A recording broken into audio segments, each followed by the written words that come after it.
Si Yawe. Si Yawi. Kasi galing sila sa champion ng MPL. Mas mataas yung confidence niya at saka malakas yung aura niya ngayong season. Grabe yung mga pick-up niya, lalo na pag nawakan niya yung hero ng Chu. Magaling siya sa mechanically and as a team player. Ilang beses na rin siya nag-champion eh. Mas doon ko nalalabas yung laro kapag siya yung kalaban. Siguro yung top 3 tango sa MPL, si Light, si Ogwen, si Bentings. Yawi, si Light at si Ogen. Yawe, Ogwen, ako.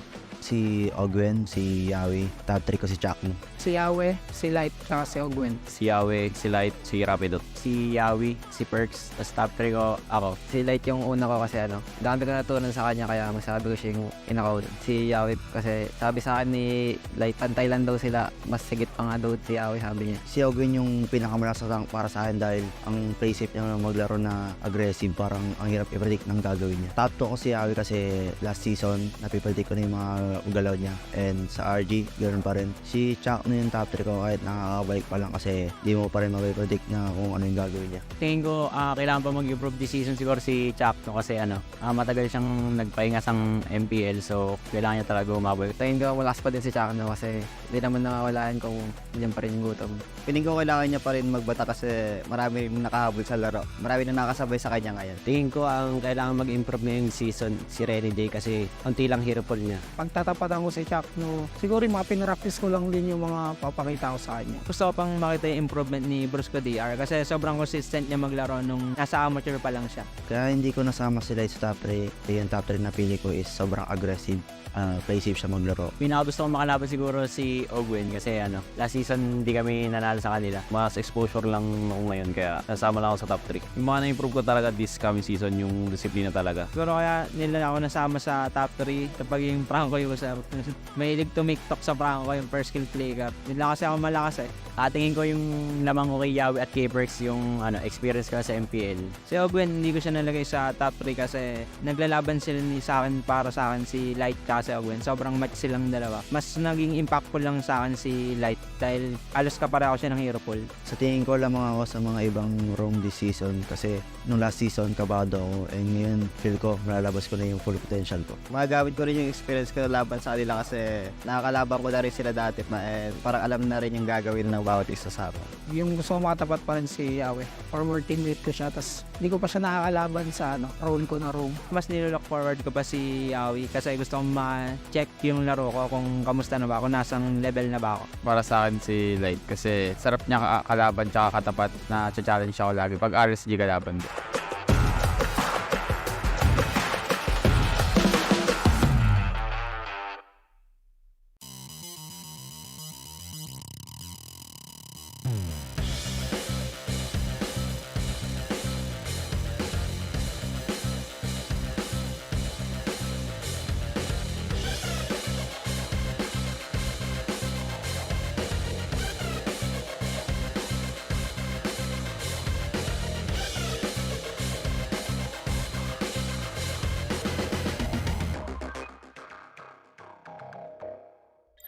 Ako si Oscar Romero, ang IGN ko is Sumpak and ang gold lane ng Minana Ibos. Ako po si Lance Aaron Misa, ang IGN ko po Lansu, explain po ng Minana Ibos. Ako po si Mark Lawrence ng Gabigting, IGN po Bao, multi-role po ng TNC Pro Team. My name is Kent Anthony Baisa, yung IGN ko ay Soul.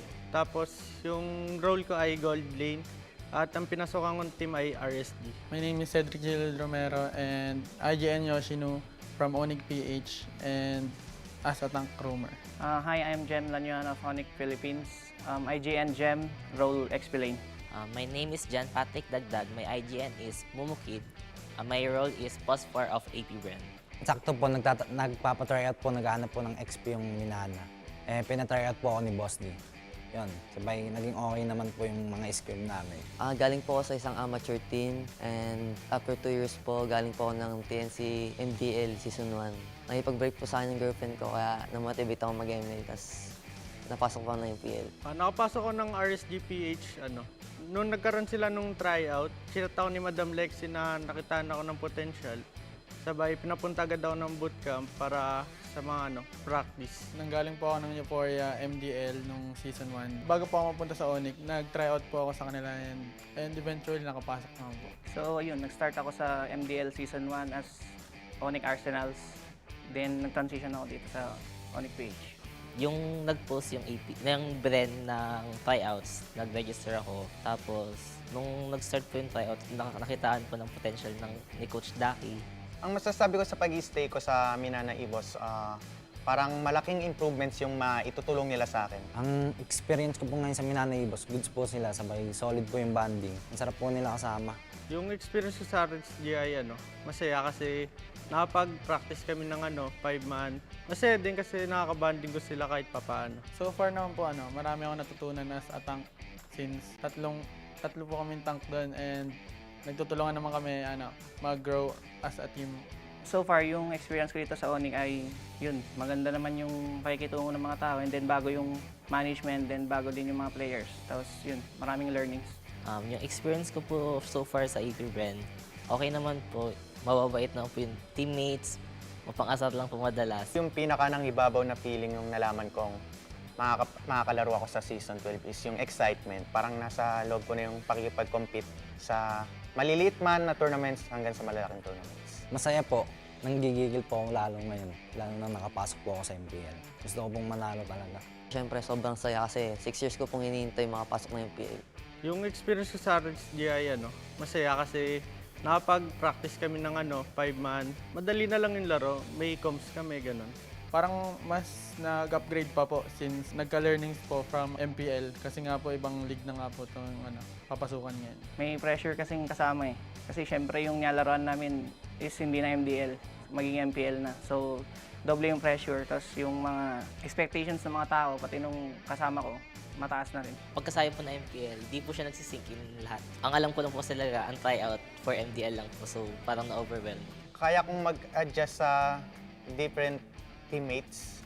Tulad ng if ever need namin ng utility, tanks. Team player po ako at bagay na bagay po yung playstyle ko sa kanila kasi setter po ako. Like Terisla, ganun. Yung matutulong ko po sa team ko is kaya ko po laruin ng role. Tsaka sa totoong buhay po, multi-role din po ako. Nag-aaral tsaka nag-ML po ako.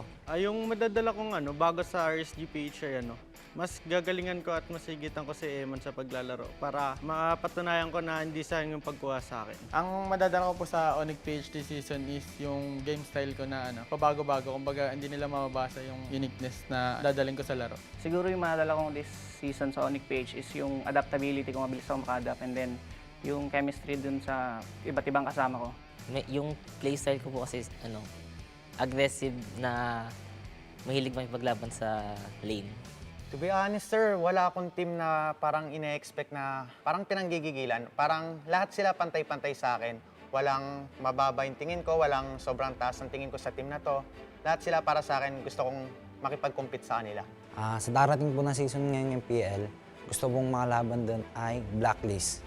At si Edward po yung gusto kong makatapat kasi napakagaling po niya. Ang taas ng IQ sa game. Ang gusto ko pong makatapat is Blacklist kasi nandun si Aeon, best friend ko po. Tapos pangalawa naman ang Echo, si Sanford dahil dati ko pa siya nakakatapat. Gusto ko maglaban kami sa MPL. Gusto ko sana makalaban yung Omega, si Kelra. Kasi lagi ko siya nakakatapat sa RG. Gusto ko rin matry at matalo siya sa MPL naman. Ang gusto ko po makalaban ngayong season, Echo po. Since si Yawi and halos same kami ng playstyle tsaka hero pool. Echo kasi yun nga, sila yung nanalo nung last time sa M4. Saka sila yung pinakamalakas kasi ngayon, season, tingin ko. Yung team po na gusto ko makalaban this season is yung Echo po. Dahil andun si Sanji, kaya gusto po malaman sino mas malakas sa amin. Supportahan niyo lahat ng teams na gusto nyo and sa mga supporters naman ng Minana Ibos, abangan nyo kami and gagawin namin yung best namin this season. Abangan nyo ko sa Season 12, guys. Papakitaan ko kayo. Papatunayan ko na kaya ko may pagsabayan kahit nag-aaral ako. Sana supportahan nyo kami sa mga paparating na laban at sana i-welcome nyo ako na member ng RSGPH. Hello, ako si Mumukid. Please support me this upcoming MPL season. Thank you. Abangan niyo po ako sa darating na MPL na mapakita at mapatunayan ko ang sarili ko bilang rookie. Hi, thank you for supporting ONIC-PH. Subaybayan niyo po yung mga laro namin ngayong season. Marami po kaming nakahanda.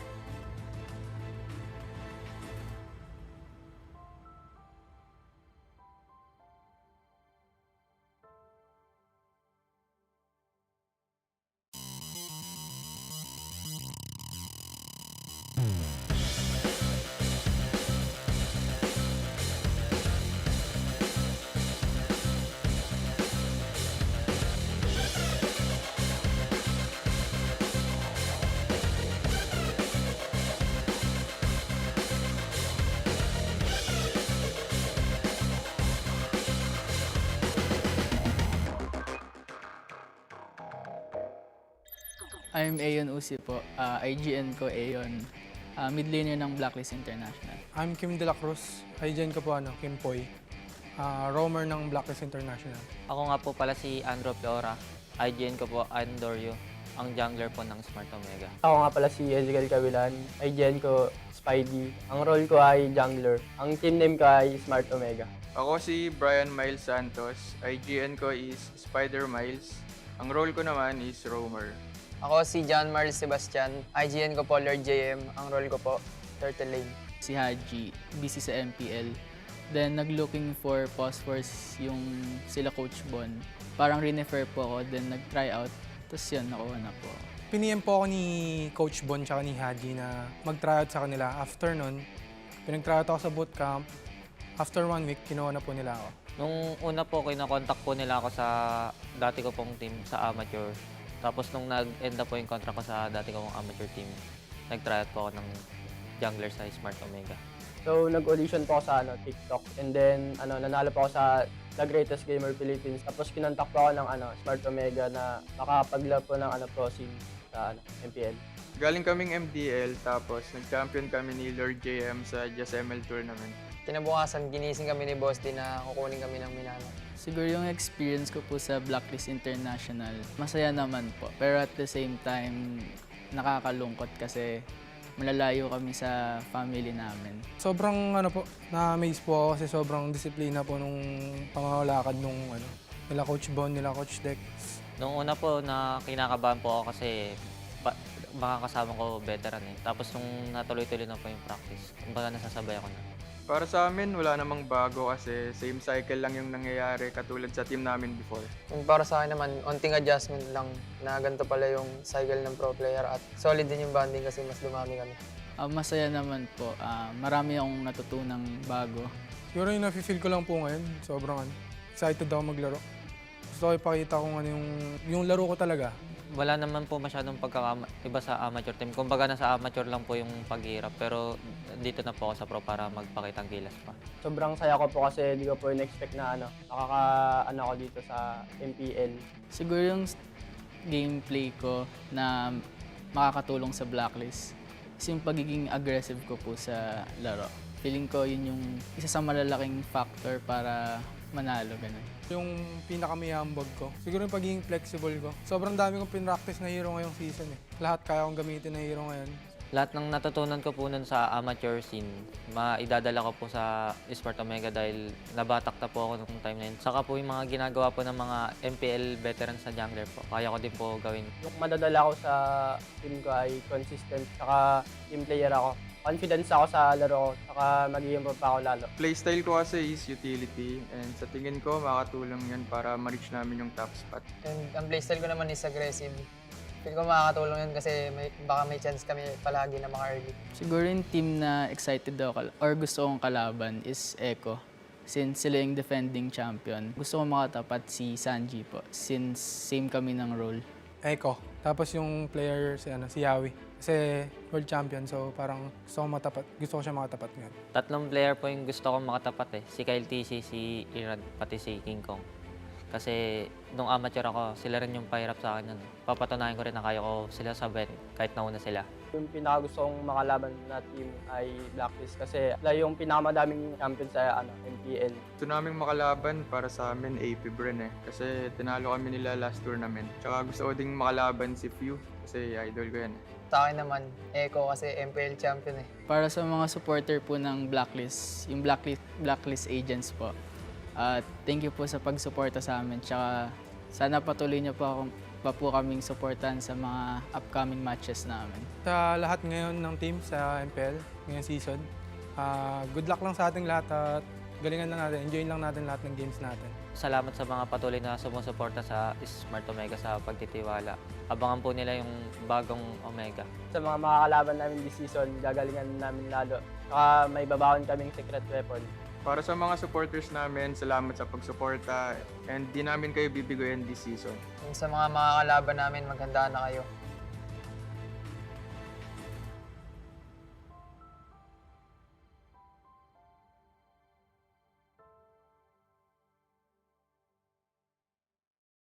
The fastest speed, widest coverage. Experience it all from the Philippines' best mobile network. That's the power of smart. When you're in moments that matter most, At last, we time. Live them fully with Smart Power All 99. for 99 pesos, get 8 gigabytes of all-access power. To play, To laugh, to love, plus unleash TikTok. and only text. Live in the moments that matter most. Today, with Smart Power All 99.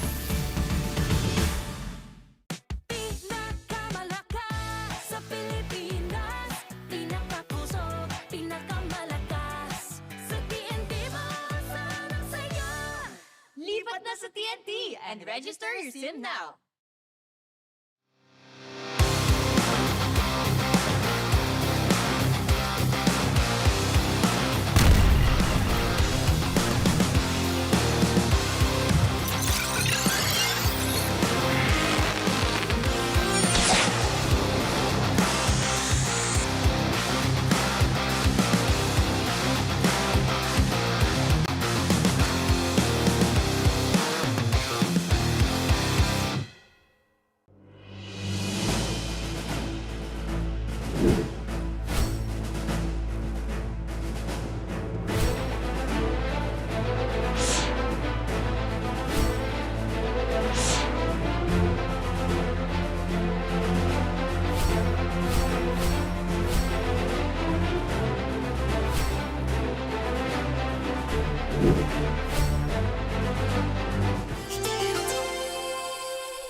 Para sa akin yung pinakamalakas na tank ngayong season si Yawi. Si Yawi. Si Yawi. Si Yawi. Kasi galing sila sa champion ng MPL. Mas mataas yung confidence niya at saka malakas yung aura niya ngayong season. Grabe yung mga pick-up niya, lalo na pag nawakan niya yung hero niyang Chu. Magaling siya sa mechanically and as a team player. Ilang beses na rin siya nag-champion eh. Mas doon ko nalalabas yung laro kapag siya yung kalaban. Siguro yung top 3 tank ko sa MPL, si Light, si Ogwen, si Bentings. Yawi, si Light, at si Ogwen. Yawi, Ogwen.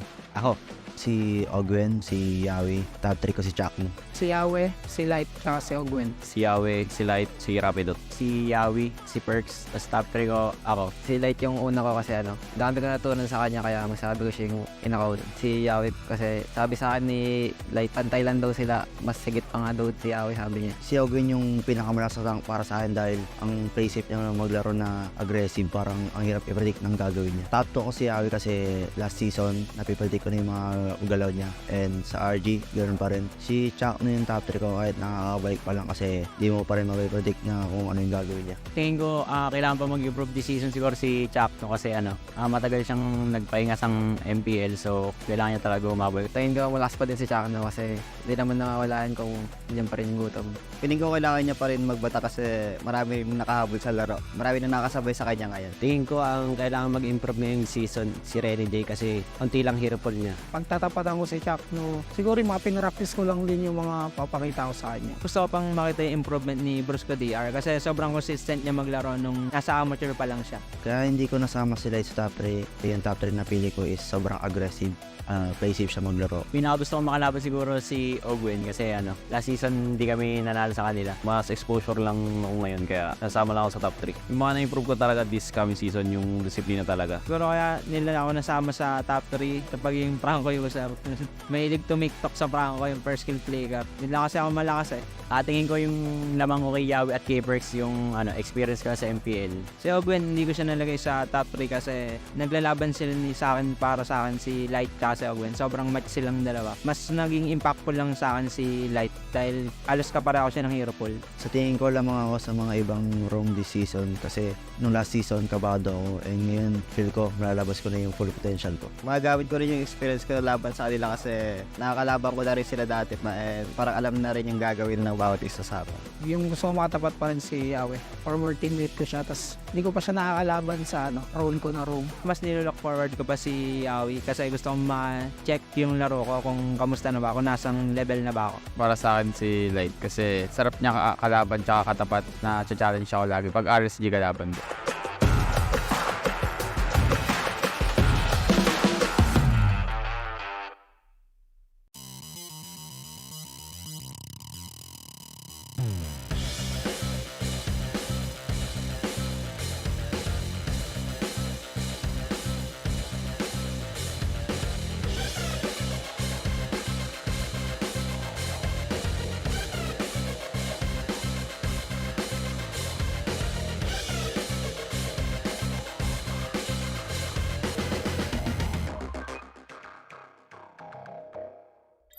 Ako si Oscar Romero, ang IGN ko is Sumpak and ang gold lane ng Minana Ibos. Ako po si Lance Aaron Misa, ang IGN ko po Lansu, explain po ng Minana Ibos. Ako po si Mark Lawrence ng Gabigting, IGN po Bao.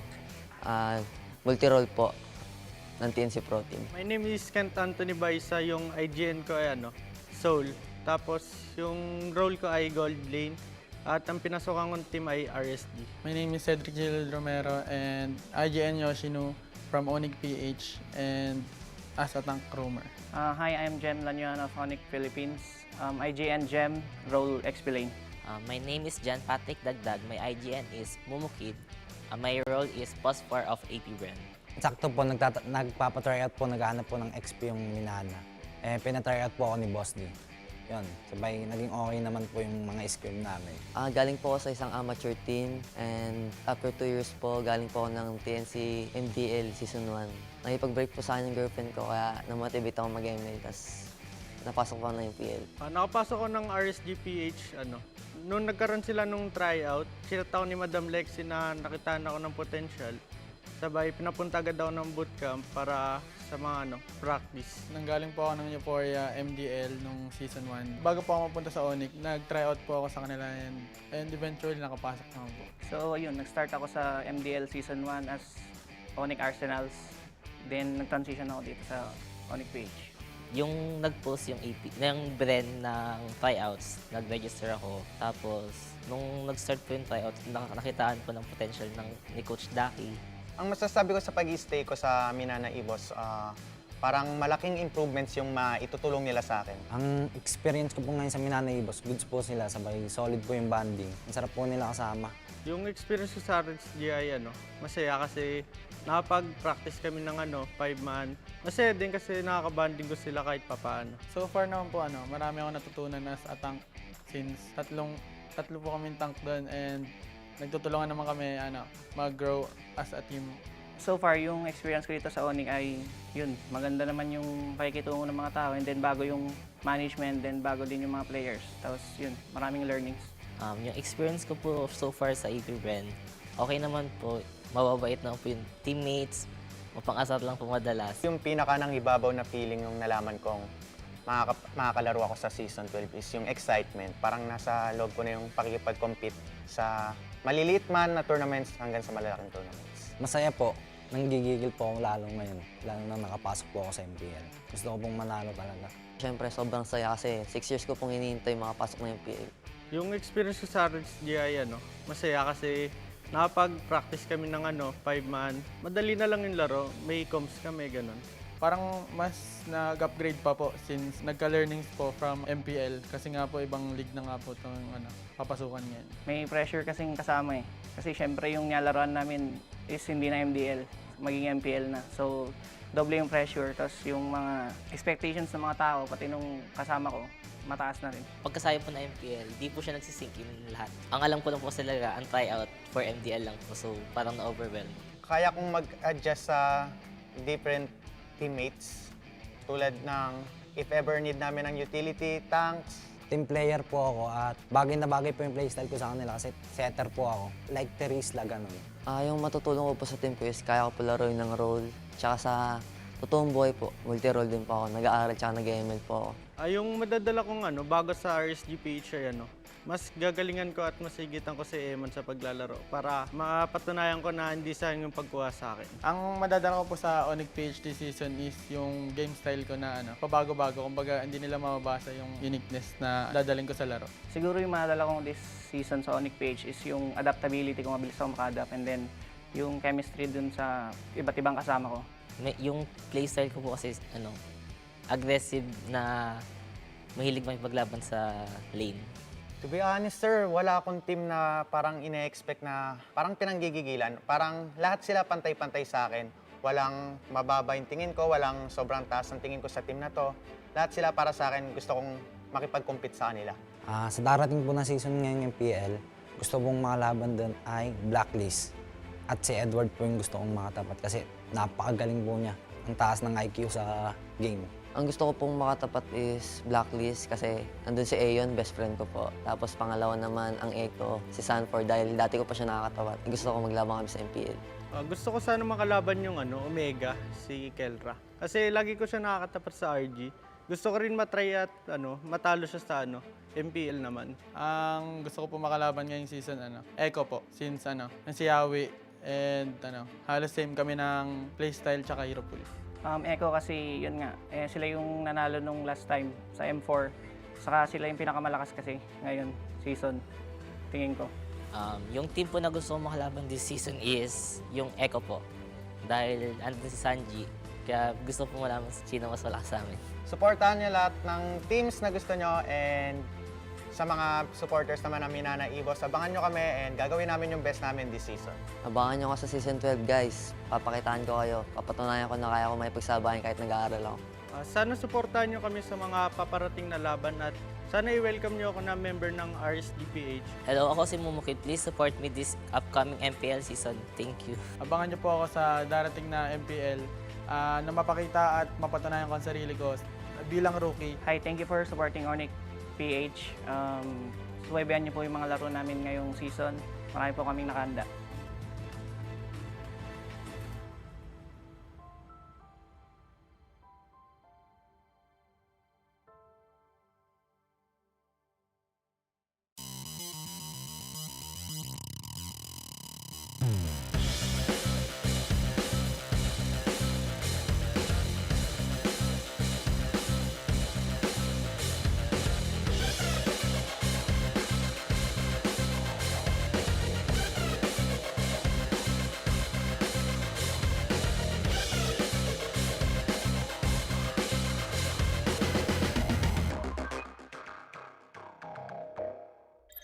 I'm Aeon Usi po. IGN ko Aeon.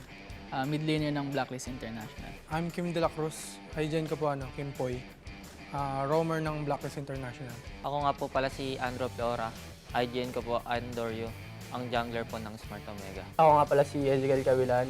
IGN ko Spidey. Ang role ko ay jungler. Ang team name ko ay Smart Omega. Ako si Brian Miles Santos. IGN ko is Spider Miles. Ang role ko naman is Roamer. Ako si John Marl Sebastian. IGN ko po Lord JM. Ang role ko po, Turtle Lane. Si Haji, busy sa MPL. Then nag-looking for phosphors yung sila Coach Bon. Parang renefer po ako, then nag-try out. Tapos yun, nakuha na po. Piniem po ako ni Coach Bon tsaka ni Haji na mag-try out sa kanila. After nun, pinag-try out ako sa bootcamp. After 1 week, kinuha na po nila ako. Nung una po, kinakontak po nila ako sa dati ko pong team sa amateur. Tapos nung nag-end na po yung contract ko sa dati kong amateur team, nag-try out po ako ng jungler sa Smart Omega. So, nag-audition po ako sa TikTok, and then nanalo po ako sa The Greatest Gamer Philippines. Tapos kinontak po ako ng Smart Omega na makakapaglaro po ng pro scene sa MPL.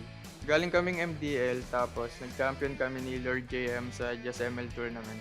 Kinabukasan, ginising kami ni Boss din na kukunin kami ng Minana. Siguro yung experience ko po sa Blacklist International, masaya naman po. Pero at the same time, nakakalungkot kasi malalayo kami sa family namin. Sobrang na-amaze po ako kasi sobrang disiplina po nung pangangalakad nung nila Coach Bon, nila Coach Dex.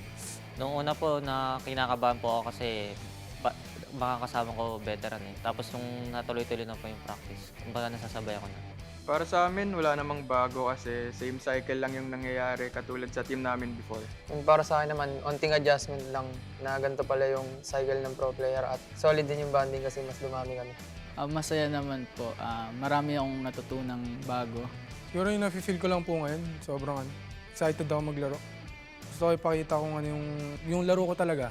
Wala naman po masyadong iba sa amateur team. Kumbaga nasa amateur lang po yung paghihirap pero dito na po ako sa pro para magpakitang gilas pa. Sobrang saya ko po kasi hindi ko po in-expect na ako dito sa MPL. Siguro yung gameplay ko na makakatulong sa blacklist is yung pagiging aggressive ko po sa laro. Feeling ko yun yung isa sa malalaking factor para manalo, ganun. Yung pinakamayambag ko, siguro yung pagiging flexible ko. Sobrang dami kong pinractice na hero ngayong season eh. Lahat kaya kong gamitin na hero ngayon.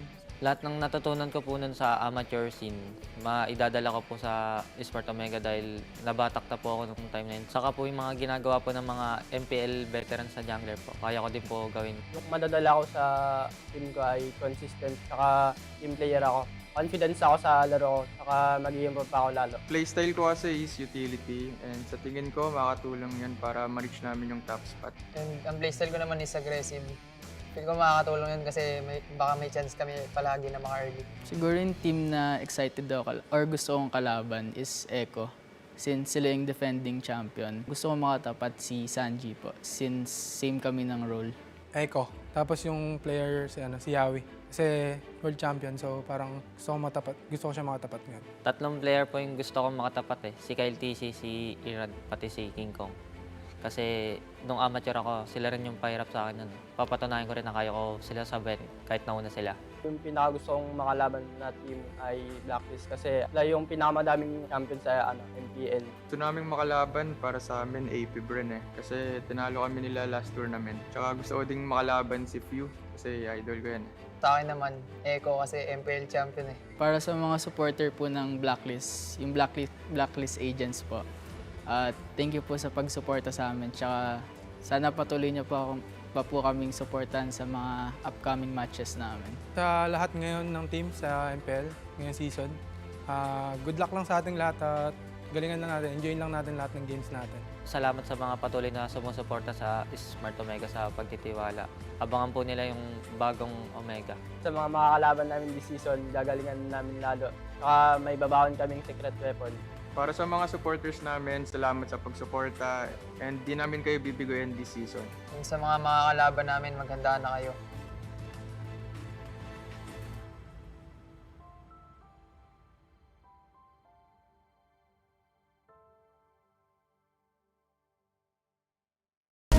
The fastest speed, the widest coverage. Experience it all from the Philippines' best mobile network. That's the power of smart. When you're in moments that matter most, At last, we time. Live them fully with Smart Power All 99. for 99 pesos, get 8 gigabytes of all-access power. To play, To laugh, to love, plus unleash TikTok. and only text. Live in the moments that matter most. Today, with Smart Power All 99.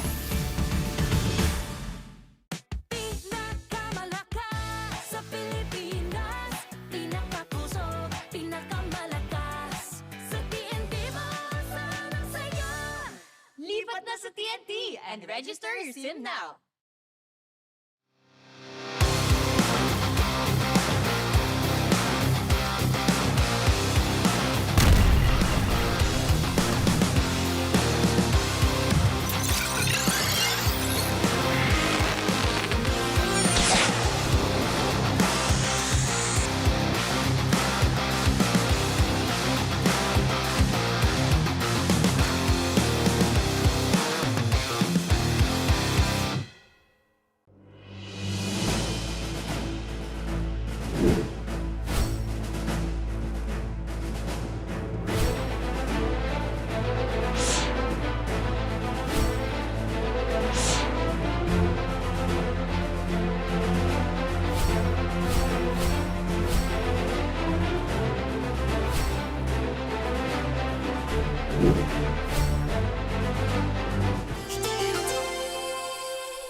Para sa akin yung pinakamalakas na tank ngayong season si Yawi. Si Yawe. Si Yawi. Kasi galing sila sa champion ng MPL. Mas mataas yung confidence niya at saka malakas yung aura niya ngayong season. Grabe yung mga pick-up niya, lalo na pag nawakan niya yung hero niyang Chu. Magaling siya sa mechanically and as a team player. Ilang beses na rin siya nag-champion eh. Mas doon ko nalalabas yung laro kapag siya yung kalaban. Siguro yung top 3 tank ko sa MPL, si Light, si Ogwen, si Bentings. Yawe, si Light at si Ogen. Yawe, Ogwen. Ako, si Ogwen, si Yawe. Top 3 ko si Chakmo. Si Yawe, si Light, tsaka si Ogwen. Si Yawe, si Light, si Rapidot. Si Yawi, si Perks, tapos top 3 ko ako. Si Light yung una ko kasi dami ko natutunan sa kanya kaya masabi ko siya yung inakaw. Si Yawe kasi sabi sa akin ni Light, pantay lang daw sila, mas sigit pa nga daw si Yawe sabi niya. Si Ogwen yung pinakamalakas na tank para sa akin dahil ang play safe niya maglaro na aggressive, parang ang hirap i-predict ng gagawin niya. Top 2 ko si Yawe kasi last season napipredict ko na yung mga ugalaw niya, and sa RG ganoon pa rin. Si Chuck na yung top 3 ko kahit nakakabalik pa lang kasi di mo pa rin mapipredict na kung ano yung gagawin niya. Tingin ko kailangan pa mag-improve this season siguro si Chap kasi matagal siyang nagpahinga sa MPL, so kailangan niya talaga umabot. Tingin ko malakas pa din si Chuck kasi hindi naman nakawalaan kung diyan pa rin yung gutom.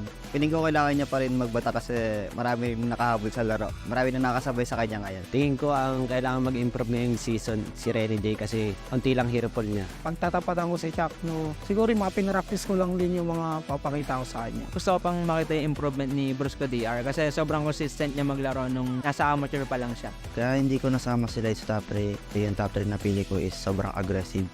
Play safe siya maglaro. Pinakagusto ko makalaban siguro si Ogwen kasi last season hindi kami nanalo sa kanila. Mas exposure lang ako ngayon kaya nasama lang ako sa top 3. Yung mga na-improve ko talaga this coming season yung disiplina talaga. Siguro kaya nila ako nasama sa top 3 kapag yung prank ko yung sa mahilig tumiktok sa prank ko yung first skill play cap. Hindi lang kasi ako malakas eh. Tingin ko yung lamang ko kay Yawi at kay Perks yung experience ko sa MPL. Si Ogwen hindi ko siya nalagay sa top 3 kasi naglalaban sila sa akin para sa akin si Light at si Ogwen. Sobrang match silang dalawa. Mas naging impactful lang sa akin si Light dahil alos kapareho siya ng hero pool.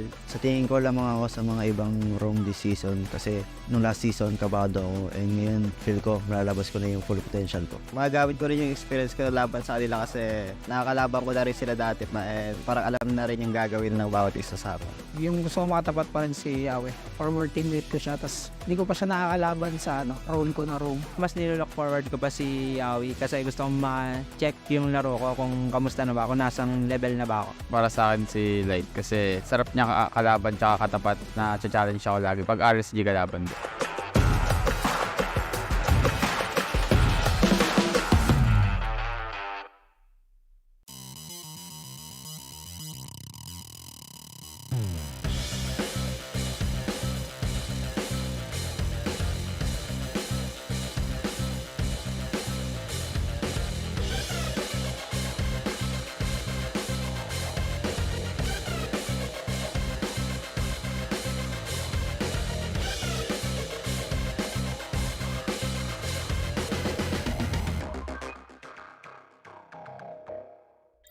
Ako si Oscar Romero, ang IGN ko is Sumpak and ang gold lane ng Minana Ibos. Ako po si Lance Aaron Misa, ang IGN ko po Lansu, explain po ng Minana Ibos. Ako po si Mark Lawrence ng Gabigting, IGN po Bao.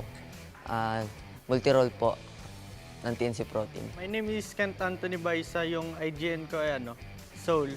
Tapos yung role ko ay Gold Lane.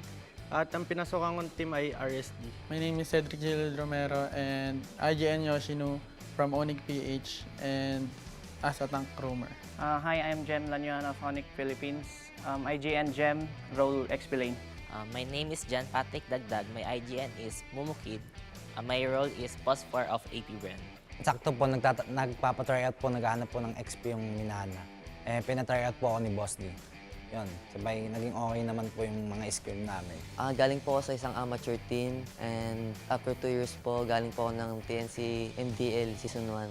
Nakipag-break po sa akin yung girlfriend ko kaya namotivate ako mag-ML, tapos napasok ko na yung PL. Nakapasok ko ng RSG-PH, nung nagkaroon sila nung tryout, sinata ko ni Madam Lexi na nakitaan ako ng potential. Sabay, pinapunta agad ako ng bootcamp para sa mga practice. Nanggaling po ako ng Euphoria MDL nung season 1. Bago po ako mapunta sa ONIC, nag-tryout po ako sa kanila and eventually nakapasok naman po. So yun, nag-start ako sa MDL season 1 as ONIC Arsenals. Then nag-transition ako dito sa Mpl-Ph. Yung nag-post yung brand ng tryouts, nag-register ako. Tapos, nung nag-start po yung tryouts, nakitaan po ng potential ni Coach Daki. Ang masasabi ko sa pag-stay ko sa Minana Ibos, parang malaking improvements yung maitutulong nila sa akin. Ang experience ko po ngayon sa Minana Ibos, goods po sila, sabay solid po yung banding. Ang sarap po nila kasama. Yung experience ko sa RSGI, masaya kasi nakapag-practice kami ng 5-man. Masaya din kasi nakakabanding ko sila kahit papaano. So far naman po, marami akong natutunan as a tank since tatlo po kaming tank doon and nagtutulungan naman kami mag-grow as a team. So far, yung experience ko dito sa ONIC ay yun, maganda naman yung pakikitungo ng mga tao and then bago yung management, then bago din yung mga players. Tapos yun, maraming learnings.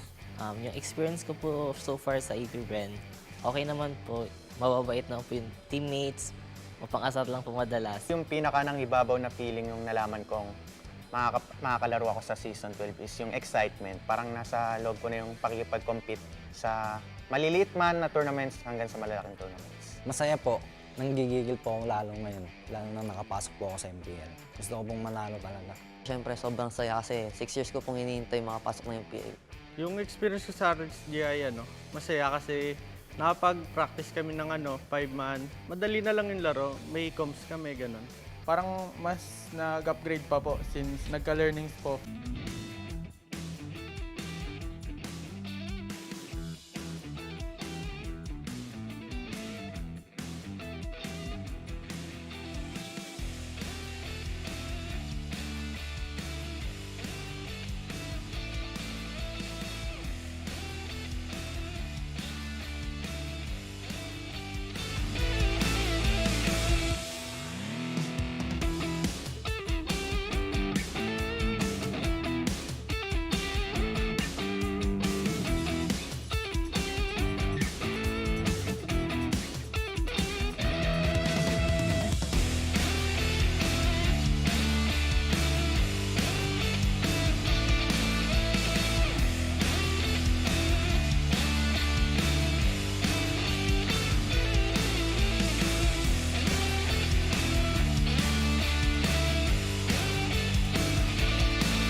The 12th season of MPL Philippines is brought to you by the following sponsors.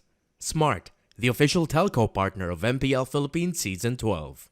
Our official sponsor, Infinix. Infinix Note, ultra-fast gameplay. And FWD Life Insurance. In the epic adventure of life, FWD is your expert wingman. Celebrate your victories living with FWD. Our partners in esports, Maya, it's everything, and a bank. Secret Lab, the official gaming chair of MPL Philippines. And Pi Channel. Experience the Mpl-Ph Season 12 action live at Shooting Gallery Studios. Tickets are now available on our official ticketing partner, Slash. Don't forget to catch all of our official league content on TikTok, Facebook, Instagram, and Twitter. To ensure the equality and fairness of our games, MPL Philippines is also monitored and supervised by the Games and Amusements Board.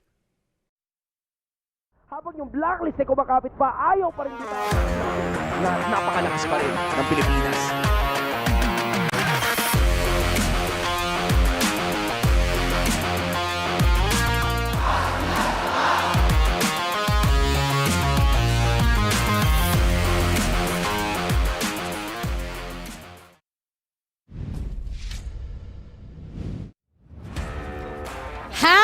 Happy Sunday, MPL Arena! Woo! And hello to everyone from around the world who's tuned in to witness the greatest MLBB players in action. I'm Mara Aquino, and welcome to MPL Philippines Season 12. Unti-unti nang nabubuo ang imahe ng ating standings at nakapagpakilala na ang mga koponang mas pinaslakas. Hindi man malabong may humabol pa, lalo na't taglay nila ang lakas ng Pinas. But for the final day of the regular season's first leg, we have 3 exciting series lined up for you. We'll kick it off with a showdown between 2 Franco masters before heading into vengeance-induced head-to-heads. But before we hop into the Lana Dawn, let's catch up muna with some of the latest in MLBB community discussions sa Smart All Access, kasama sina Hans, Womi, and Leo. Gentlemen, pasok!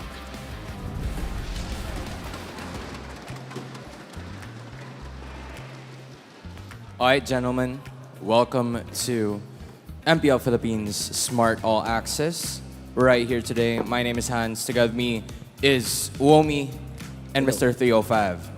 What's up, Leo? Agent 47 kasi. Oh, sorry. Hindi naman Mr. 305. Akala ko si Pitbull eh. I'm sorry. Okay. Medyo Pero may guys, kasi. andito na kami ngayon and welcome once again sa Smart All Access kung saan pag-uusapan natin ang lahat ng mga bagay na patungkol sa MPL. Mapa dito man sa Pilipinas yan or kahit saang parte ng mundo, we got you. How are you, fine gentlemen, today in this lovely Sunday evening?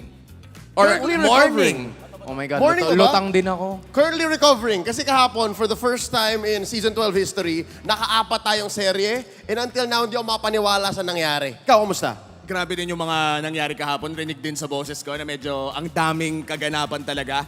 Who would have thought na makakita tayo ng Winions kagabi? Ang daming nangyari. Oh my goodness. That was the memory na talaga maaalala natin. But we're gonna be, talking about the other things na nangyari din kagabi. But for now, kung pag-uusapan natin lahat ng mga ganap natin for this broadcast, don't forget to use our official hashtag. That is official hashtag MPL-S12 hit or miss. So yun lang. Yun lang, okay? Will this be a hit? Will this be a miss? Kita nyo na yan ngayon. Okay, do it. You better Yun do yung it. miss. Ako yung miss. Okay, ikaw yung miss. Ako yung hit? Ikaw yung hit. Oh, Ayoko sige. masama yun. Huwag Sige. kayong mananap ka. Huwag kayong mananap. Hindi, pero you're part of, you're the hit right now. Paano yun? You do lang this. hit mo. Oh, hit then. Oh, hit. yeah. Yan. Okay na. Yun lang yung pwede. Pasok na yun. Okay, para sa lahat ng mga teambahay natin dyan, don't forget to use the hashtag para magkaroon kayo ng chance na manalo ng MLBB Diamonds and also MPL merch courtesy of us here from MPL Philippines. So, with that being said, nabanggit nyo na kanina na ang daming nangyari kahapon. Can you show like the best flex that you have? Kasi parang mainit yung ganap yesterday. Mas malaki yung kay Leo. Okay. Patingin. Sige. Okay. Ay. Ganito ba? Ganito ba? Hindi, ganun lang eh. Sinets, ako sinets. Ganun lang. Ako sinets. Okay, yan. Pwede ka pumunta doon. Gawin mo ulit. Sige. Sige, punta. Ganito Wait lang. guys, Sige, exactly ganito. yung ginawa ni Leo. Wait lang, Okay? ako si Boyet, Sige, ako si kailangan Boyet. merong ano Ako eh. si Boyet. Ikaw si Boyet. Ako si Boyet, wait lang. Kailangan ba niya ng kakampi? Wag na. Sige, kayo na yan. Okay guys. Scene 1, lights, camera, action.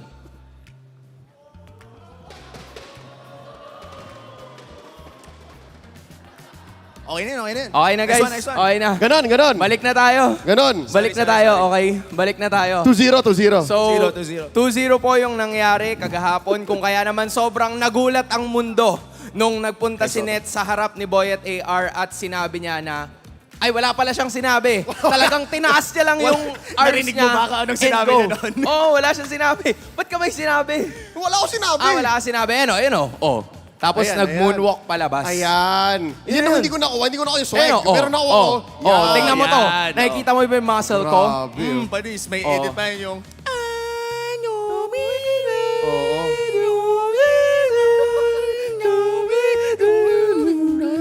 Okay na yun. Kapag hindi nyo pa napapanood sa Mpl-Ph TikTok, panoorin nyo kasi yun yung edit. Okay, yun yung edit. Just to give a little bit more context. Pero gusto ko yung mga ganun ha, parang pwede naman pala eh. Pag-ganahin na natin. Ikaw, gagawin mo ba yun pag nanalo kayo yung 2-0? Hindi lang yun. Ay, May words. Yung kanya may words. okay, guys, chillax tayo. Okay, chillax tayo. Hayaan na natin sila na gumawa nun. Players for players and players for another player. Kasi ang daming naghahanap ngayon sa reyna ng MLBB, which is the Queen, Oh My Venus, dahil sa talamak na paggamit ng karamihan sa mga support heroes that we have right now. Let's take a look at some of the quotes na talagang ibinida sa atin ng ilang mga pro players mula sa iba't ibang mga parts ng ating team. So, there you have it, right? May sinabi si Baloy, Etomax, Coach Panda, and si Wise. Overseas pa, no? Si Baloy, sabi niya, yeah, healer meta. I asked Oh My Venus for tips and now they are in the running. Pwede ba mag-upper bracket? Ayan, Oo, may sense di ba pa. magagamit niya? Masaya pa nga si Coach Panda na wala ang si Oh My Venus ngayon. No? Kasi imagine yun na lang na nandito si Oh My Venus tas ganito yung meta. Pero may nakita ko isa pa sa Facebook. Ano ba? Sabi naman ni Wais. Ano sabi? Sabi ni Wais, kahit naman nandyan daw, ibaban pa rin. Ay, makes sense. Makes sense. May Kasi buff- totoo naman. may buff o wala, ganun din rin. Ganun din naman eh. It is what it Tatanggalin is din naman. eh. Diba? Pero si Cap, Ano sabi ni ito Cap? active player in the MPL, Oo season nga. 12. Oo. Chinat niya pa daw si Oh My V. Sabi niya, pinapabalik ka na yata ni Munton, lahat ng hero mo, binuff. Natuwa lang daw siya, tapos na good luck. So, alam mo yun, importante pa rin talaga kasi yung pahinga. Oo. So ngayon, ina-enjoy niya na lang. Oh, and last but not the least, si Coach Panda, sabi niya, the meta is changing every single time. Now, it's the support meta. Buti nga wala si Oh My Venus. Nagpasalamat pa siya. Siyempre, at this point, alam naman natin na specialty yun ni Ma'am Shoes. No? Kung ibabalik natin yung ganitong klaseng heroes ay mahirap makipag-deal kay Ma'am Shoes kapag ganun. Maliban na nga lang ko iban, katulad ng sinabi ni Wais. Oh, I mean, Rafaela, Matilda, Angela. I mean, if Oh My Venus is here, might as well pick up the S12 as well. So hindi na nakakagulat na talagang pinapabalik at nagpapasalamat pa rin ng karamihan sa mga players. Pero I'm sure that we also have a bunch of things to thank for dahil magbibigay na tayo ngayon sa tulong ng ating daily routine, which is called the Emblem of the Day. So this is now... Ito na. Two words. Ito Two na. words. Two words. Quantum charge. Quantum Yan. charge. 2 words, quantum charge. Suki ako dito eh. Suki ka dyan. Ikaw yan eh. Okay. So, Hawakan mo ni mic mo. wait lang. Maiba tayo kung sino yung mag-a-act. Kaming dalawa ba maglalaro? Oh, sige. Hindi, kailangan ng audience. Kailangan nga... Oo nga. Kuha tayo audience. Kuha tayo. Kami na muna mag-act. Nasaan? Ano? Kami na muna mag-act. Sige. Ikaw Sige. na mag-decide. Sige, ako na mag-decide. Hanap ka. May nakita ako nung nakaraan. Sino? Okay, Sino, kasi sino? isa siya sa mga pinakamalakas na roamers ngayon sa RSG Philippines. Okay, ang lakas niya talaga. Sobrang tindi. Boss, sorry na ma-istorbo muna kita kasi alam ko naghahanda ka na ngayon sa laban. Funny! Naghahanda na siya ngayon sa laban, guys. So parang medyo, okay. Ini-introduce ko po sa inyo, ladies and gentlemen, si Lighter. Okay? Si Lighter. Ikaw na to, men. Dito po kayo, boss. Dito Ikaw po na kayo, to. boss. Gitnang-gitna po. Okay, so bubunot na tayo ngayon at ibibigay natin kanino natin. Sige, pikit ka muna, Light. Pikit ka muna. Oh yeah, pumikit ka. Alam kong hindi normal yan. Alam kong hindi ka pumipikit madalas eh. Hindi. Ayaw. Ayaw daw. Wait lang, lalaban natin ng konti. Ano yan? Bawal tumingin. Bawal tumingin. Okay. Okay na. Okay. Oh. Nakita nyo na ba? Sige. Ako hindi ko nakita. Ako nakita ko eh. Bulong mo nga Nakita ko. saan. Bulong mo saan. Okay. Yan. Sige. Ikaw aarte Ikaw aarte muna. Oh, ikaw arte. Uwami first. Okay, Uwami sige. first. Oh, sige. Okay. Meron kang hanggang kailan mo gusto? Okay lang ba patingin ulit? Oh, sige, tingnan mo. Okay. Hanggang kailan mo gusto? Kahit 20 seconds lang. O sige, 20 seconds Kahit lang. 15. Gusto mo 10 seconds. O sige, 10. Sige. O, Hawakan mo na. hawakan ko na. Ayan, sige. Lighter. Go. Timer starts now. Tier 1 emblem.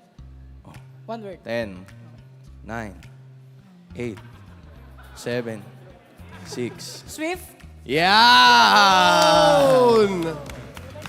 Siyempre, alam ni Lighter yan. Si Lighter yan eh. Si Lighter yan eh.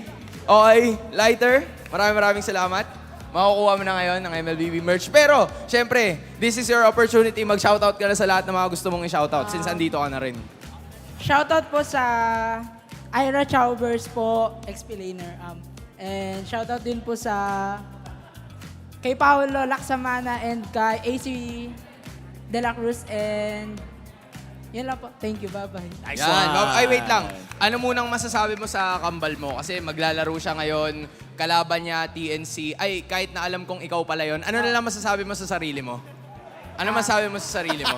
Good luck po sa team namin. Automatic 2-0 plus. Okay. Okay. Okay. 2-0 plus kaldan. We got what we need. Maraming salamat. Maaari ka na makabalik. Okay. Yan na. Maglalaro na si Lighter. Okay. Ready na. Ready na ang laban. Okay? So I feel like it's now time. Ang dami nating mga ganap, ang daming nangyari, pero in behalf of Leo, Umi, my name is Hans, at debato na natin to sa ating mga casters. Consistency is key. On one side, you have a team consistently doing their best to make it out of the grave. On the other, a team trying to make it back to the top. It's TNC versus RSG. Greetings from the home of the greatest MLBB players here in the world. I'm Reptar, joined here by OSX and Midnight to bring you the best of 3 match between TNC and RSG-PH. How you guys feeling? I'm feeling good. I'm feeling hype. I'm being fiery for TNC to finally bounce back, even rise from the dead. Man, the points don't lie. Yeah. They need to go up. For me, I'm just happy to be reunited with the We Bear Bros. Yeah. Oh, right. I'm sorry. Thank you for reminding me. And it's us, the We Bear Bros. At your Before we service. head into our discussion, let's first give a shout out to our official telco partner, Smart. Smart is the Philippines' best mobile network, having the fastest network, nationwide coverage in the country, as awarded by Ookla Speed's Intelligence of Data for Speed and Coverage Q1 and Q2 2023. You can enjoy the power of Smart when you switch to Smart without changing your number via mobile number portability or MNP. Visit smrt.ph/switch to Smart to know more. Yeah, and I just want to mention, you're looking sharp today, Midnight. I like it. That sweater with the jacket. Oh, yeah, he's a little bit spicy right now. You got to keep the distance a little bit. Wait. Look at Oh My Oppa right there. Okay. With Smart's Power All 99, you have the power to do what you want with 8 gigabytes for all sites and apps. You can power your play or watch, share, stream, everything. You can also get a free Giga Arena ticket so you can unleash the inner gamer in you. This also comes with only TikTok, only text to all networks. All that power for 7 days for just 99 pesos. Load now. Yeah, you got a good whiff of power right there, just right by your side. And it's a powerful matchup that we have here. Again, 2 teams looking for that consistency, but for different effects. And we have to talk about, of course, the headline, the 2 roamers that are going to be up front. You saw Light there earlier win the emblem of the day. Can he win the matchup against Ben Things? It's Ben Things versus Light. Welcome back to Hook City. 2 iconic Franco players that really made the name for themselves in MPL Philippines Season 9. And of course, Ben Things' claim to fame is his mastery over the Franco. His Ben tips helped a lot of RG players rank up using the hero. OSX, have you learned a lot from Ben Things? Especially the hooks. When he told me, or well, he told everybody where you land the perfect hook. It's not even at the center. Sometimes it's just a pixel on the side of the hero. Yeah. I'm a supporter of Ben Things. He's one of the great Francos out there, especially for TNC. Yeah, again, a lot of tips are going on Ben Things TikTok, so do go over there, watch a lot of videos, and you'll be able to learn a lot of things. Maybe help you rank up. Yeah, and it was the hero he used during their Season 9 run when they finished on to 3rd. Last season, he introduced the focusing Mark Franco, actually, which led to their upset win versus AP, Brent, and Echo.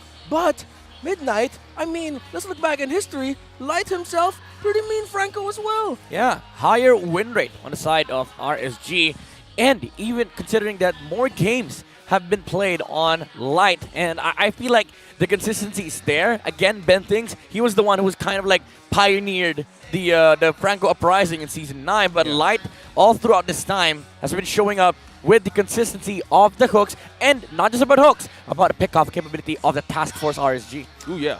Yeah, I just want to say I love this graphic, by the way, OSX. Especially when October's coming up. Yeah. I think this is a good graphic to even look at. Yeah, do you want to see them show up with like a Franco Halloween costume? I know, right? It's just completely the perfect. I hope we get it in MPL. but Randomly hooks everybody. Yeah, and then we got that cosplay thing, but it doesn't end up in November, so I hope MPL changes at some point. Yeah, man, you know what? If ever Ben Thinks and Light wanted to hook me, I wouldn't mind. Now, which hero would they contest next after the adjustments on utility roamers in this patch? Because, hey, yesterday and the past few days, we've been seeing more Matildas and Angelas in the Roam OSX. Oh yeah, and mind you, from RSG Philippines and to see the roam from Perxiva from yesterday's match from Omega, I call him like the Kufra forever. He can scream all over Wakanda by just using this hero alone. And when all of those roam players especially switched to Matilda, things went in favor for their patch.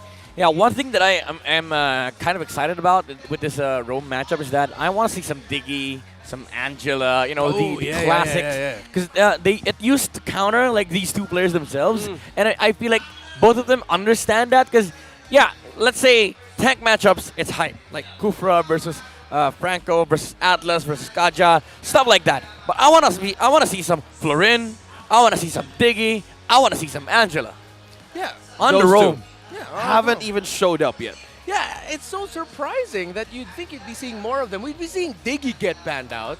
Florin just seems like she's been forgotten. Completely. Yeah. Even banned, even considered, even by APBR at some point. Yeah, there was a point where they, in the playoffs, of course, Yeah. I mean, everyone knows what happened to APBR in the last playoffs when it came to the Florin pickup, but she just disappeared. And right now on your screens, though, here comes TNC Pro Team coming in from a valiant effort yesterday against Blacklist International Midnight. We got to cast that together. Oh, yeah. What are some bright spots of TNC from that? I would say, again, early game is definitely a thing for TNC. They have this amazing rotation, and they understand early game pressure, like forcing reactions, controlling the jungle or the JC, the jungle control. But again, I have to point this out, TNC has problems when it comes to converting those lead into late game pressure and late game objectives. That's a good point because yesterday we saw how TNC Pro Team managed to gain the lead from almost 5 to 7K, and closing the game was one of the problems that they needed to adjust because those windows of mistakes shouldn't happen. At some points, they need to have initiations to end the game. Yeah, for RSG Philippines, I'd want to offer a counter perspective, though. They're the type of team that ever since MPL Philippines Season 10, they can have a massive lead. Maybe even close to 10K, but there will be one attempt to end the game gone wrong for them, and then they'll get completely turned around. Like, go back, rethink all the times we've seen RSGPH have a massive lead, and then just somehow it completely loses their grasp because they're too eager to end the game. That happened when they were up against, well, not this one team, but they were up against Next Play EVOS back then. It's all about how they close the game. And surprising that you brought that up, because this is a similar kryptonite from these two teams to even happen, even for this match to even close. Yeah, it's a little slow, honestly. Like compared to other teams like Blacklist, APBR, and Echo, who convert immensely fast, RSG feels like they're a little bit more slower compared to these teams. Yeah. Conversion, again, is a key word. It was a key theme for TNC. Now it's also a key theme for RSGPH. Again, across the board, you have two very talented roamers who started peaking and really getting their name known across the world because of their performances. But they've met different trajectories. While RSGPH still trying to find the mountaintop, TNC Pro Team trying to rise from the dead. So let's welcome our two teams for the first matchup of the day.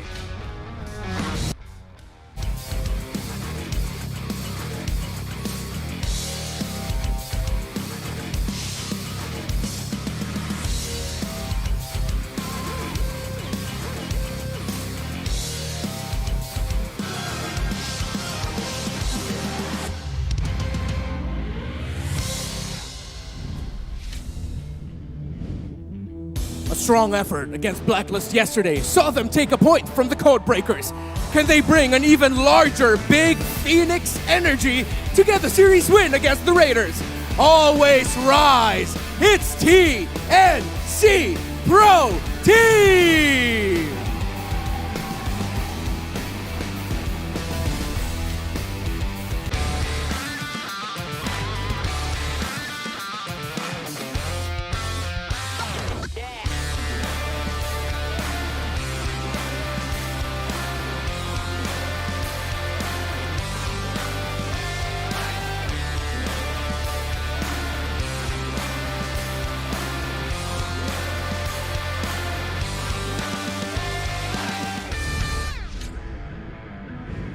They successfully raided the barangay with a sweep win yesterday.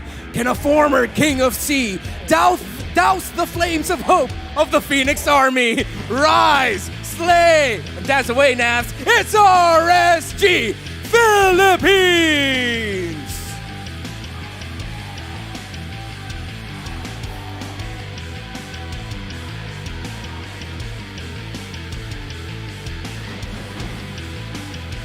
And their coaches, Coach Scholar and Coach Panda. Phoenix Army! Raiders, make some noise for our two teams!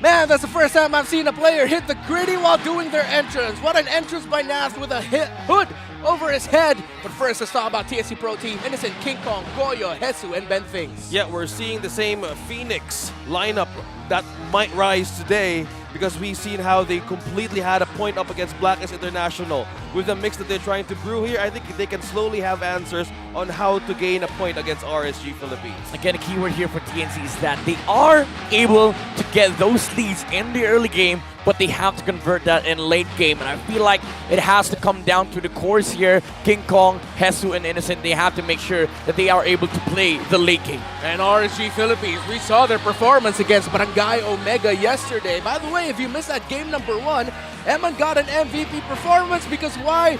Well, he split push, bringing us back to the M4 World Championship. When Echo did that in the world stage, Eman and RSG made that look easy. Yep, RSG again, it feels like the reassembling of the task force RSG. Very heavy on objective takes. But one thing is for certain, you'd have to look at light. The power of initiation comes from the roamer on the side of RSG, and the Raiders can only do so much in early to mid. But again, these plays have always been amazing from light. Yeah, we saw back-to-back Yuzhong games by Nats yesterday on the other hand. So alongside Light's entries, Nats has been very understanding of his role here when he's up against teams.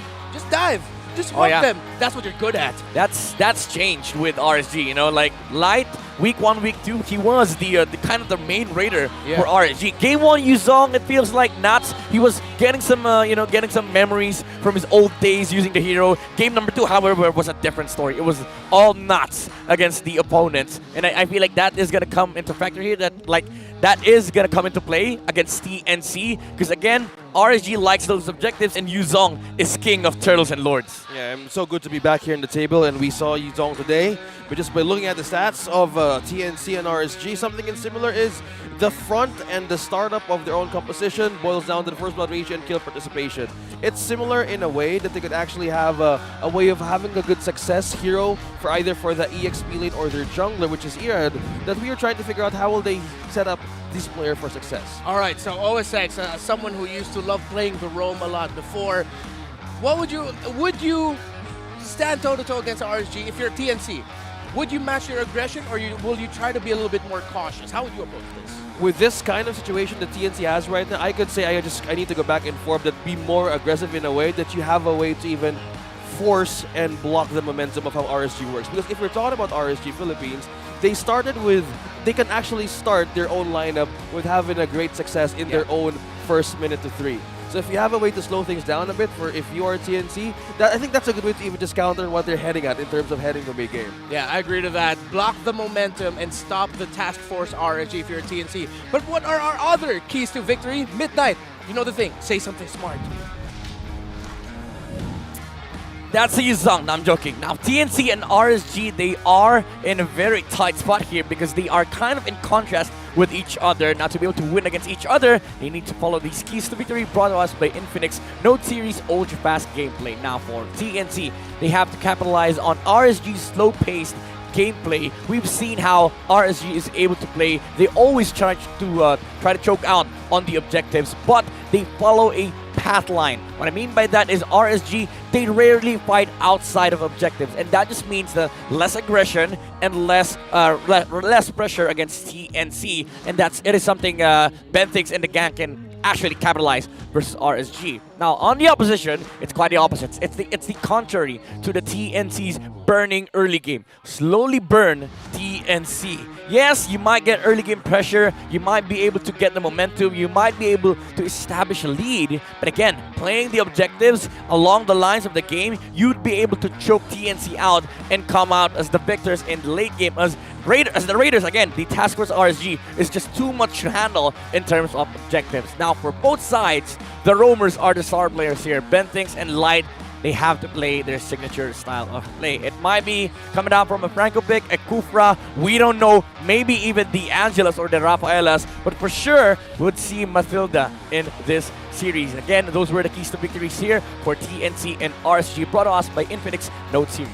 You know what? I am so used to seeing Light just do a stare down with the camera that I was freaked out seeing Light with his eyes closed. Whoa. I'm not used to it. We are not used to it. Yeah. And to think that he has the longest record on who has the stare down holder in time here in MPL Philippines.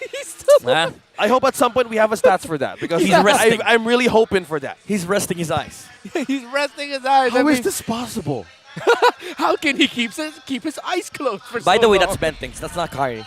Oh, thank you that you had to Bentings. point that. Yeah, I saw that. I thought it was another thing where it's it says Bentings, but that's obviously Kyrie. Yeah. Thank you for showing Thank you to us for that that's clarifying. actually Bentings. Yeah, a very smart way to see. Yeah. Thank you so much. Thank you for our the analyst. clarification. So Thank I you. think all throughout, the theme is set. It's very clear. It's the two roamers. It's going to start with them. It's going to start with their rotations. But other than the two roamers here, who's one player from each team? Let's start first with RSG that, and we mentioned Nats earlier, so let's take out Nats also. Another player from RSG who is going to be the X factor for their team.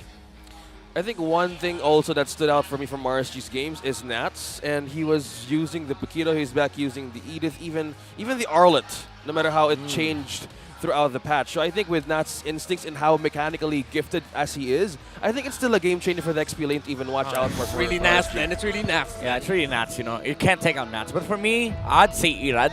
Yeah. Because you have King Kong, TNC, who uses assassins. Yeah. If ever TNC pulls out an assassin, I mean, that could mean, you know, TNC giving a challenge to RSG. And we all know Irad, he loves pulling out those Fannies and the Lancelots. Yeah, okay, so you mentioned King Kong. Is he your X factor for TNC? He is my X factor for TNC. For RSG, it's Irad. Okay, so it's the junglers for you. Here we are in the draft, and Midnight, you're right. We're going to be seeing Mathilda here, Yeah, but again, it's she's always getting banned. Yep, that's what I mean, you know, that's how you know. That's how you know. TNC, they removed the Edith, so this is going to open up like a lot of heroes on the first and the two picks for RSG. For example, the Fredrin most likely will be taken out. The Baksha is open, the Valentina is open, and also the Paquito will also be taken for during the first three picks, I believe. Yeah. The Paquito has been a great option for Nats in most of their games, and also from recovery on how they went through their days in the midterms in MPL Philippines. I think that way of seeing that TNC sometimes capitalizes on their comfort picks on the marksman, the Paquito's presence alone with Nats is just a nightmare to see even for team fights. And I don't think we've actually seen a lot of... We haven't seen Hesu bring out a Paquito. Maybe just once. Usually it's the Terizlas or when he gets his hands on it. the X-Borgs, Yeah. Edith. And I'm actually surprised that the TNC were the ones to take out the Edith. But I think they're also respecting the fact that RSG could first two pick it on the red side. What if TNC pulls out a Yuzong on their side? Ooh. On first pick? I mean, if you could argue that it could be picked on the the first base like two picks on the blue side, but again, RSG they have the chance, they have the opportunity of just getting it over the Paquito. But I think if you're Coach Panda, you might not even be considering about the Paquito and the Yuzong being in the first two picks. You can consider it in the third pick, so that you could see whether you are required to pick that. Because most of the times we see Paquito against Bruno. Most of the time we see Yuzong, it's against a Naruto. Yep. It's a Fredrin. And most of the time, you see this guy getting first pick. It's not most of the time. Like, it's 98% of the time. Almost always he's there. Maybe they're sticking to their guns this time. Last night, they were even forced to pick the Fanny. from TNC. It wasn't even good for their own play style. So maybe they're just sticking in a way that they can actually sustain team fights because RSG's ratio on how they do things, it's kind of a bit deadly. So with this kind of start, I think they're just slowing things down. There's one pick I want to throw out there that we have to watch out for that ONIC has played to great success. The Lilia might actually be a factor here. We've seen Aqua pick that before, like way back, like S10 era, that way back, even S9. And then maybe even Goyo can pick it up, but of course RG will pick up the Valentina Bruno.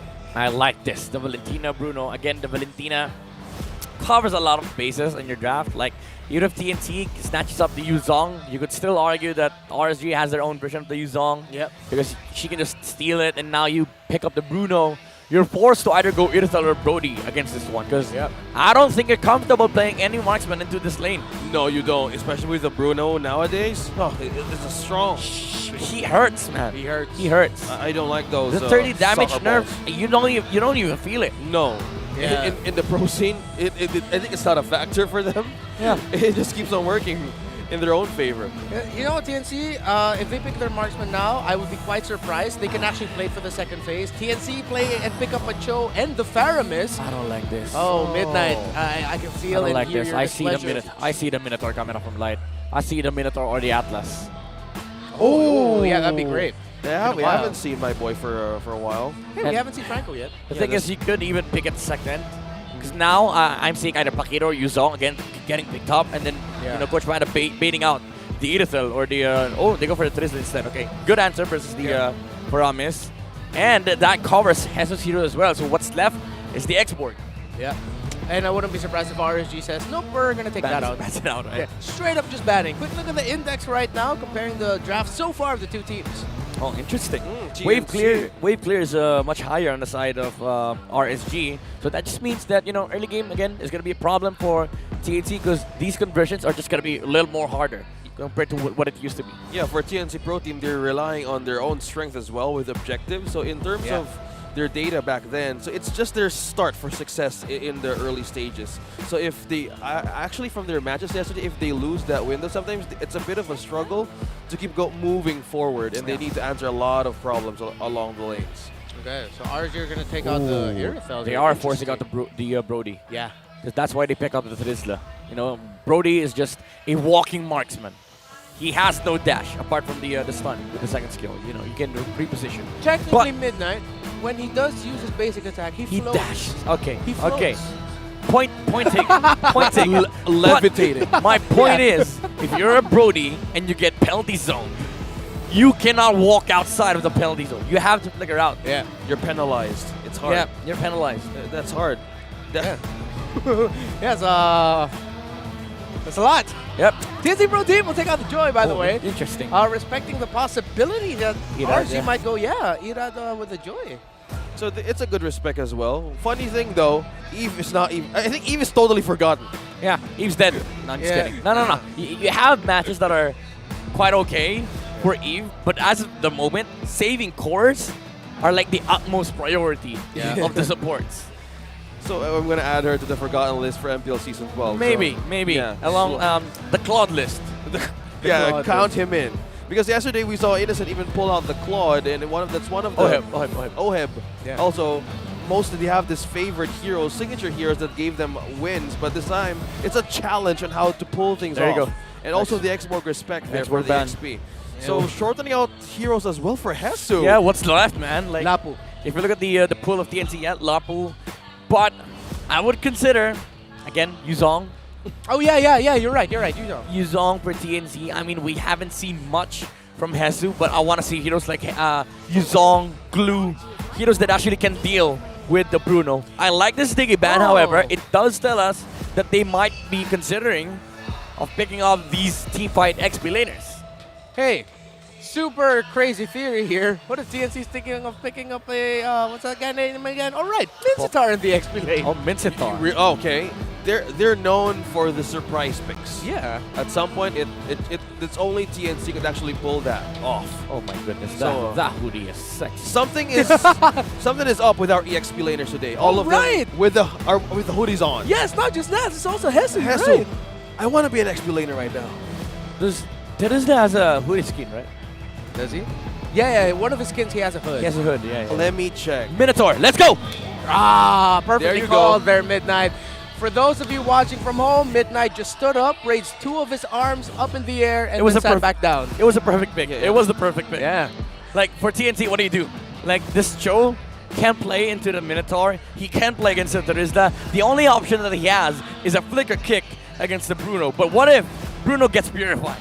Yeah. This is so much. I'm going to use the ultimate of Terizla. This is just so much CC, and everything here from Minotaur and Terizla is a combined ultimate penalty zone. If you step in a quadrant or even in a circumferential they have 6 state, penalty zones, by the way. Yeah, everyone's just going to be jumping up and down. That's what you're going to be seeing here. 5 seconds of you just jumping up and down. Yeah, that's why that TNC... There you go, the glue. They pick up the glue. I guess I'm on fire today. Carry. Oh, yeah, man. Nice. I'm on fire today. Lancelot, let's go. Lancelot? Yeah. No, I'm just kidding. You're up against a Paramis. Yeah, that's going to struggle, bro. The Martis is still open. Yeah, Martis. I'd say Guinevere is fine. Oh, the Gwyn jungle, right? Yeah, it's an option for RSG. The Guinevere is fine because your main priority here is to be a annoyance or a little, you know, what's that called? Thorn in the neck. Yeah. For the carry. You just jumping in and out. Yeah, not just a thorn on the side, a thorn in the neck. Yeah. That's how annoying you want to be. The carry can't play. Yeah, and that way, that increases I think the idea behind the RSG lineup of let's make them jump. Unless they want to go Akai here. Everyone's just going to be jumping. Oh, Akai. I would be okay with the Akai. Midnight! Oh! Midnight! I just said it. My dude, you are on fire! Somebody give this guy 3 more coffees. all right. Draft index, lads. Draft index. All right, here DPS. Interestingly enough, there's a lot of damage on the side of TNC on carry, but that's just carry. For RSG, there is the Bruno, there is the Lancelot, and there is the Terizla. There are a lot of heavy hitters on the side of RSG, which means that team play-wise, yes, you favor RSG, but do keep in mind that TNC, again, once they've managed to get the early game control, they are the ones who are holding the late game scaling. Yeah, I just want to mention, by the way, in the predictions there, you have to watch out for the Smart Power prediction. At some point in the game, a poll will show up. You only have until the timer runs out to comment your prediction with the hashtag SmartPowersMPL-S12. One lucky commenter who guesses correctly will win a redeemable in-game code. Remember, keep an eye out for the poll. And looking at our Smart Power predictions there, even from the audience, is leaning towards TNC. Yeah. They want to see the Phoenix rise today. 74% to 26%. Phoenix Army has been pretty loud for their support of TNC Pro Team, and we are now heading into the game. Will the Phoenix Army find that sought-after series win, or will the Raiders continue to break hearts? We're having a start on our junglers right on our screens, King Kong and as well as Irad, while Benthic is looking for vision for RSG. Early pokes, that's a flicker out from Nats, and this is Aqua doing the tag team. Hestro falls down to first blood, and Nats secures the point, and RSG gets the kill. And also Goyo for the response. Will he be the one to fall down with the follow-up? Look at the spam and the poke, the response. RSG's on a great start today, ladies and gentlemen. That's what we meant when there's a lot of heavy hitters on the side of RSG. Like, they deal insane amounts of damage in the early game.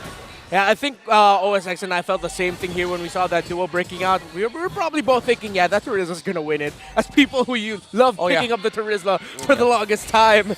And that just looked so good for RSG. A little bit of a questionable decision there by TNC. Anything interesting about our emblems? Tenacity and firmness on carry against Bruno. Just to make sure that you survive early game. This has been theory crafted for quite some time now. Like, people are trying to make carry a tank in the early game, but Aqua, the mid lane. Receives the appraisers. Rat King Kong secures the kill. TNC on a 3-man rotation in mid. Thought about pressure here for the Phoenix Army right on the game. And that's what we were talking about since yesterday, Midnight. We like it when we see TNC playing fast, playing aggressive. Just be a little bit more calculated, but that was the right call. Yep. TNC is, I feel like at this point, they're quite happy with the way that the game is pacing right now. It's a little quiet on the side of RSG as well. Innocent already is dealing with the Bruno well enough. Like, he has leg plates, so they don't care. They don't need to care about a golden at all for TNC.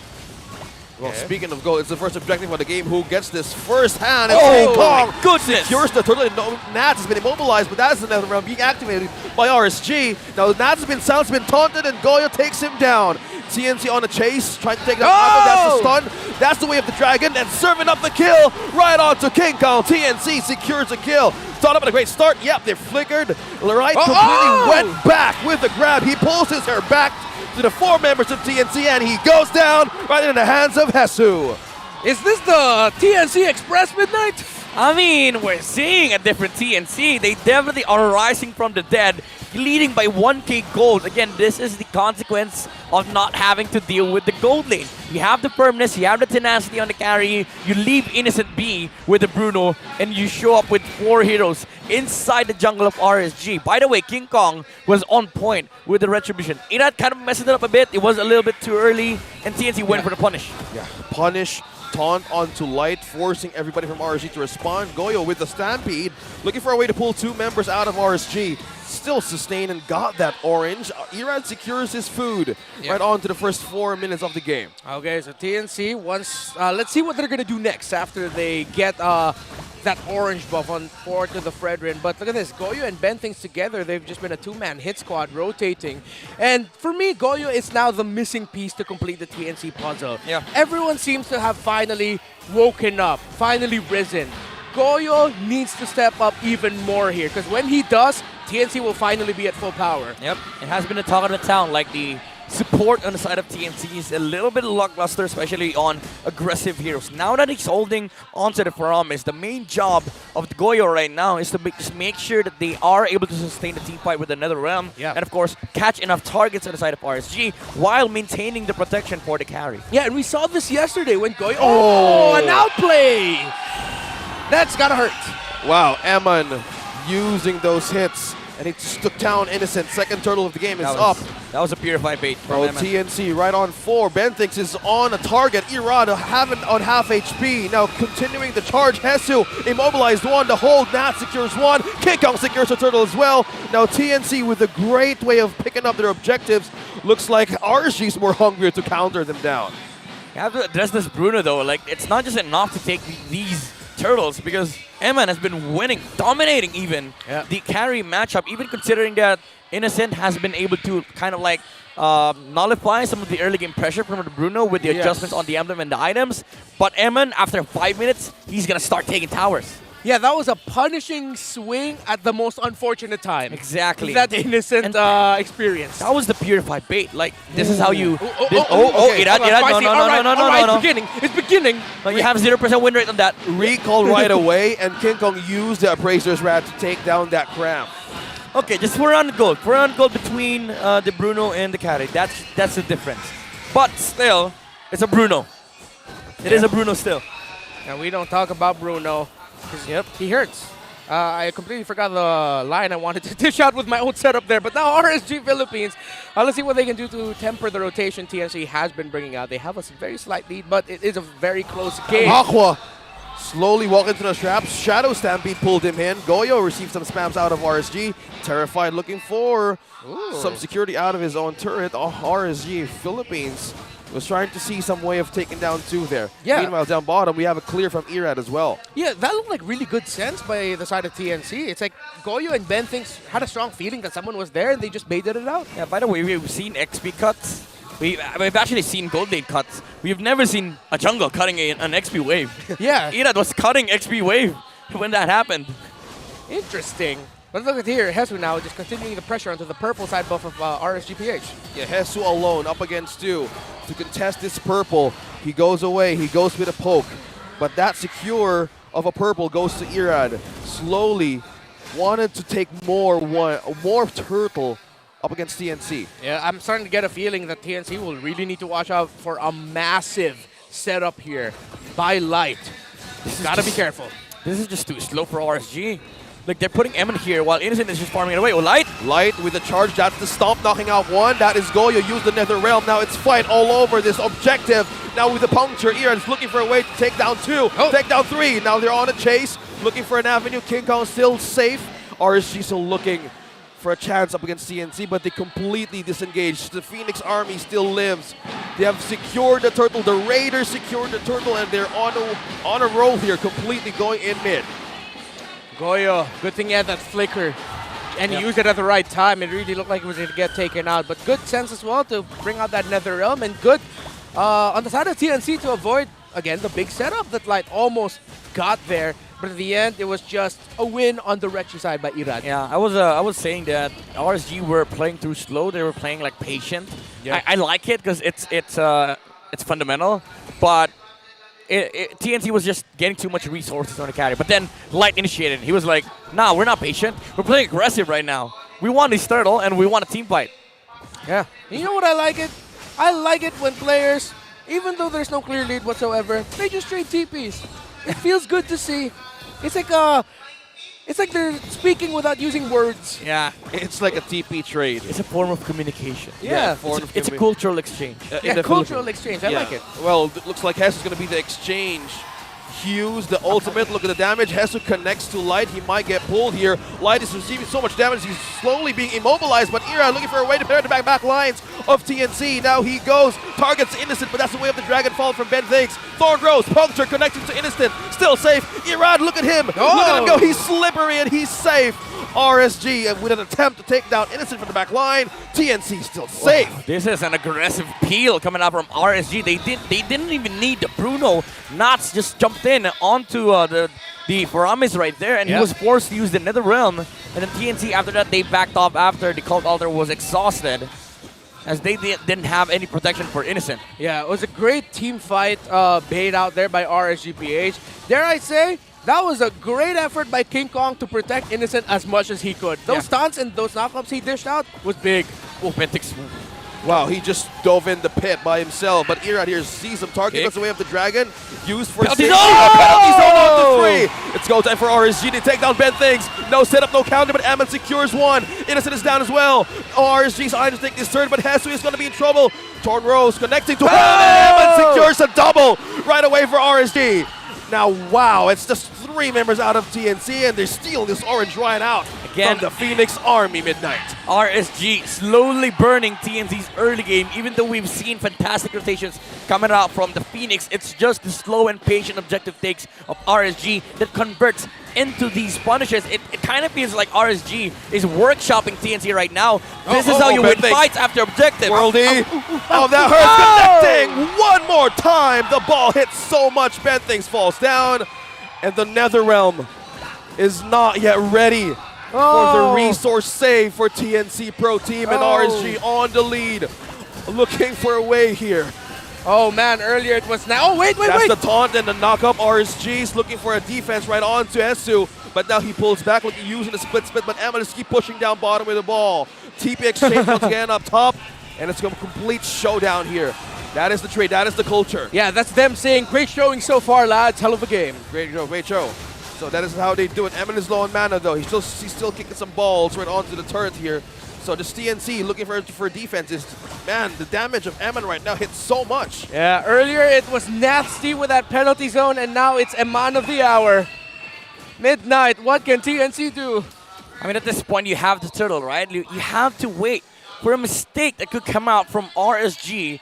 But look at the punish. Like, how do they actually do that? Because the thing with TNC is that the way they initiate is they wait for RSG to actually come in. Either that or you use the flicker on the show. But then again, who's your target? There is a Purify on Eman. And Ben thinks he has to wait for the flicker, and he has to wait for the perfect position. Speaking of initiation, Hesu goes in right in front enemy lines. Now RSG is looking for a way to disengage, but Ben thinks on the side, looking for an angle. He uses a way for a kick, but he fails. But Golden takes down Eman. The base! Knock up onto one, but the base still open. You're looking for a way to end this game. Showdown with King Kong. 1v1. Here comes Hesu to the rescue. And it's done. RSG secures game number 1. They did it again! Yesterday, a man of the hour! And now that was Irad! Split push! Yet again, RSGPH takes game number 1, and this winning moment is brought to you by our official sponsor, FWD Life Insurance. That was just ultra fast. Oh yeah. That was Obsh Gaming. Even the... Obsh, bro. Obsh, bro.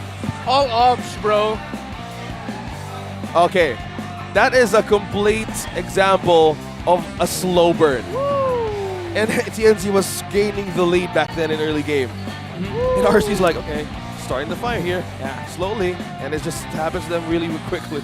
OBJ, full objectives for RSG. Even not caring about a team fight at all, like not going in with penalty zone on the last seconds of those team fights.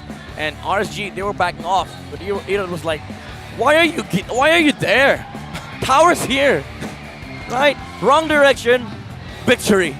Yeah, hell of a call by RSG to completely read that situation. Where it's just like, hey Irad, just go there please.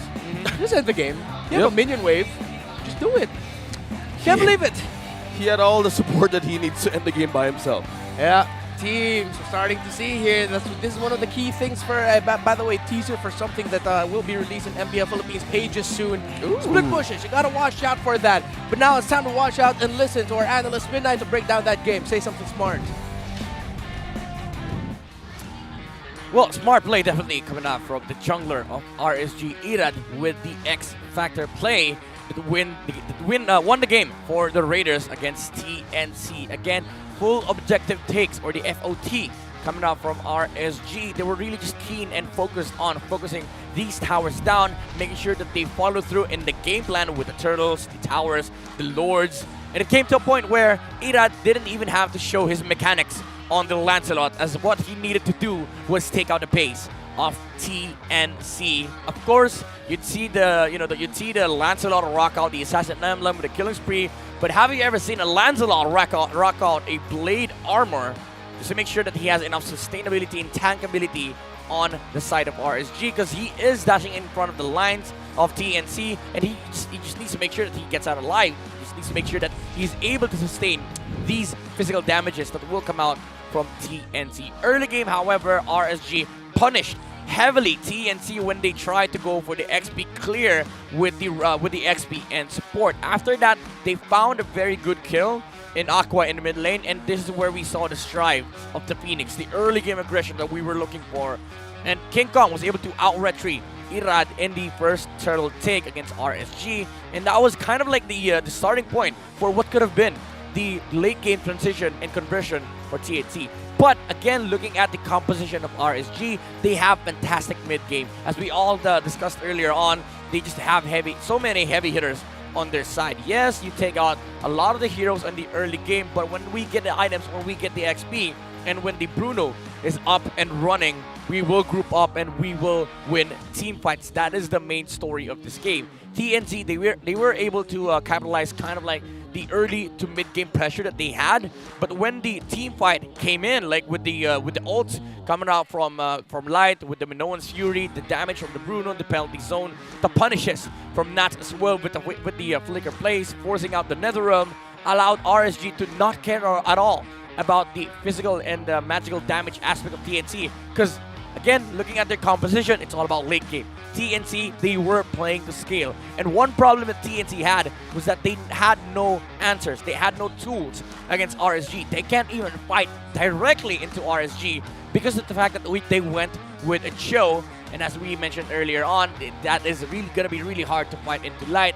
And after that, it didn't even end up with a team fight victory for RSG, as Ira just took out the base of TNC and slapped a win on game number 1. And we're going to be seeing the emblems here. Again, I want to point out, Innocent, very smart decision here to go for the sort of like an early tank setup for the carry, just to make sure that he is able to sustain the lane against Eman, a heavy-hitting gold laner, by the way, in the form of the Bruno. And even though TNC was able to capitalize on this trick, come to mid-game, when the towers didn't have any shields, Eman was able to take down Innocent with a Purify bait play, as it removes these stacks coming out from Innocent. The carry was not able to deal true damage, and Eman was able to take out the carry at that moment. After that, it transitioned into tower pushes. And RSG, after that, they never relinquished control, especially with the damages coming out from RSG, the Haslot, the Berserk's Fury, and the Malefic Roar. These 3 items are all you need on the Bruno to be able to hit hard against TNC. Even though there is a blade armor as well on King Kong, as long as RSG is able to punish both Goyo and Innocent and maybe force out the Netherrealm, it's not gonna matter, because King Kong at the end of the day will just be a distraction for RSG to deal with. Looking at the team fight participation here, you'd see Eman, Aqua, and Nuts sitting at 75%. All three of them had the same KDAs all throughout for RSG because of the idea that they just grouped up. You know, when they had a power spike, they grouped up, and Eman dealt 30% of the team's damage output, 55.6 out of the 166k.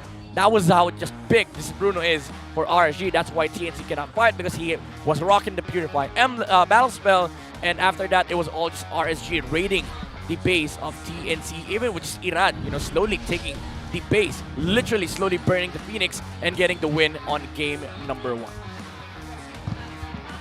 You know what, behind the scenes, OSX and I were talking about something here. By the way, Midnight, thank you for the analysis. So smart. Yeah, so smart, Thank as you. always. Wherein, we've noticed something about TNC. They seem to keep getting surprised at the most unfortunate times. Yeah, the picture is a deer in headlights. Yeah. They were doing good early game, and you asked me about the situation if TNC would be aggressive or just play passively. Yeah. And we saw that in early game, but when they caught up in a worse scenario, they were unable to react right away. Yeah, and eventually those balls on those Brunos started to hurt even more, as Midnight put it. MPL Season 12 is also live on Smart's live stream app.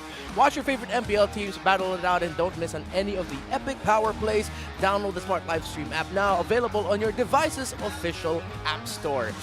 Yeah, TNC Pro Team just need to stop keep getting surprised. They keep getting surprised.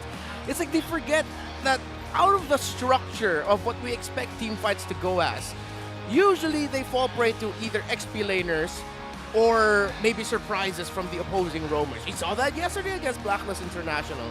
And some of their biggest losses come from the fact that after them controlling it, suddenly here comes a big play out of nowhere, and then everything crumbles for TNC. Why does this constantly happen, Midnight? I'd say, fundamentally speaking, TNC's mid game is just weak.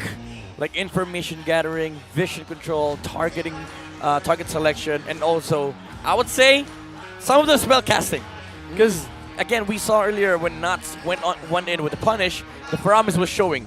Hezzy could have just been, zoning out, RSG providing vision, but he showed himself towards the Minotaur, and Nuts saw that the promise was going near the glue, and he went in with the penalty zone. And you didn't even need to do that, because again, the main objective of the game for TNC, especially in mid game, was to just protect, cover, be able to force reactions outside from RSG. But if you put yourselves in positions like that, these are punishes that RSG will be able to see. Like Nuts going in, forcing out the Netherrealm, suddenly renders your lineup like moot. Yeah.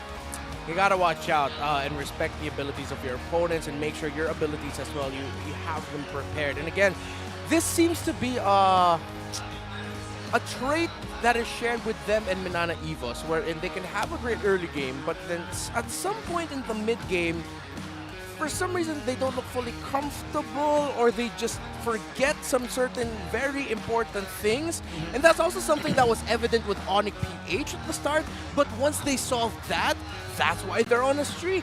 That's why they're going on a roll. So this is now the biggest point to pin on for TNC Pro Team, is that you gotta fix that mid game, because we can see the early game is there. We've seen them try to claw back from being behind and find a way to turn it around. So they can do comeback plays as well. But when you're in the lead and comfortable in the mid game, it's a head scratcher, and honestly, getting to the point of frustrating, because you feel the player's frustration. Yeah. Ben thinks has been open about his frustration, and he's getting to the point of sadness already on social media, where recently he posted like, how to win.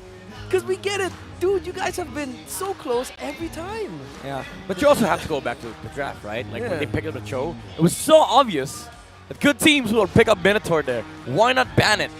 Yeah, they have great counters, but if they rely on, I don't know, if they went for comfort, maybe that could be a strong thing up against RSG. But as Midnight analyzed that draft, it was also a struggle how to even approach the Minotaur, and most of the resources were Can't drained even out walk up. quickly. Yeah. Even the Netherrealm, you've mentioned it a lot of times, it was miscasted.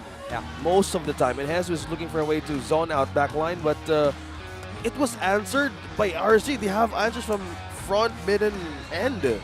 that it was a problem. Here's the thing, like if you look at TNC, they understand early game pressure. They understand jungle control. They understand playing Ube first 2 minutes. But then suddenly you look at the 4-minute mark, you start seeing some cracks in their gameplay. People that are not supposed to show, they're showing in the map. Gold laners, instead of trading, they're actually trying to fight into turtle when it's not the timing. Like we saw Innocent earlier participate in the second turtle. And you'd ask the question, why? You're a carry. Go to the opposite side of the map. If you watch Super Marco play carry, he doesn't give a damn about turtle. Like, you guys play turtle, I'm playing, objectives. I'm playing double waves. Yeah, and it's very surprising because if you go back to the past TNC Pro Team, especially, let's talk about again the TNC Pro Team of MPL Philippines Season 9, where they peaked, reached 4th place. That's one of the things they were really good at. Yeah. That map control. Jungle control, big pressure, even drafting. Yeah, that's why at one point I made a joke that people cringe at, and I'm bringing it back. TNC stood for totally nice control, because they totally controlled games. That's a great point. That's actually good. TNC, That's actually good. totally nice control. Because I don't actually know what TNC means. It's a right. I actually know what it means. I don't know if I'm allowed to say it. Okay, we'll leave it there. We'll leave it there. But it is a nice point to ponder. Yeah. The control, where is it? Can they channel it back? Can they pull a page back in? Yeah. Because that was the struggle again, over and over. Exactly, control. Okay, so that's TNC side, and I think at this point we've talked about and dissected TNC enough. And I think this is the most, how do I say this, blunt we've been when it comes to discussing the struggles of TNC Pro Team. And at the same time, they've been very open about their frustrations already as well. Because at this point, I think it's kind of warranted, like, to let people know, and even TNC know, that there are lapses in their gameplay. There are lapses in the draft. There are lapses in how they treat these conversions, right? Yeah. And I feel like you really have to go back to the drawing board. Like, maybe, we have player swaps, right? Yeah. Maybe you can start from there, start changing the environment, start changing the synergy. Because at this point, TNC, if they're not willing to change anything, I think they'll be stuck for for a very, very long time. But again, if you're planning on sticking to the same thing, at the very least you have to be correct. You have to be precise with drafts, with shot calls, with objectives. Because you are precise in one thing, and that's the most important thing in this meta. Early game pressure is the most important thing in this current batch. And they're doing so well. They just need to convert it. Yeah. Convert, translated success. I get what Midnight is pointing out here, because he believes on the capability of these players as well. Yeah, we all do. I dare say they're the best early game team here. Yeah. See, and how in the potential that we're talking about the players of TNC right now, we just need them to actually see the possible way of ending the game from mid to late, and when they got a grip from that, I think it's a good way to even to stand a close fight and put this to game number 3. That's what's all this is needed. Yeah. Okay, so TNC has what they need. Just again, going back to conversion and consistency. On the flip side, let's talk about RSGPH. Again, historically, they have that tendency of just having a lead swept from under the rug away from them, losing it out of their hands. Minat, as someone who's known and has worked with Coach Panda in the past, what's one of the biggest points of improvement for RSG in terms of them not losing control of the game? I would say them not overthinking games. Because RSG is at their peak when they're not trying to think of, oh, what if they pick this and we lose on this? Or what if we do this and they do this? They're best if they follow the recipe, the fundamentals that they've been taught, their plays around objectives. That's peak RSG. That's why we call them Task Force RSG, right? Like when they see an objective, they assemble, they know how to win, and they don't let go of it. And I think there are games where we see RSG kind of falter off when they overthink matchups, overthink early game, overthink turtles, overthink trades. And I believe, for me, we haven't seen that actually from RSG. From the past 2 games of RSG, that is something that they might have been able to fix. I agree. I think back then in Season 9, I even remember what Coach Panda said, that since they were up against Blacklist International that time from season 9 to 10, at some points, they were overthinking their capability. And that's one thing that really throws a team off. Instead of relying on your own strengths and remembering what got you to this point, I think that's one factor to even dwell and put that as a strength to translate to success. But if they just stick to the right recipe and to the right comfort, even in their own team fights. Heck, we even saw Minana, we even questioned Minana's win back then, that how will this draft that is so focused on team fight would work against a fundamental team that has covers on all sides of the index. So you're saying RSG should focus on the right, while TNT should focus on the left? Oh man, what a throwback. I did not see that coming. If you know, you know. That's how you know. Wow. That's how you know, bro. I just pulled up a gear right there. Yeah, man. I was like, I almost fell off our little platform here. Almost rolled off in our secret lab chairs. Okay. RSGPH. I agree with you guys there that tendency to overthink and hesitate. Usually before when we call RSGPH games, and of course those aforementioned situations where they're trying to end the game. By the way, that's Ben Thinks. That's Ben Thinks, right? Okay, because the crowd just made a lot of noise. For a second I was like, wait, is that Kyrie? Is that Kyrie? Yeah. Kyrie! Shout out to Mirko. Yeah, we are just...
ng pagbitaw mo ng mga skills. And in a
Viewers G Power, G Bro. It's like saying, you go, bro. Yeah, for the Indonesian, you do it. For the Indonesian fans, it's like you're saying, go bang. Go bang, yeah. Go bang. That's it. That's the right translation because that is exactly what it means. Yeah. Go bang. Go bang. Go all in or go all out. G Power. Yeah, because... So what if go bang bang? Go Go. play ML? Go, yeah. Go bang bang. Okay, Go. nice. Bang, bang. Nice talk. Good Yeah. talk. So how? I love you guys. All right. I love you guys. Anyway, going back. We're just hoping for TNC to just rise back. Channel. I thought I heard rice bang. That's possible too. TNC, Rice bang, right? Rice bang. Rice bang. Rice bang. You go. I'm done. we can continue this. We're- We can do this all day. I mean, We can do yeah, this as all much day as for TNC. we We're could talk rooting for you about, guys. like, as much as we could talk about the game, right? Like, you still have to play the game for both TNC and RSG. And I mean, you could point out a lot of things that needs fixing on the side of TNC, but at its core, like, TNC as a franchise has been struggling for 3 seasons now. Yeah. And I feel like the wake-up call has been long overdue. Like it's it's not about the games anymore. It's not about like the errors that has been committed by the players. What needs to be done is like maybe a change of mindset, right? Like I don't know how they're gonna do that inside a series, but I feel like that's gotta be something that they need to do. Oh, it's light and lighter. Light bang. Light bang. Light and lighter. Yeah, Midnight, you're right there. The wake-up call has been long overdue. By the way, folks, here. He let the glass. Oh! Put it in. No, I think it's too strong. I think the grade. Yeah, the lens grade of Coach Theo is too strong there. Lighter. Yeah. Oh! Look at him teleport from the floor to the stage in the speed of light. Oh, in the speed of light. And he's putting on a bag too, and changing his jersey, And changing his hair. and changing that. Growing his hair, getting it cut. That's how fast he is. In the speed of light. I can hear RSG cheer like, yeah, that's it. That's how you do cosplay. Yeah, and look at that, from Indonesia to the Philippines. Again. Sorry, that's Ben things. Oh, that's Ben things. Every time it gets me. Yeah, By the way, folks, we're just receiving word that, of course, we want to do everything here to make sure that the competitive playing field of our players are even and everyone's comfortable. We're just sorting some things out, of course, and doing our best to make sure we provide the players with the best competitive playing field. So do bear with us, but we appreciate you for your patience and you sticking with us. TNC. I think they need to bounce back. Yeah. How many games is left? Because right now, since we squeezed out the season to 6, and since it's midterms, how many games that TNC needs to win? Because they're bottom 8. Okay, so right now, in terms of the points, actually, they are... I'm just looking for my notes right now. I listed that down here. And hey, by the way, here's the draft already. And so while the bands keep rolling out, yesterday, 2 in Crucial Lord series. You know, Midnight, say something smart first about the draft while I look at my notes. All right, Matilda Band. That's good. Thank you. Thank you. Great start. Thank you. Great start. Fred and first pick might be open, definitely. But question is, TNC, are you pulling out an Erad? Are you showing up with a Fanny and potentially the last game of the series? That's the question. Since the macro game from RSG is really good, they could actually utilize that with Irad. And how they deny this was with a Novaria for TNC? That's really weird. I mean, I know that RSG does play the Novaria, but TNC, their first pick, maybe this is just to open like a bunch of heroes that RSG couldn't decide on. But I feel like the Novaria ban is a little bit unwarranted from the side of TNT, because it does open up like the Baksha, still the Fredrins, the Mardis, but TNC only gets 1. I'm thinking they might go for the Franco this time. First pick? No, somewhere in the first phase. It could. Because Light is also a monster of a Franco, so with the Novaria being banned out, I think that this lessens out the vision checks as well. Yeah. Fredrin gets removed. The question is who gets Baksha, the most OP jungler of the current patch. Yeah, but... That's no joke. Yeah, that's true. We all agree. If Baksha shows up again, I'm not shy to say it. I have a lot of bias towards the Lilia. Super Prince absolutely tore up a Baksha jungle as a Lilia. Whatever happened with Valir? Oh yeah, and Valir too. He just took off like Naisu. Well, Naisu took off with Gord. Yeah. Valir, who took off with Valir? Yeah, it fits better with the theme of TNC with fire. But it's also that's great coverage with Rome. You are my fire, the one. All right, TNC gets Baksha. Yep. Question is, do they pick him? Do it, TNC. Come on. Because we've seen like picks like Akaja even already fall out into the second portion of the draft. Sometimes even like the next 2-3 picks, not first pickable as much. I agree with the Baksha pickup. It would not be surprising. It'll totally be more than okay. Yeah, I think you have to go for the Baksha, right? Like for TNC, I mean, the trade for you wouldn't be too bad because RSG would always get Valentina either way, unless you first pick Valentina, but you're losing out on the Baksha. Yeah, and at that point, I'd rather take the Baksha. Are they willing to trade that though? Because we're seeing a great start here for TNC. Come on, Baksha, this is your chance. Oh, Lancelot! There's still a lot of open to make this Lancelot struggle. They're giving away the Baksha to RSG now. Baksha, Valentina, Paquito, these heroes destroy the Lancelot. Man, RSG is just doing a great grocery run right now. I'm not going to be surprised if RSG gets Irithel third pick, but I'm sure TNC is already eyeing at that Irithel pick on their 2 picks. But RSG, again, you cannot ignore the fact that they can just pick either the Paquito Valentina or the Valentina plus maybe Baksha. Yeah. I think we're all in agreement about the Baksha getting picked up earlier now. Unless they swerve things up, but Valentina, it's there. Oh, it's the priority. Oh yeah, because they've already picked up the Lancelot, so yeah. There's no point in rushing things. Because even if TNC removes the Baksha, you still have the Martis, the second rotation of the picks. Even if TNC removes everything, like they ban Martis, and then the Baksha, you have a Guinevere for Irad, or even a Fanny. So many things open for RSG right now. On the last 3 picks of the first phase of TNC, they can either secure their own roam here right away, or Kufra also is open, Franco is open. I don't like any Bentings here, honestly. That is just counters Bentings. Oh yeah. There's a lot. It's not the hero anymore, it counters Bentings. Yeah, because if you look at the hero pool, like the Kufra. Oh, there you go. Oh yeah. Faramis again. They want to keep it up. They want to keep up that tempo. I'm feeling it, Midnight. What is it?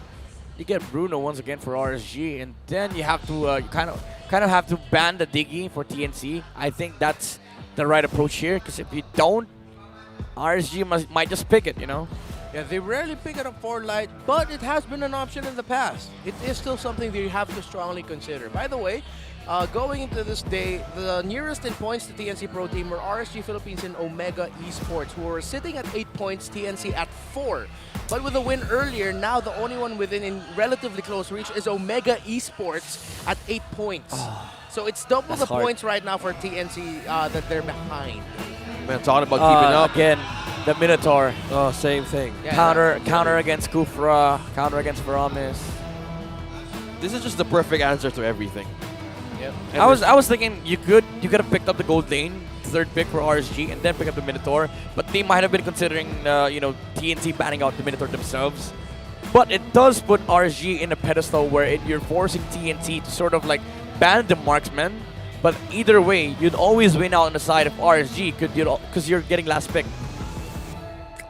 Difficult still. As you look at the draft index right now, of course, again, every time we show the draft index in this portion of the draft, it's only for the first 3 picks so far. And still both relatively close on all aspects, actually. The priority of TNC over this Lancelot, they just eyeing for a great start for the objective, same as what happened to game number 1. Yeah. I think, and it's comfort. Is that a guy playing ML? Yeah, that dude is playing ML while watching MPL. Talking about experience. Joy ban. Interesting. They have a Faramis and they ban Joy. Now, you have to consider Martis or Baksha. Problem with TNC right now is that they let go of all the marksmen. Yeah. And RSG would always get a winning matchup. Like, if you get Bruno, they'll get probably Irithel. If you get Brody, they'd probably get Bruno. If you get Irithel, they'd probably get Bruno still. Yeah. It's surprising to me that RSG would actually respect the Harith here. Yep. But hey. That's Nomad, right? Yeah. By the way, Nomad, if you're fans of Mpl Philippines, since Season 7, he's in the back right now. He's on the backhand side. Yeah. Yep. He's an AD. Yep, He's Mr. an Pineda. Mr. AD. That's why Nomad. Yes. Nomad. One letter. He could have been Minana Evo's player. Yeah, Reptar was like the inaugural Rep AR. There you go. Fanny Ban. yesterday. So the Baksha. And then get, carry later on. Or Okay, Bruno. so they're more prepared with the Baksha. I don't think TNC's prepared for the Baksha. They're just letting out letting out a great pick here, because it's just we're just looking for a way for RSG to just tame things down a bit, but they're just relying on great comfort, and even great picks. Unless call me crazy, I'm seeing Guinevere for Mirad. You're crazy. I'm kidding. You're not. I am. It makes a lot of sense. I am a self-proclaimed crazy draft predictor. It's good because if we look at Guinevere, you already had a good game from that, and with the knockups, Violent Requiem, and Bruno. in terms of setups, since everything can come from the backline of TNC, I think that's a great way to initiate a fight. By the way, this is essentially the same lineup for RSG. Yep. The only thing different is that this time they don't have the Lancelot. Yep. That's it. That's the only difference. And the draft of TNC Pro Team, how they banned, reads to me as they're going to be picking up a draft wherein Innocent's going to be left alone in the back, and the rest of TNC are just diving forward. Yeah, I think you're playing carry here. You have no choice. Carry Yuzong, carry Glue, carry Lapu. It's hard. It's hard for TNC to sort of like find an XP lane for Hezu to play with, especially up against Trizla. Yuzong is sound, but again, we haven't seen much of the Yuzong coming out from. Oh, okay. There you go. Yuzong Initel. I'm on fire today. Man, Guinevere. Guinevere or Baksha, just those two. If this is Guinevere, I'm buying you coffee. Yep. Irad. Calling out to the player. Irad. Yeah, I'm getting a double fudge. Stage. I want some coffee. Yo, Panda. Panda, get me some coffee. Pick up the Guinevere. Yeah, Guinevere sounds fine here. Sounds really fire rather for RSG. Since with the Yuzong here being present as well as the Irithel, they could just freely jump. Yeah. Still the same thing for RSG. And with that, you can even divert everybody out of you could TNC's map. You could also consider Martis because you are up against Gupra. But I want to see crazy heroes. Give me some Guinevere. Don't give me Martis Baksha. Guinevere. There. No crazy today. Not getting your coffee. Sorry, man. Thank you so much, coach. He went so fundamental there. Like I saw the Kufra, it's a Martis pick, but I wanted some Guinevere, But looking now at the index here, DPS is much more powerful on the side of RSG, but late game, however, is a different story. As TNC, they are holding the advantage in terms of late game scaling. Yeah, speaking of scaling as well, they have good isolation too.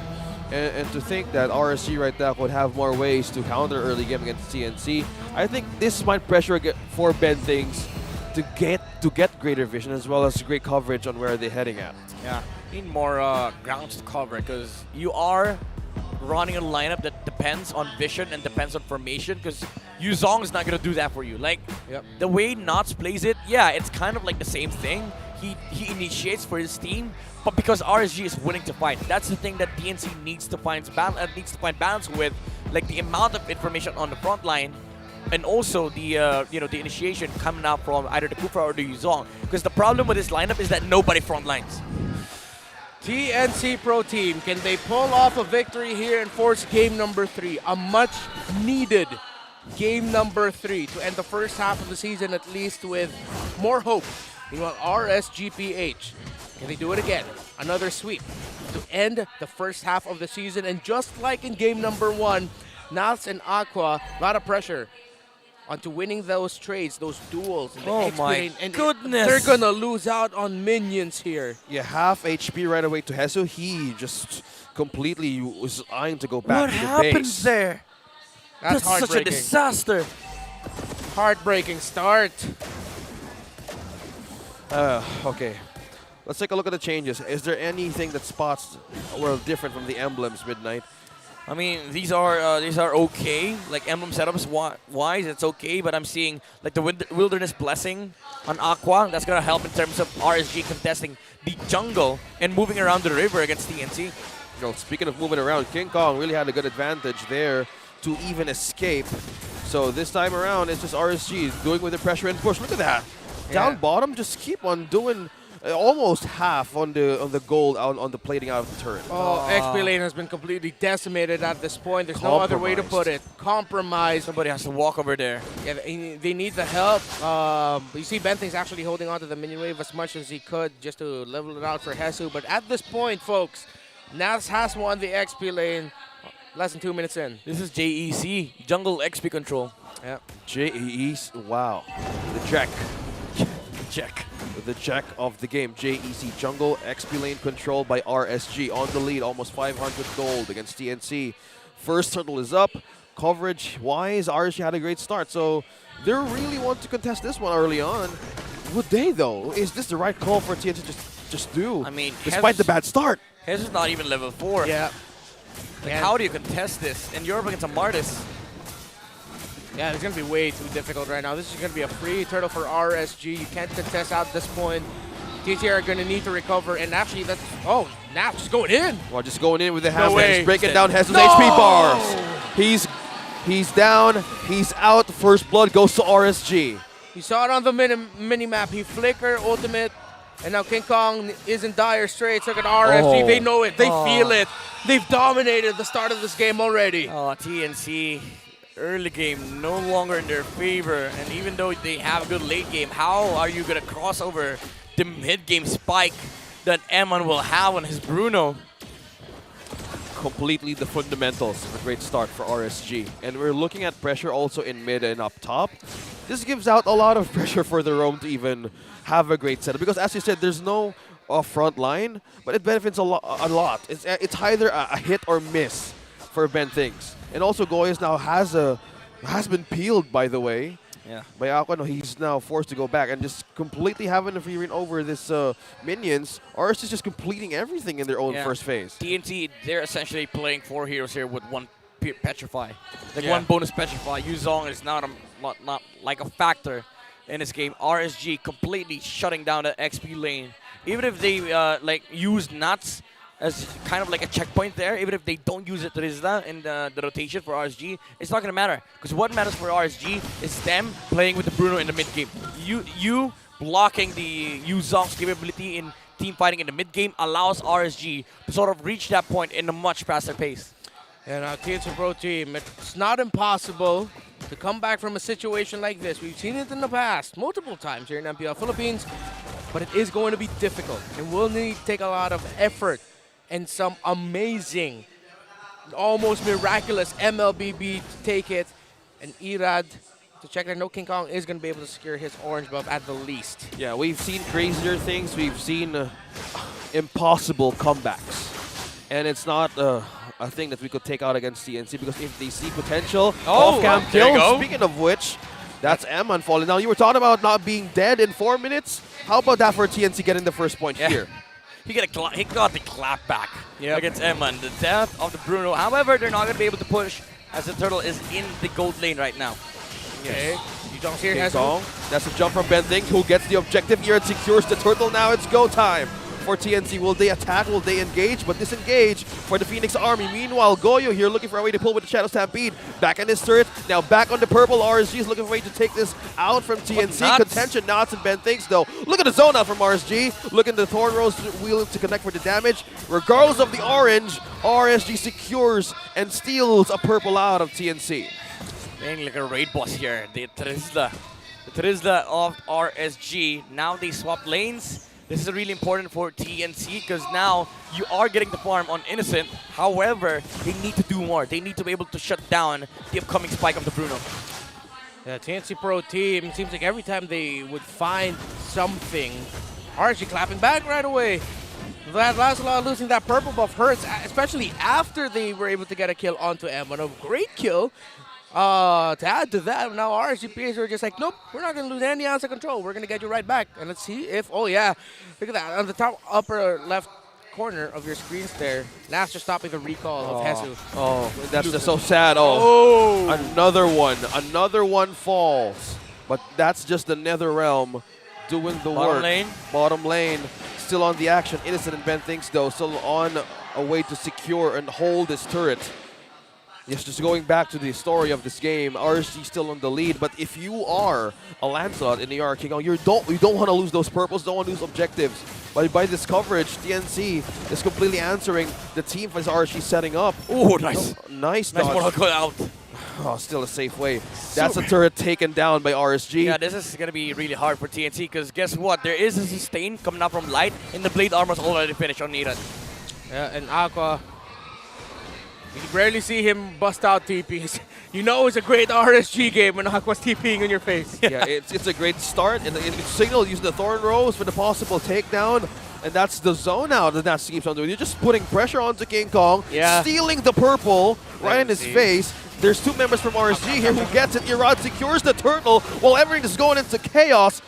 No purple, but that is just the Hog. That's the Titan's Rage connected onto one. That's the Penetrate. That's the Sun onto Nats. Going back, looking for safety. Hassel the Black Dragon 4. Will it land? Will it sacrifice? Will this be the chance for TNC to go? That's on the Hetsu. And Light. My goodness. No setups, no faults, no takedowns. CNC looking for a chance there. Hesu. Oh, Mortal Coil and just a Decimate connected onto Hesu. He falls. RSG just turning things around slowly. King Kong. On King Kong just taking down the turret out of RSG. Man, that timing on the Netherrealm from Aqua was disrespectful. Yeah. I was like, oh, you think you got nope? Just I'm the noob. Nope. Again, if Aqua's TPing on your face and doing things like that, you know it's a good RSG game, and they are definitely feeling it. Completely feeling it. Just taking down the first tier turret, exchanging TPs, and no defenses from their mid. And slowly being deteriorated. Look at this. Again, this is why it's so hard to play Benzing Zeros against Minotaur. Like, he just blocks every path you want to take, allowing Emma to take all towers. Took two, by the way, for RSG. Blade Armor is already complete on the Martis. Dominance Eyes up on the Terizla and almost completing as well the Blade Armor alongside the upcoming Blade Armor as well from the Minotaur. Massive physical defense to the side of RSG. And if you look at over on the composition of TNC, it's mostly physical. Yeah, and they're taking their time to just keeps on doing the recalls. And another purple stolen from King Kong. Yeah, at this point, TNC are going to be looking for a miracle. A miraculous steal onto the Lord, RSG slipping, and then getting to the point where Goyo's dealing massive amounts of damage away that Nats. Bouncing ball connecting onto Nats. They're trying to slow him down. Penalty zone onto two. Now Nats is up against 3. Will he survive though? That's the Nether Realm. But he survives. Spellvamp doing the work. Nats doing the manage and damage. Now looking for a way to hold this through. Has to use the back dragon form, possibly to escape RSG's takedown. They still live, but Nats is just completely a one-man army. Yeah, man, that was an absolute Chad move by Nats. No other way to put it. That was just Chad moves. 2 ultimates were forced out by on TNC, and they now they have Lord for RSG. Bentings? Nobody can get closer. Bentings though, he has the immortality. Nats now has been popped out at the last chance for taking back the safety. He still lived. That's the round, but Nats purely taking that kill out of TNC. Now RSG is putting up into pressure, continuing damage. Now the Lord has been taken by Eman and RSG all over the map. They've taken out of TNC and they've taken the objective, and this is not looking good for TNC. Nats and Aqua, what they did at the start of this game in that XP lane single-handedly won this for RSG. If ever RSG do finish it and actually complete the game and complete the win. Again, Renmar 06, this is kind of like a similar story to what Omega faced yesterday, right? Like it was Omega versus Nats. Now it's TNC versus this damn Terizla of the Raiders. Yeah, and they're up against Nats most of the time, doing all the work and positioning-wise, and the surprise factors of Nats, mostly with the penalties on Flicker, is a massive team-fighting initiation for RSG, and it just crumbles by the moment. Black Dragon form now being used by Hesu right on too early. Lord pushing down bottom, RSG looking for a way to clear. Eman and Irad securely takes down that turret. TP's right onto the base. 2 turrets left for TNC. How are they going to do this now? With no right recipes for damage and defense, they're just right into the mercy of their own base. This is classic RSG that we're seeing. Can they? Will they? End it here, end it in a bit. What will RSG do? With the final nail in the coffin for the series. Oh! Penalty zone on to 2. Forced out retreat back from TNC. Now it's the action being brought up from RSG. Silence. Now they can't move away. Erad now taking down one. Is on a killing spree. Erad takes down Irizel and Innocent, and Hesu is down. TNC with no damage left at the mercy of their own base. King Kong and Goyo looking for a way to end, looking for a way to hold and defend. Eman as well looking at kicking down. What was that range? Oh my god. Oh, Bentley's from the back looking for a way to set up now. He's trying to hold this through. He goes down. Eman secures the point in RSG. Looking for a way to take down King Kong. He falls. And a double for Eman, and that's it. The Raiders completely dominated TNC in 12 minutes. No minions. No minions. But there's still a way. There's still a way to hold, but can they completely end this raid quicker? Black Dragon 4 on the back line, connected on to Aqua, and it's done! RSG dominated the way out of TNC. The Raiders are waking up, channeling their past success as champions of the Philippines and as champions of Southeast Asia. This winning moment is brought to you by our official sponsor, FWD Life Insurance, dominating in that game number 2, and in the sweep was RSG. Talk about slow burn for TNC. They burned out. And again, early game, you ask yourself the question, what happened on the EXP lane? Like, they got frozen. They got, I don't know. Like, They were at that scene, heartbreaking. That was so crushing to see. Yeah, a heartbreaking the XP match. lane being freezed. Yeah, in minute 1 to 130. Some people were probably thinking we're overreacting. No, you saw the result of it. You saw what happened right after that and how Nath became, as OSX put it, the one-man army. Oh, they need to bow this one out. A heartbreaking match for TNC. Now this is just putting pressure on how they could really bounce back in the next few matches, but RSG completely standing up top. It's like looking at a barbecue and waiting for the pork to even go well done. Yeah, it was well done, and that was a medium rare performance by RSG-PH. For people wondering, medium rare, that's the best kind of steak. Yep. And that's what RSG was. Really great steak. That game is brought to you by the official sponsor of MPL Season 12, Infinix Mobile. Bring you an ultra-fast gameplay with the Infinix Note series. One thing to note here, Nats, man. No other way to put it, Nats. And, of course, we have to acknowledge Aqua here.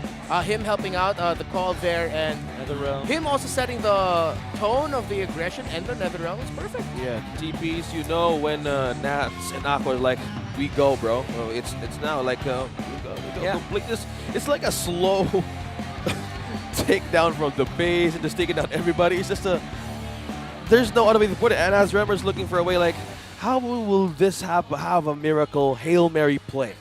And it was just too hard for TNC to just even go from the back. And they were really trying. They're really trying to initiate some points, but even they need to answer mostly on the defense. And they were pushed to be more defensive in the base. And it's so hard to see, to look at even how they would even manage to go and rise back up on that game. Again, you have to point out like the main points where it went wrong, right? Like they picked up a Kufra without seeing the matchup. Like they know that there exists a hero in the current meta who counters almost all setters, like the Francos, the Chos, the Kufras.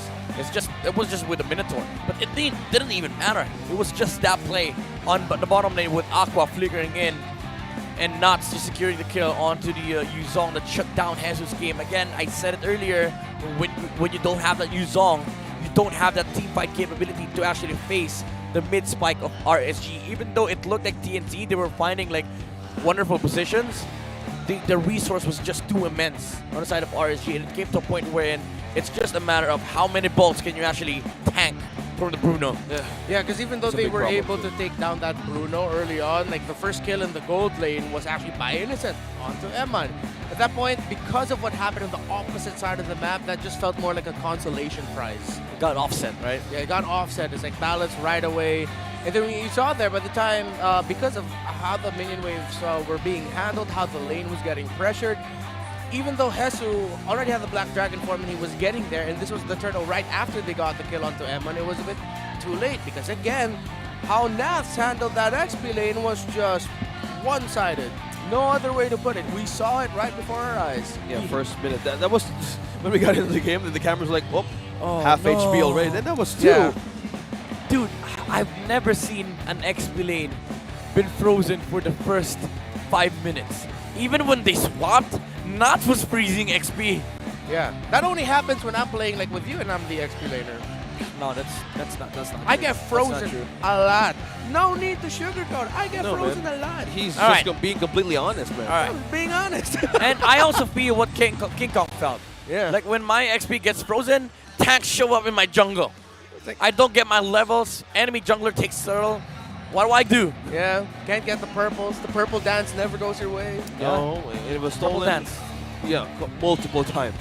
Purple's almost, despite the orange being secured, it's not the right thing to even be out of, especially in that game. Yeah, gotta watch out for that Terizla, folks. It's the reason why he's one of the most feared XP laners. If you know how to use him right, if you know his strengths. And it's interesting to see because Yu Zhong, actually one of the more stronger XP laners in terms of how he was buffed recently. And theoretically, it should work, but at that point, it was just, again, one of the best XP laners in the world in Nats, just showing how good he is. That was not how that XP lane was supposed to go. Even with the support showing up there, Yuzong and the Terizla lane is a wash. Yeah, like if you both are great XP laners, nothing is happening on that lane. Yeah, it was. It's a really hard thing to see. We're looking for a way to bounce back, but it's just RG Ryzen for this occasion. Yeah, now RGPH is with Mara Aquino onto stage, so let's hear what they have to say about this series. All right, everybody, give a round of applause to RSG Philippines. Congratulations. Bakit may ano ka, Irad? Bakit nasa iyo ang blazer ni Coach Panda? Nilalamig daw ako, sabi ni Coach Panda eh. May heat tech na nga ako, tsaka hoodie. Pero akala ko kasi, dahil ang galing mo talaga, MVP nung ating game number 1. Alam mo, actually, Light, pwede mong tulungan si Ira dito sa question na to. Kasi last season kasi, everybody, it was noticeable na you guys were taking your time sa game. You guys had one of the longer games. Ngayon naman, this season, also when you came in, ang bilis nyo tapusin ng laban. You guys hold the fastest record for the game, which is about 9 minutes, 57 seconds. Kanina, Game 1 is 11:31. Game 2, a little bit over 12 minutes. So bakit importante para sa inyo na tapusin kaagad yung laban? Yung meta po kasi ngayon is mga tank jungle po, ganun. So, kapag nag-snowball po sa early, kailangan i-dominate na po namin agad para di na po sila makabawi, ganun. Tsaka, yung game to namin is ayoko po talaga mag-martis dun. Ano nangyari? Ano ba gusto mo dapat doon? Joy, ayaw ni Coach eh. Nakakatampo. Anong gusto mo sabihin kay Coach? Hindi, joke lang yun na kung ano yung pit sa drop, yun na lang yung gagamitin ko. Tsaka ayusin namin palagi para magtugma yung mga pinapractice namin sa tournament. Yan. You know what I like about Irad? Napaka-vocal niya. Sobrang vocal mo. In fact, yung first question ibibigay ko dapat kay Light, gusto niyang sagutin ngayon. Why is that na ang lakas ng ano mo ngayon ang lakas ng aura mo ngayon and you're so confident? Na-experience ko last season. Ganun. Parang wala nang hiya-hiya. So yung na-experience mo last season, natuto ka na dapat all out ka na ngayon. So it's important for you now to be more vocal. Yes po. And good job because ang dami mong maganda talaga ang ipinapakita mo. Congratulations. Now this one is for Coach. Coach! Coach, tatampo daw siya sa'yo. Tatampo, pero hey, effective. Na-sweep niya yung kalaban, ha? Coach, may sinabi ka dun sa isang interview na everyone can be aggressive sa early game. Everyone can control the mid, but not everyone can finish the game properly. In fact, right now, nasa tie kayo. At number 2, may 3-way tie tayo ngayon with Bren, with ONIC, and RSG. Coach, what do you think is your edge dun sa upper half natin? Is it because you can close the game early? What is it? Sa week 1 tsaka week 2, we really had a bad games a lot because number one factor is that the players were trying to readjust how to play in the stage again. Number 2, their communication, their execution, and lalo yung mga synergy nila was kind of kulang. And also, Irad was kind of nervous din sa stage. Pero coming to week 3, the players are finally able to find the voice and then yung mga execution. The proper edge I think that we have over the other teams is siguro mga hero po that we can also play assassin. Tapos our execution will be better the more weeks we go. Again, regular season is a preparation for playoffs. So sana as we keep growing for the following weeks, by the playoffs we will show our ultimate good form. Now, Coach, out of curiosity, do you prefer a player na mas vocal? Or do you prefer a player na susunod lang? Depende din kasi. If everyone is vocal, then ibig sabihin walang isang shot call. Sabi ko to my players that a good shot call is not by making the tamang decision. A good shot call is, for example, if someone says, let's go, then everyone says, let's go, even though they know it's a suicide mission. A bad shot call is kahit maganda yung decision, then hiwala yung yung mga communication. Yan yung bad shot call. So right now we're still trying to find the balance, and I'm really happy about the performance today because maganda yung shot call today. And you are finding that balance as the days go by. We could see RSG improving more and more. Now it's time to announce the match MVP. Let me hear some names.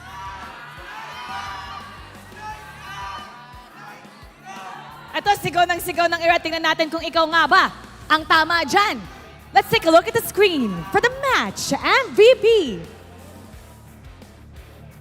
Irad! Irad, sabi ko sa'yo magaling ka talaga. Very, very noticeable. We've always seen your potential, pero this season talaga you're shining. Now, yung totoo you could be really honest, and I love how vocal you are. Sa first half, kasi I think you guys faced all the teams na sa first half dito sa ating first round. Happy ka ba sa performance mo? At kung hindi, saan ka ba gustong bumawi? Feeling ko di pa namin napakita yung buong lakas namin sa TNC Tsaka may gusto talaga kaming team na bawian. Sino yon? Kasi may sinabi ka kanina sa akin Yung Ego po kasi masarap po sila kalaban. Tsaka sobrang tapang po nila maglaro. Yun. Tas sana po ma-dominate naman namin sila. Bakit sila masarap kalaban? Are you talking about the entire team? Or meron ka bang specific player na meron kang gustong patunayan? Nire-respeto ko naman yung yung mga sinabi sa akin ni Carl. Tsaka hayaan mo yung sinabi mong magpalakas pa ako, see you. Nagpapalakas talaga ako. And we're really waiting for the second round to witness that. Once again, everybody, congratulations to RSG Philippines. You may now take your bow and take your walk of victory. Yan ang pro player. Talagang gustong patunayan ang kanyang sarili. And will prove something sa lahat ng hamon. Titignan natin kung ano nga ba ang papakita ni Irad sa ating second round pag nakaharap na niya muli ang Echo, specifically Carl TZ. But before we go to that, syempre hihimayin natin ang ating laban. Babalikan na natin ang ating mga casters. Pasok! With that sweep win of RSGPH over TNC Pro Team, they have launched themselves up to the, top 2, if I'm not mistaken. Because there's a three-way tie at 11 with APBR and ONIC PH. This I have to correct myself or double-check it. But I know they win in the head-to-head against APBR and ONIC because they've defeated them already this season. Yeah. Top 2 real quick. Yeah, from 5 to 2 with those 3 points. Despite their losses, scratch that out. We're back a game. First is Echo, right? Sorry, rather? First is Echo. First is Echo, yeah. Okay. At 18 points. There's still a lot more to talk about there other than the things we've mentioned during game number 2. So, Midnight, say something smart and explain to us game number 2.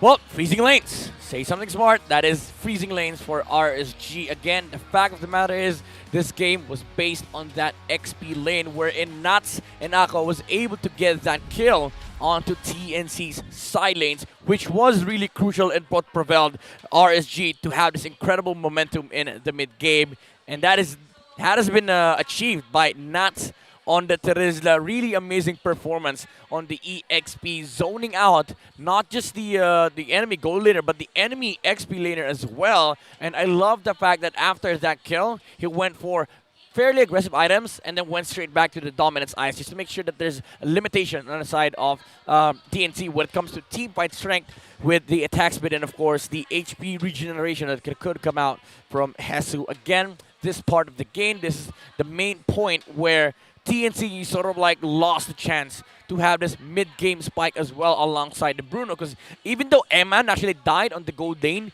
they weren't even able to capitalize on that kill because they were taking the gold lane tower because the turtle spawned there. And then after that, RSG, they went back, grouped up, immediately made the call to utilize the Bruno with Eman. And again, Nuts just being a Giga Chad on this skirmish from TNT, which by the way they initiated, but RSG went back because Nuts went full on Nuts Entertainment right there, and then zoned out the enemy team, the entire team, mind you. And after that, no objectives were taken away from RSG as TNC, King Kong specifically, couldn't contest the Lord away from Irad because of the pressure that RSG has been able to provide on the jungle, meaning there is a glaring gap between the XP of both Irad and King Kong, as RSG were always one step ahead when it comes to levels, gold, resources, positioning, you call it. Of course, the kicks coming out from the Bruno, it really hurts. It's not a song, it's the kick from the Bruno. It really hurts. Eman was dealing so much damage to a point where even if the Yuzong shows up with physical defense item, he dies in 3 to 4 shots. That's how scary the momentum and the snowball effect was from RSG. And again, keep in mind, this was allowed because of the fact that Nuts was able to establish this for RSG. And now we talk about the MVP of this series, the jungling pattern of Irad on the Mardis. Didn't let go of the control on the bottom side of the map. It was really just him making sure that there is always pressure against TNC, making sure that whenever TNC is grouping up to fight, they get the vision, they get the jump, they get the initiation, and Nuts can always just look for the split push on the opposite side of the map, and Eman will just be taking towers. If you look at where they stop, it's in front of the base of TNC, because that's where RSG grouped up earlier and they collapsed on, while Eman was taking 2 towers behind the enemy lines. Now TNC, they were only able to get 1 kill, but it was just, you know, the team fight aspect of the game. Like, somebody would die still on the side of RSG. But one thing that I also want to highlight here is the fact that Aqua was able to like sort of play the demonic type of a Valentina, where he just disrespects the enemy, not with damage, but with stolen spells. We saw earlier from the highlights the crucial timing on the Netherrealm to save his teammate, and that is also one thing that TNC needed to address and resolve, because the stolen Netherrealm is going to be a problem because they don't have damage through that, especially that Hesu didn't have a fantastic start, so nobody will be able to break the HPs, the additional layer of HP coming out from the Netherrealm whenever RSG engages, and that was always consistent with Aqua. He was always holding the Netherrealm, never looked for any different ultimates here from the side of RSG, as he knew that this was the perfect skill to steal, especially when you're covering for the Bruno. Now, looking at the stats here, Eman, again, having been able to farm the entire game, 794 GPM, and the damage to turret 50k on the side of RSG. This is just too much to deal with for TNC. Again, this is just how RSG's lineup is supposed to play. The composition is allowed to do this. They group up, they look for fights, they initiate, they re-engage with the Netherrealm, and then the Minotaur factor. He was just limiting the tank presence from TNC, and that is why Eman was just allowed to freely farm, take towers, deal damage to enemy heroes, and end up taking the base of TNC. That was the main story of this game. The XP, to the momentum in the mid-game, to the saves, to the draft composition, into the balls of fury coming out from Bruno, I'm sorry, that ended up sweeping TNC. Hell of an analysis there, Midnight. I don't know who Thank you. Bureau is. it could be the Bureau of Damage. I like it. Thanks. We're Thanks. gonna use Thank that. you. The Thank you. Bureau of Damage. The BOD. BOD. Thank you for the save. I My God, I like love you, it. OSX. I love him too. You know what? love Let you too. us look forward to how TNC Pro Team are gonna change their fortunes at the second half of the season. Again, TNC Pro Team last season struggled, but then they were able to swing things around, almost make a run for the playoffs. That's a possibility. And for RSG, how they can remain consistent.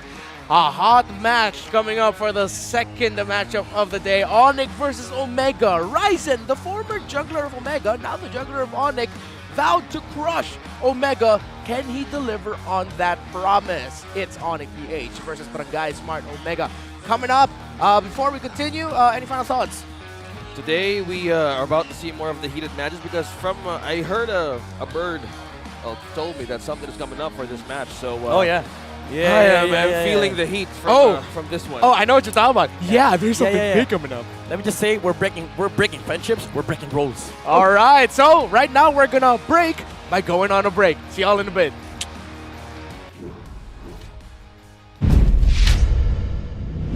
The 12th season of MPL Philippines is brought to you by the following sponsors. Smart, the official telco partner of MPL Philippines Season 12. Our official sponsor, Infinix. Infinix Note, ultra-fast gameplay. And FWD Life Insurance. In the epic adventure of life, FWD is your expert wingman. Celebrate your victories living with FWD. Our partners in esports, Maya, it's everything, and a bank. Secret Lab, the official gaming chair of MPL Philippines. And Pi Channel. Experience the Mpl-Ph Season 12 action live at Shooting Gallery Studios. Tickets are now available on our official ticketing partner, Slash. Don't forget to catch all of our official league content on TikTok, Facebook, Instagram, and Twitter. To ensure the equality and fairness of our games, MPL Philippines is also monitored and supervised by the Games and Amusements Board. Habang yung blacklist ay kumakapit pa, ayaw pa rin kita na napakalakas pa rin ng Pilipinas.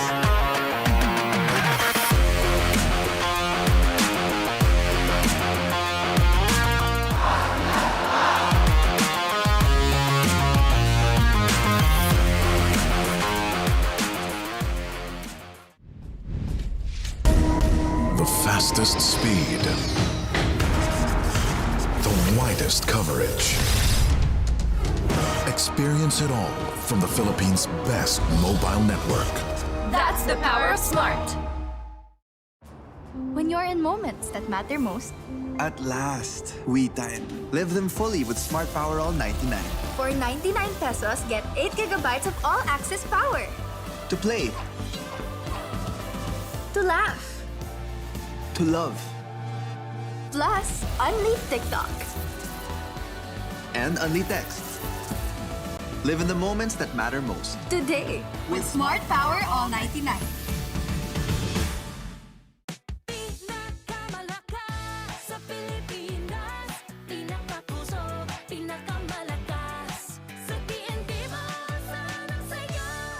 Lipat na sa TNT and register your SIM now.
Para sa akin yung pinakamalakas na tank ngayong season si Yawi. Si Yawi.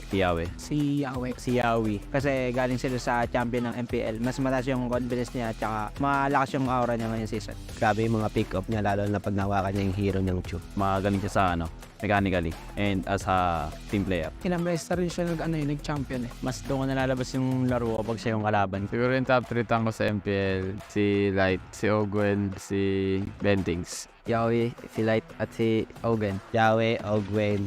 Ako, si Ogwen, si Yawi. Top 3 ko si Chakno. Si Yawe, si Light, tsaka si Ogwen. Si Yawi, si Light, si Rapidot. Si Yawi, si Perks. Tapos top 3 ko ako. Si Light yung una ko kasi dami ko natutunan sa kanya kaya masabi ko siya yung inakaw. Si Yawi kasi sabi sa akin ni Light, pantay lang daw sila. Mas sigit pa nga daw si Yawi sabi niya. Si Ogwen yung pinakamalakas na tank para sa akin dahil ang play safe niya maglaro na aggressive parang ang hirap i-predict ng gagawin niya. Top 2 ko si Yawi kasi last season napipredict ko na yung mga galaw niya. And sa RG, ganoon pa rin. Si Chuck na yung top 3 ko kahit nakakabalik pa lang kasi di mo pa rin mapipredict na kung ano yung gagawin niya. Tingin ko kailangan pa mag-improve this season siguro si Chuck kasi matagal siyang nagpahinga sa MPL so kailangan niya talaga umabot. Tingin ko malakas pa din si Chuck kasi hindi naman nakawalaan kung diyan pa rin yung gutom.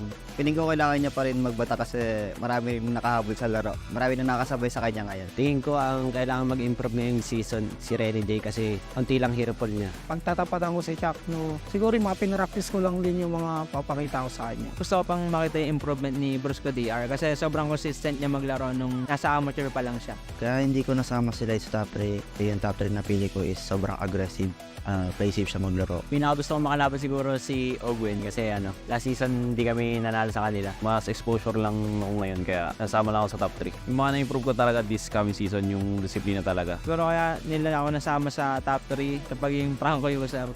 Mahilig tumiktok sa Franco yung first skill play gap. Hindi lang kasi ako malakas eh. Tingin ko yung lamang ko kay Yawi at kay Perks yung experience ko sa MPL. Si Ogwen hindi ko siya nalagay sa top 3 kasi naglalaban sila sa akin para sa akin si Light kasi Ogwen. Sobrang match silang dalawa. Mas naging impactful lang sa akin si Light dahil alos kapareho siya ng hero pool. Sa tingin ko lamang ako sa mga ibang roam this season kasi nung last season kabado ako and ngayon feel ko malalabas ko na yung full potential ko. Magagamit ko rin yung experience ko na laban sa kanila kasi nakakalaban ko na rin sila dati and parang alam na rin yung gagawin na bawat isa sa akin.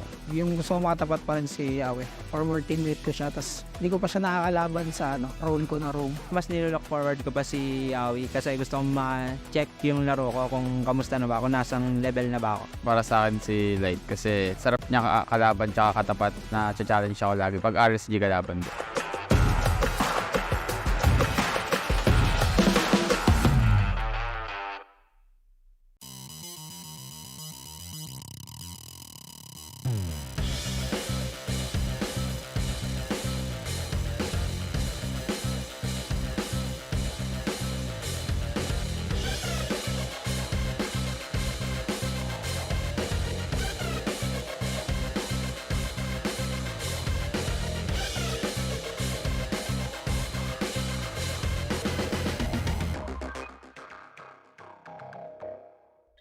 Ako si Oscar Romero, ang IGN ko is Sumpak and ang gold lane ng Minana Ibos. Ako po si Lance Aaron Misa, ang IGN ko po Lansu, explain po ng Minana Ibos. Ako po si Mark Lawrence ng Kabigting, IGN po Bao.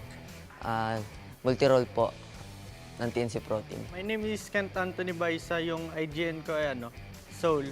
Tapos yung role ko ay Gold Lane. At ang pinasokan kong team ay RSD. My name is Cedric Gil Romero and IGN Yoshino from ONIC-Ph and as a tank roamer. Hi, I'm Jem Lanyon of ONIC Philippines. IGN Jem, role explain. My name is John Patrick Dagdag. My IGN is Mumukid. My role is Phosphor of APBR. Sakto po, nagpapatry out po, naghahanap po ng XP yung Minana. Pinatry out po ako ni Boss D. Yun, sabay naging okay naman po yung mga skill namin. Galing po ako sa isang amateur team and after 2 years po, galing po ako ng TNC MDL Season 1. Nakipag-break po sa akin ng girlfriend ko kaya namotivate ako mag-ML, tapos napasok ko ng MPL. Nakapasok ko ng RSG-PH, Noong nagkaroon sila nung tryout, sinat ako ni Madam Lexi na nakitaan ako ng potential. Sabay, pinapunta agad ako ng bootcamp para sa mga practice. Nanggaling po ako ng Euphoria MDL nung season 1. Bago po ako mapunta sa ONIC, nag-tryout po ako sa kanila and eventually nakapasok naman po. So yun, nag-start ako sa MDL season 1 as ONIC Arsenals. Then nag-transition ako dito sa Mpl-Ph. Yung nag-post yung Bren ng tryouts, nag-register ako. Tapos, nung nag-start po yung tryout, nakitaan po ng potential ni Coach Daki. Ang masasabi ko sa pag-stay ko sa Minana Ibos, parang malaking improvements yung maitutulong nila sa akin. Ang experience ko po ngayon sa Minana Ibos, goods po sila, sabay solid po yung banding. Ang sarap po nila kasama. Yung experience ko sa RSG ay masaya kasi nakapag-practice kami ng 5-man. Masaya din kasi nakakabanding ko sila kahit papaano. So far naman po, marami akong natutunan as a tank since tatlo po kaming tank doon and nagtutulungan naman kami mag-grow as a team. So far, yung experience ko dito sa ONIC ay yun, maganda naman yung pakikitungo ng mga tao and then bago yung management, then bago din yung mga players. Tapos yun, maraming learnings. Yung experience ko po so far sa AP Bren, okay naman po. Mababait naman po yung teammates, mapang-asar lang po madalas. Yung pinaka nang ibabaw na feeling yung nalaman kong makakalaro ako sa Season 12 is yung excitement. Parang nasa loob ko na yung pakikipag-compete sa maliliit man na tournaments hanggang sa malalaking tournaments. Masaya po. Nanggigigil po ako lalo ngayon. Lalo na nakapasok po ako sa MPL. Gusto ko pong manalo talaga. Siyempre, sobrang saya kasi 6 years ko pong hinihintay makapasok ng MPL. Yung experience ko sa RSG ay masaya kasi nakapag-practice kami ng 5-man. Madali na lang yung laro, may comms kami, ganun. Parang mas nag-upgrade pa po since nagka-learnings po from MPL kasi nga po ibang league na nga po itong papasukan ngayon. May pressure kasing kasama eh. Kasi syempre yung nilaruan namin is hindi na MDL, maging MPL na. So, doble yung pressure, tapos yung mga expectations ng mga tao, pati nung kasama ko, mataas na rin. Pagkasayo po na MPL, di po siya nagsisink in lahat. Ang alam ko lang po talaga, ang tryout for MDL lang po. So, parang na-overwhelm. Kaya kong mag-adjust sa different teammates. Tulad ng if ever need namin ng utility, tanks. Team player po ako at bagay na bagay po yung playstyle ko sa kanila kasi setter po ako. Like Terisla, ganun. Yung matutulong ko po sa team ko is kaya ko po laruin ng role. Tsaka sa totoong buhay po, multi-role din po ako. Nag-aaral tsaka nag-ML po ako. Yung madadala kong bago sa RSG-PH ay mas gagalingan ko at masigitan ko si Eman sa paglalaro para mapatunayan ko na hindi sayang yung pagkuha sa akin. Ang madadala ko po sa ONIC-PH this season is yung game style ko na pabago-bago. Kumbaga hindi nila mababasa yung uniqueness na dadaling ko sa laro. Siguro yung madadala kong this season sa ONIC-PH is yung adaptability ko, mabilis ako maka-adapt, and then yung chemistry dun sa iba't ibang kasama ko. Yung playstyle ko po kasi aggressive na mahilig makipaglaban sa lane.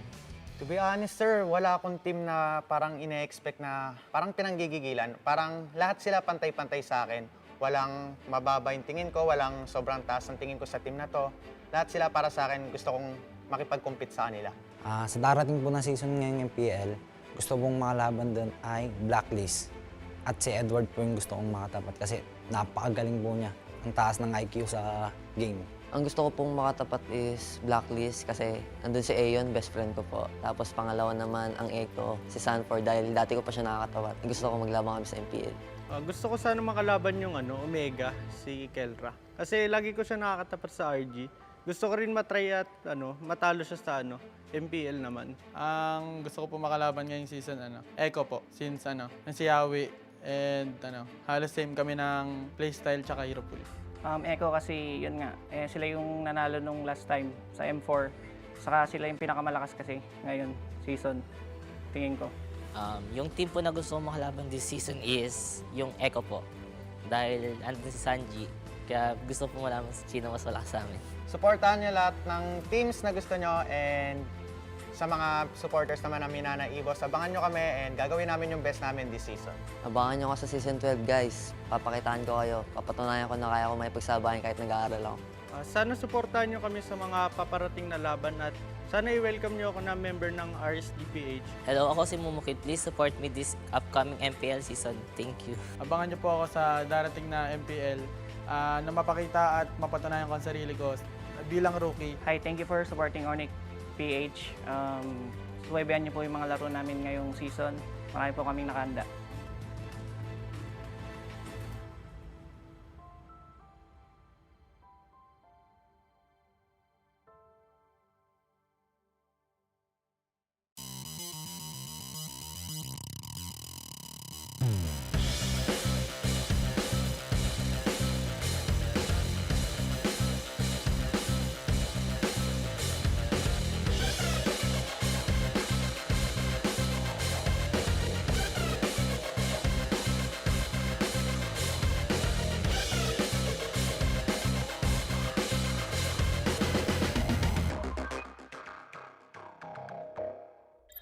I'm Ayon Usi po. IGN ko Ayon.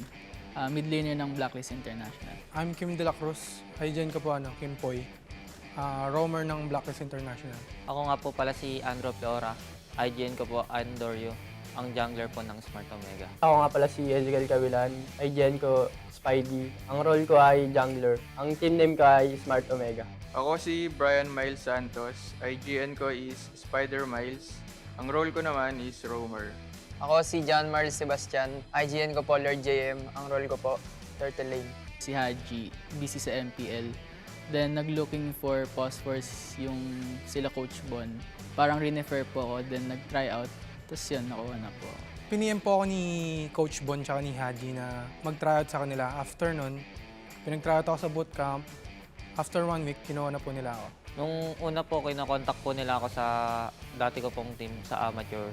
Tapos nung nag-end na po yung contract ko sa dati kong amateur team, nag-try out po ako ng jungler sa Smart Omega. So, nag-audition po ako sa TikTok. And then, nanalo po ako sa The Greatest Gamer Philippines. Tapos, kinontak po ako ng Smart Omega na makapag-lab po ng pro scene sa MPL. Galing kaming MDL, tapos nag-champion kami ni Lord JM sa Just ML tournament. Kinabukasan, ginising kami ni Boss din na kukunin kami ng Minano. Siguro yung experience ko po sa Blacklist International, masaya naman po. Pero at the same time, nakakalungkot kasi malalayo kami sa family namin. Sobrang na-amaze po ako kasi sobrang disiplina po nung pamamalakad nung nila Coach Bon, nila Coach Dex. Nung una po, na kinakabahan po ako kasi baka kasama ko veteran eh. Tapos nung natuloy-tuloy na po yung practice, kumbaga nasasabay ako na. Para sa amin, wala namang bago kasi same cycle lang yung nangyayari katulad sa team namin before. Yung para sa akin naman, onting adjustment lang na ganito pala yung cycle ng pro player at solid din yung bonding kasi mas dumami kami. Masaya naman po. Marami akong natutunang bago. Siguro yung nafe-feel ko lang po ngayon, sobrang excited ako maglaro. Gusto ko ipakita kung yung laro ko talaga. Wala naman po masyadong pagkakaiba sa amateur team. Kumbaga nasa amateur lang po yung paghihirap, pero dito na po ako sa pro para magpakitang gilas pa. Sobrang saya ko po kasi hindi ko po in-expect na ako dito sa MPL. Siguro yung gameplay ko na makakatulong sa Blacklist is yung pagiging aggressive ko po sa laro. Feeling ko yun yung isa sa malalaking factor para manalo, ganun. Yung pinakamayambag ko, siguro yung pagiging flexible ko. Sobrang dami kong pinractice na hero ngayong season eh. Lahat kaya kong gamitin na hero ngayon.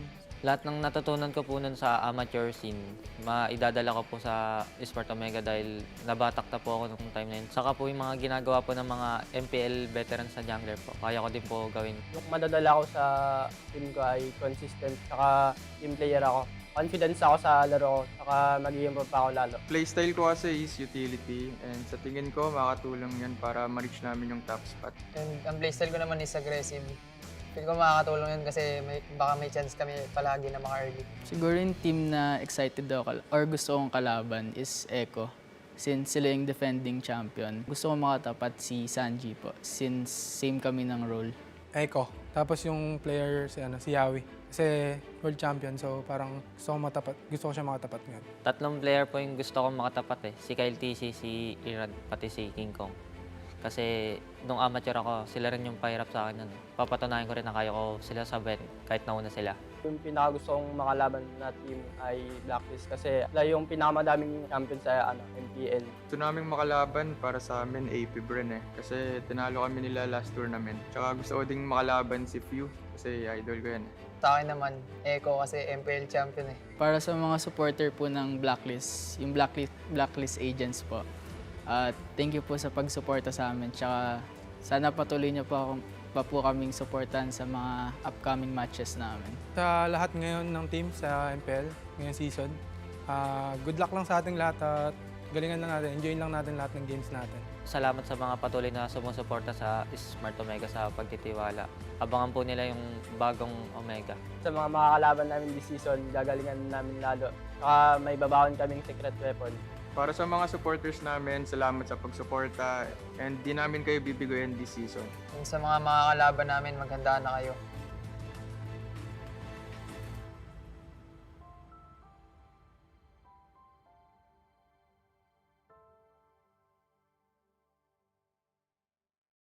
The fastest speed. The widest coverage. Experience it all from the Philippines' best mobile network. That's the power of smart. When you're in moments that matter most, At last, we time. Live them fully with Smart Power All 99. for 99 pesos, get 8 gigabytes of all-access power. To play, To laugh, to love, plus unleash TikTok. and only text. Live in the moments that matter most. Today, with Smart Power All 99.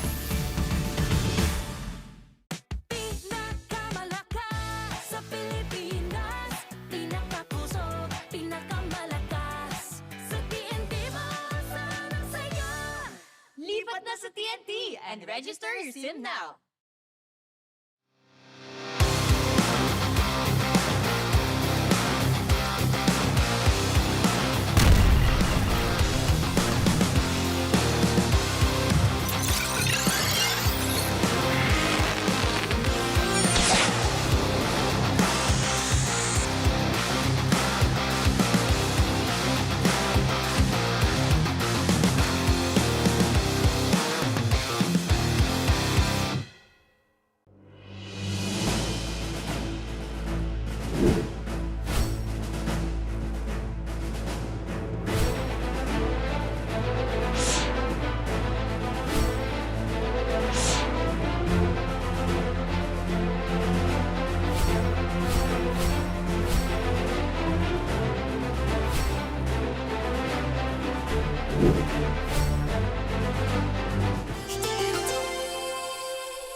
Para sa akin yung pinakamalakas na tank ngayong season si Yawi. Si Yawi. Kasi galing sila sa champion ng MPL. Mas mataas yung confidence niya at saka malakas yung aura niya ngayong season. Grabe yung mga pick-up niya, lalo na pag nawakan niya yung hero niyang Chu. Magaling siya sa mechanically and as a team player. Ilang beses na rin siya nag-champion eh. Mas doon ko nalalabas yung laro kapag siya yung kalaban. Siguro yung top 3 tank ko sa MPL, si Light, si Ogwen, si Bentings. Yawi, si Light at si Ogen. Yawe, Ogwen, Ako, si Ogwen, si Yawi, top 3 ko si Chakmo.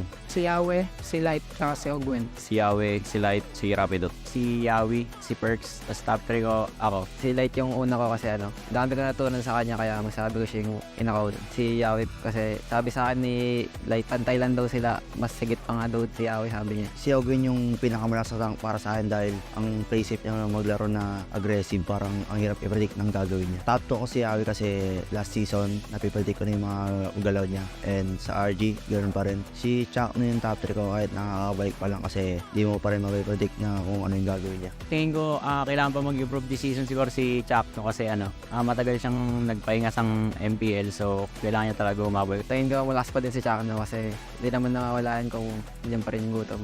Piling ko kailangan niya pa rin magbata kasi marami rin nakahabol sa laro. Marami na nakasabay sa kanya ngayon. tingin ko ang kailangan mag-improve ngayong season si Renny J kasi konti lang hero pool niya. Pagtatapatan ko si Chuck, siguro yung mga pinractice ko lang din yung mga papakita ko sa kanya. Gusto ko pang makita yung improvement ni Brusco DR kasi sobrang consistent niya maglaro nung nasa amateur pa lang siya. Kaya hindi ko nasama sila sa top 3. Yung top 3 na pili ko is sobrang aggressive. Play safe siya maglaro. Pinakagusto ko makalaban siguro si Ogwen kasi last season hindi kami nanalo sa kanila. Mas exposure lang ako ngayon kaya nasama lang ako sa top 3. Yung mga na-improve ko talaga this coming season yung disiplina talaga. Siguro kaya nila ako nasama sa top 3 kapag yung Franco yung sir. Mahilig tumiktok sa Franco yung first skill play ka. up. Yun lang kasi ako malakas eh. Tatingin ko yung lamang ko kay Yawi at kay Perks yung experience ko sa MPL. Si Ogwen, hindi ko siya nalagay sa top 3 kasi naglalaban sila sa akin para sa akin si Light at si Ogwen. Sobrang match silang dalawa. Mas naging impactful lang sa akin si Light dahil alos kapareho siya ng hero pool. Sa tingin ko lamang ako sa mga ibang room this season kasi nung last season kabado ako and ngayon feel ko malalabas ko na yung full potential ko. Magagamit ko rin yung experience ko laban sa kanila kasi nakakalaban ko na rin sila dati and parang alam na rin yung gagawin ng bawat isa sa akin. Yung gusto ko makatapat pa rin si Yawe. Former teammate ko siya, tapos hindi ko pa siya nakakalaban sa role ko na room. Mas nilook forward ko pa si Yawi kasi gusto kong ma-check yung laro ko kung kamusta na ba ako, nasang level na ba ako. Para sa akin si Light kasi sarap niya kalaban tsaka katapat na challenge ako lagi pag RSG kalaban din.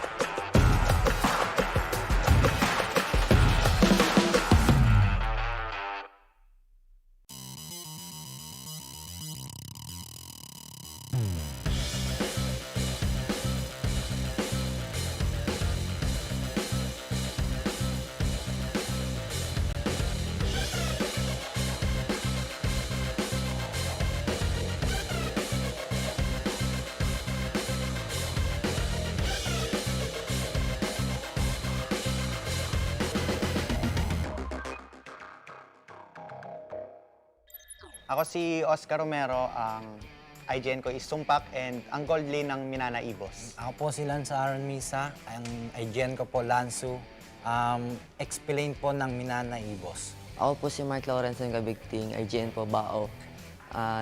Multi-role po ng TNC Pro Team. My name is Kent Anthony Baisa, yung IGN ko ay Soul.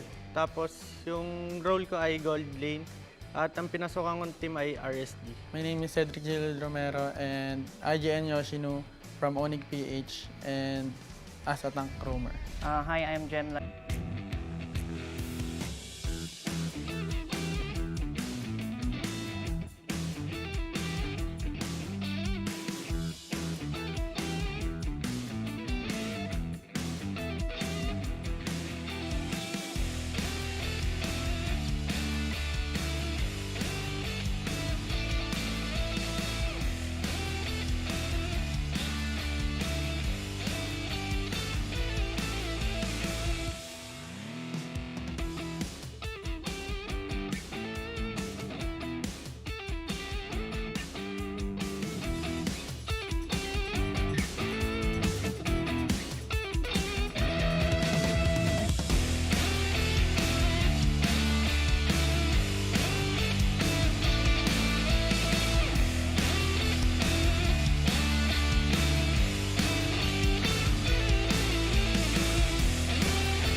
The 12th season of MPL Philippines is brought to you by the following sponsors. Smart, the official telco partner of MPL Philippines Season 12. Our official sponsor, Infinix. Infinix Note, ultra-fast gameplay. And FWD Life Insurance. In the epic adventure of life, FWD is your expert wingman. Celebrate your victories living with FWD. Our partners in esports. Maya, it's everything. And a bank. Secret Lab, the official gaming chair of MPL Philippines. And Pi Channel. Experience the Mpl-Ph Season 12 action live at Shooting Gallery Studios. Tickets are now available on our official ticketing partner, Slash. Don't forget to catch all of our official league content on TikTok, Facebook, Instagram, and Twitter. To ensure the equality and fairness of our games, MPL Philippines is also monitored and supervised by the Games and Amusements Board. Habang yung blacklist ay kumakapit pa, ayaw pa rin na napakalakas pa rin ng Pilipinas.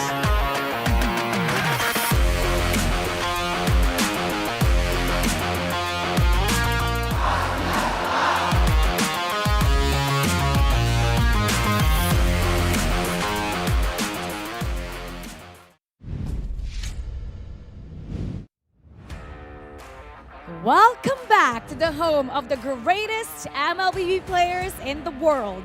I'm Mara Aquino and you're still watching MPL Philippines Season 12.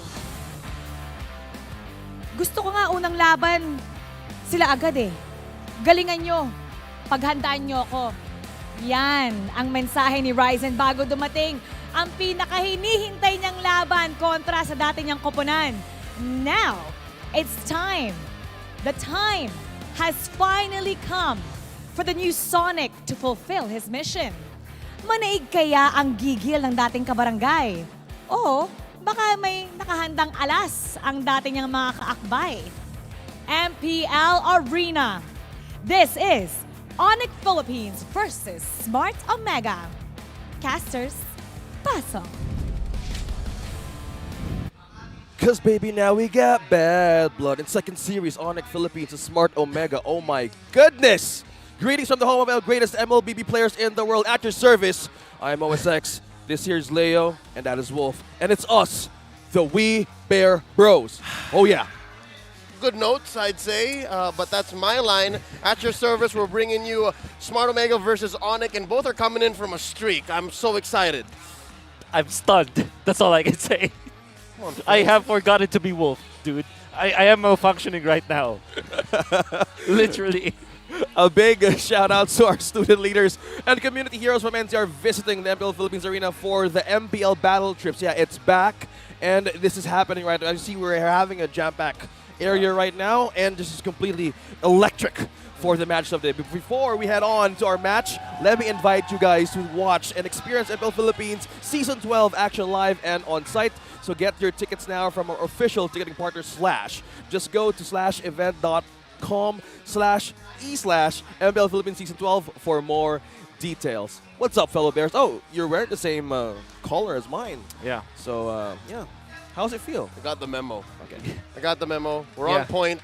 And today, after that sweeping victory by RSG, I think we're owed here a best of three that goes all the way. I think if the performance of OMG and ONIC are to be any basis, this second matchup for the day, I believe, will be going all three games. Yeah, I agree because it's Omega that needs to.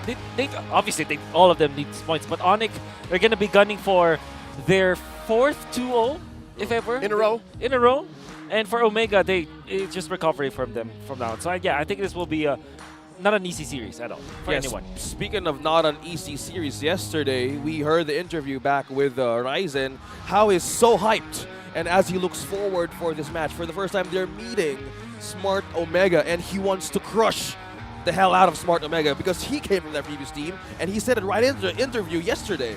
And our headline for today is a test of endurance for ONIC Philippines. They 2-0'd Minana yesterday, and ONIC will be entering their third week straight series of the week. Throughout their run so far, ONIC has experimented on multiple lineups, but at some points, they have been constantly doing their mix, but yesterday we found the right variant. How about that? Yeah, no, when you talk about Ryzen and you say Ryzen ONIC Philippines, it still hasn't sunk in for me yet, but he has been instrumental in that 3-series sweeping streak. Yeah.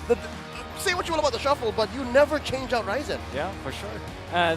Him and Nets. That's will right. Be the Nets. common thing. Oh, Of yes. course. Nets. All Remember right. yesterday, right? Which is good because if you remember, Ryota used to be playing for ONIC and I That's played right. for Omega, so that's a good trade-off. Oh, wow, you're right! I will See? destroy you. Good luck to my former team, Smart Omega. Oh, dude, Ryzen's I cold, will bro. Destroy. Ryzen's cold. I've been a fan of this young man, Dean Sumagi, since his debut in Season 8, and I gotta say, I never thought I'd see this side of him. Yeah, it's a different side from wearing green, now yellow, and he's the only player in ONIC Philippines that only has that sole role because he's the jungler. Nobody has the variation to even swaps with him. I think, yeah, that's also true with Nets, I believe. Yep. Yep. But yeah, Ryzen, I don't think that he's replaceable anyways. Never. Because I mean, I understand why you became a fan of him during Season 8 because he has a distinct playstyle. Back then, in Season 8, you can argue that maybe that kind of playstyle does not work yet. Yep. It is questionable because it's overly, aggressive. Yeah. But now playing the utility role, which is weird because he's playing utility junglers, but he shows that he can elevate his style of play and show to us why he's deserving to be a top jungler in the Philippines. Yeah, speaking of junglers, speaking of players, with OMG right now in their match with ONIC Philippines, will they mix their players as well? Is the Doc gonna be in? We've seen him do his thing. We finally see the debut of their rookie jungler. Well, we haven't seen it yet. Spidey. Yep. Who knows? Maybe this could be a different multiverse for Omega. But how will we see Kelra right now today? Because right now, and even in the off season, we've seen him doing some what do you call this? Suspense, giving out some clues out to his viewers. And finally today they meet, and I am just expecting something. I just feel something about this match I can't explain. It's not like there's not a precedent to Kelra playing elsewhere, right? In the offseason, in major smaller league tournaments, Kelra actually played in the jungle. So I think going into Season 12, I have to be honest, I expected for them to field Kelra in that way, but apparently they're able to get some level of success even with him going back to the gold lane. But I don't know, man. I think today might be the day, just maybe. Okay, before we head on to this heated match, or we so-called bad blood, let's throw it over to Insider Hans. What do you got for us before this match starts? Topic para ngayong araw ay kung matutulog nga ba ni Ryzen ang barangay. Kaya naman ngayon ay kukunin ko ang side ng Smart Omega para malaman natin kung ano ba ang mga hinaing nila because we have here Kelra na still unknown yata kung ano yung magiging role niya in this matchup dahil makikita natin siya in this game. So, Kelra, ang daming mga recent na mga pagbabago with the current patch that we have. Parang ang dami yatang marksman na nerf. Hindi ka ba nahirapan, ganon? Paano ba yung mga adjustments na ginawa nyo? Siguro sa adjustment din naman kami nahirapan kasi parang lahat naman ng mga hero nagagamit namin tsaka napapractice. Kaya parang madali lang mag-adjust. Okay. Nag-RG na kayo ulit. Sama-sama RG na ulit. RG 5-man serious. Ayan, 5-man serious. Kasi dati yung sabi ni Kelra sa interview niya, 5-man joke time. Pero ngayon, seryoso na talaga sila. Okay, speaking of seryoso, halos ang tagal na. We're already at the halfway point ng ating regular season. And merong isang team, or hindi nga isang team isang tao lang talaga, nagigil sa team mo. Parang may nababasa ka ba with interviews, mga ganon? May nakikita ka na parang gusto daw talaga kayong durugin? Ang dami ko nakikita Di ko rin alam ba't siya galit sa amin So, baka siguro tinanggal siya kaya siya nagagalit. Okay. So aware ka na nababasa mo. Ay, nababasa mo talaga. Pero hindi mo rin alam kung bakit sobrang gigil sa inyo. Hindi ko rin alam. Hindi rin. So at this point, gaano ba kataas ang tsansa na madudurog kayo ni Ryzen today? Let the game talk na lang. Alright. Let the game talk. Tama naman. May point naman si Kelra kasi mamaya, sabi niya, kung sakali na magkaroon talaga, baka doon sila pumalo ng sobra. Pero ngayon, we're gonna let the game talk at this point. So, speaking of which, di ba? Ang sabi niya, maghanda daw kayo ngayon. Kasi naghanda daw siya para sa laban na to. Di ba? Maghanda daw kayo ngayon kasi naghanda daw siya para sa laban na to. Ano bang mga paghahanda yung ginawa niyo? Naghanda ba kayo? Naganda kami sa team niya pero hindi sa kanya. Okay. Naganda kayo sa team niya. na medyo flexible din pero hindi talaga iRizen on full. Okay? So, mga kasama niya siguro sa mga tank support, mga ganun. Pero hindi sa jungle kasi parang tulala naman yun. Okay. Okay. So, ayun. Tank support, basically, yun yung talagang pinagtutuunan nila ng pansin. And kung may message ka ngayon kay Ryzen, ano na lang ang mensahe mo? Message ko sa'yo, sana maka-retry ka sa akin. Ay. So confirmed. Confirmed. Retry. Tama? Retry, di ba? So, Kelra, I guess will be playing in the jungle role this time around. At ito, ang pinaka-exciting members coming from the side of Barangay na talagang hinihintay ko. Actually, meron pang isang kakampi dito na galing din sa ONIC Philippines sa team nyo, di ba? Si Riota. Sige. Kunin mo nga si Riota since andito na rin siya si Rio. Andito na rin si Rio eh. Oy, Riota, welcome. Alam ko ang tagal mong hinintay ito kasi for the longest time nasa ONIC Philippines ka.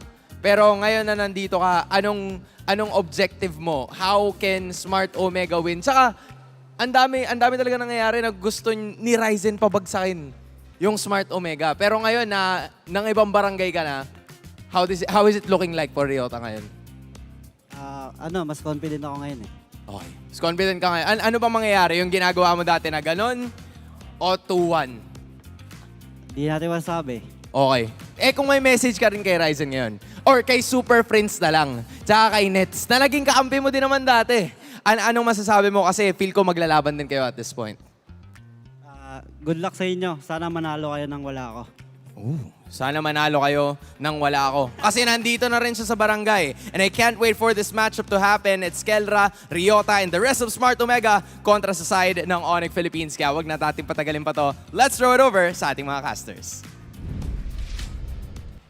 Thank you so much, Hans, for that amazing job in that interview. Now, to see what happened on that context, that was just a confident Dwayne Pilas, Kelra, just saying, I hope you can get a retry out of me. So it's confirmed. Yeah. He's doing jungle today. I like it. You know what? The only worry I have is this going to be like Michael Jordan playing baseball or Brock Lesnar going to MMA? It's one or the other, right? It should be. I think we've seen some of the samples of this at least. But when you mention like major tournaments outside of MPL, technically speaking, very impressive. Maybe because he can still bring the mechanics, right? However, the meta has changed now. I think I'm confident with Keller playing Assassin. I'm not that confident him playing utility jungler. Very different. It's a different story, but when I remember back then when he had the interview in week 1 where they actually had a loss, he actually admitted that they didn't have that a good amount of practice. And for sure. And knowing that he said that he also admitted that when they started to do ranked games together, it changed differently. Yeah. And one thing also to know that back in the season when we had 8 games, or 8 weeks rather, Smart Omega starts to heat up when it's actually when it's about to end. Yeah, something else from that interview with Hans that I picked up is Prince and Nets. Riota said very specifically, I wonder what he meant by that. I hope you win without me. What does that mean? Without me on the team? Without me on the map? Because I'm with Omega now and... That's a double thing. Does it even mean like, I hope you win without me? Or meaning while like, I'm not around? While I'm not around? Or am I the win condition for you guys? Maybe. We don't know. Wow. If this is about variance, Omega has one too? It's got me confused. It is. Riota, why would you say that? By the way, if... It's so confusing. All right. Here's another confirmation though, because he said that when Kelra is gonna be playing as a jungler, it's the Big J. Gold. Yes, that's the only other configuration. Unless Rebo, no, I think it's Big J. The Big J. The Big J. I think it's Big J. It's Big J. We're gonna have to curve it a little bit. There you go, Big J. Big J. Jome, straight out of his stint out of Mpl-MY, coming back, making a mark in MPL Philippines. Yeah, he is also from Team Lunatics as well. He went deep. He went deep last season, man. Yeah, from MY, and now with that kind of things that's been speculated onto the table, a lot of things could change actually for Smart Omega. And from my point earlier, when Smart Omega started to heat up, when it's week number 3 for the season, it's different. They're winning games. Yeah. Oh, well, I hope that with Jome's re-debut, again, just for the sake of me being a Big J fan, I hope it turns out. Yeah. No, I'm confident because I think the Brent stint, Jome's stint during Brent, totally different now. Well, let's call in our teams, ONIC Philippines and Barangay Omega, as we head on to their match opening right now.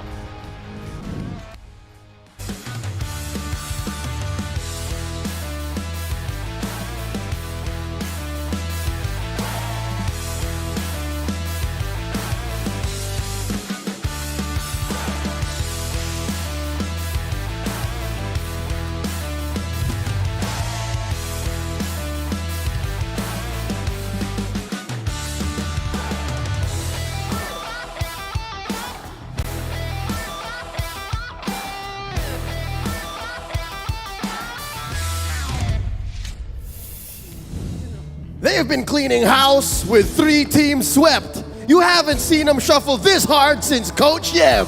It's ONIC Philippines!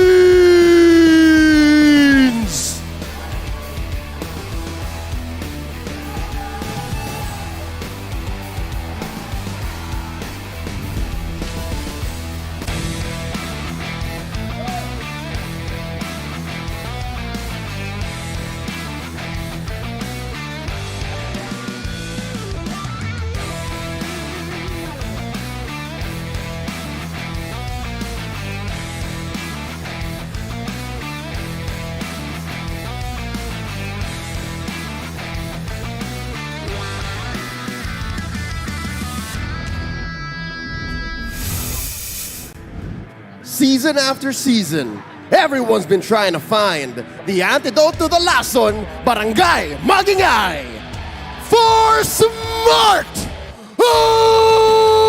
Omega!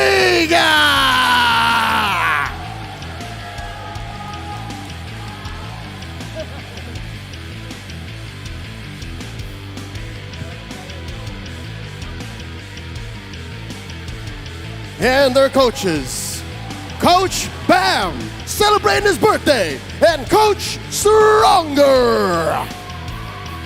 Sonics and Barangay clash in today's second matchup.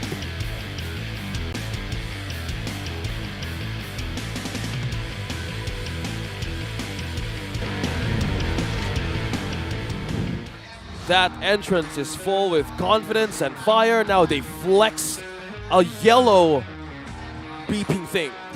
Beeping thing? Yeah, I think it's beeping or some blinking thing. And that is just completely ONIC Philippines. That was a good intro, by the way. And the shuffle now is with this kind of... How are they doing with this kind of lineup? I actually like this, given that the chef is here. Again, he got a favorite of mine in Omega. Well, I'm happy to see the chef come back.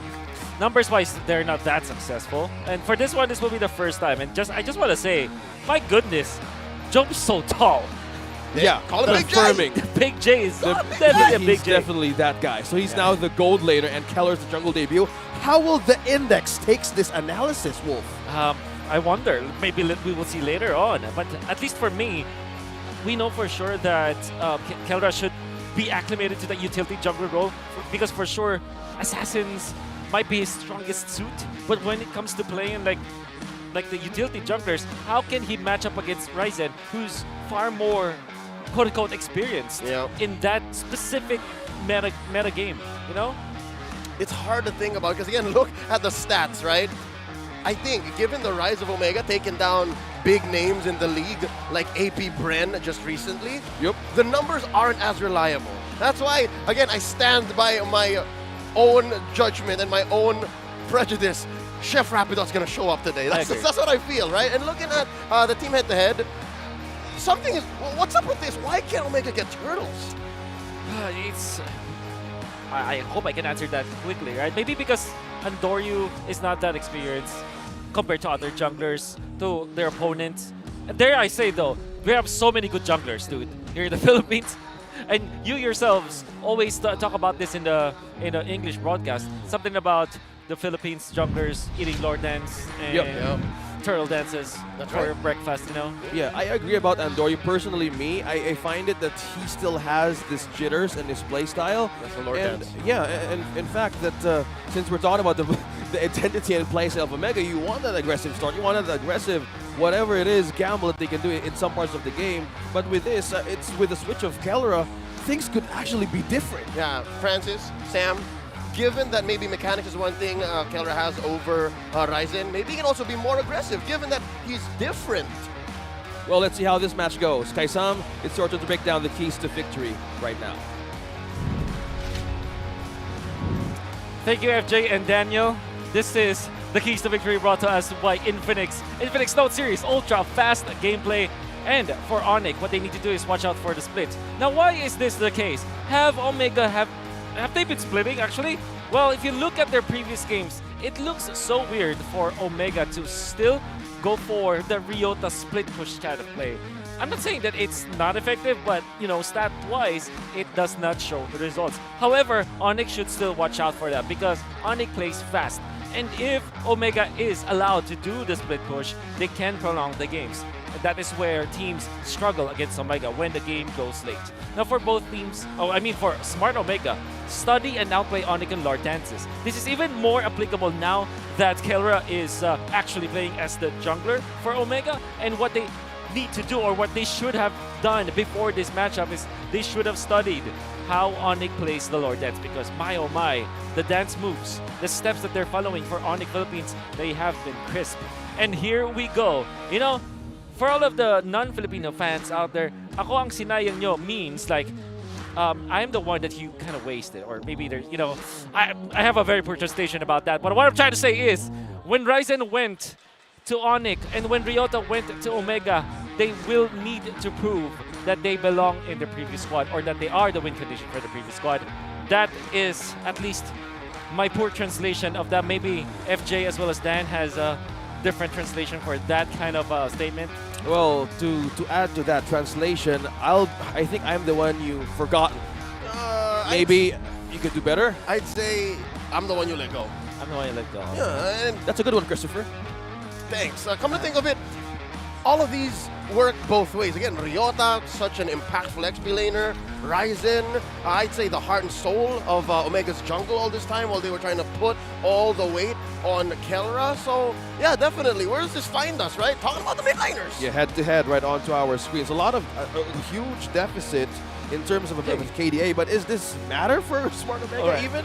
Before I answer that question, I just want to point out, even when Super Prince is trailing behind at E2 Max, they're still 8 and 10, which is leagues above over other players here in MPL. By the way, that's an average, not that's a single game showing. That's how they just play. Mechanically, gifted, experienced. I don't know. It's an understatement, but that's how they just do it. Yeah, but okay, so to answer your question, it will play a massive difference because Super Prince, even when he's at 8 KDA, he plays aggressively. Super Freeze gets into the fight. E2 Max gonna be sitting back and just nuking from above or nuking from a long distance. That's why he's called the KDA washing machine. Really? As his teammates would call him. Cleans up, man. He just cleans up. He cleans up, exactly. KDA W. KDA double M. Wow. That's you really learn something. You really learn something every day. Yep. Let's see how this draft goes. Who's gonna be washed here? Since we have a debut from the role of Kelra here, and also for Jome, we see red side on Omega. ONIC has not priority on what they can do with this one. Can I just say right before we note anything, the fact that this whole Jome and Kelra situation, them debuting this kind of lineup, it benefits them that they start in red. Yeah. I actually like it because you get to fix it. What would you rather have? The first pick strong start, or the ability to repair the draft later on? On a personal level, I always prefer red, just because of the fact that you can, as you said, fix the draft no matter what happens. And also, because of the first two picks, you apply pressure on both the first pick and the second phase pick of the blue side. Well, speaking of having a first strong pick, Mathilda is open. Oh no! This time. We're gonna have to make them sound effects, bro. The Rapid Dude Mathilda. Alright. There it is! Man, I'm happy. Because I always do the sound whenever Mathilda pops the ultimate. That's you two. Yeah. We are Bear Bros for a reason, right? Yep. This newly buffed support hero has an amazing win rate. Amazing win rate. Well, that's as honest as it gets, though. Look at this. Yep. Edith and the Minotaur. First foot forward for Omega. They're Gryffindors nowadays, Or they are Gryffindors. Just up front. Yep. Ready to counter everything. And despite the landing of the Mathilda, you know what flabbergasted us here is that they picked up the Edith. And typically you pick up the Edith first phase because you want to flex it. And that's the essence of the second, being in the red side anyways, right? Then they pick up Minotaur. Now you confirm both the Ryota and the Chakno hero. Yeah. I mean, it's basically Coach Stronger saying how much frontline you want. Yes. Right here, right now. Okay. No Lilia yet for the side of ONIC, although or Valentina even. Okay, so that means that Omega can actually take the Eve, maybe? The E2 Max hero. Novarius still. Oh, Novarius not open. considering that Eve is forgotten in some of the ways, even bans, even priorities, I think Omega would actually benefit from that, but they didn't. Forsaken, man. Yeah. Okay, so they're gonna last pick the Kelra hero here.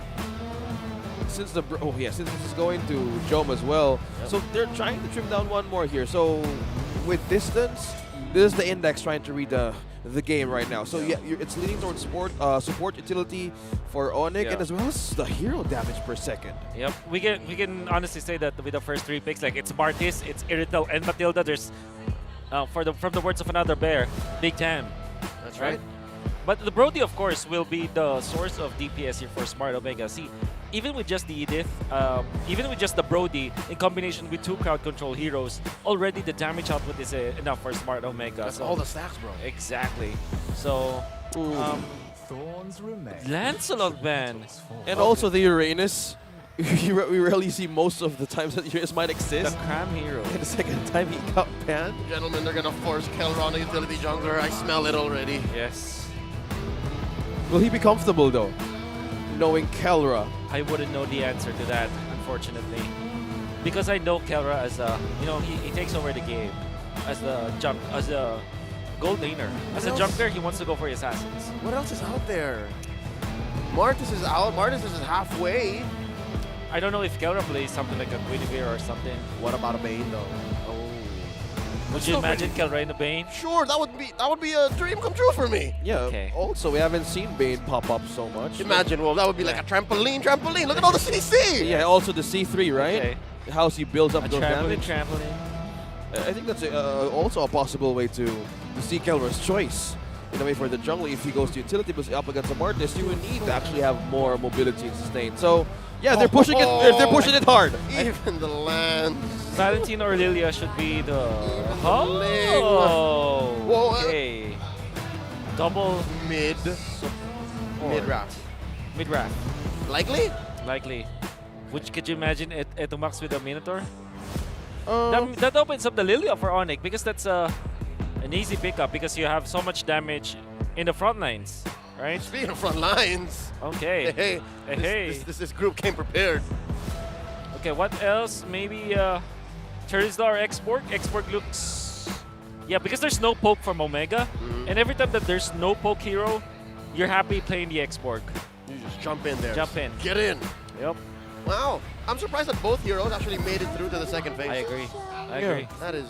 Safely picked up by ONIC Philippines. Okay. There she is. Still looking at it, and still the X-Borg. Yeah, that's the index talking to you. It's a lot of damage from ONIC. Damage, sorts, too. okay. Cuts, and also even firepower. This has to be... Okay, what needs to happen for Omega is you need damage as well as some front lining. Without the Fredrin, without the backshot, what else is there from the jungle? Does Omega play something like a Deroth in the jungle? I don't like it though. Harith jungle? Harith jungle, likely. Okay. All right.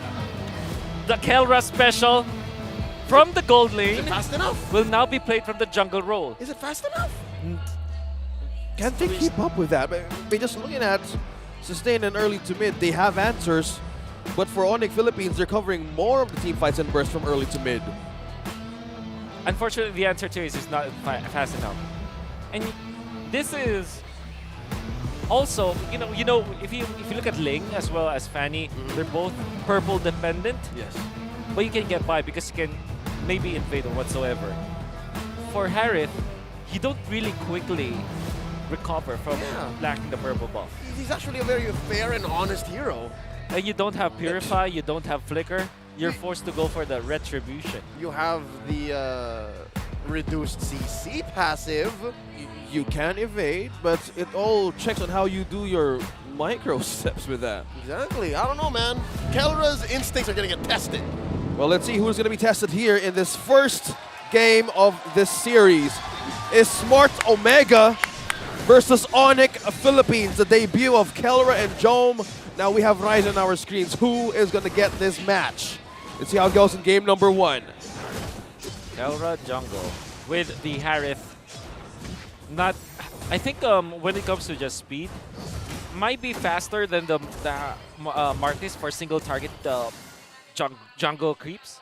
But when it comes to the purple buff, not entirely sure. But now, smartly, Omega went for the orange buff first. maybe considering more of the damage that Harris can even give right now in the early game, with this kind of combination, is this anything that changed from the Emblems it's trying to build? Not really. Honestly, now that I think about it, maybe let's not look at just the Harith, but look at the protection. We did say that he needs something that applies damage to the front line, so like front to back composition. That mainly is Harith. With Minotaur as well as Rafaela, he's going to be safe, but not against Ryzen with the Retribution. Oh, here we go. Zamanfor set in already. The front line from Omega coming in strong. Ryzen, the first casualty. Big J scores. Yeah, talking about a good score out of the first. Man. And that was the marksman of Smart Omega having that first kill onto him with this kind of scaling damage. That's a kettle boiling water. Okay. Faster. Harith jungle. It's very difficult to kind of invade Omega, not because of Harith, but because of the presence of Raphael and Minotaur. And that's what Ryzen tried to do. He tried to invade the Crammer up top, and he was duly punished for it. I'm sure that he was very surprised that there were two supports actually there to defend. Yep, from Kobe Bryant to Dikembe Mutombo, Chang was saying, no, no, no. You just don't. Yeah, oh, look at the peel onto nets, That was close, that was close. First turtle up already, and it's ONIC to the scene first. In comes Ryota with the onward and the whipping. Kelra, Zamanfor scoring the turtle. They're piling on to them. Ryzen goes down 2-0. The second death on ONIC's jungler. Woo. And this is really bad because Martis is dependent on getting the snowball with 2 deaths. That's a mortal sin. And Omega, they are overloading. You can see Itomax just gets level 4 in time. And that means that after the initiation coming out from Ryota with the onward as well as the shatter, you have the Holy Baptism, a very solid crowd control spell to have for Omega. Yeah, Overload is completely the name of Omega's game right now. Having a way of not going home with this Raphael and Etomax is supporting everybody with a quick regen. I say it just keeps on moving forward since Hekel right now has more momentum that they did get. Gentlemen, now that we're talking about it, it seems like Omega's main enemy here in 3 minutes into this matchup is not even ONIC, it's their mana pools. They can keep fighting as long as they have mana. Yeah. Kelra is level 7, Ryzen is just level 6. And every time there's an initiation, there is always a follow-up. Close call, that was an FHB from Etomax. This is the problem as well for the Matilda. Despite having a faster movement and also response, the cover of Chakli and the control of the vision Omega's been given, that was so much damage. Nets ain't going nowhere. Kelra gets another one. Yeah, see, just by talking about control, vision, and damage, Smart Omega getting great coverage against ONIC Philippines. They're pushing so much pressure. Overload as well. Look at that. Look at the poke from Kelra. Oh, there's nowhere for Friends and Rapido to go. Down bottom, Ryzen's just trying to get the scraps. Here comes Rapido canceling the circling eagle. Ain't nobody want none of that. 10 seconds to the turtle. But there's no chance for Omega to fight this. Oh, I mean for ONIC to fight this because Ryzen is really just nullified in this game. No Molten Essence. He went for the Fury Hammer. I think this will be the Brute Force Breastplate build. Or maybe he might want to rush the Radiant Armor. This is a difficult situation for Ryzen because he will have to make sure that the first defensive item that he gets, it will cover the most bases. You would wonder if maybe the Brute Force Breastplate could be good, but maybe in this specific case, Radiant Armor might be the way to go. I reckon you're right. Omega here, almost 2,000 gold ahead, scores the second turtle of the game clean. The question of is the Harith fast enough is just being answered right before our eyes. It's faster than you think, fellas. Yeah, with the shoes and also what Wolf pointed out earlier there on how ONIC Philippines is not looking good even from the status of Ryzen. With this kind of problem, they're also forced to initiate in team fights because if you go up against one, even all by yourself against Omega, that's a 5 right away response from the Barangay as well. So this gives them a lot of pressure not to even build damage items from this moment. Oh, here we go. Omega living right inside ONIC's jungle, forcing a response from this tier 2 up top. Prince at half health. Oh man, ONIC has nowhere to go. No. It's the space of Chakmo is creating as well as Edimax not. Oh, look at that! Onward, Earth Shatter! Everything but the kitchen sink! They are burying Ryzen 0-3-0. Oh. As we discuss, control and vision for Smart Omega, utilizing more of the coverage even just by the map alone, they find so much pickups from Ryzen. Momentum dependent. I think this is becoming a problem now. This is a struggle for Martis, even for the Matilda too. That's an uphill climb from now on. Man, it could be even Mount Everest or Mount Apple. Well, they're incomparable, but you understand what I'm saying, right? The problem for Ryzen now is that he is a Martis. Went in for, I don't know what item he's got already at this point. But 6 minutes and we're not seeing a full item from the jungler, that's bad news. And that is a momentum-based kind of jungler. I cannot figure out a way for ONIC to bring back this game. Oh man, off-cam turret take by Net. I mean, that's the best that they can do. But all this while, Kelra commits Grand Theft Purple. Already Ryzen starved, and he's getting just oppressed. Yeah, I think you guys got it. The Radiant Armor is now with Ryzen, and with that kind of momentum-dependent kind of hero, they need to count on Nets and even Super Friends to combine that damage against OMG. Because that's the problem in this kinds of team fights. Either they would let go of the objective and look for a different trade. But so far, Omega just always pushing the situation to make them respond in team fights. So we did say that the pokes will, or the lack thereof, coming out from Omega against this expert should be good. But never did we realize that Omega's composition, they're in it for the kill. You know, they don't need to poke. Whoever gets stunned gets taken out. Yeah, and that means that they need to utilize export now. It's brutal, and Cram, look, well, after 2 hits from Kelra, suffers. So what? Chaknu coming in.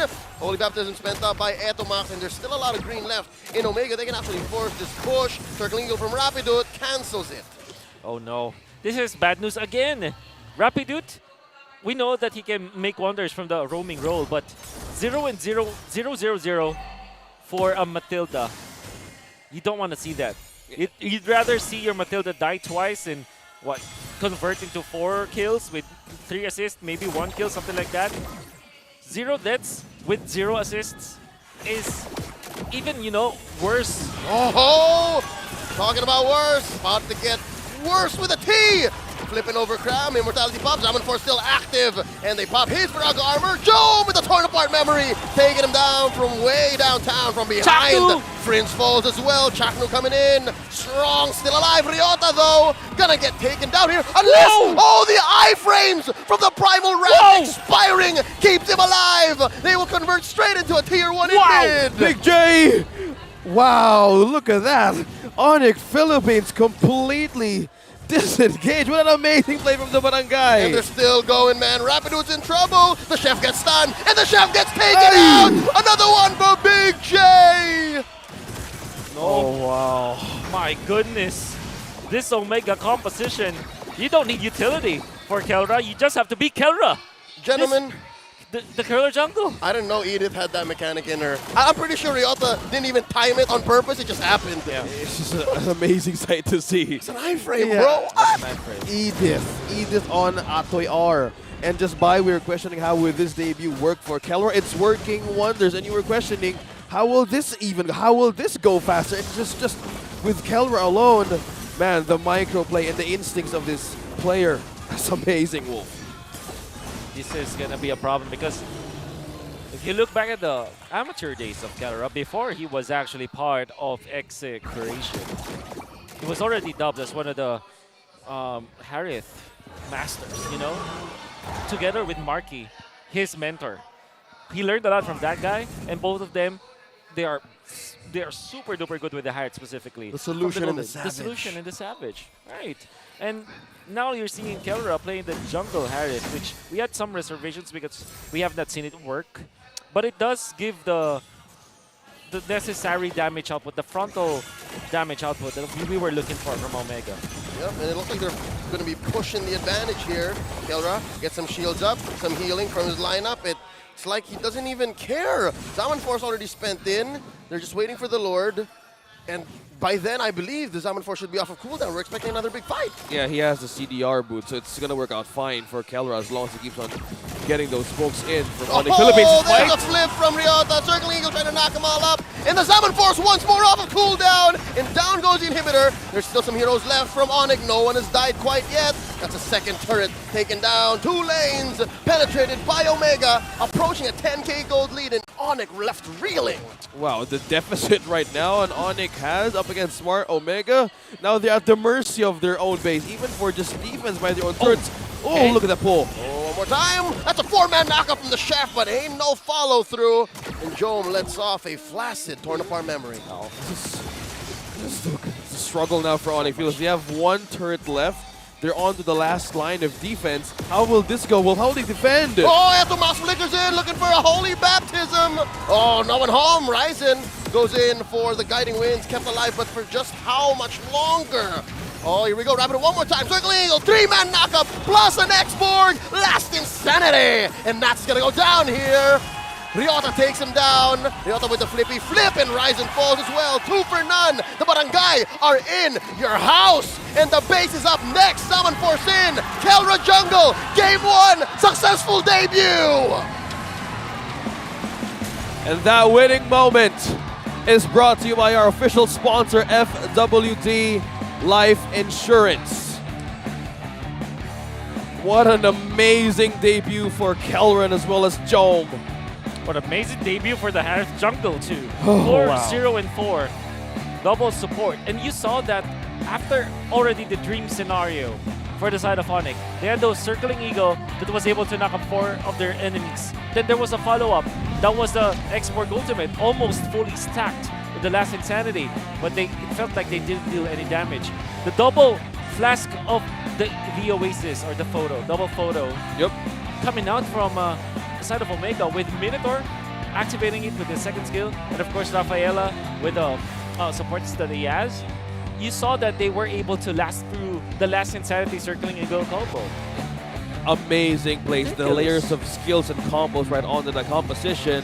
But right now, you could chase the weekly diamond pass and enjoy a diamond rebate of 455%, and you can claim 100 diamonds on day of your purchase and another 120 by logging in for the next 6 days. And let me ask you, are you worried about missing out on the rewards? Just log into the game every day, and Layla's savings box will take care of it for you, automatically saving all of them rewards. 280 diamonds are waiting for you over there. Don't you worry about it. And the offer's just too good to miss. Just unlock the pass and enjoy the benefits now. And that game was too good to miss. You guys I invite you guys to just be here right now, even in our studio, but that match was completely a great start. And even for that Harith alone, asking the questions that can he even jungle faster? And that was even just the start of how he had an amazing job with his Harith. Even the Mathilda even suffered from that game. Yeah, and dare I say though, it wasn't fast enough because Ryzen was able to invade them. But what is fast coming out from Omega is the reaction to Ryzen's invading. Yep, and then they just punished him. Exactly. And that was chapter 1 in the book. That is game 1. I love it. I'm a big fan, and I can't wait to hear more. Well, let's talk about game number 1. Let's break things down a bit. Wolf, what do you have? It's Smart Omega taking the win out of ONIC Philippines.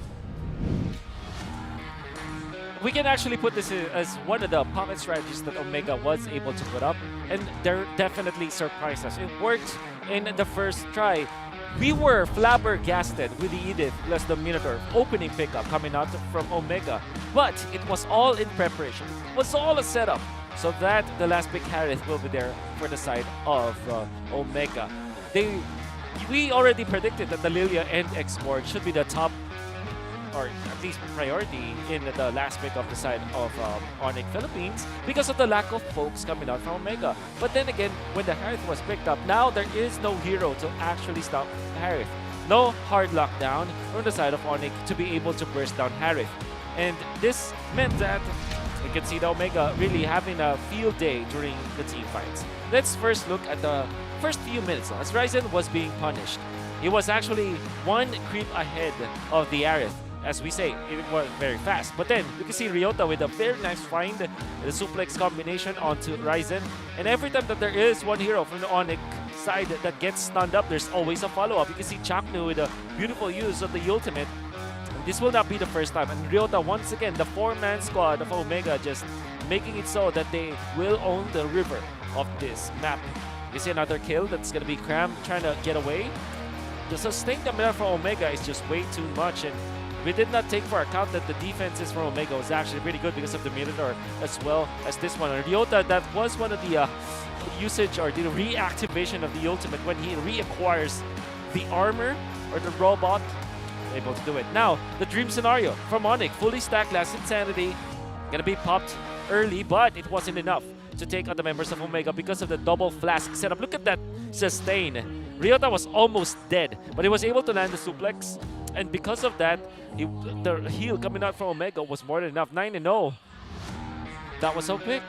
There's really not much that we can see. Maybe we can say, maybe we can see this composition once again and see if ONIC will be able to counter this. But definitely after game number 1, you're gonna wonder what they should be doing against Omega.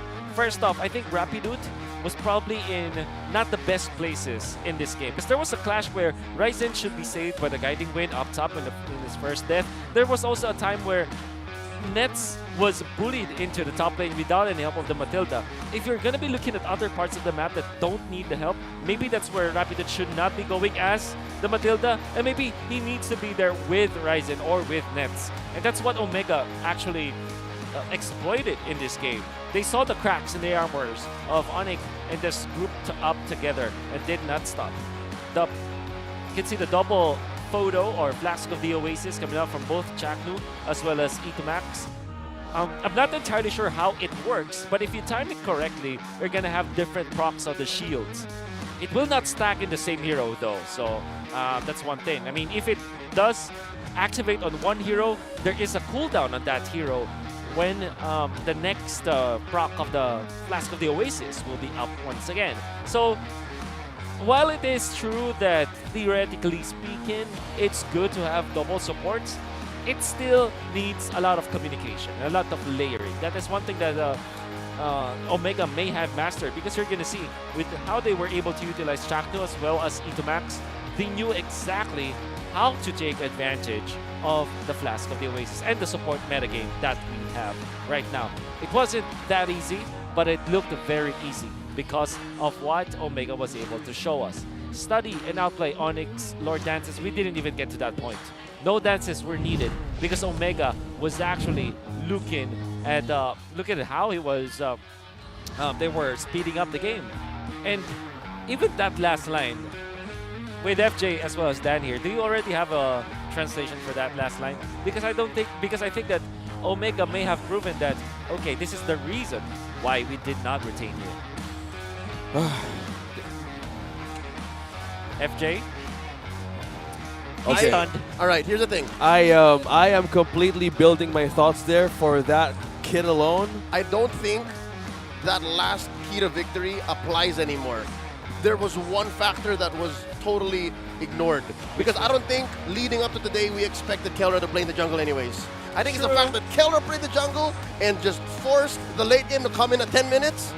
That's what caused all of this. It's all about advanced Omega timers, but now, since we're looking at how that game went, we're asking you guys to show your support for your favorite MPL teams by purchasing their limited edition team notification packs for only 58 diamonds. So going back to that thought, which I was struggling even to answer. That's right. So let's see how this goes. Maybe ONIC Philippines got stunned completely on like how... you did! Yeah, like how will they even answer that kind of reflexes from Barangay Omega, knowing that Keller is like, yeah, we know him as the Harith, but how does he goes in the jungler? Even, again, solely pointing out the fact that Ryzen is the only player there who does the jungle role. There's no switch up. There's no way that they can actually think about something for maybe a double-edged sword for the next draft, but I think it's just a good amount of reason, even priority, since they're on the blue side. Now in hindsight, Omega's draft in game 1 is a ranked game nightmare. Like if I somehow face off against that and it just happens, like, all right, last pick, Pow, Harith, and then it's the same 5 heroes. Yeah. It's over. It's over. Like, how do you even stop that? Maybe, actually, how do you actually? Maybe Baksha. Baksha might be the only hero that can man up or, attack the damage through that, and maybe because of the passive, that could be good. But seeing as how the draft went, the Baksha was banned. So. Or a very skilled Bryo. A very skilled Lo Yi. No. Yeah. Purify. So they keep just going throwing those damage right away. So let's get a breather. We're heading back to the next match, but before everything else, let's throw it over to Mara Aquina for our Insider. Battle Trips is back! We're here with a whole group of people. Uy, katabi ko ngayon actually si Patrick and si Marcus. Summarize nyo naman sa akin kung ano yung nangyari sa day nyo sa battle trips. Ayan, so kanina, hello guys, magandang hapon is kami nga pala ang community heroes, we represented community heroes and the student leaders dito sa Pilipinas. Ayan, we're really hyping all the students and all the players para maging part ng aming community. Kwento, anong nangyari today? Ayun, from Cubao, doon kasi kami nag-gather. Sa Cubao? Yes, exactly. And then, sumakay kami ng bus. Ng bus?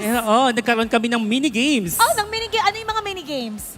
Siyempre, nagsimula kami sa paghuhula ng mga nicknames ng mga pro players. Then, yung mga participants natin, yung student leaders and community heroes, inuhulaan nila kung ano nga ba yung name ng mga pro players na yun.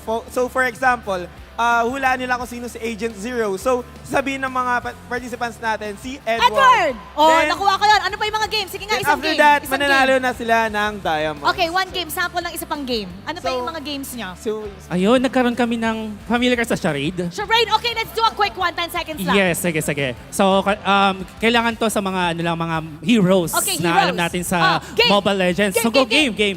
So, hulaan mo kung sinong hero to hindi ko na sasabihin kung ano Basta, Tigreal! tama ba siya, guys? Tama ka, yes! Tigreal kasi, di ba, SS ni Tigreal? Oh my God, you're so great! I'm so great. Okay, ano yung favorite part nyo kanina sa battle trips na ginagawa natin Ikaw muna dito? kaya, Pat. Ako yung favorite part ko sa battle trips ngayon. Siyempre, nakita ko yung mga idol ko na pro. So, especially, Sino favorite? Sino? My favorite kasi si Kelra talaga. Si Kelra. Okay. Ikaw ba, gusto mo bang, if you were part of MPL, what do you want to be? Gusto ko lang kung maging part ng MPL is maging analyst. Analyst. Sige nga, i-analyze mo yung ginawa ng favorite player mo na si Kelra. Okay? Alright. Okay. Kunyari ako si Womi. Okay. Patrick, ikaw naman. Analyze mo. So, kanina sa game, makikita natin na sobrang intense ng laging laban ng Omega and ng ONIC. And syempre, nakikita natin yung debut match ni Kelra as a jungler, di ba? So, sa pagiging jungler niya, so nakafocus lang sila actually, nakuha nila yung lahat ng objectives. And yung rotation nila is nagagawa nila ng easy and flow lang and mabilis. So, mabilis silang nakapag-snowball, kaya mabilis din nilang natapos yung game. Pwede na! Palakpakan! Okay, ikaw naman, ipapasa namin sa'yo.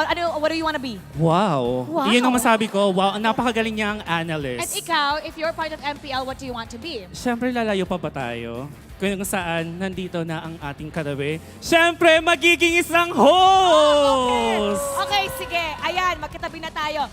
Kunyari, ikaw ang host, ikaw yung mag-i-intro, magsa-start na ang ating laban. Go! Guys, ready na ba kayo? Kasi matutunghayan nyo na ang laban ng Mpl-Ph versus Omega. So, come on, let's go! Pasok, Mara! Pwede na! Appear! Okay, paano ba maging part ng battle trips? Ayun, para kung gusto nyo guys maging part ng exclusive package na makapunta dito sa MPL, which is the gallery shooting area. Shooting gallery studio. Sa Makati. Yan, syempre, kailangan nyo lang bisitahin ang aming official page, which is the MLBB-PH- Community Heroes or Student Leaders. And then, right now, we are actually inviting lahat ng mga taga-Batanggenyo na mag-join. And currently, we are asking them to answer kung sino itong pro player na to na bumalik dito sa MPL. Sino ang pro So player yun na ang bumalik sa questions MPL? natin, yun ang trivia natin for this week. Oh, They just have sumali to na. answer it. Tapos ano ulit yung page? That's MLBB-PH Community Heroes or Student Leaders. Alright, okay. Pupunta na tayo sa ating caster. Sabay natin, ibato natin tayong tatlo. Okay, 3, 2, 1. Casters, pasok! Thank you so much, Marin. That was our insider together with our battle trips. For those of you who want to know and to join the action here in MPL Philippines at the Shooting Gallery Studios, that is the student leaders of MLBB in National Capital Region. And soon you can actually join the action here. And they're calling on the people from Batangas Yep, to that's join. going to be up next. on their stops. I actually met a good chunk of them. I think there's about a half a dozen kids that are students of the Technical University of the Philippines, Manila. Are in attendance today. I met them earlier this week when I did a little talk over there. And yeah, they're just so happy to be here. I would be happy if I was just, I'm happy here every day working. Yeah. I remember like 2 years ago when I was still in college, I always dreamt of like being part of an MLB team. Here we are. 2 years ago. And I remember also there was also invites back in Visayas and Mindanao in season 11. So it's no surprise that we could actually be part with this kind of battleship. Yeah, So. I mean, back when he was in Tacloban, that's right. Yeah, as a proud member of the Tacloban community, dude. I bet everyone. Bacolod, bro. Oh, Tacloban, right. I'm pretty sure everyone from Tacloban is just proud of you, right? Just as a homegrown talent. Yeah, it's good. From the Visayas region, guys, it's not too far yet for you to join the action right here in Shooting Gallery Studios, where we are approaching also the week 4 of the regular season in season 12. So going back on the action, this time around, ONIC Philippines and Smart. Oh my God, you're taking a peek at them. I'm trying to see if they switched up because you know, like, what if they just pull out the Kelra jungle situation for one game for a statement? Just for one game? Come on. I haven't seen enough of Big J. I miss Big J, man. I miss him. Because he was walking right here, but he was a little bit late. Yeah, I don't know if he's sitting down in the booth or in the dugout. Bro, this is something with Smart Omega today.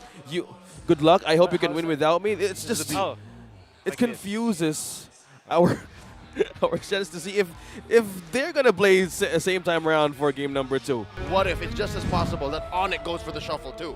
No. I do hope so, though. Maybe. No, I think it's the same, gentlemen. It's the same lineup. Oh, okay. All right. Same thing. That's Big J. All right. That's Big J. Okay, all right. Big J and Kelra. All right. Not changing a thing. Man, come Still to the think right of mix. it. Come to think of it, the right hashtag. The right mix. The right mix. All right, come to think of it, dude. Right mix, hit or miss. 5 minutes ain't enough for a reset. We were just talking about it. We just talked to the Battleship people, and now they have to play game 2? With this short amount of reset, I think they need more time. So speaking of which, respecting the Minotaur and as well as the Mathilda, even though they used it in game number 1, but they're on the red side. Since we guys talking about whose favor you're gonna have a good draft. Lancelot is open, and there's no Kaja. So I think you go Lancelot if you're ONIC, right? Yeah, so the benefit of having it being red side, so the priority on the Valentina first for Smart Omega, still a safe approach, but I think that's a good point for the Lancelot to be prioritized of ONIC Philippines. What else do you pick up with it? With the Valentina being there for Omega, you might want to go for Edith, actually. So this might be Edith plus the Lancelot. Oh, that's right. Here we go. Deny everything. Okay.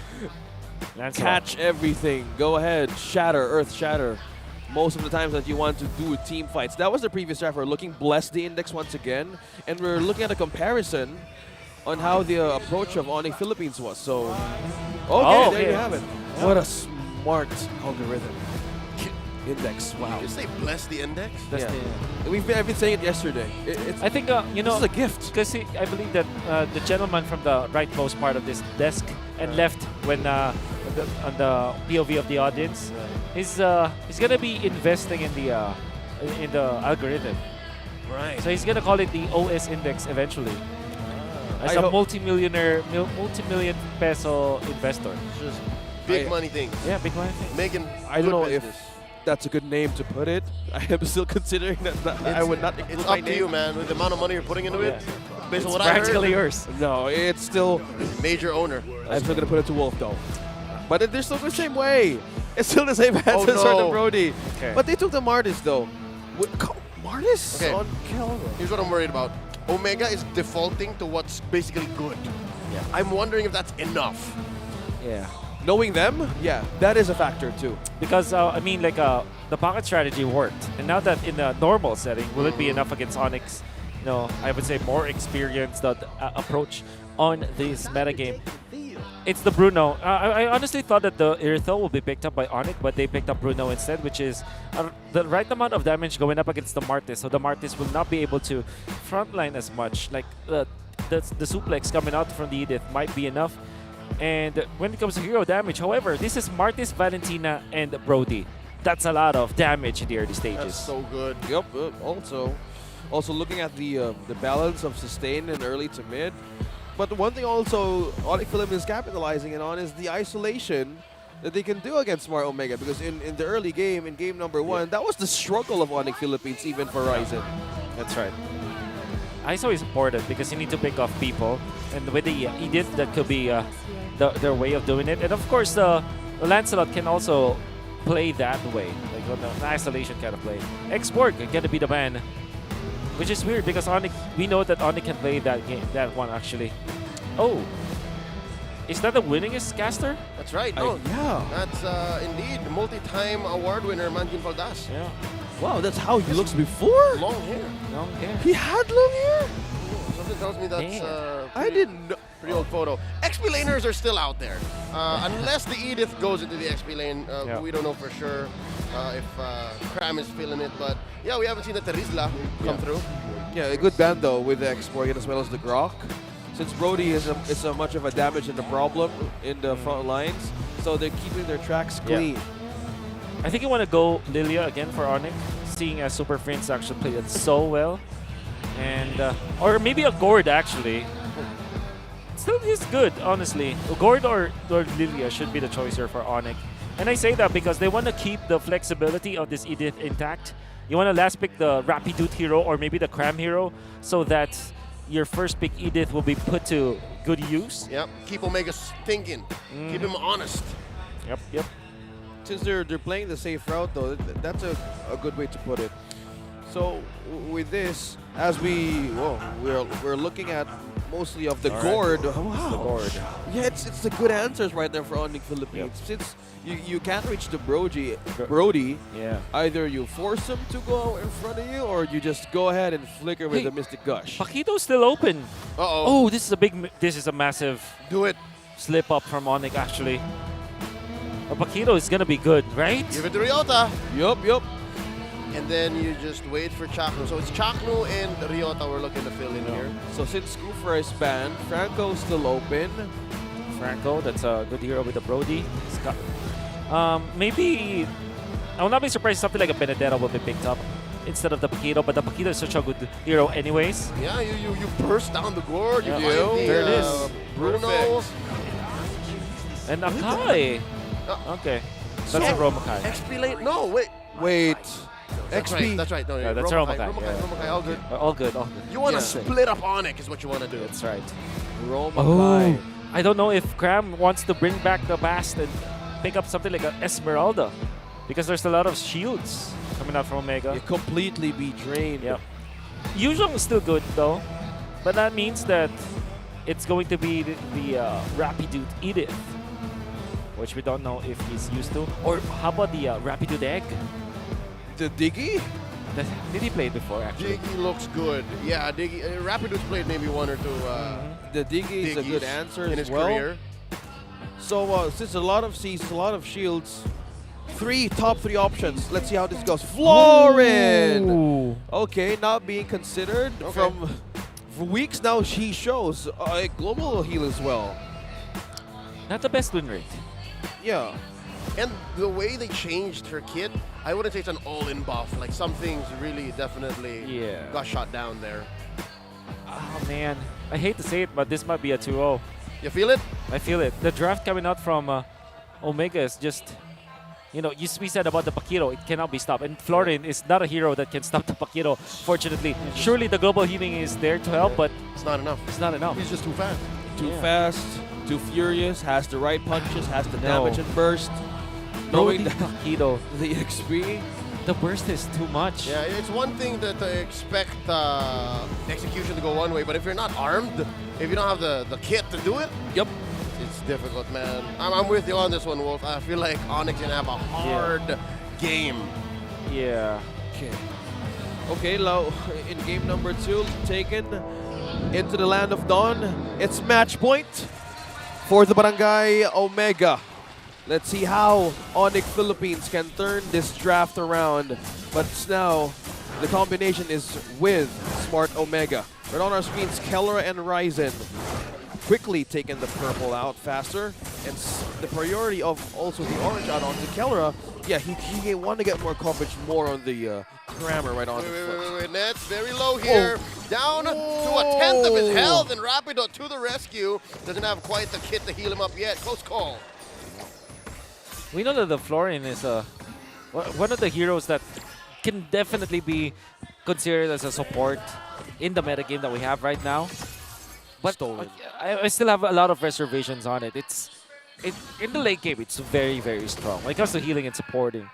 But how do you bridge your mid game for ONIC? Oh, that's a flicker burned out. Look at this. Now both of them in the gold lane. The roamer and the gold laner at less than half health. Oh, they have to go back. But that means, oh well, I think we may have the answer. It's gonna be up to Ryzen. He is gonna be the one to kind of pick up the slack here for ONIC and make the plays. Yeah, also good way of just taking that trap point from up top from Keller, because there's no way that they could just take down a Cram right away and just level 3. So with this kind of way of doing this, trying to gain control early start of Omega, I think this is a good way to just slowly pressure ONIC Philippines. But it looks like ONIC's not going to take this lying down. They've done their ways to actually cut through, and this is trippy, man. What's Ryota doing there? Look at the positioning, even just by Ryota on that bush. He's just waiting. Yeah, he's doing a battle trip. He went on a battle trip, man. He's just by himself, but he can do it. He has full stacks ready. He's just waiting. He's looking for super fins. What a great cover. Look at this. Yep, he can do it. He's communicating, and he finds Ryzen. Puts in the full combo, gets out of there, and I kind of guess disperses ONIC while the rest of Omega go for the turtle. And right now he's playing near their base, inside their base. Whoa! They're trying to dash through. Scored the turtle already is Omega. Yeah, that's right. Oh, no way. Oh, Ryota! He can't get out of this. There you go. First blood drawn. Completely diverted the attention of ONIC Philippines. Okay, for Omega, was that worth it though? Honestly, it wasn't. Looks good, but he missed a lot of minions up top. Let's see where else they go with this. Kellera looking to commit. Grant that purple. Does he do it? He indeed does. Oh, wait. Yeah, no, he does. Ryzen doesn't have the orange. It's the orange, yeah. Grant that orange. I got baited. You said purple. Yeah, and no, I thought it was purple. I was talking about Ryzen. He does have the purple. Yeah. So we both got confused. You know what? I have to admit, I got confused as soon as Ryota started doing Exactly. that. I know. Exactly. Nobody does that. Nobody does that. And I think that they've lost a lot of gold up there. But, of course, Omega still managed to get the W afterwards. They now have some sort of equalization when it comes to EXP for Ryota. And at the same time, they took away an orange buff, which is super duper good in the early stages. Yeah, especially that you're Martis, and it is in the hands of Kellera. So by just being a 2-level XP ahead now, just 1. So this is a great start for the Martis compared to game number 1 in the hands of ONIC Philippines. So there's a lot of coverage, even just by the positioning and how Ryota plays around ONIC. They're just forcing them to actually make the team fights happen right away, because they know at this point there's still no damage yet present. Yeah, I guess that's worth it in the sense that you can't put a price on a message sent. You know what I mean? Like, if you're able to get in your opponent's heads like that, then you're already winning. Now, Chaknu, look at this. With Etomax and Kellera going in deep, trying to go for Rapido, forcing out a flicker, still survives. So, no, here we go. Heavy spin on the nets. He goes with the Purify and survives. Etomax in trouble, gets stunned. Bad execution on him, and he goes down. Ryzen gets the kill. Mystic Gush did not connect to anybody, but Ryota looking for a way to take Cram as well. But Etomax with the fall. Okay, completely ONIC Philippines getting a good amount of response there from Smart Omega. Chakno and Job combining here. Unfortunately, no heavy spin for the turtle take, and there's the entire army from ONIC going into the turtle. Yep. Should be theirs. Clean take here by Ryzen with the help of, well, literally, as you said, everybody, as they score the second turtle of the game. All this while, the general, the leader of the Atoy army, goes ahead and chunks away at the gold shield up top. Yeah, still not missing a wave. Probably building more of the items as well as the lanes and coverage on EXP. This is the factor of ONIC Philippines has, because they can respond right away, and with a blessing of Rapido's heal, I think the item build's completely doing a benefit right now for ONIC Philippines in this game. And we can see that the Quantum Charge Paquito is played so differently from a typical like burst you kind of Paquito. Quantum Charge Paquito owns the map. Real estate is king for this Paquito. And so far, that is what we see from Ryota. Dare I say though, when they did try for the split pushing Paquito by Ryota, and they weren't the only teams that tried it, both occasions that lost. So when you are playing the Paquito, you want to be active, but at the same time you want to have a lot of impact. Okay, used the ultimate too early at Max, using the Primal Wrath right against Cram. Probably saw an opening, but that was a safe distance from ONIC to even maintain.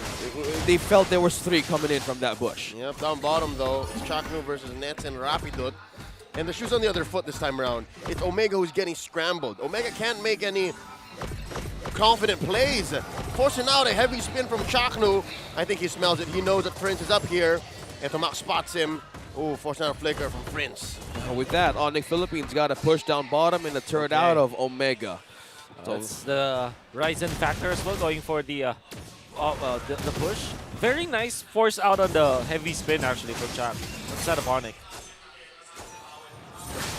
And to just think that they just maintaining control over this river, probably a good setup as well for the turtle that they can actually take against Smart Omega. But one thing also to consider is how will they even hold their backline with Ryota? I think Chaknu right now is just completely struggling with the threat of the sustain of Rapidot as well as Super Prince. Yeah, no, the question is, will Ryota even try anymore? We haven't really seen Ryota go cut that deep in the past 5 minutes. I think he's learned his lesson. Yeah.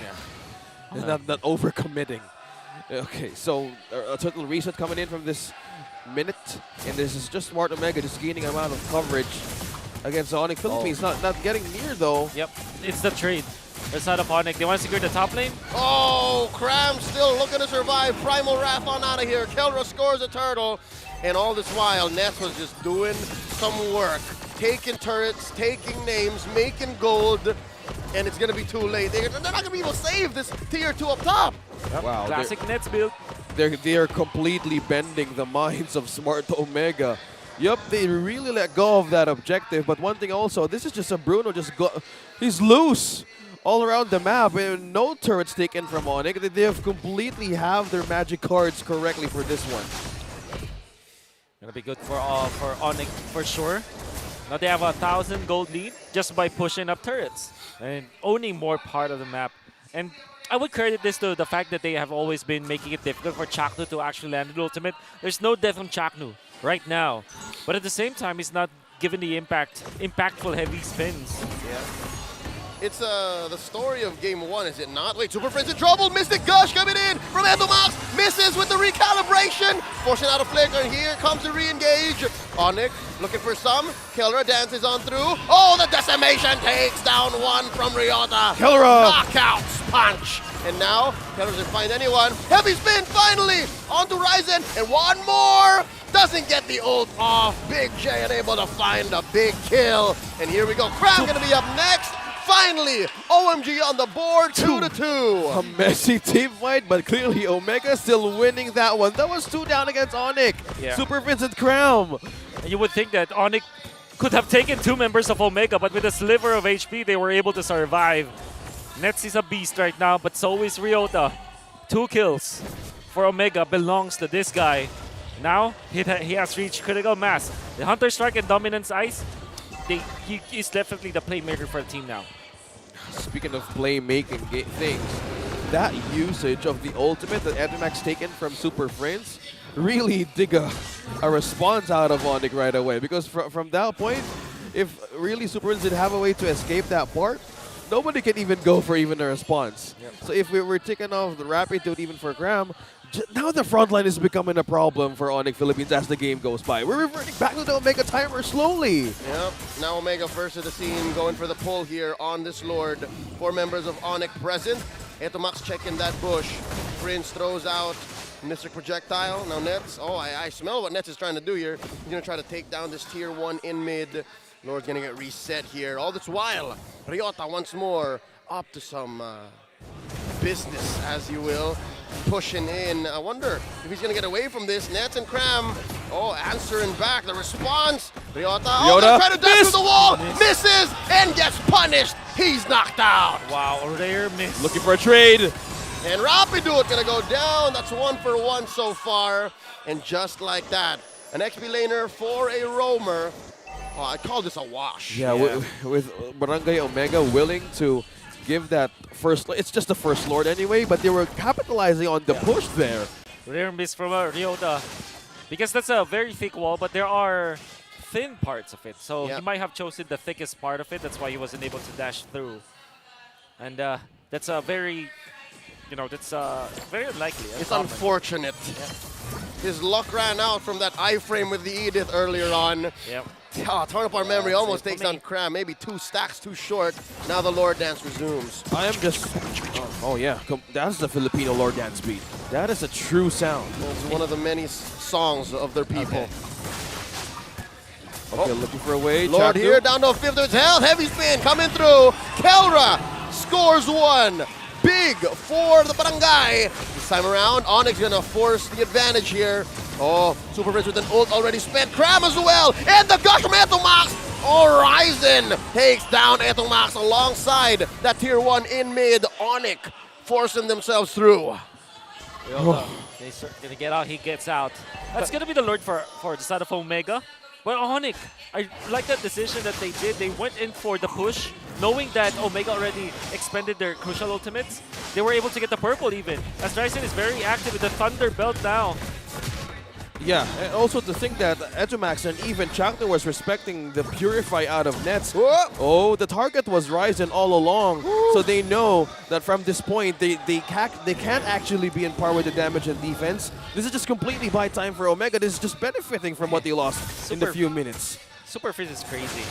Oh, okay. Ryzen gets caught out. Is there enough damage? Job looking for it. Oh, no! Thorn Rose able to save him, and now Job's about to get punished. Phantom Execution in. Kelra in the middle of 4. 5 members of ONIC. He's about to go down. Run, Kelra, run! Nets takes him down. Well done, coming out from ONIC. And my goodness, Ryzen, what a beast. Able to dodge the torn apart memory with his third Thorn Rose, and while he was invulnerable, there was the heal coming out from Rapidut as well. Yeah. Mechanical Ryzen. He's so elusive. Oh, bro, amazing. I was just even thinking, was that even a frame drop or something? But that was just completely like Ryzen, like, oh, I'm safe. No, contrary to what happened to Ryota in Game 1, that was all according to plan. Yes. All according to Keikaku. Now ONIC now just bouncing back. It's accurate. Yeah, that worked. As Francis here would say. Anyways, I also wanna say that with the Thunder Belt picked up on Ryzen, he's ever since he went for the Thunder Belt, his mood shifted to a very aggressive note, where he's trying to always make the play. And by the way, Super Prince, he's crazy. He has a different kind of combo. Yeah. Sometimes you go for the gourd with the projectile first, and when you stun, or when you know that you're about to stun the person, you now pop your ultimate, the Gosh, right? What he does is just the slows coming out from the second skill. Then he pops the ultimate eventually afterwards. No stun needed. And then he uses the stun as a follow-through. Exactly. Oh, wow. And the rest of ONIC is completely catched up. By the way, he went for Rapiduts. All right, so he can weave in and out of combat. That's right. Oh, I love it. You know what? Super Friends and Ryzen think the same way. That's how Ryzen plays the Lancelot. Phantom Execution in. Yep. Completely just having a lot of distance and coverage, man.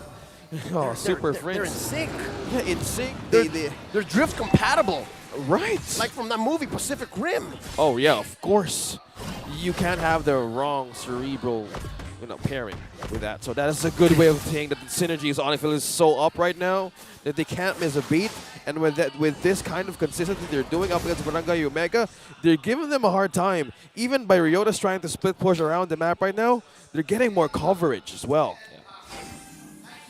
The Omega, 1,000 gold lead for ONIC, which is obviously not that much. It's a tight gold lead. A tight gold lead, but the fact of the matter is, there is a lot more turrets for ONIC to work with, especially the middle turret. I think it's very crucial. Now they have an easier access to defending mid. Look at that fast burst! That was so fast. Ultra fast. Not even a response with the conceal, and here we go. Cram's going to be the first target. There's a big knock-up. Heavy spin dispersing all the members of ONIC. Chaknu goes down first. Nets gets a kill.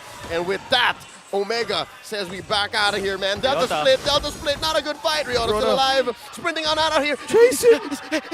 Alrighty then. Alright, cool. ONIC's happy with what they got. They will let Ryota go. I am kind of feeling the struggle of Omega right now, and Nets didn't pop that Purify. He was just completely free from any catch. Oh no, ONIC smells blood in the water, man. They're like sharks. They want to finish. They want to finish quick. They do take down the bottom lane inhibitor. That's one penetration up. Top and mid is going to be next. Oh, that big lord still marching through.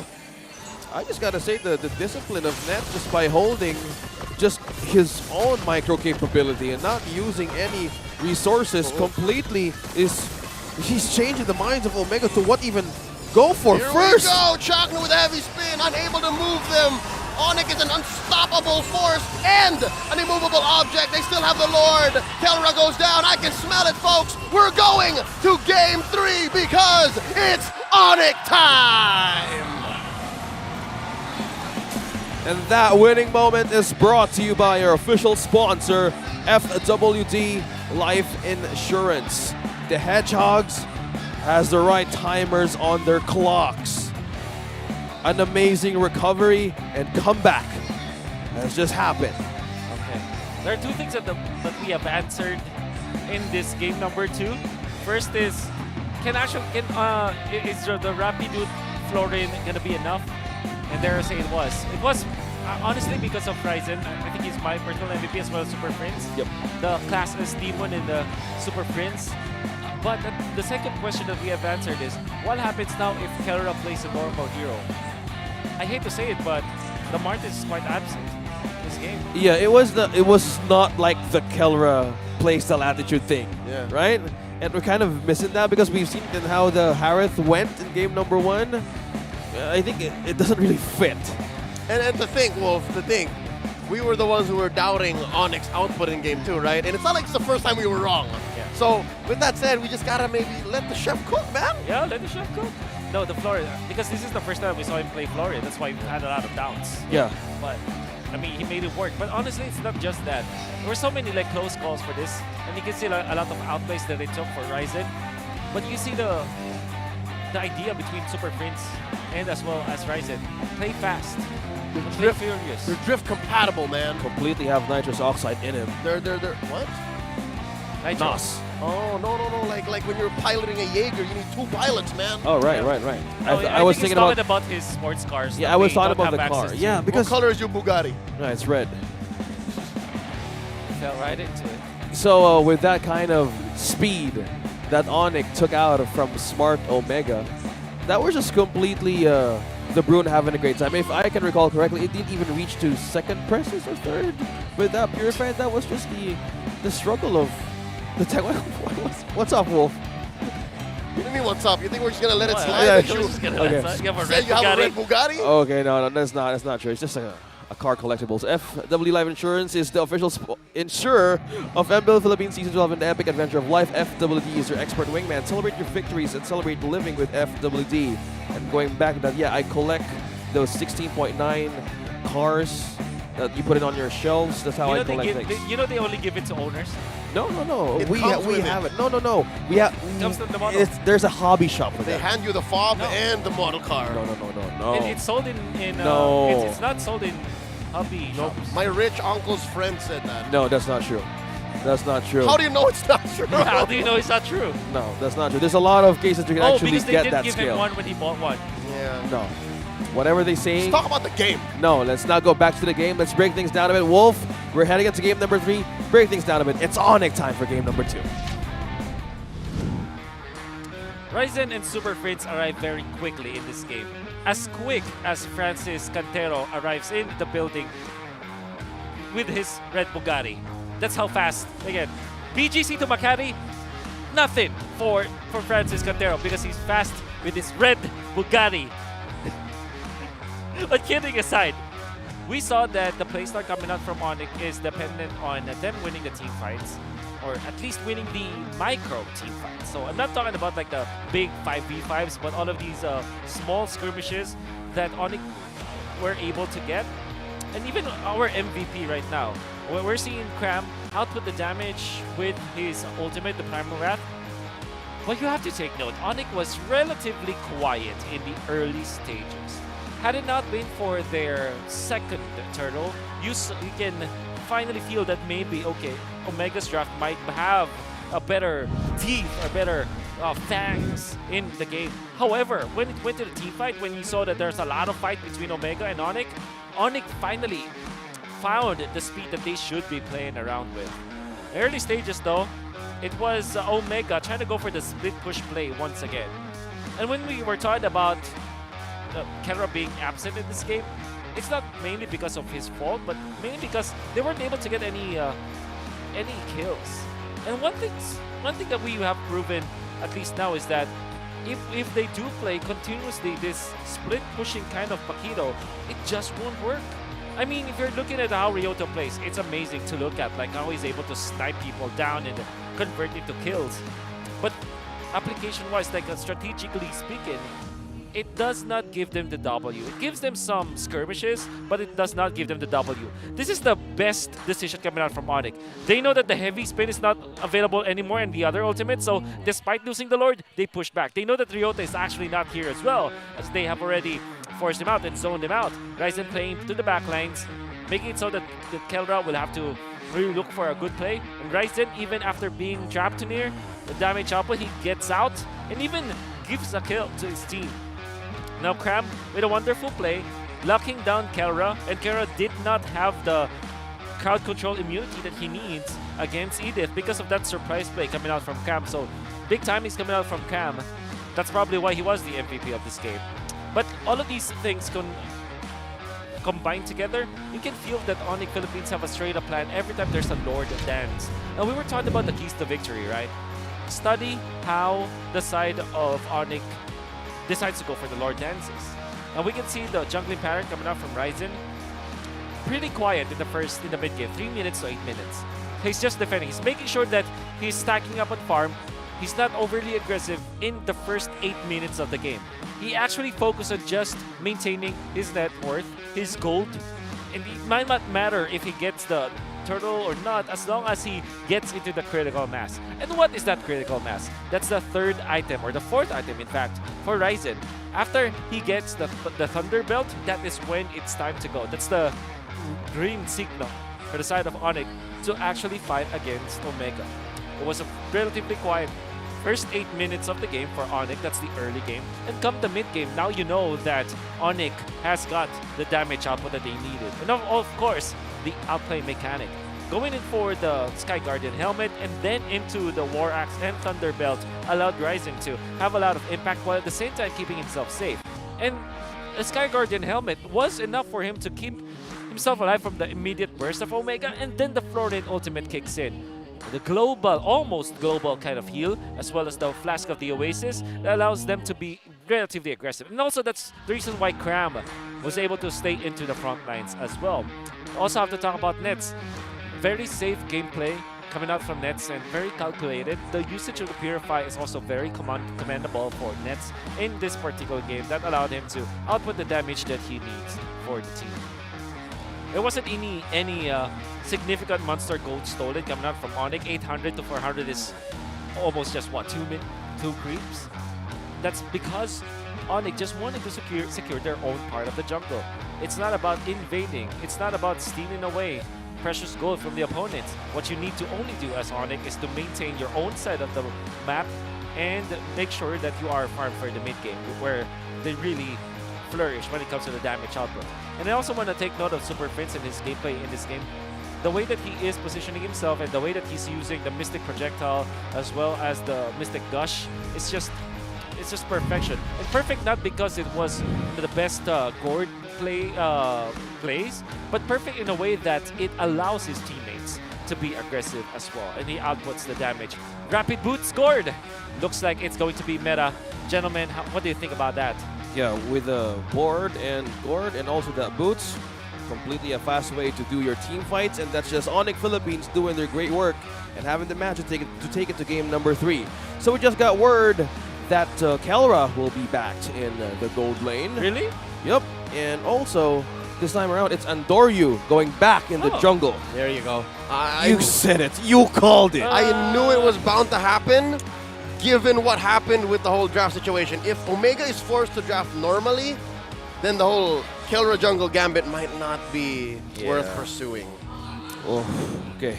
So Jom is out. So this is like my thoughts in the start of this match. Is what it is. 2 games with Big J, but you're saying. Yeah. We're gonna miss Big J. I hope he gets back quicker. So now we're just having this thought on the table of Andoryu going back for the jungle. I hope he incorporates that kind of aggressiveness and playstyle that Omega's been doing, as we know how Omega does their gameplay, and that's how it completely get a chance on just doing their early game thing.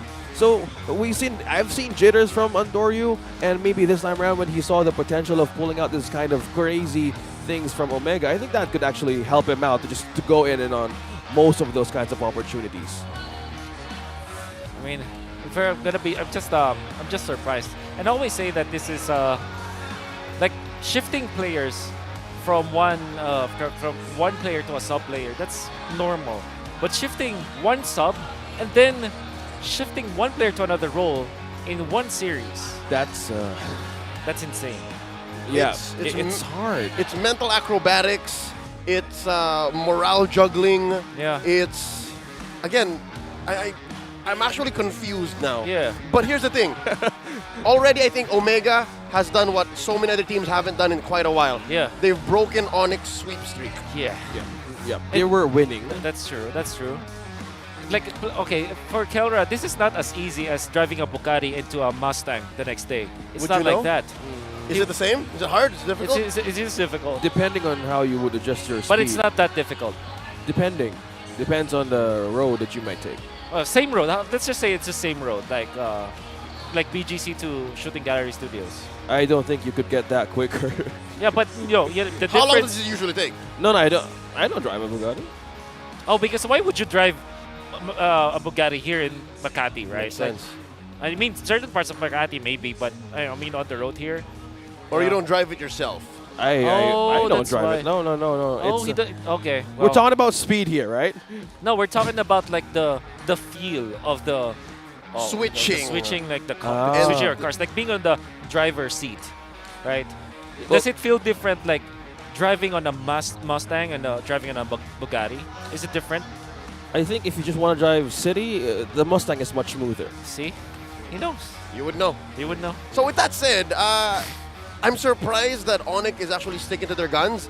And if my opinion is worth anything, I think they're doing the right thing. The fact that they're not switching up theirs, because it's clear that their other players are here, right? Jem is in the booth. If I'm not mistaken, their other roamers, Yoshinu's there too. They're basically all here. Escalera is there too. I think with just ONIC being consistent in 2 games in a row and take it to game number 3, I just think they just stick with their own cards. And this is just I think this is the test right now for Barangay Omega. This is a complete endurance test with this kind of juggling thing that just It's an switched acrobatics. now. It's switched now. It It was switched. originally ONIC's endurance test. Yeah, the Andoryu's test. So that's not. No, it's not working. It's not working. No, that's. So this is the question. Despite how that tried. joke went so off, this is just a question of how Andoryu would actually develop a good way of bouncing back for this game. That's a question right there. Who is it worse for? Who's having a difficult time here? Kelra with the whole switch up, or Andoryu suddenly like, I didn't expect to play today, but okay. I think at least for a rookie, right? I'm sure that Andoryu is always itching to play. He's like, I'm pretty sure that he's that kind of guy where, okay, let me in, coach. It's probably one of his traits. And there you go. If I know, there he is. I mean, here's the thing, right? If you're a player and you know that you're gonna be the one to kind of quote unquote save the day, you want to take that spot, right? You're gonna take that. You're gonna place yourself in a position where you're ready. I'm ready, coach. If you want the 4th quarter clutch player, sign me up. Yep, he's always ready.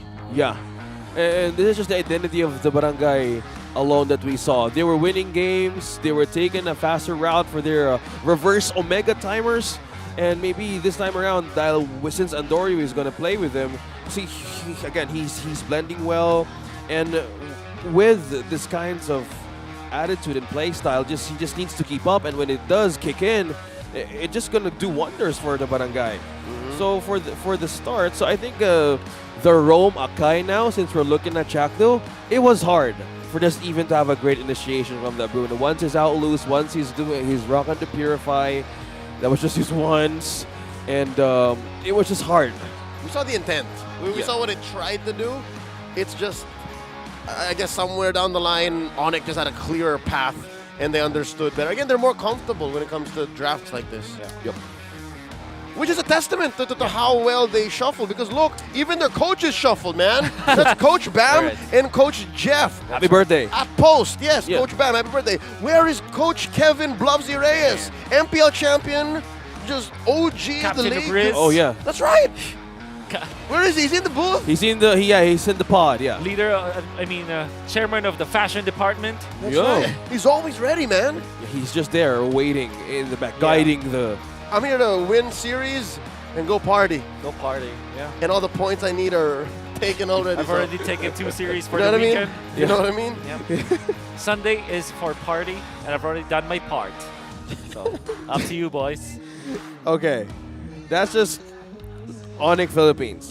We're finding Coach Bluffsy and the members of the coaching staff. They're doing a great job.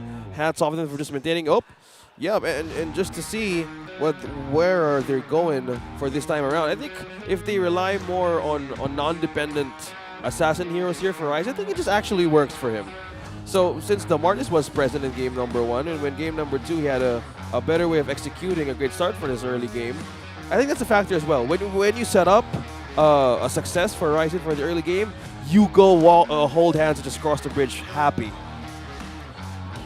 Wonder what they're gonna be looking at, specifically for Rapitude. First time we saw him with the Matilda, it didn't work. Oh, but with the Florin, they're kind of a same set of a one coin. I mean, 2 sides of one coin, and that coin is about to stay. The first one, Matilda goes in, Florin just hits back. Yeah.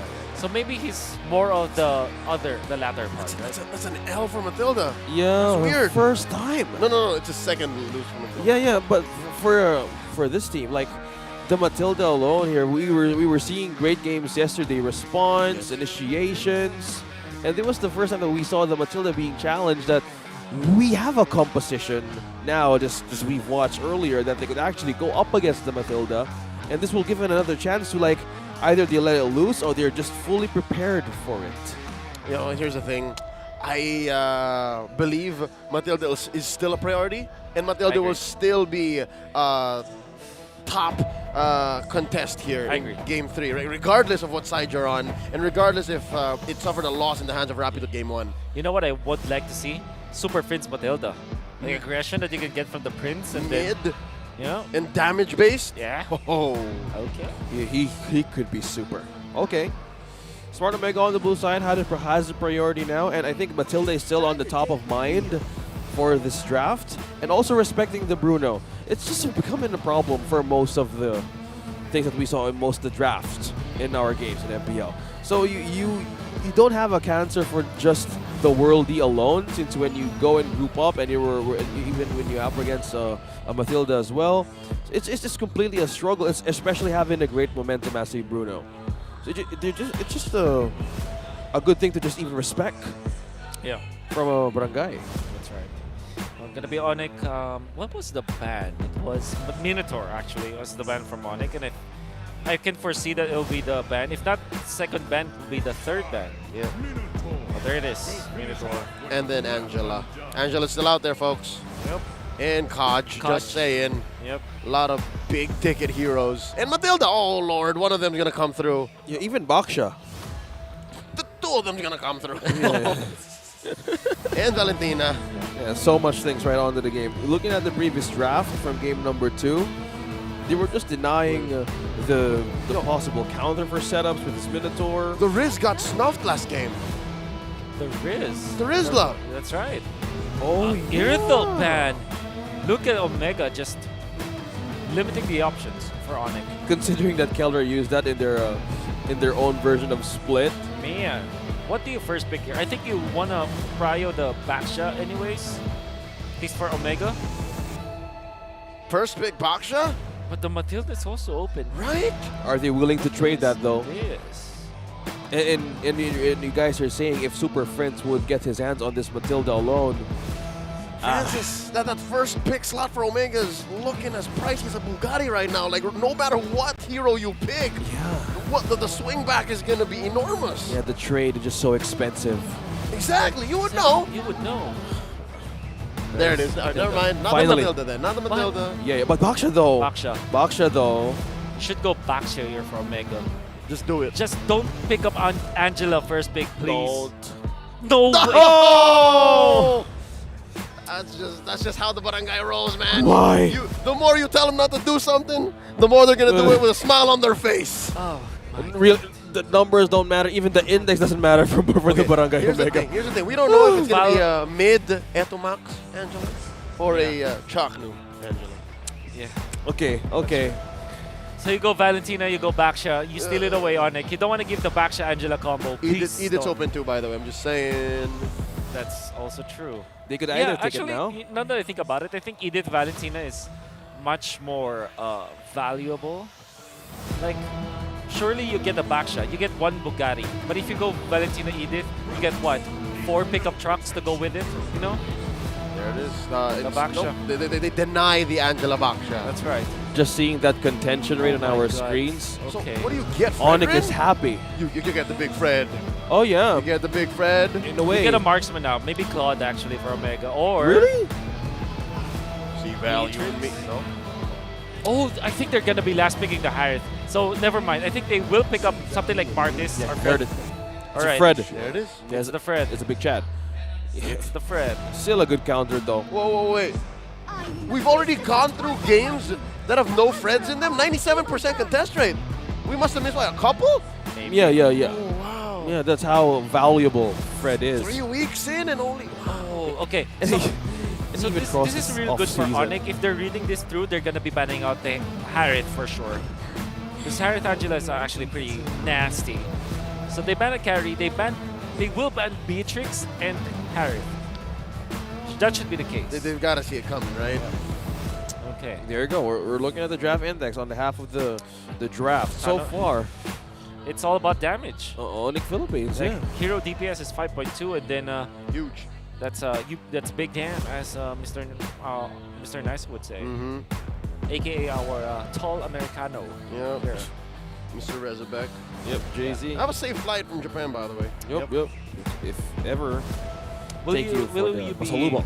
Yeah. Will you be there in the airport, Francis, to receive him with your No. Bugatti? Did you send someone? No, I Send won't someone be to pick there. him up? No, somebody might pick him up, but not me. No. Okay. No. Not Maybe you your driver. personally. There it is. Harith, right?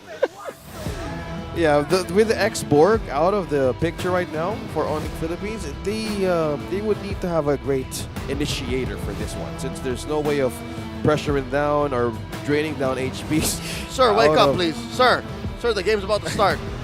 The match, sir. Quiet. Okay. We're safe. Okay. When the game starts, you can't be sleeping like that. You can do it, sir. Quiet. Oh, man. Come on, man. and you feel the whole studio just waiting for him to just open his eyes. I appreciate the guy, man. I'm pretty sure that he went from a arduous task of like working. That's right. Maybe every graveyard shift, you know. And he's here. He's here with us. So Thank you, sir. big props to This is guy. impressive. Again, heroes like Terizla, heroes like Novaria now are just making it through the second phase. Yep. And also the Arid, you guys were mentioning that this could be an option though for the last pick for Kelra. That's right. Respecting the hell out of his medals on Novaria. So Vision mostly will rely if this Angela would go in position 5. This might be the Riz factor for ONIC. Oh, Yeah, is with that- the Uranus ban, it's the Riz. Oh. Then you're gonna definitely need it. Will they priority it though for ONIC? Terizla or Glue should be the pick now for ONIC, I would say. If I'm not mistaken, we are in the presence of a former ONIC manager, and Carlo Giron. Oh, did we? I That's right. missed it. Yep, he was on camera. Right there. Wow, okay. Wow. It's a Hello, stacked Carlo. crowd. Stacked crowd indeed. Yeah. Let's go, Battle Trips. I don't think he came with the battle trips. Yeah, they completely gave a good amount of crowd today. It's just Series 2. It's ONIC time. Yeah, ONIC time. Wait, what? Really? Oh yeah, we have one more match tonight. Yeah. Oh man, I got so emotionally invested in this one. And you think it's just the last match of the day? Yeah, Cho! Rapid Cho. Okay, isolation. Okay. Oh, I want to check on the damage department of Barangay Omega right now. They have no choice but maybe pick up the... Okay, so they go Yuzhong. Okay. Beatrix is the only option. Now, I don't know how reliable their damage is right now. TBH, man, TBH. Even by the passive, it's a quite of a challenge. But if Kello can pull that off by just moving quickly, What if ONIC just picks up the Phobius? Hey, Phobius got buffed, by the way. Yes. This will be a good throwback. It's a small buff, but again, anything to help the hero make a mark once more. then yes.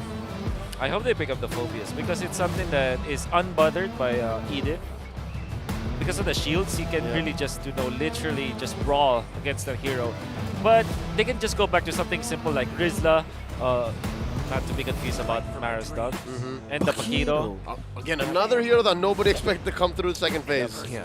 Despite the growing win rate, just making wonders in the back line, especially with this 1-1, this is going to be a challenge, I believe, for this one. Because, how about the index showing?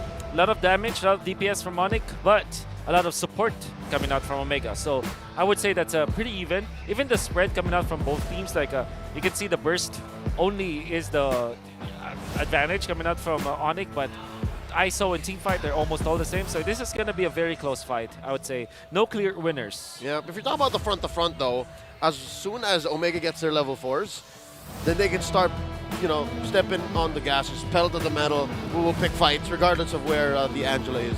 Okay, let's see how the early game starts, though. Again, we're heading to game number 3. The draft is done, and this is just completely back to best of 1. ONIC Philippines and Omega with the story right now that's being set up on the table. This is just completely bad blood being settled. We're taking a glimpse now on the team composition. Yep, we're looking at this one. We're looking at the emblems, we're looking at the changes, but let's see how this goes. It's game number 3, the final match for the endurance test for Barangay and ONIC Philippines. It's a weakness finder for Kelra. One of the few heroes that can still rock that emblem. Rapidud making it difficult for Andoryu. Typical Cho.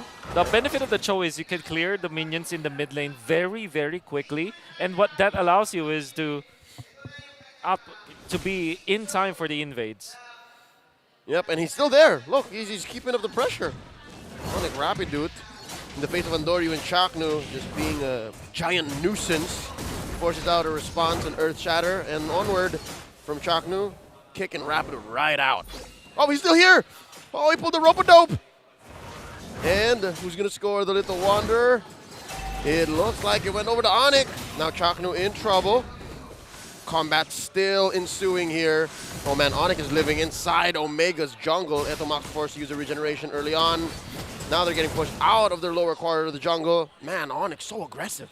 Yeah, and just by looking at that miss that Chaknu committed by just using the onward, he actually used the second one when it's back. Oh, hold that thought. Dear Lord, Etomax gets punished. Didn't expect a quick rotation from Cram.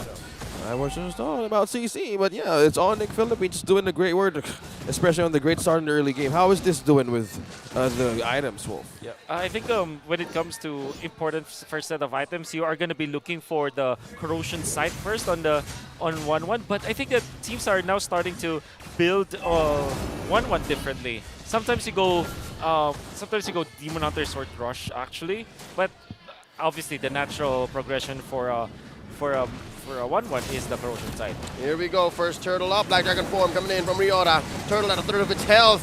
Saving some old Super Friend, steals it. I am you, you are me. Turtle goes over to OMG with Ryota stealing it. Now here comes the hard guard, keeping Ryota alive, but only for so long. Pam gets a knockout. Andoryu up next with a bonk. Will he survive walking on through? There's the taunt. There's the dash. Oh, there's a jump in. And Andoryu falls. Super Prince gets a kill. Another one for ONIC. 4-0. Ryzen scores on Chaknu. Now they're going to commit Grand Theft Purple.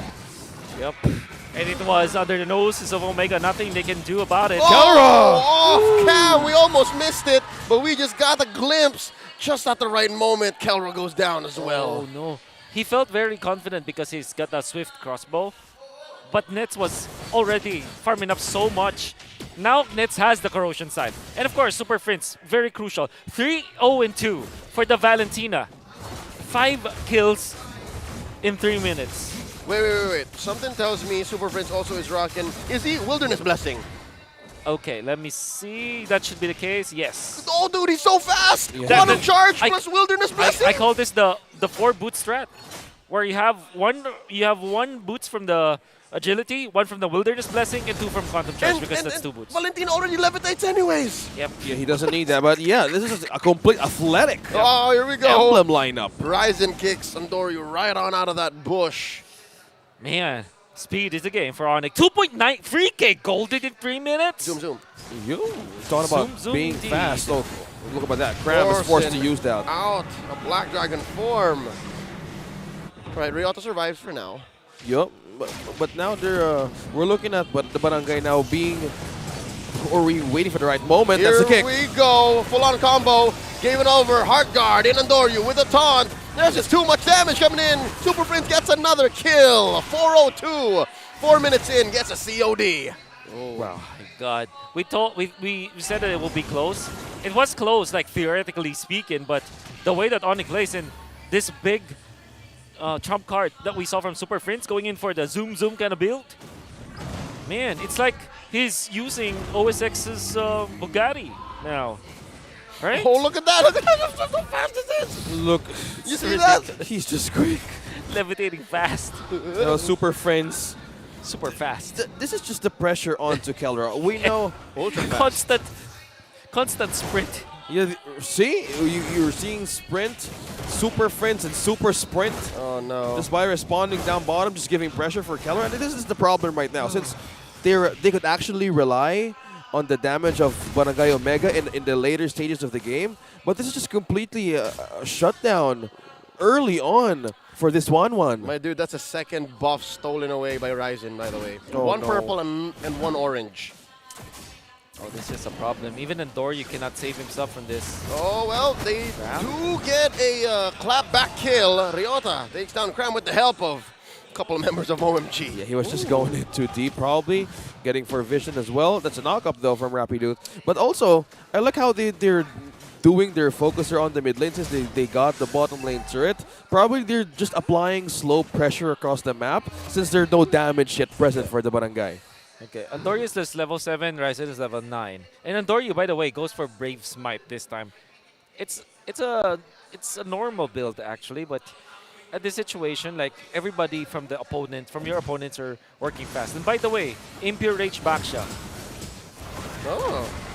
Yeah, no, he just wants to keep going. Mpl-Ph backshot. Last time he went Mpl-Ph Lancelot.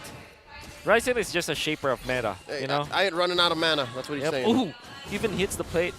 Ooh. And Net's just doing his job here. Look at that. You could hold your breath and the turret would be gone. This is a slow burn right now from the defenses of Omega. I don't even think it's slow. It's just a burn. It's a burn. Yeah. Oh, here we go. Another fight up top. They're going to try to give one over to my Cram. goodness. That's a stolen Oh hard guard. my goodness. Super Friends keeping Cram alive. Oh, wow. Are you kidding me? If Super Frizz is not the MVP of the series, if ONIC wins, I'm gonna lose it, you know? He's just so impactful. 100% kill participation as well at 7 minutes. Homie got drift compatibility with all 4 members, other 4 members of ONIC. Completely Here we fast. go. Look at that. Turtle up. Ryzen still scores it despite Ryota having a Black Dragon form and a hard guard in. Now Nets, going to be in trouble here. Is he Taking down though? Ryota first. the firepower, the item difference. Andoryu goes down. It's a 3v2 this time around. 3v5, 2v5. This is so hard for Omega to come back from, as Ryzen goes ahead and recalls right in front of their tier 1 in mid. Now the purple in trouble. Kelra looking to take to the skies. Can he do it? Omega alive for now. Oh, wow. With just the amount of burst from ONIC Philippines right on the lead.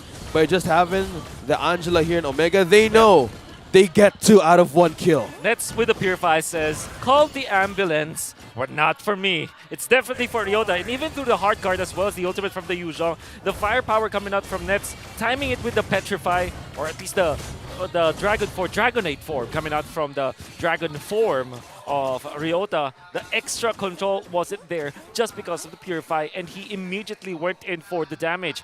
Enough lifesteal as well. To the trinity of items that he has, it was more than enough, and now we're going to see a lot of differences between the gold of ONIC. Yes, speaking of differences as well, 2-level gap. Yeah. That's on level 11. No, between Nets and Kelra, that's almost 3,000 gold between them. Yeah, 1.5 item. Right, that's a lot of money. That's a lot of money. It's like me and Francis, right? The difference between net worth, not close actually, not that Exactly, close. not even. Yeah, it's just Wolf having the invisible network that we don't know. No. Okay. Not really. Okay. 20 seconds away from the Lord here. No more turtles. That's how fast ONIC is gone. And the Cram was the only point of death. And Omega, that was the first point that they got when Cram was just going down deep and checking some vision out for the ONIC. So with that point, they just completely having a great. This is just purely momentum from ONIC Philippines. They just completely taking the turrets one by one out of the base. Yep.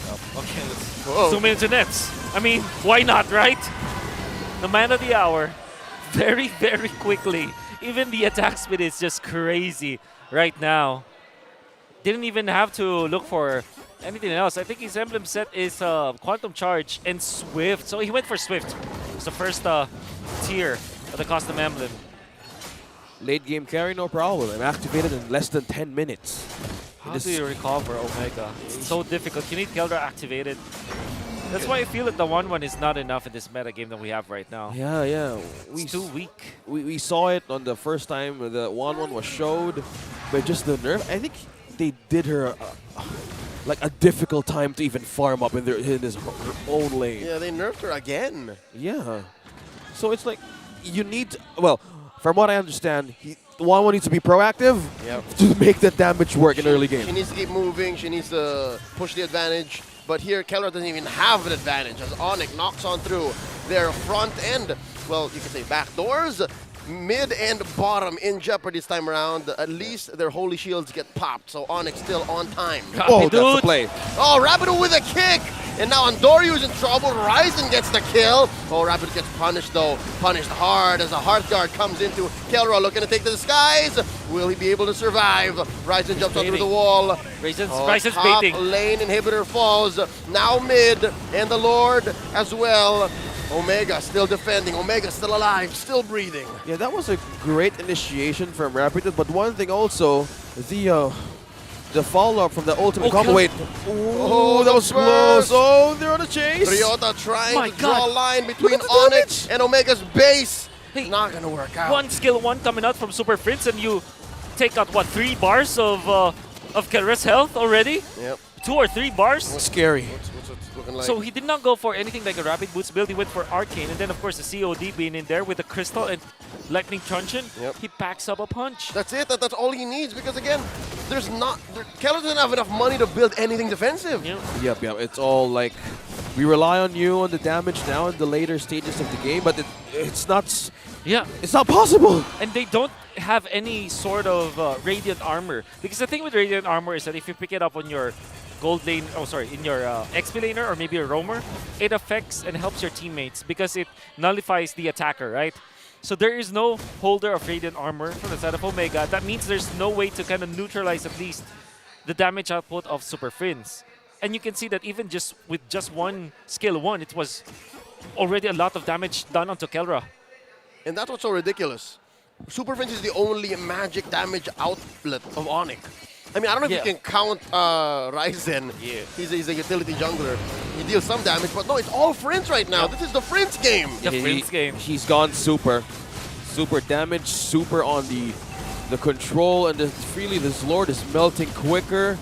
Rapidude. Not even. Oh, he got a set though. Finds a kick onto Andoryu. ONIC scores a Luminous Lord, forcing out a Black Dragon form early on from Ryota. And now they go ahead. There's a quick knock-up. Kelra looking to take the skies. Down goes Super Prince. A big shutdown, and they're still going. Oh, Omega feels it. Omega gets another Ryzen. Currently the trade. 2 for 1. Kelra still here. And this is the best Omega's looked all game long. That's right. Oh yeah, talking about sidesteps. This is Keller doing the work. Bought time as well. Super Friends, a crucial takedown as well.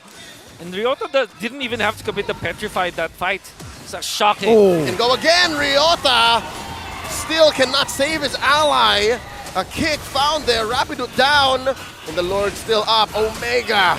So good at the defense. And I would say whatever happened in there, I think it was definitely ONIC's mistake anyways, but now, the Filipino Savage surpassed LVJ, now ranked 6 in most kills in Mpl-Ph leaderboards. Well done. And that was, if you think about it, how long has Kelra been in MPL? That was season 2, 7? season 3? Kelra? Kelra, yes. Kelra debuted in season 7. Yeah, so that's wow, another great milestone. quick one to do it. Compared to KelVJ, who's spent, what, season 2, season 3? 2, yeah, that's correct. Yeah. Okay, for ONIC, you can see, season 4. KelVJ was No, KelVJ played under Brendan. Oh, right. Yeah, that was So- before. Yep, you're correct. Okay. Anyways, I wanted to say that it was ONIC miscalculating. The Super Prince went in with the flicker, which is very unlikely for him to do it. But because he snagged the Edith ultimate anyway, so he kind of want to make sure that he will be able to use the ultimate, the Primal Wrath, well. But they were caught in a bad spot. Ryota didn't even have to pop the Petrify because there was a lot of control between Andoryu. And of course, Kelra, you have an extra stun or mini stun that you can get from first kill, so it was enough. But Omega still needs more. Yeah. Fortunately for them, the Lord will spawn for quite a while now. Back in the game when we witnessed almost a 10k gold lead, this was just Omega's identity. Back then, we were actually questioning. Me and Midnight were talking about how Omega would come back for a huge deficit. Maybe this is just one thing that's in their blood. So the perseverance for them to take this to a longer stage of the game and buying more time, a lot of things could happen. A lot of things could actually clap back because you said it needs more time, it needs more damage, it needs more defense. But there's just some things that can't be explained. That's right. No matter what the odds are, the circumstance, the stats, the logic, somehow, Barangay Omega still finds a way to kind of turn that on its head and get a big dub. So yeah, it's not impossible that they do it here again. You just need to find the right targets. With the takedown of Super Friends, yeah, he's now forced to get that the Winter Truncheon. So one of the things also he's seeing, he might be the one to go down first, being in the front line, depending on how they initiate team fights. Oh. But they're just letting the Angela back. He could just go anywhere though. Yeah. So it's just 4 though on team fights against ONIC Philippines. I don't know how will this work with them. ONIC's baiting them. ONIC's not showing themselves on the map. Yep. It's going to be still is going to be a dance. And ONIC kind of notices that even at this point, they're ahead by 8,000 gold. It doesn't mean that they are going to be safe. And you can see Itomax with a classic play going in for the defense as the Angela going to be left there. It's still critical for ONIC. The Omega timers, they're not a joke. Spotted. Oh, that was 3. Okay. It's a dance.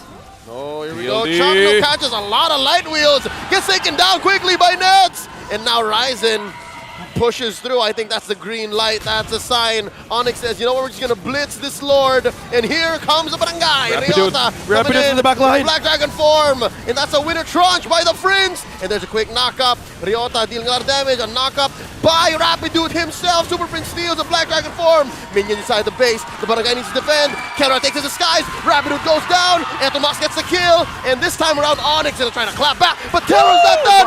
Kelra shuts down Nets. And now Ryzen's up. Next, the Filipino Savage is at work, gets a double kill, and now Super Prince gonna be up next on the docket. Hard guard Can he on. run away? Eto Max inside his gold laner. Super Prince, where you going? Oh, the discipline. It's not over just yet, not so easy. The Barangay here in the Lord Pit, in control. My I told you. It ain't over till it's over for Omega. Never over.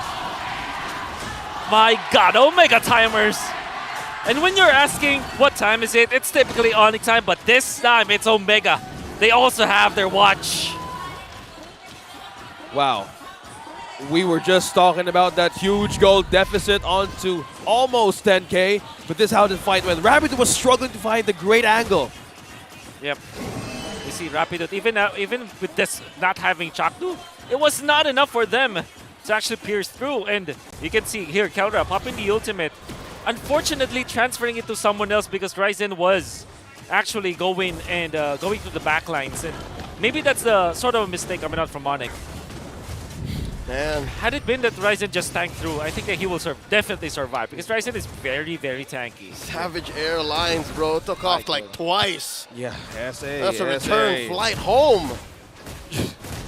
If the Matilda is... Wow, I'm just completely, yeah. What is 1-1? Amazed. I mean, what's the sound effect there? That's you did it. That's you. No, that's Matilda. Oh yeah, no. If it's 1-1, what is it? How about the base though? I don't get to hear it very often. Oh wait, oh this is dangerous. What's Omega doing? They tried to get a kill on the Cram, and it looks like they overcommitted. But I think they understand. They know that it's a calculated risk. The base is not gonna go down. Yep. And just as that, we're looking at 1.2K only. Shrank. It shrank it did, bro. Quicker. And it happened again. Just Omega things. When the Venom just completely bites you, it just takes a lot of time to actually strike. And this is just completely Omega changing the numbers, stats, whatever. It doesn't work. It's just them alone. And just by the discipline. And the target there, the first one to fall with the Rapid's kick, it was just Andoryu, despite Chaco not being present. I think the items now is actually working, Wolf. Is this the answer now? Is it the answer now? I'm sure it's part of the answer. It's part of the solution. At this point, they're all evened up. Nothing matters now, apart from the Lord Dance itself. Fortunately for ONIC, they've made bank so much that they now can defend. And it's not like they fail in comparison to the late game of Omega. Surely with the 1-1 being in there, it's great. And of course, the Angela with the Flask of the Oasis, gonna be tricky in the late game. Oh, they spot Rapidude. Andoryu commits. Oh! With the flicker onward, forcing out a winner charge from the Friends. And now it's Cram's turn to repair the situation. Here comes Ryota, Black Dragon form, forces Super Prince back home. And there's a concealed play, and the combo takes down Super Prince. Royalty down. Omega a man up. 4-5, 23 seconds to the Lord. I just want to commend Chakdu from that play. It's completely nuts to make it all work. Flicker with the onward combo. It takes a lot of precise decisions to make that work. It's Chak nuts. Amazing, amazing micro engage just right there from Omega. And they're awake, and the lead is on their side. There's team fight excellence. Oh, Mamba. Wow. Mamba forever. Mamba forever. By the way, big shoutouts to Ryota going in for the play. Yeah. They want to go. I think that the ONIC needs to not be desperate and anxious. Don't resolve to just split pushing. Fight your battles head on. That seems to be the automatic response. If they're a man down, they can only really force and play the map. And right now, it looks like Omega looks to punish Ryzen. Oh, it looks like it's non-committal because Omega's still taking a hold onto the Lord. Yeah, that was a good hold. Ladies and gentlemen, this is both a manhunt and a Lord Dance. Ryzen goes on to roll out. Concealed play from Chaco. Wow, Ryzen Rapid and Super Prince. diverting. There's a knock-up. There's Who a gets it? Dragon. Who gets and it? the Lord goes over to the Sonics. Oh, what a winter tension! Gets into the skies, but Ryzen goes for the trunch. Look at the base! Look at the base! Grab! Grab is there! He's gonna be knocking out the base. 1, 2, 1, 2. And can they save it? The answer is going to be no! ONIC Philippines with the backdoor play, taking the series! Oh, look at that!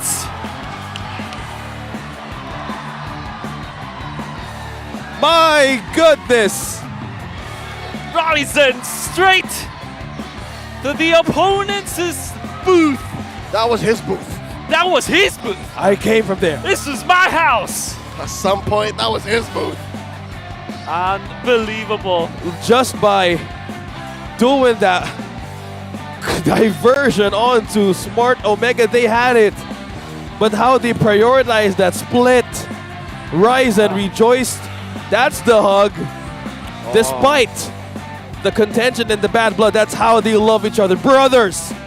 Brothers forever. Brothers forever, of course. Even Ryota.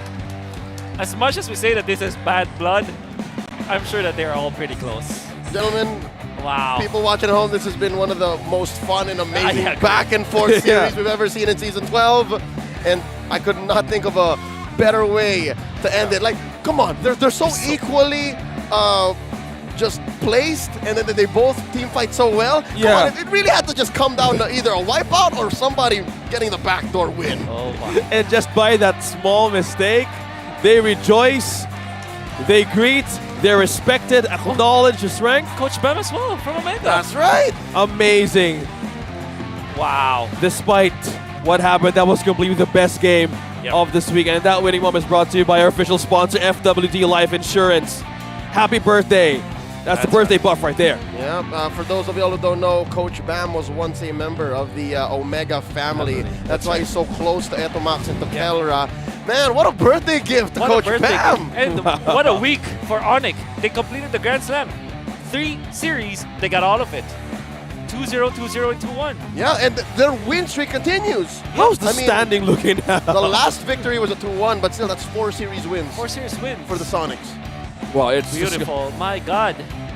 The shuffle. And the thing is, well, you know what's very important about this particular win is that it is now them proving that Cram can win games, Rapidude can win games. Right? Yep. So, well worth it. And also, their combination, Coach Jeff and Coach Bam. As drafters, yeah. Yeah. So you were talking about Coach Bluffy, those guys got it covered. Those two guys in the back of the yellow got it covered. Any combination of the two from the 4 stacked coaching staff of ONIC, I'm pretty sure they can figure it out. That's the ONIC magic. They're shuffling the cards. Yo, this is amazing, man. We haven't seen him shuffle this hard since Coach Jeff, bro. This is even more than Coach Jeff. Jeff. The Coach voiceover has at least 3 standard, two people like Maloyski and Kyrie. Yeah, and then they shuffle. This time around, it's like Forrest Gump, man. It's like a box of chocolates. You never know what you're gonna get. Either the assorted ones or the great mix, whatever it is, it tastes the same. Amazing. Wow. ONIC Philippines. Well, this gives another statement as well. No matter how the match went, this just the Omega timers, man. You still need to respect that. Whatever happens, whatever the stats, whatever it is. Barangay.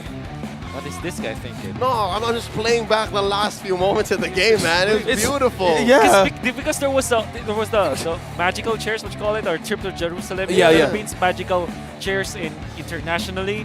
As Ryzen was circling around the Lord Pit, and then as his Unity runs out, he went for the Lord, got the Retribution. Takes it, scores. And pops the Winter Truncheon. Yeah, and it scrambles Omega to the point where they could not respond to the base race. And because he was dead during that fight, he made an impact, by the way. I'm not saying that his death was actually a mistake, but he made an impact. He had enough time to get to the other booth. Yeah. Because he just needs to drop the phone. Yeah, and what's up? And to think it was the bigger plan of ONIC Philippines. They make Smart Omega go bananas, and that was a split so fine, man. That was completely split so fine. That was Cram just looking for like, I did this before, I'm gonna do it again. Yeah, you're right. Yeah. Throwing back to Season 9, which I think in recent memory, possibly still one of the best splits that was scored by Cram then with TNC. I don't remember who they were playing against. Was that against Echo? Probably. Wherein it was such a masterfully orchestrated split push. But this one is close. This one is close, man. This one is, Well, the benefit of this, what makes this one very special is because there was a Lord Dance factor to it. Yes. It wasn't just the split. It was 2 things together. And we said that they should not be resolving the split. And they did not completely resolve the splitting. They still tried to go for the Lord Dance. Yeah, It was the completely ultimate coordinated. It was the ultimate in non-committal execution. Yeah. They could have won both of them, and they did. They could have lost both of them. Amazing. Congratulations, ONIC Philippines. Now let's throw it over to Mara for their winning interview. It's about cram time. And everybody, what time is it? And this series, it was definitely ONIC's time. Congratulations, ONIC Philippines. Talagang napansin din namin at talagang pinuri ng mga casters ang performance ni Cram. You really stepped up, lalo na sa game number 2, even game number 3.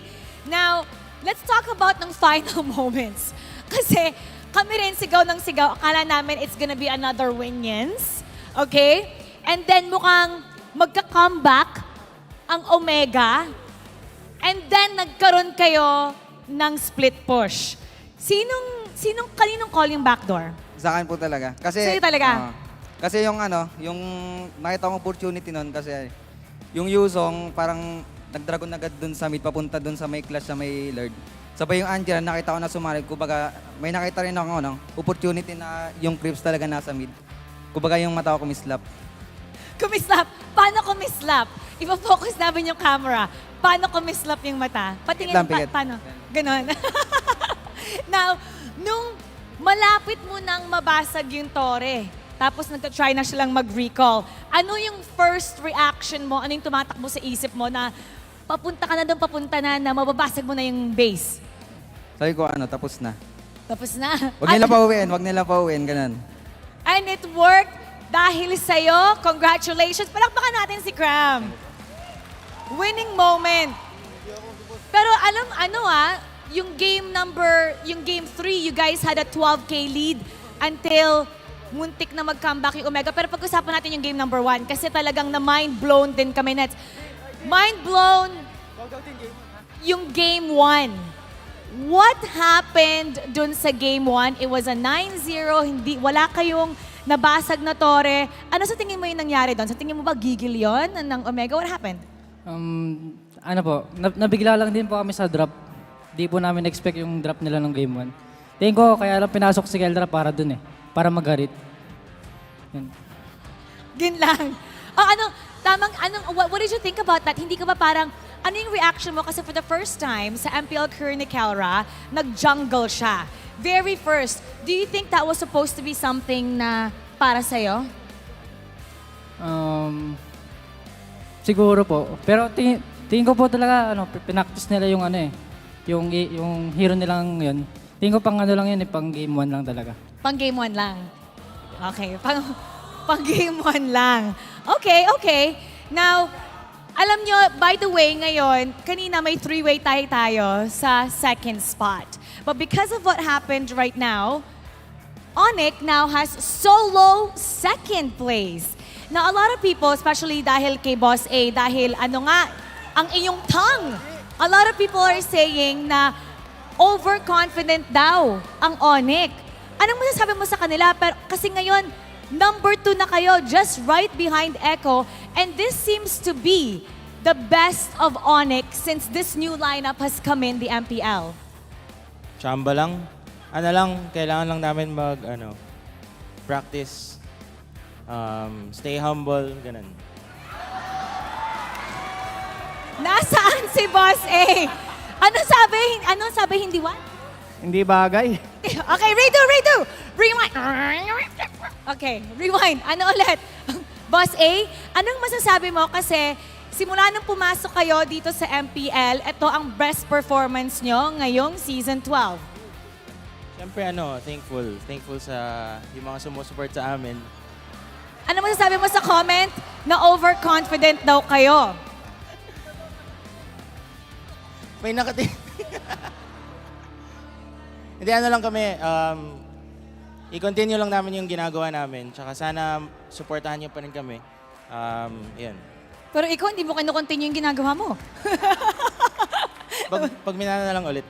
Pag minana na lang ulit. Alright, now it's time to announce the match MVP. Let me hear some names.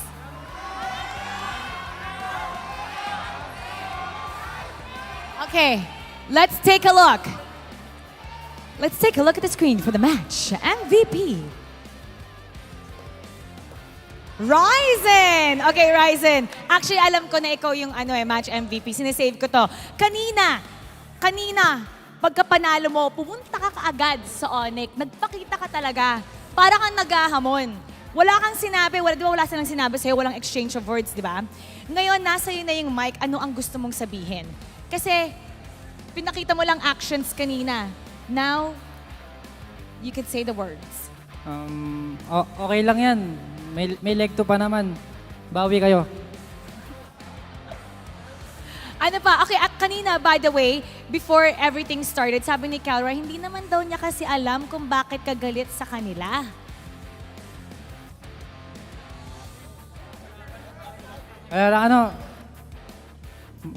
Siguro gusto ko lang talaga sila kalaban.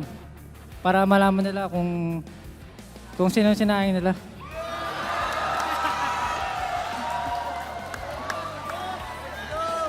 In other words, hello, Omega.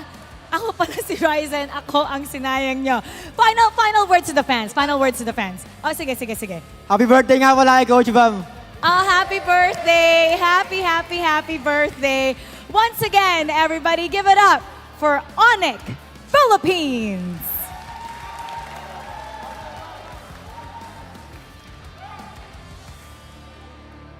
This season 12 is definitely hype.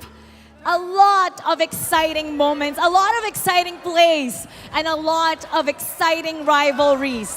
At ngayon, nakuha na nga ang gustong makuha ni Ryzen, getting revenge against his former teammates. We're gonna be talking about that last game. Kaya babalikan na natin ating casters. Pasok. Thank you so much, Mara. That was ONIC Philippines with their winning interview, and that was a different Boss A that we just heard from yesterday. It was a different thing. Yeah, that was the flex that Ryzen did. This is Nets. This is Nets. Yeah, This is Nets. And this one? Ryzen combined. Man! Winning yesterday, winning today, and just continuing the streak. ONIC Philippines. Yep. Okay, I just want to bring back people to the keys to victory when we said that last time, which we don't know the translation, the direct translation yet. I need you boys to work on that after the post-game analysis. That's your challenge. But there was a little bit of a clapback because that's literally what Ryzen said. For those people who did not understand what was happening because it was in Tagalog, for the international viewers, he mentioned that line. Yes. And you have to translate it, okay? Yeah, okay. So, Wolf, you need to break this down. It's the Sonics winning against the Barangay Omega. Best series for me, but spot out what happened just there. It was one of the most beautiful games that we've seen all season. And when we saw the first draft index, we said that it would be close, but it didn't look that way because it was ONIC just destroying Omega in the early stages. It went close. It went to be a tug-of-war during the mid-game when the Omega timers kicked in. When finally you found the critical mass, the MVP, or at least the guy that made the winning play for the side of ONIC is Cram. I would say that there could be other potential candidates for the overall MVP of this game, but that just means that everybody from the side of ONIC just played so well. And you can even say that to Omega. There wasn't any major slip-up during the most important parts of the game. It's just that Cram was able to identify the winning play for the side of ONIC.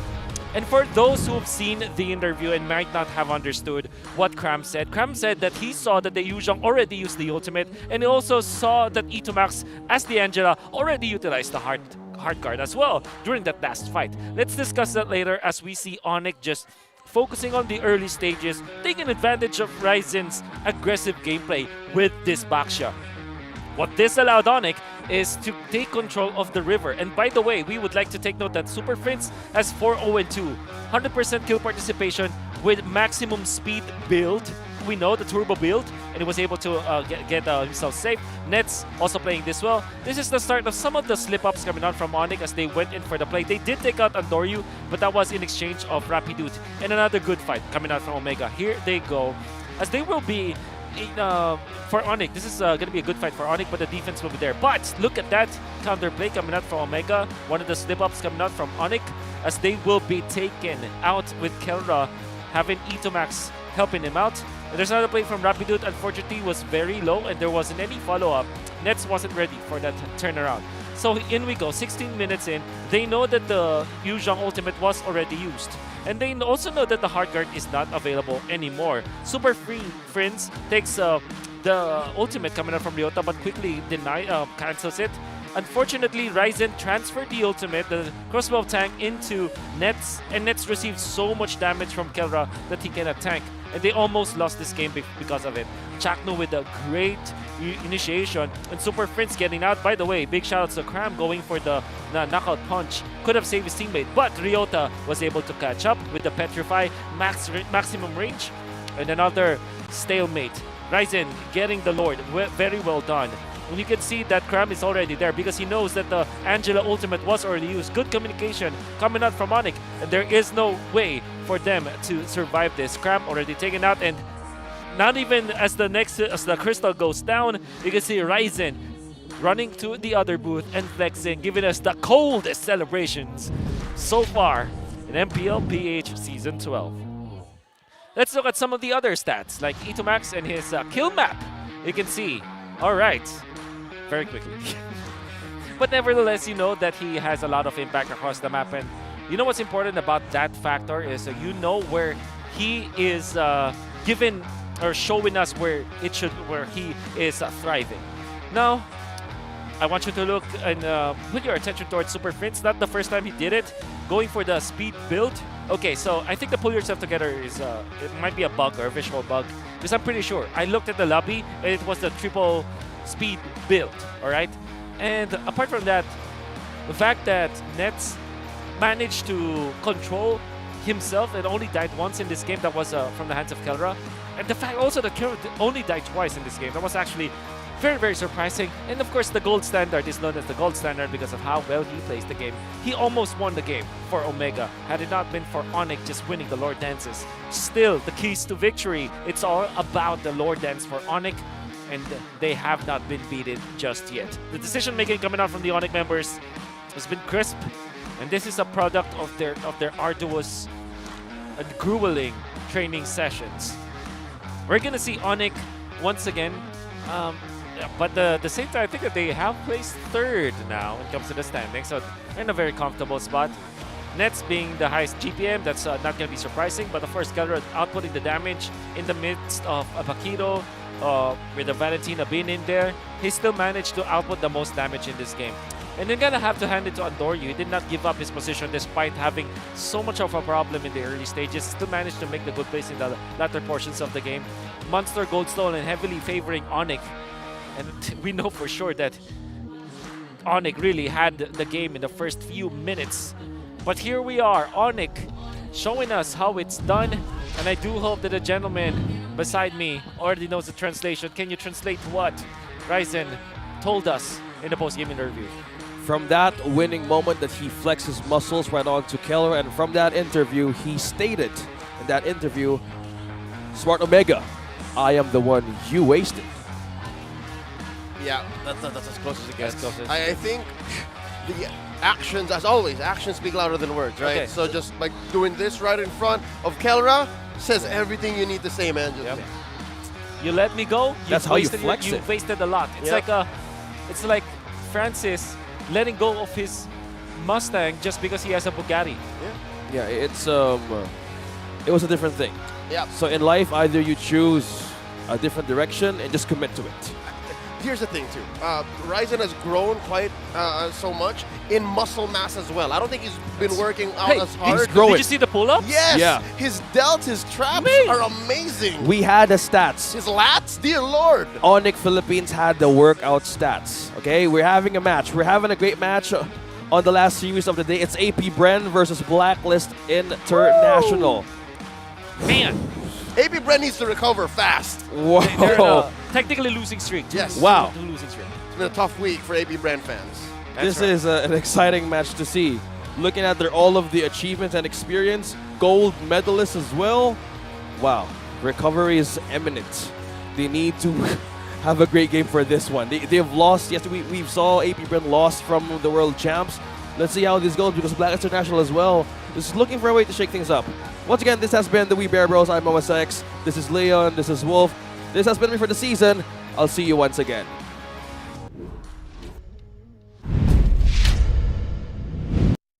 The 12th season of MPL Philippines is brought to you by the following sponsors.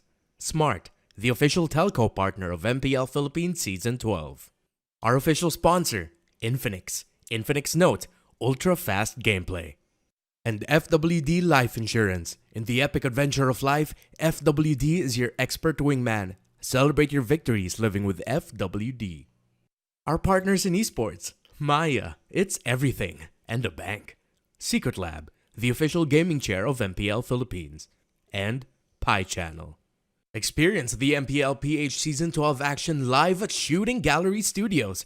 Tickets are now available on our official ticketing partner, Slash. Don't forget to catch all of our official league content on TikTok, Facebook, Instagram, and Twitter. To ensure the equality and fairness of our games, MPL Philippines is also monitored and supervised by the Games and Amusements Board. Habang yung blacklist ay kumakapit pa, ayaw pa rin dito. Napakalakas pa rin ng Pilipinas.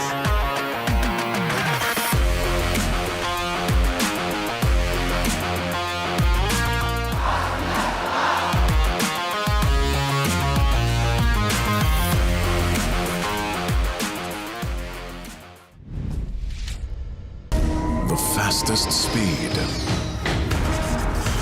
the widest coverage. Experience it all from the Philippines' best mobile network. That's the power of Smart. When you're in moments that matter most, At last, we time. Live them fully with Smart Power All 99. for 99 pesos, get 8 gigabytes of all-access power. To play, To laugh, to love, plus unleash TikTok. and only text. Live in the moments that matter most. Today, with Smart Power All 99.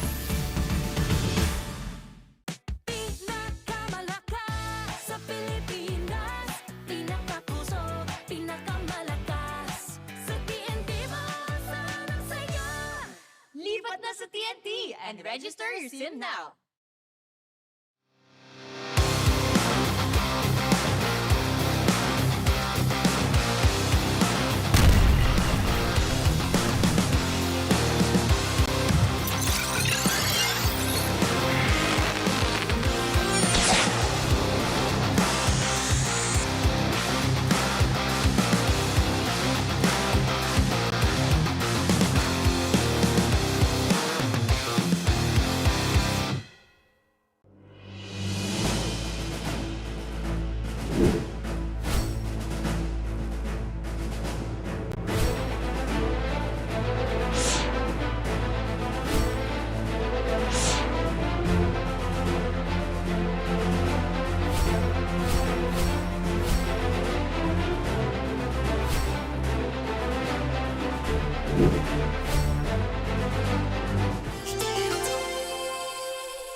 Para sa akin yung pinakamalakas na tank ngayong season si Yawi. Si Yawi. Kasi galing sila sa champion ng MPL. Mas mataas yung confidence niya at saka malakas yung aura niya ngayong season. Grabe yung mga pick-up niya, lalo na pag nawakan niya yung hero niyang Chu. Magaling siya sa mechanically and as a team player. Ilang beses na rin siya nag-champion eh. Mas doon ko nalalabas yung laro kapag siya yung kalaban. Siguro yung top 3 tank ko sa MPL, si Light, si Ogwen, si Bentings. Yawi, si Light at si Ogen. Yawi, Ogwen.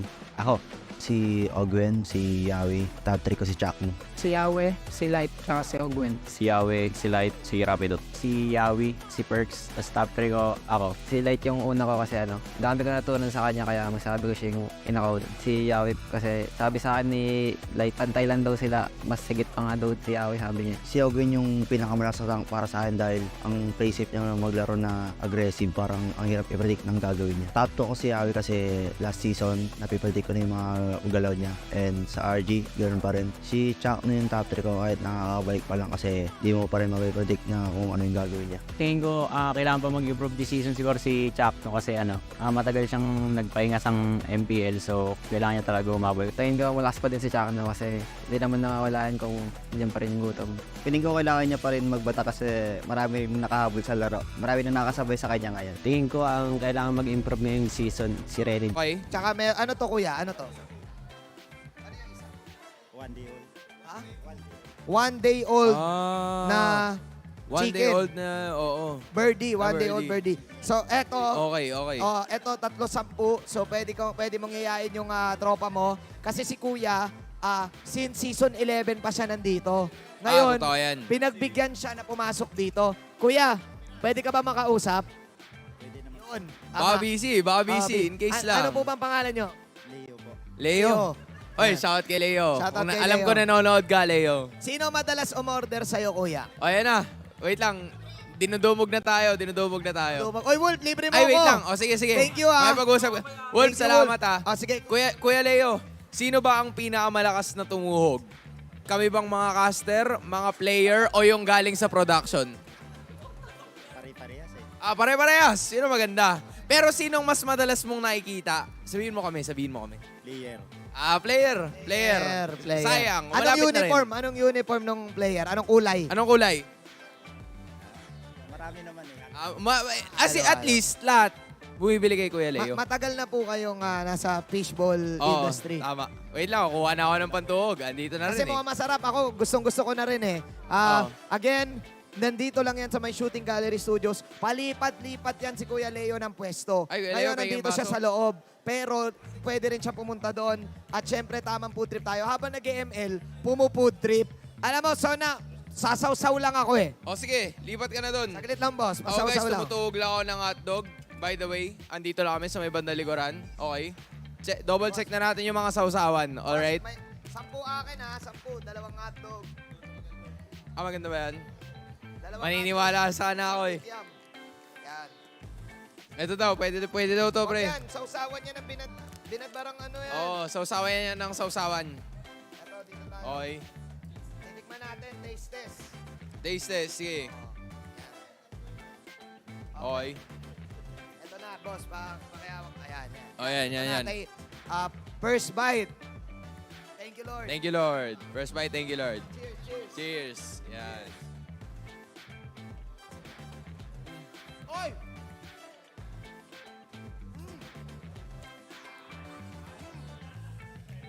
Taste good, smell good, Kuya feel Leo, good. masarap po. Masarap. Masarap Grabe. po. Kuya Leo, salamat. Alam mo, interviewin natin yung mga suki.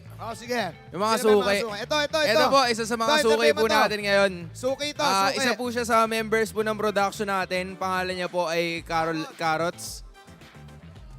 Kala ko Carol eh. Uy, ang sarap. Ang sarap ng hotdog. Sarap ng hotdog.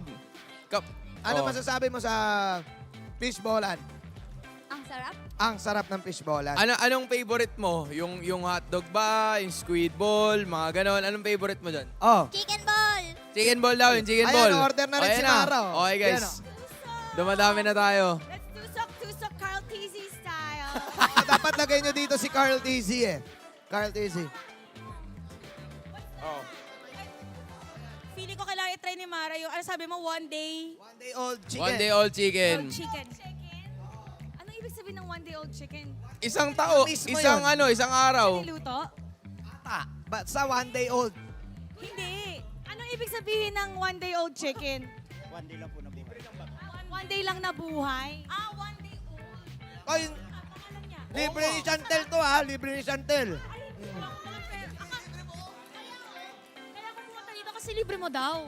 Hindi ha, Uncle. Ano ko, sino ka ngayon?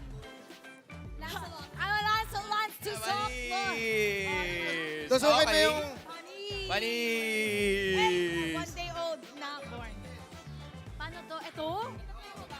Ayan o, ayan o, buo yan o. Okay guys, sa lahat ng mga nanonood ngayon pag nasa shooting gallery studios kayo, huwag kayong mahihiya na hanapin si Kuya Leo at saka yung stand niya. Kasi nagbebenta siya ng sobrang daming mga good food talaga na pinupuntahan namin ngayon. Honestly, yung iba sa amin ngayon lang namin nalaman. Pero yung mga matagal na talagang nandito, bumibili na sa kanya, super familiar. And lahat ng mga manonood natin, punta na kayo dito. Okay? Hindi ko na alam kung paano namin itutuloy ito So mag-uusap muna kami dito. Magbabalik ang MPL Philippines. Okay, Rockart, thank you sa fishball. Thank you, Rockart. Thank you, Rockart.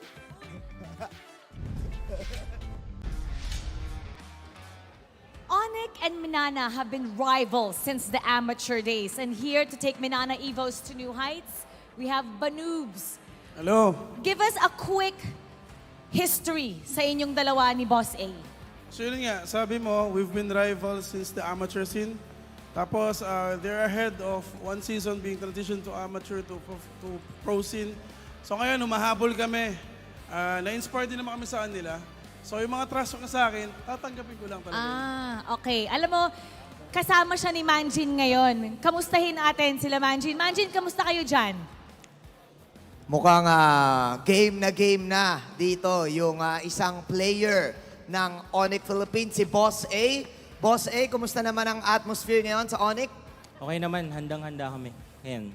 Parang iba ka ngayon Parang may something May something sa'yo Ano masasabi mo ba kay Banoobs at Minana?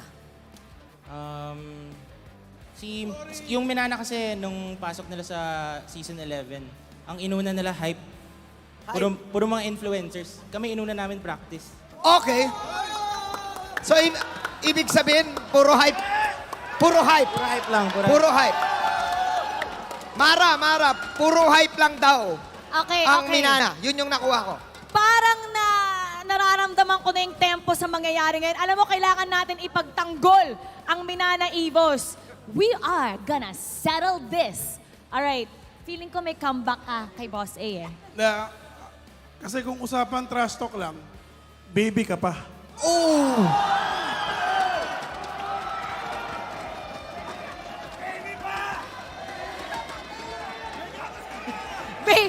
Baby ka pa daw? Baby ka pa daw?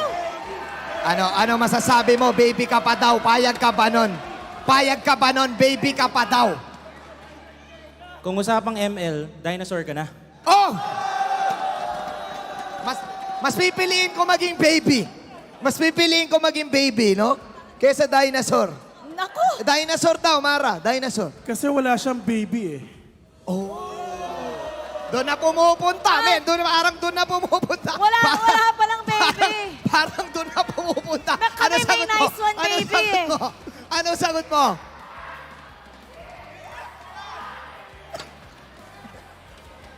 Okay lang, marami naman dyan. Oh! Nag-iba. Marami daw dyan, pero hindi natin alam kung meron siya dyan. Oo nga So girls, ingat kayo May playboy. Yung nakalista na pro player, para sa Wikipedia lang. Oh! Boy. Sa Wikipedia lang! Liquipedia daw. Liquipedia daw. Liquipedia. Anyways, nakalista ka lang daw. Nagpalista ka lang daw. Ano ba yun? Sayang daw yung picture. Ano yun? Mga aspiring pro players, ingat din kayo dyan Kasi si Banoobs pumasok lang sa ML para sabihin na sa ML scene lang daw siya ulit. Oh! Yung panahon ko kasi, ako, esports na ako, tapos trash talker ako, hindi ka pa pinapanganak Oy. Dota, yung mga old school gamers dyan, alam nyo yung trash talkan days. Pero to, baby pa talaga to. Baby ka daw, boy. Baby. Boy, wag ka magpapatalo. Boss A, alam mo, wag ka magpapatalo. Ano masasabi mo sa laruan ng Minana, men? Ano masasabi mo? Baby nga ako, pero ngayon lumalabel ka sa akin. Eh di lumalamang na ako. Lumalamang Boy, lumalamang daw. Lumalamang ba sila? Di, ayoko naman kasi tumatrasto ka sa hangin. Kaya binibigyan kita ng pansin. Boy, kailangan mo sagutin. Ako na nagsasabi sa'yo. yung mangyayari mamaya, hindi mo alam ang mangyayari. Sagutin mo na kung ako sa'yo. Ito yung dinosaur, ang daming sinasabi, pero 4-1 yung score namin sa kanila. Manalo ka muna. No, Mara, manalo daw muna. Manalo daw muna. Anong sasabihin natin dyan? Manalo daw muna tayo. Excited na nga ako eh. Game na, game na. Game na daw! Game na, pero maglalaro ka ba, boss? Maglalaro ka ba? Maglalaro ka ba? Maglalaro ba? Maglalaro ako pag lalaro siya. Ano, ulit.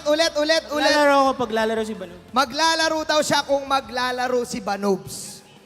Kung may so much lang, magkakaalaman talaga. Okay. Ito. Mainit na. Mainit dito. Hindi natin alam kung ano nga ba yung mangyayari. Kaya kailangan isettle natin to sa loob ng Land of Dawn with their players. Simulan na natin ang ating bakbakan. Babalikan na natin ang ating casters. Pasok.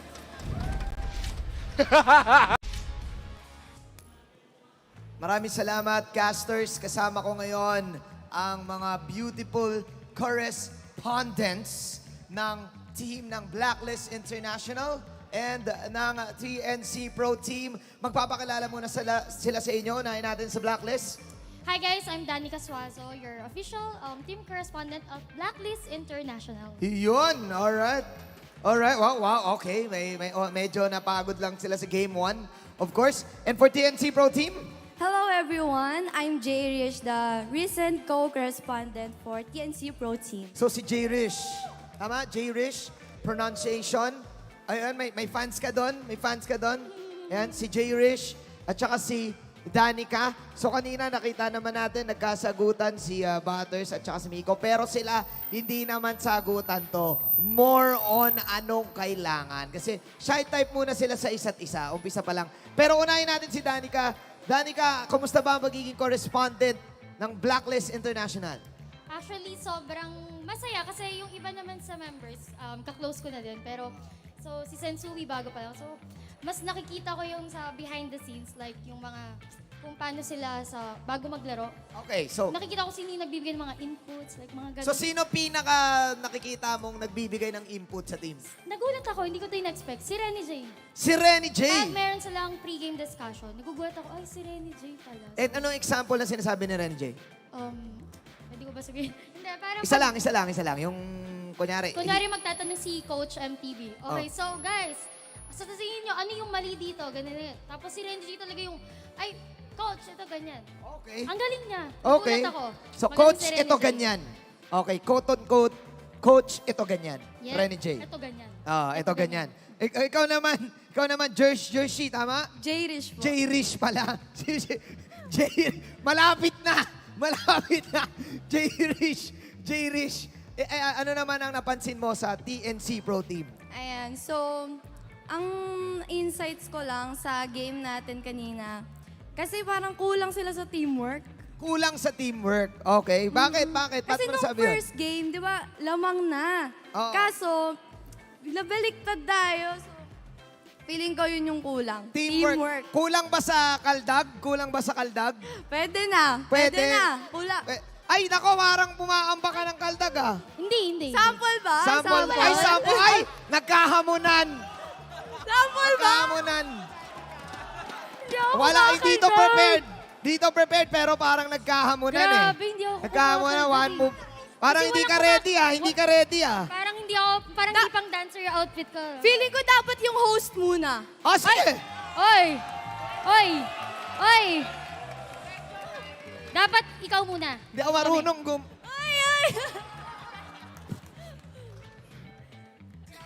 Mahirap. Parang mahirap tapatan yung kay Manjin. Madali lang yun, ganun lang yun, no? Yan. Oh, Hindi ako yan. makakaldag. Ganun lang. Yan, alright. Actually, yung mga kaldag ay iwan na natin sa players. Pero gusto kong tanungin ang bawat correspondent natin, ano ba ang kailangan ng Blacklist International? Currently, they're trying to get the upper bracket, they're trying to get the top seed. Ano pa ba ang kailangan sa team na to para sa mga doubters nila? Siguro for me, ipolish lang nila yung chemistry nila. Kasi syempre, alam naman nating bago season suwi sa kanila. And si Renjay last season, so I think kaya naman nila basta ma-practice lang nila yung chemistry nila as a team. Okay, pero itong challenge na tanong para sa'yo, since kalaban nyo ang TNC, sino ang dapat puruhan sa TNC? Ay, puruhan. Si Innocent. Ang Bakit? sakit niya kanina. Bakit? Yung irrital niya kanina, sobrang sakit. Masakit. So, Masakit si Innocent. pupuruhan daw si Innocent. Si Innocent. Ano ang kailangan ng TNC para manalo at sino ang pupuruhan nila sa blacklist? For me, siguro, kailangan nila teamwork, pag-usapan, and then magkasundo sila inside and outside the game. Sino ang pupuruhan? Feeling ko si Sensui. Okay, si Sensui. Masakit yung akay niya kanina, tumatagos sa amin. Alright. So, next time, magkakaldag wars tayo. Next time.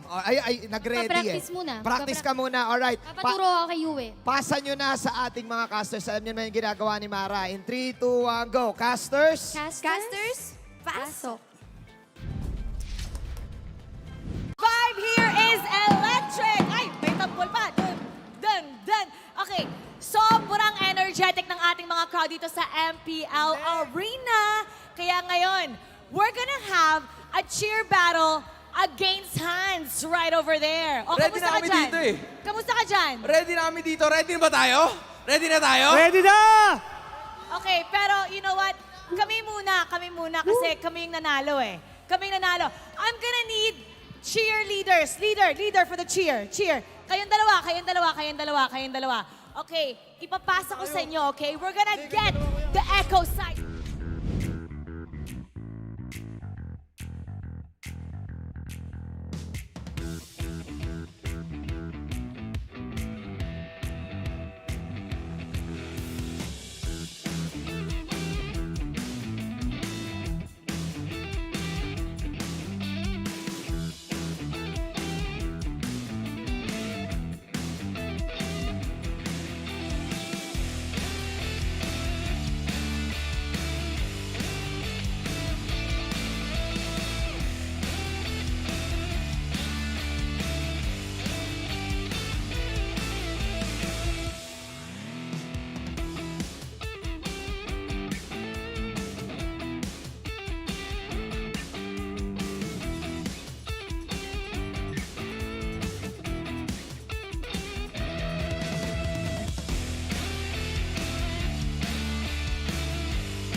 The 12th season of MPL Philippines is brought to you by the following sponsors.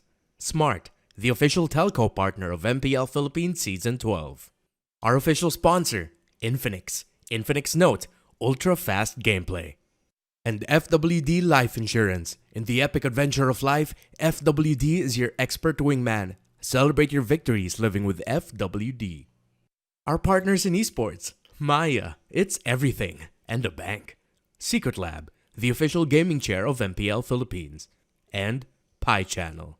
Experience the Mpl-Ph Season 12 action live at Shooting Gallery Studios. Tickets are now available on our official ticketing partner, Slash. Don't forget to catch all of our official league content on TikTok, Facebook, Instagram, and Twitter.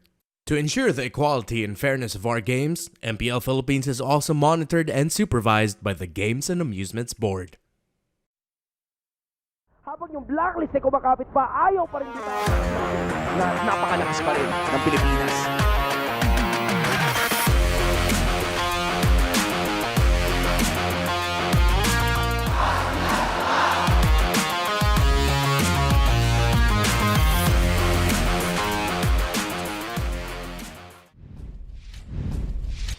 Every time I talk about these two teams facing off, I talk about history, legacy. But here in Season 12, these are two damn good teams, and we're looking forward to a damn good match. Greetings from the home of the greatest MLBB players in the world, Reptar here, together with Leo and Wolf, to bring you the final match of the regular season's halfway point. It's APBR versus Blacklist International. Gentlemen, it's a packed house.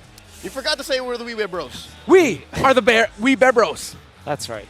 There you go. Before we head out to our match discussion, let's take a moment to thank our partner in esports, Maya. Play like a legend with Maya and Mpl-Ph. Score your own limited edition MLBB card exclusively available on Maya. Huge shout-outs as well to our official telco partner, Smart. Smart Gig Arena is open to all Smart and TNT subscribers, where they can join an array of arcade games and esports tournaments, like MLBB and many more. And to get started, they just have to create an account on Giga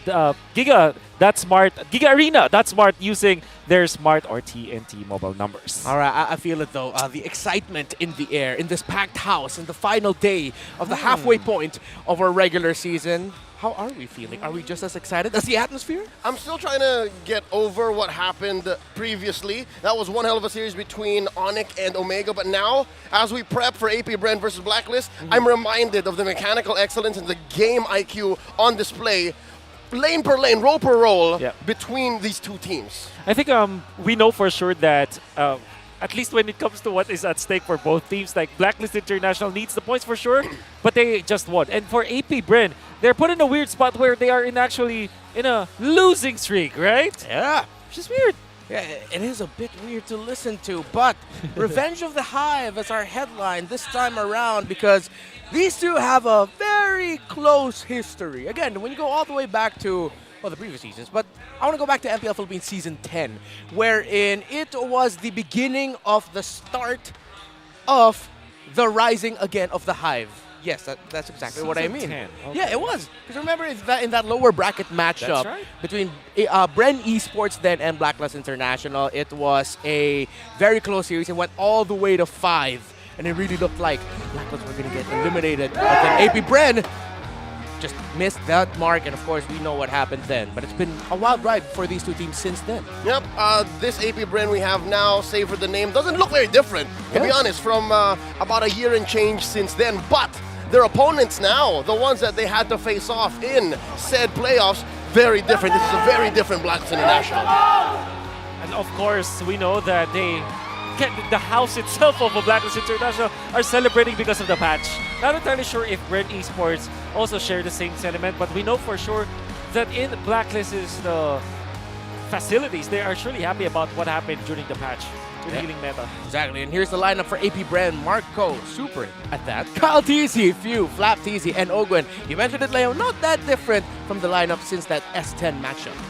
And in more recent history, in maybe 6 months since, they have tried to make Florin work, but now there's more rhyme to that reason. There's more incentive to actually play Florin. Yep.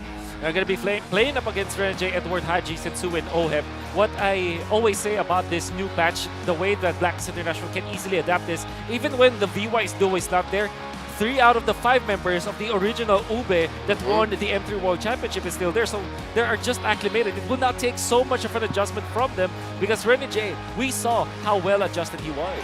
Yeah, so APBR shouldn't look at this match too differently. You're still going up against a Blacklist International that knows how to play those healing utility support roamers. Renjay showed that off. The Matilda will be a factor. Will the Florin, as we mentioned earlier, be a factor as well? Look at the head-to-head. It's really head-to-head.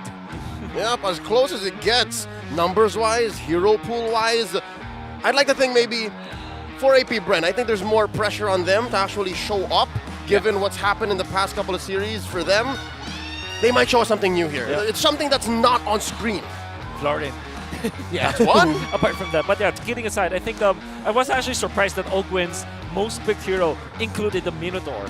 Yeah, because the Minotaur is not that strong in the metagame. It's a niche pick, but of course, APBR can make it work.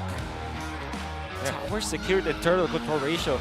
That's 80% tower secured is actually pretty ridiculous. Yep. And the fact that they're controlling more than 75% of the turtles that they play in, that means that APBR knows how to take these objectives. Yeah, objectives, and it really just shows the different tales that they've had heading into this point of the season, where APBR went on a roll, but recently it's been a little bit of a struggle. Meanwhile, Blacklist International, it started great, got shaky, but then hey, they're on the right footing again.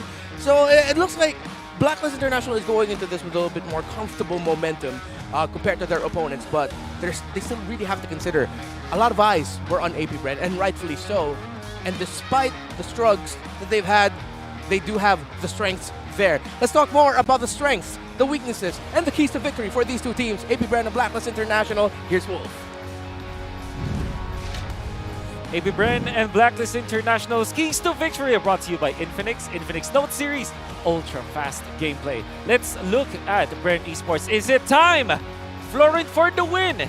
Maybe it is. Going up against Blacklist International, we already saw the Florin be successful from other teams. That's just recently coming out from ONIC Philippines, and we know for sure that maybe this is the time where Ogwen will bring up that hero. Not to say that he cannot play the other supporting heroes like Matilda and Rafaela, but isn't it just good that they will play Florin and they will play against Blacklist International and win with it? Now for Blacklist International, peel for OHEB or draft for OHEB. What does this mean? Either they choose to support OHEB by drafting heroes that will be good in the Gold Day matchup, or just protect OHEB at all costs. Draft a hero composition that can peel for OHEB. Because we know that the win condition when it comes to the damage department nowadays come from OHEB, the Gold Laner of Blacklist International. Now, for both of the teams, never let go of the tempo of the game. What does this mean? The tempo just generally means if you're in a good road, if you're snowballing, you have to not stop from taking those objectives, taking over the map, getting more real estate, and taking control of the objectives. We saw that there was some slip-ups coming out from Bren Esports, and that's also true with Blacklist International when they are already leading by a specific amount of gold, and that's something that they need to not let go of. That's the keys to victory for both the Blacklist International and Bren Esports, gentlemen. Yeah, I love the final point there, wherein when you look back at it, APBR and Blacklist International, these are two teams who really know how to punish and find those windows. If you give them a small gap, they'll turn it into a big hole in your house, and we know how difficult that is to fix. Leo here, when it comes to the early game of these two teams, who are you leaning more towards in terms of taking control of it fast? I'd like to think APBR has this under control, and that's why it's all the more important that they bear down on KL1, that they give OHEB hell, because it's proven through the years that if OHEB don't have a good start, it's hard for Blacklist to bounce back. So as much as I love my baby brother, APBR, for you to bounce back, you gotta beat up OHEB.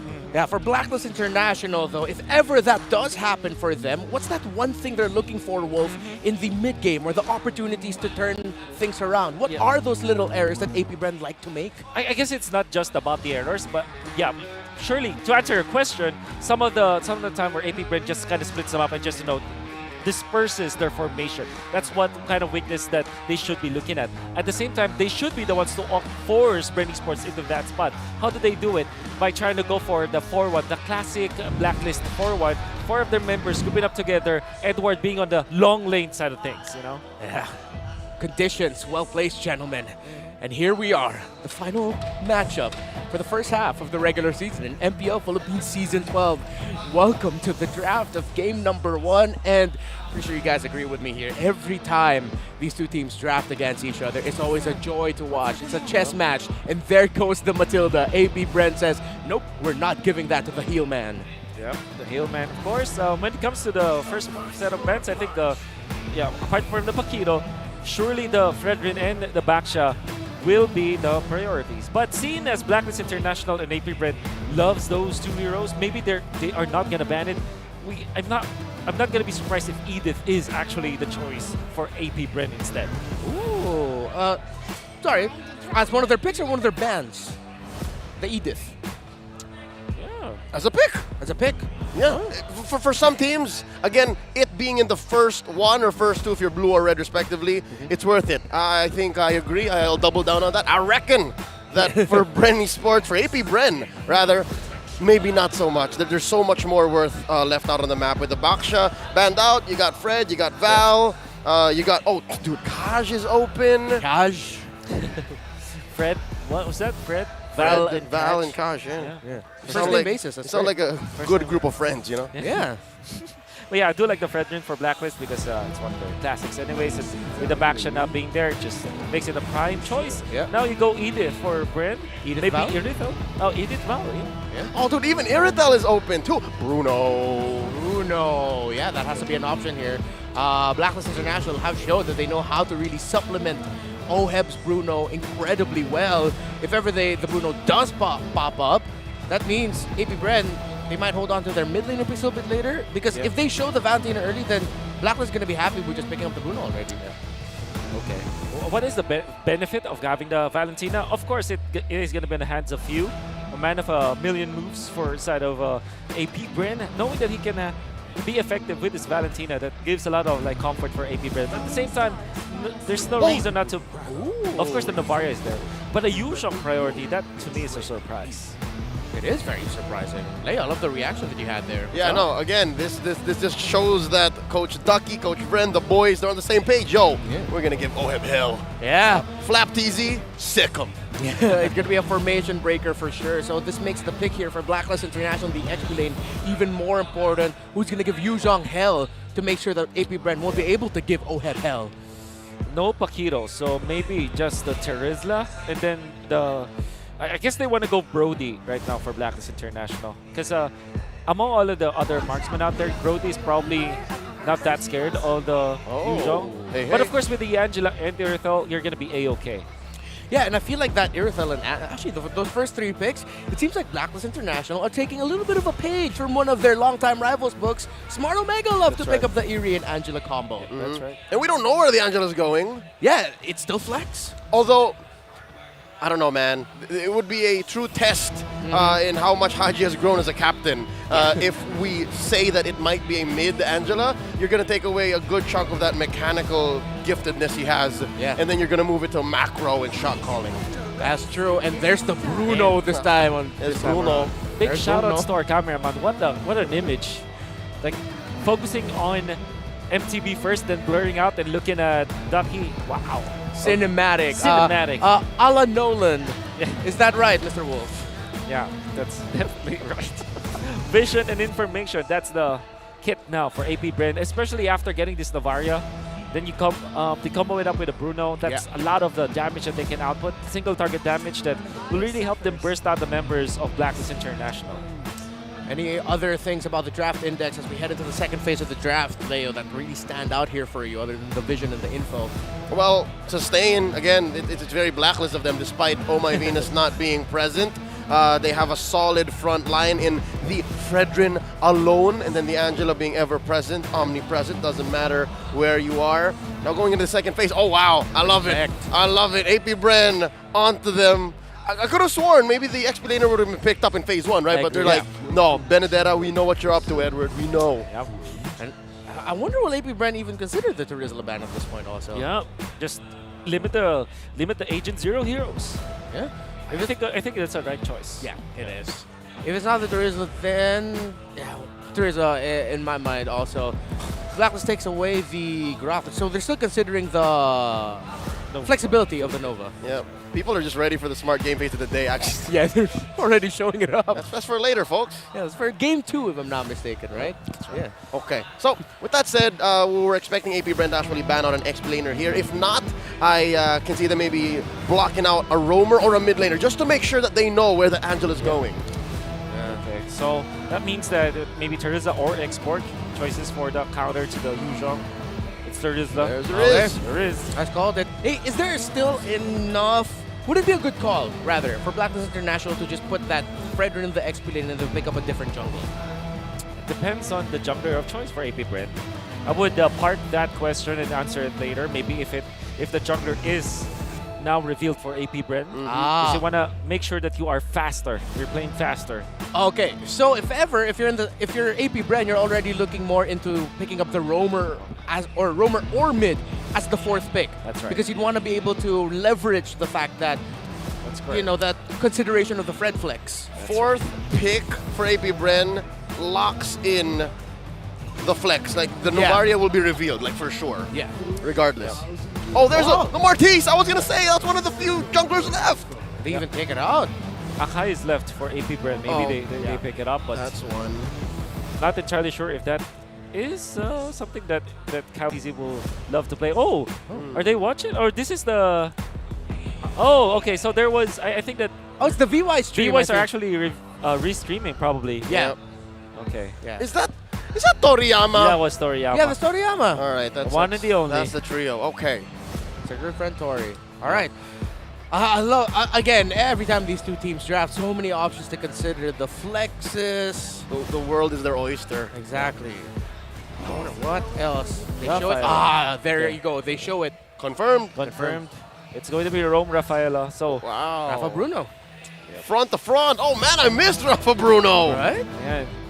Blacklist will be itching to pick up the Lolita now, but it's not available yet. Still auto banned. So what else do you pick? What kind of roamer that Renegade can play here? Edith, of course. Okay. Edith Rome, mid Angela. Oh wait, no. Yeah, Rome Angela. XP Edith. XP Edith. There. Okay. Thank you. So it's a friend win. So you can go Akai here for AP Bren or the Barretts. Oh, are they considering the Barretts? Oh, that would be Kyle Teasy. It's up to you. Rafaela Barretts is amazing, man. Yeah, and Rafaela Barretts is very fast. Yeah. Won Blacks International, a world championship. That's also true. That's also true. Yeah, we go back to their history. Yeah, I do hope that, we've always thought about the D-Roth being the jungle just because of how it meshes with, it outspeeds actually the Baksha as well as the Martis when it comes to like clearing speed. When it comes to walking though, it's difficult. But with the Rafaela, that might be the choice. And Wilderness Blessing. Exactly. Will it be the Barretts? If it's an Akai, it's going to be kind of difficult. Oh! Much faster! Of course. Of course. This was a AP Bren debut special in seasons prior. So with that said, I'm loving AP Bren's map control. And vision and info. Not only do they give info from the Novaria, they take away information. So that's a massive W for AP Bren for sure. One thing that we do know about Blacklist is that they have greater late game. Just because of the presence of their Edith plus the Angela. Pretty strong. And Edith as well. Skills as the XP laner. So when it comes to boom boom, we get up to speed, we can expect that from AP Bren. Yeah, look at the audience predictions. Blacklist International, 76%. AP Bren's 24%, and these two teams have drafted in the way that we expected them to. They drafted a lineup that will help OHEB, but AP Bren drafted a lineup that wants to play fast. I mean, if you're looking at late game coverage and you're looking at just how you scale and ramp up into the different phases of the game, I understand where the 70-something% is coming from. That's the number, right? Yeah. 76, I get it. But when you get down to business and you look at, again, the speed and the boom boom TM that AP Bren is bringing to the table, the numbers might not matter. Yes, and here we are, game number 1 of this marquee matchup to end the first half of our regular season here in Season 12. It's AP Bren versus Blacklist International, and you hear the fans roaring in the background. They are electric for this match, and we hope you are too. Thank you for joining us here in the English stream. Here's some trivia for you. This is Mpl-Ph S8. AP Bren and Blacklist have met 29 times. Blacklist has won 16, while AP Bren has won 13. Wolf, anything about the early game rotations? Okay, well, you have Calteasy with the Quantum Charge Hellcurt. Typically, you want to go killing spree, right? And some people will even consider like lethal ignition whatsoever, but they're going for full speed. And of course, adaptive attack and the custom assassin emblem for the Hellcurt. You want to be able to get into the fights faster, and with the help of Ogwin also rocking the Wilderness Blessing, this is going to be a lot of speed from AP Bren. Yeah, and that's expected. We're seeing a double gold start, of course, with both support roamers helping their respective gold laners here. Usually in these matches wherein one team is going up against a fast-paced boom-boom team, the rotations of and the play of the XP laners are also going to be a big factor. How well they can make themselves felt around the map for their team might be the difference maker here. I love the fact that we are seeing different builds on the Valentina now when it comes to the custom emblems. Haji going for Mpl-Ph, and just recently we saw Super Prince going for the maximum speed build with Quantum Charge on the Valentina. Literally showing us how different the playstyles will be for the teams. The Blacklist really want to wait for their timings more. Yeah, speaking of timings, first turtle is about to spawn here. I wonder who's going to be able to get there first, because you're going to see the Hellcurt actually go for the purple buff first. So Sensui's going to be here, not even going to go for his purple just yet. Yeah, Kyle TZ thought twice about it. Orange just expired. Sensui with the slight pull. Renegade and Haji drawing a perimeter, forcing back AP Bren. Oh, here we go. Kyle TZ with the Dark Knight Falls. Flap TZ answers back. Here we go. Right underneath. And Renegade barely alive. And the bonk. Turtle left alive with the reset. Kyle TZ goes down. Edward draws first blood. And now Flap TZ in trouble. Trapped between 4 members of Blacklist International. Flap TZ still alive, but just barely. Oh, the Earth Shatter scores Agent Zero 2 kills. Oh, and the agents right in front of the English desk are happy with that. That's how you stop a quick boom-boom lineup. Punish them in the first turtle. Hell of a reset there by Sensui Wolf. Exactly. I want to point that out because it is as if Sensui have enrolled in Wise's school of holding the Lord of the Turtle. Because you know for sure, when you have the Hellcurt, you have the Dark Knight Falls. You have a lot of disadvantage facing up against that hero in the turtle fight. And what he did was to make sure that the turtle was just a pixel away from being reset once they pop the Dark Knight Falls. Now you have an access. And big shoutouts to Haji, marking where Kyle TZ was. Actually, that was the MVP play. Edward smells blood in the water. Flap TZ, Agent Zero. 3 kills, all him! Oh, well, we talked about the XP laners and their factor into this match. Edward is already making himself felt. That is not the start AP Bren wants. Oh, man. On Blacklist International, it's like, you know, it's like driving your old car, right? You might have missed, like, driving it, but when you get back, it feels like it's always your comfort as Blacklist International. The way that Haji plays is very commendable, and you can see that Edward also feeling very comfortable in the 1v1s. Expect a lot of 1v1s in this as Edward wants to outplay his lane matchup. And I think we're starting to see yet again AP Bren struggles, especially with the adjustments in this meta. They're still trying to feel out how to play this properly. Look at Sensui. Oh, Hearthguard up. Astral Echo the answer back. Dark Knight Falls once more by Kyle TZ. They're on a hunt. And to no avail. Wow, that hard guard is a deterrent for the Hellcurt, actually. Difficult for AP Bren to really find their entry here, and this is one of the difficult things about the AP Bren draft. You're not up against an opposing assassin jungler. It's a tanky jungler. Man, I won't lie to you. If I'm sitting at 2K down at 4 minutes, I wouldn't force it either. Yeah, you back off. You find an even better time for it. Turtle's about to spawn here, Wolf. Yeah, definitely Blacklist sided. There's no Dark Knight Falls. That's the only way for AP Bren to actually pick it up. And if you remember, during MPL Season 10, it was the Hellcurt that AP Bren also debuted in the playoffs.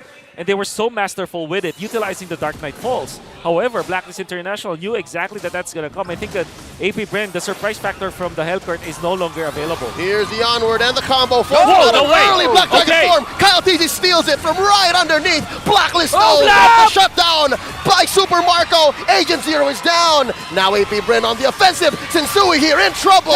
Taken down by Kyle. Oheb cannot repair the situation despite all that's happened. AP Bren clap back. Totally jinxed. As I said, AP Bren, there's no more surprise for the Hellcurt that they don't have the Dark Knight Falls. Dark Knight Falls was actually cooling down. That moment was perfect timing. He got it, and he gave a lot of shields to his teammates that now they can fight. That's the disadvantage of losing the turtle in the turtle dance. Your opponents immediately get extra shields. And Blacklist International looked like they didn't have the damage just because of that mini play that Kyle TZ was able to win. Yeah, the jungler of AP Bren said, I don't need my ultimate. I've got my trusty old Retribution here, and that turned it around. Are you not entertained? 6 minutes in, it's still neck and neck. The lead Blacklist built for themselves has been equalized by APB. Leo, what might be the next big sequence here? I'm looking forward to this next turtle, man, because I think Blacklist International is going to have to respect AP Bren, because they were down again. The aforementioned 2K gold lead, kaput. The item was showed recently, well, just now, Wolf. Any standouts there? Well, the standout is that Sensui, even after winning the first few minutes of the game, did not have a full item to his belt. I mean, went for the leg plates. The casual items, understandable. But then again, you can see CalTZ leading by 400 gold for some reason. And he's actually ahead almost 2 levels. Oh, that's a stolen ult there. Astral Echoes, no one home. All right, okay. That Novaria damage starting to get felt there. Energy brought down by 25% of his health. 10 seconds before that next turtle spawns is what you're looking forward to, Leo. I'm going to be looking at the XP laners again because it's right beside their lane, their entry. This Edith, this Yuzhong is going to be massive. Yep, they got a lot of green, and the fight has begun. CalTZ and Flap going for the pull. Few holding on to his Astral Echo, spots Sensui and Haji. Here we go. Black Dragon form time. CalTZ going to be able to score the turtle. Shields up. Damage amplified as well. And that's a no-go. Blacklist don't want none. Ooh. Good zone out. The information and the vision from APBR now in full fruition. They didn't even need to pop the Dark Knight Falls just because of the Astral recall coming out and the ultimate, of course, from Few already showing where Blacklist is. And FlapTZ going for the heads-up play with a Yuzhong ultimate. It didn't even need the Petrify. They didn't need the kill. That's release control.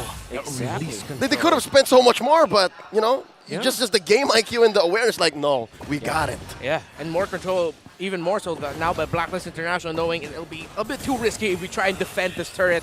There goes the bottom lane. Gold lane turret, and Super Marco is now free to go around. And this is the ticking time bomb Blacklist International is watching for. CalTZ, he wins the Little Wanderer duo. That was even after the retribution, right? So yeah, well done. And by the way, we there's one of the ways that a hero can be considered a jungler is if you can have a skill that if you combine with the retribution makes it so that enemy will have a difficult time like stealing away the objective from you. So that's a DPS, or the Deadly Poison Stingers with the retribution.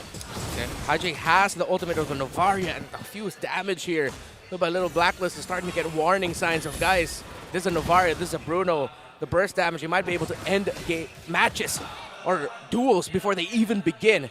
So now as we get into the Lord portion of the game, it's still a very close game in terms of the items. Now it's just going to boil down to the setups, the catch. Oh, Kyle.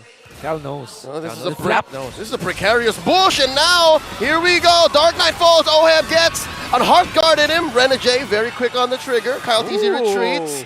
Ooh, respect. Yeah. Oh, up top though. Edward, Agent 0, 2v1. Ogwin and Super Marco gonna go ahead and pick up a fight. And Edward wins. 2v1. 2v1. Edward wins. He does it again. Agent 0 reminding APBR who he is. And that opens up this Lord for Blacklist. No explanation needed. Literally just winning that fight, and now that means Blacklist International will get the Lord. How convenient that was for Blacklist International. Edward left up top, wins the 2v1, and the 2v2 that APBR lost in the bottom lane. Now Edward is on the hunt. Edward is colossal. Edward is colossal, single-handedly kicking CalTZ out of the orange. Get out of here. Edward, unbelievable. Hell of an XP laner you're witnessing, folks. Legend 0. APBR just got a harsh reminder of who they're up against in the XP lane. And I felt like, Leo, this was a massive overestimation of their abilities and their lead from APBR. This was cold-blooded by Edward. Abun Jingjing, man. That was calculated. Calculated, executed to near perfection.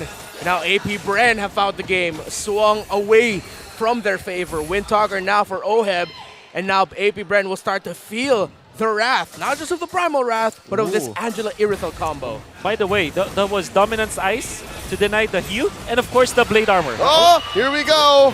Holy Baptism coming in. CalTZ pulls the trigger on the ult, and now they just pop Flap just as quickly. And now Oheb has a hard guard on him. APBR just backing off. Blacklist happy with the push, happy with the kill, and they're going to be moving on, converting in mid. Well, back-to-back plays from Blacklist International, where the sprint and the hard guard for Oheb was so good. That was the bottom lane clash where it was a 2v2. CalTZ not able to finish off on Oheb despite the Dark Knight Falls. Happens again in the top lane. where Oheb just danced through Kyle. Hit me, as he was trying to be very, very speedy with this Irithel going up against Calteezy. Yeah, it's going to be even harder now for AP Brand to take down Renegade and whoever he's going to be using the hard guard to, probably Oheb, because he now has the photo, but Ogwin has the photo on his hands as well. That's the Flask of the Oasis for you, folks. An orange buff taken by Blacklist. Oh no, Blacklist depriving AP Bren of resources. I expect this lead to grow, man. We're approaching 4K. If this continues for a minute or two, it's going to be 5K, and that's what? At least 2 items across the cores. Yeah, I'm sure you're going to agree with me here also, Wolf, that the timing of Renegade's hard guards have been stopping AP Bren at specific moments, especially when the Dark Knight falls, the hard guard goes up, and AP Bren says, no, let's get on out of here. We have to wait for that to go down. 100%. As you feel that Renegade is easily acclimating himself to being the heel man now. Yeah. I mean, he's still the head man. Don't get me wrong, but I think that the way that he times his ultimate with the hard guard and also his positioning, he is not an Angela that stays in the other side of the lane. Yeah. Knowing full well that even when he is alone, like he can initially like pop the hard guard. Yep. He's not going through the long lane push just because there's a lot of assassination that can come from AP Bren. Yeah, okay. Skill conservation going to be absolutely key here for AP Bren, because if they find a target, that target might just be on the receiving end of a hard guard, and next thing you know, it's Blacklist International chasing you, and AP Bren no longer having abilities. The Lord is now up. It looks good for Blacklist. How will AP Bren respond? Note, Edward has a Starlium Scythe on him. Here we go. It's time to dance. Blacklist calling it out. Sensui and Oheb with the pull. Haji controlling the flank. Y-Bush, it's flapped easy. Ogwin knows surely that this is dangerous. Do they know where Edward is? Do they spot Agent Zero? Oh, just dodging, sidestepping that Earth Shatter. And now, Lord here at a third of its health. Watch Oheb. Watch this eastern flank. And the western side as well from the north. Here comes the Black Dragon form. And the Dark Knight falls. Lord, he's stolen by AP Bren. And it's all going to collapse onto them. Down goes Flapteezy. And Oheb just barely survives. Sensui, he wants to take down Kyle. And they're happy with it. Few, though, goes 2 for the Lord. Massive flank by Oheb and Renegade. But AP Bren will win that Lord. And it was a warning sign now for Blacklist. You called it, Leo. He almost got taken down, Oheb, because the damage of that Bruno, of Super Marco. He can't scoff at it. That was such a micro display coming out from both teams. Unfortunately, Flap and Few was left behind. Well, AP Bren tried to go back, right, as 5, but somebody has to go. The thing is, AP Bren, they have this straight idea that they needed to use your utilities to get the vision on side of Blacklist, but Blacklist are putting themselves in a position where the ultimate coming from Few will not be able to catch them. So big props to Oheb for thinking that way, going for the massive flank on the right side window. Bush. Yeah, a hell of a call by Blacklist International, and something we're not used to seeing them pull off. Again, this may be indicative of their new era here. Same playstyle with just a little bit more tweaks, a little bit more penchants for taking big risks, and they're making it work. Now, AP Bren, though, they're showing Blacklist International, don't get too comfortable, because we still have a hell of a red treer in our own jungle. A red treer. Red treer. All right. Well, that was a giant Austral Echoes, and now Sensui playing footsies with Ogwin. Close call, stealing away that holy baptism. Haji, the KDA machine, staying true to his name. 0 deaths, 4 assists. And this Valentina here has to be found out by AP Bren, but of course, with the risk and with the target of the Irithel is just way more important. And of course, you have to consider Edward. Haji's positioning here has been massive, and those Terrifies have been coming in big as well in clutch moments to stop AP Bren's momentum in a team fight. Okay, big timing for Oheb. Wind of Nature. This will put Helkert in a very awkward spot where he jumps, and with Wind of Nature up, no way for him to keep himself up. And the thing with Hellkurt in the jungle role is that you're very much all in. You don't have flicker, you don't have sprint, you don't have petrify. So when you're stuck with retribution, once you jump, you only have one dash, and that's a relatively long cooldown. It's abysmal re-engage. Yep. It's very all in, and it's as if the Hearthguard wasn't enough. Yeah, and AP Bren now, it feels like they're reminded as to why their old condition for drafting Hellkurt was if you're up something against like an Eve or a Farsa in the mid lane. But against something that's very mobile, that isn't so static, it's difficult for Kaltizi. His Dark Knight Falls is becoming a utility ult. Just to take out the vision, just so you can, it'll be a little bit easier for you to retribution objectives away. I think Kaltizi might shift his focus maybe on Hadji. If he's able to get to the Ready J with the silence, that will be the perfect scenario for him. And of course the Valentina, which kind of makes me think maybe along the way Ready J will think about getting the Winter Truncheon. Yeah, Haji has the ultimate of the Rafaela. Oh, that hurts, that hurts. All right, Mayday getting in. Astral Echo, Super Marco very low. Go! And he gets taken out by Edward. And they're trading back and forth. Flap easy down already. Ogwin 2, 3 for 1, the current exchange. Down goes Kyle, it's just few. Ladies and gentlemen, it's a disaster. AP Bren left to 1. Blacklist International are going to score this Lord and push deep into their base. Is this it? Is this their opportunity to end the game? Can Few somehow hold on? Look at that, the Ariangelo! No way! No way! Mayday! Taking it all the way in. Blacklist International taking game 1. Woo! Shots fired by Blacklist International. Close game, competitive. But man, Irithel, Angela, Edward with a hot start. Blacklist got everything they wanted in that game. That last Lord fight, it was Edward that started it all. Found the opening and did not let go of it. You cannot slip when you're facing up against the MV3. They can smell your mistakes. They can smell your slip-ups. And in just a snap, they were able to find an opening. They got the kills, and it was a disaster, as Leo quoted here. Yeah, disaster indeed. Again, difficult. So difficult for a Hellkurt to play the game he would want to in terms of getting the kills and dealing damage. He ended up becoming a utility junker at that point. Yeah. As much as we want to say that we were happy that the Hellkurt was picked up, we recommended something else, like maybe Barats, maybe I don't know, Dirath or whatever. The all-in kind of playstyle from Hellkurt, the Gambit from Bren Esports, unfortunately will never work against a double sustain lineup. Don't look at me, I'd always say pick Bane, but look, in hindsight, maybe the Bane would have been good too. I agree. Maybe, but then they'd have to worry about the Valentino taking away the Bane ult. But there's many other ultimates It's as well. better, it's not as all in. Yeah, it's not as all in. Again, it is a little bit better. I have to agree with you there. There's no point in crying over spilled milk. Blacks International earned this win. AP Bren got to go back to the drawing board. The trend continues for AP Bren, gentlemen, here, where ever since the new patch, it seems like they're having a little bit of difficulty tweaking their draft priorities and adjusting to it. It's weird, right? I think did Bren play in last Friday? Did they have a triple header this weekend? Yeah, they've suffered losses, man. That's all I'm at right now. I agree. I mean, it's so weird to say that ever since the patch, they're the ones that did not, adapt. Yeah, and let's see what else Wolf can say about this game number 1. Wolf, say something smart. Well, the smartest guy for sure in that game was Edward. And he was actually the reason why they were able to win. He was there at the turning point where they were able to get the win on the 2v1. That was Edward outplaying 2 members of Bren Esports. And he was also instrumental to the Lord the Dance win the last fight. And no surprise at all. Look at this item, by the way.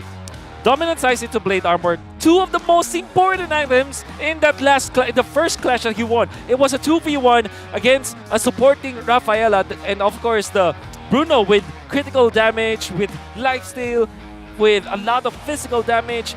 He was able to tank through. That's why he was very tanky at that point. And of course the Blade Armor worked so much during that specific moment.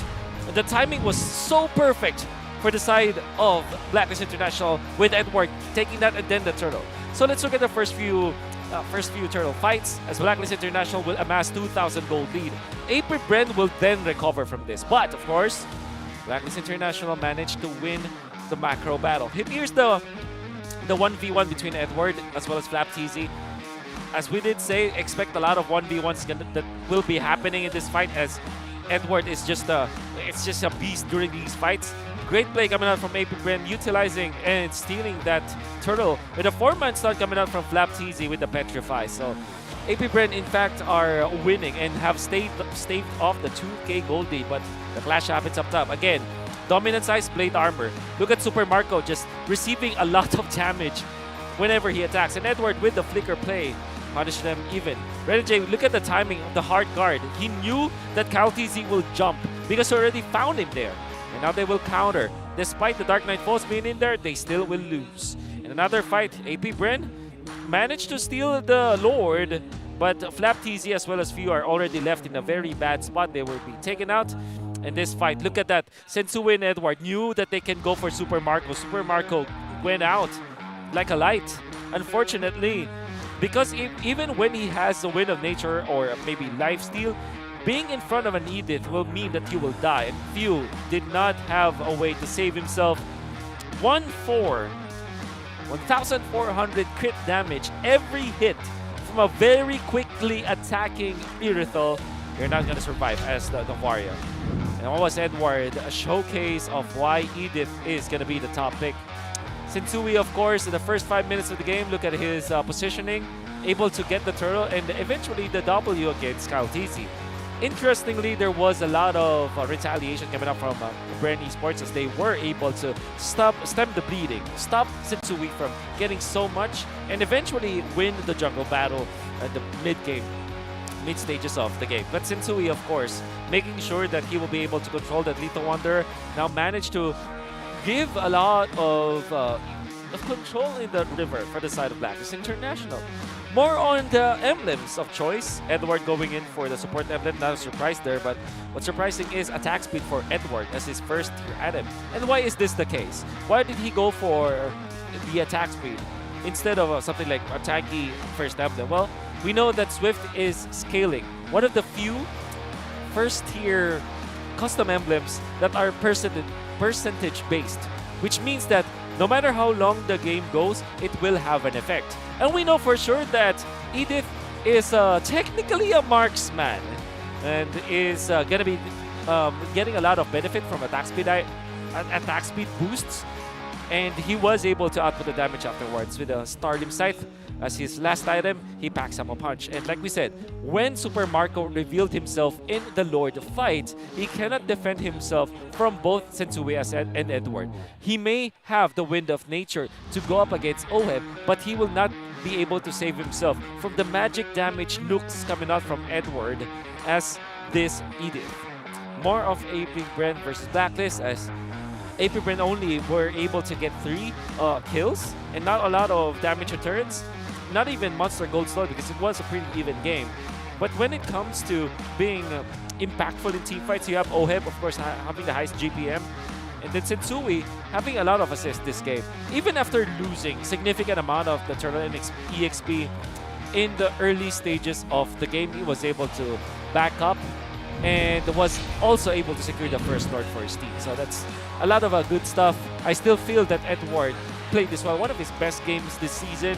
And I know that the gentleman out here will agree with me. Yeah, he was flexing on him, man. Oh, what's the sign? Agent Zero. Oh, is it right? Am I putting it in the right? Yeah, that's right. A-O, perfect. You gotta be Agent careful. That might look like a 2-0. So.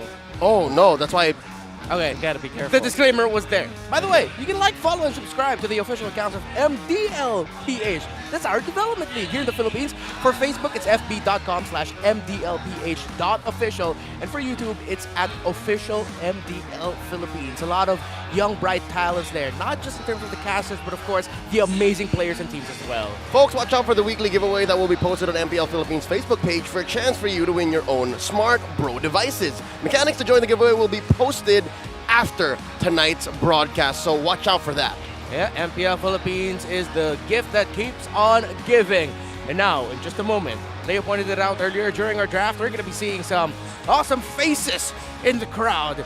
You're going to be seeing people looking cute, looking enticing, looking angry. A lot of emotions because people don't really just show their faces while holding up the sign. Isn't it just always giggle? Isn't that always the smart game face, right? Yeah, we're looking for it, but then for every giggle, there's like one person going like, or which is all fine and dandy, but we're looking for the game face. It's the winner who dictates it, I guess. Yeah. All right. Oh, we know, Josh. Sometimes we've seen some people going, So and they've won. if they go ooh, then we go ooh. Yeah, we go ooh. That's just with how it them. is. We don't make the rules. Yeah. And I know for sure that Leo has a, your game face is quite cute, right? Like when you're playing, you're always smiling. Dude, Or are you? everything I do is cute, man. Comment down. Comment wherever you're watching from. Comment if you agree. No comment. Or tag Leo in a post right now Didn't wherever. expect that happen, huh? At LeoCastPH is everything does he do cute. There you have it there. People showing up with the hashtag Power of Smart. Again, Mpl-Ph is the gift that keeps on giving here, folks. All right, let's see. Okay, we're seeing fierceness. Not a lot of oohs right now. Okay. Oh, they're all fierce. Look at that. Oh. Oh, no, there's a few oohs there. Oh, look at that entire section of people. Yeah. Whoa. Okay, is it him? It's gonna be hard to beat that. Yeah. It's gonna be hard to beat that. Yeah, man, he's shaking up the camera. But yo, bro, fix the sign. We can see your chat. That's your messenger. That's your messenger. So congratulations to him. Hashtag Smart Powers Mpl-Ph S12. He is our game face of the day. If you're here in the Philippines, or if you wanna fly from abroad and come here to the Shooting Gallery Studios in Makati, join us. You're missing out on some really awesome opportunities to win some prizes. Was that a Hellcurt? Was that a Hellcurt impression? Maybe. Does Hellcurt go like that? Okay, you know what happens, right? You know what? Oh, there you go. Oh yeah, when he's running. That was, okay, can confirm everything you do is cute. Thanks. Hey, your turn. Do it. Jeez, guys, get a room. AP Brand versus Black. Again, it's a Revenge of the Hive. I'm not jealous. You guys are looking all cute there. The Revenge of the Hive. AP Brand. Okay, you just threw me off there. Again, the history of between these two teams. Welcome to the industry, folks. We've been doing it all season long and for even more seasons since then. You're going to be seeing something go up on your screen.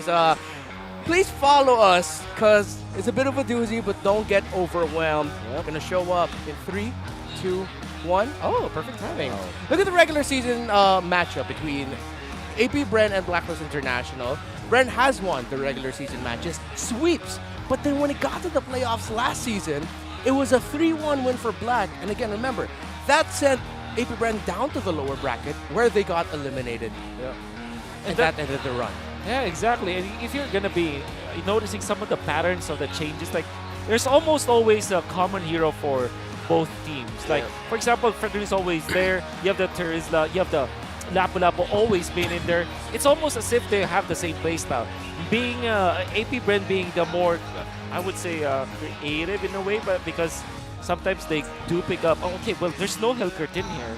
Yeah. So yeah, they play whenever Blacklist International faces up against AP Bren, they go out for their comfort picks. Yep. Estes is there, you have the carry being there. Not much when it comes to like a creative or different kind of picks. But today we see a Hellcurt. Yeah, and remember we've talked about the Barretts earlier. It's there in that regular season win that we had. That's right. So AP Bren, they know they can play it. Why would you show it up? Something else to note is looking at this graph and looking at what the metagame looked like about a year and change ago. It's quite similar, man. There's like there's a Terizla in here. There's a Fredrin. Brody's hot. There's a Kaj. See? The metagame hasn't changed. There's Joy. Yeah, you know what's different though? It's so weird that Farsa and Eve have just like taken a break after being in the meta for the longest time. They're like, yo, let us rest, please. Here's some new mid laners. Man, imagine being a recipient of nerf every single patch. I mean, feel bad, man. I really feel bad for Eve, actually. Yeah, I had to stop. Chris Tonghari lost their #1 Eve because Eve just isn't that great anymore, man. Yeah. Shout out to all the Chris Tonghari players out there. You know who you are. You know who you are. To the Chris Tonghari #1 Lolita, I'm coming for you. Hey, Makati, to the 55 players who are better than me at Bane, you know what's up. I'm 56. You're number 56. Imagine you're going to be facing up against 10 teams. technically speaking. 10 That's teams right. worth of Banes. That's right. I wouldn't be surprised if, like, because again, of how geography works, right, and how the in-game geosystem works, Yeah. sometimes maybe when we're at broadcast, I might be going up against Kyle Teasy, man. He might be number one. You are actually, there's a lot of pro players here in Makati. Right? Yeah. So consider yourself as actually part of the top, you know? That's not bad. I'm bubbling. Not I'm bubbling. I'm bubbling. Exactly. Makati's a hotbed for talent. Yo, Yep. Like Bataan. Like Bataan. A lot of talented players there. Man, at first I didn't realize I was Coach V of AP Brent Right Band Super Marco. I was like, who's that more Korean-looking gentleman? He dapper. He dapper. He's dapper as heck today. He's a dapper oper. Man's wearing a sleeveless sweater vest in the Philippines. That's sweet. Was he fixing Marco's? He was. Oh. That was adorable. Yeah. And here's something cute. The draft. The intensity. The looks. The sound. The video. The fade. Welcome to game number 2. Welcome to another chess match in the drafting pick. What are we watching out for here? Well, Matilda and Baksha. That's always what I say. All right. Well, the B is still out there. Yeah. The B. The B? The Baksha. Oh, the boxer, yeah. Yeah, here's the B. Here's the B. What hero starts with B? Oh, wait. All right. In the absence of the Baksha, the Barats, I strongly reckon now that the Barats should be in AP Bren's arsenal. Yep. And Irithel Angela seems to be a very good pick. You don't see it. You don't kind of theorize that it will be good unless you actually play it. Yeah. Irithel and Angela is ridiculous just because you're untouched, and whoever gets in your vicinity will be slowed as well because of the presence of the Angela.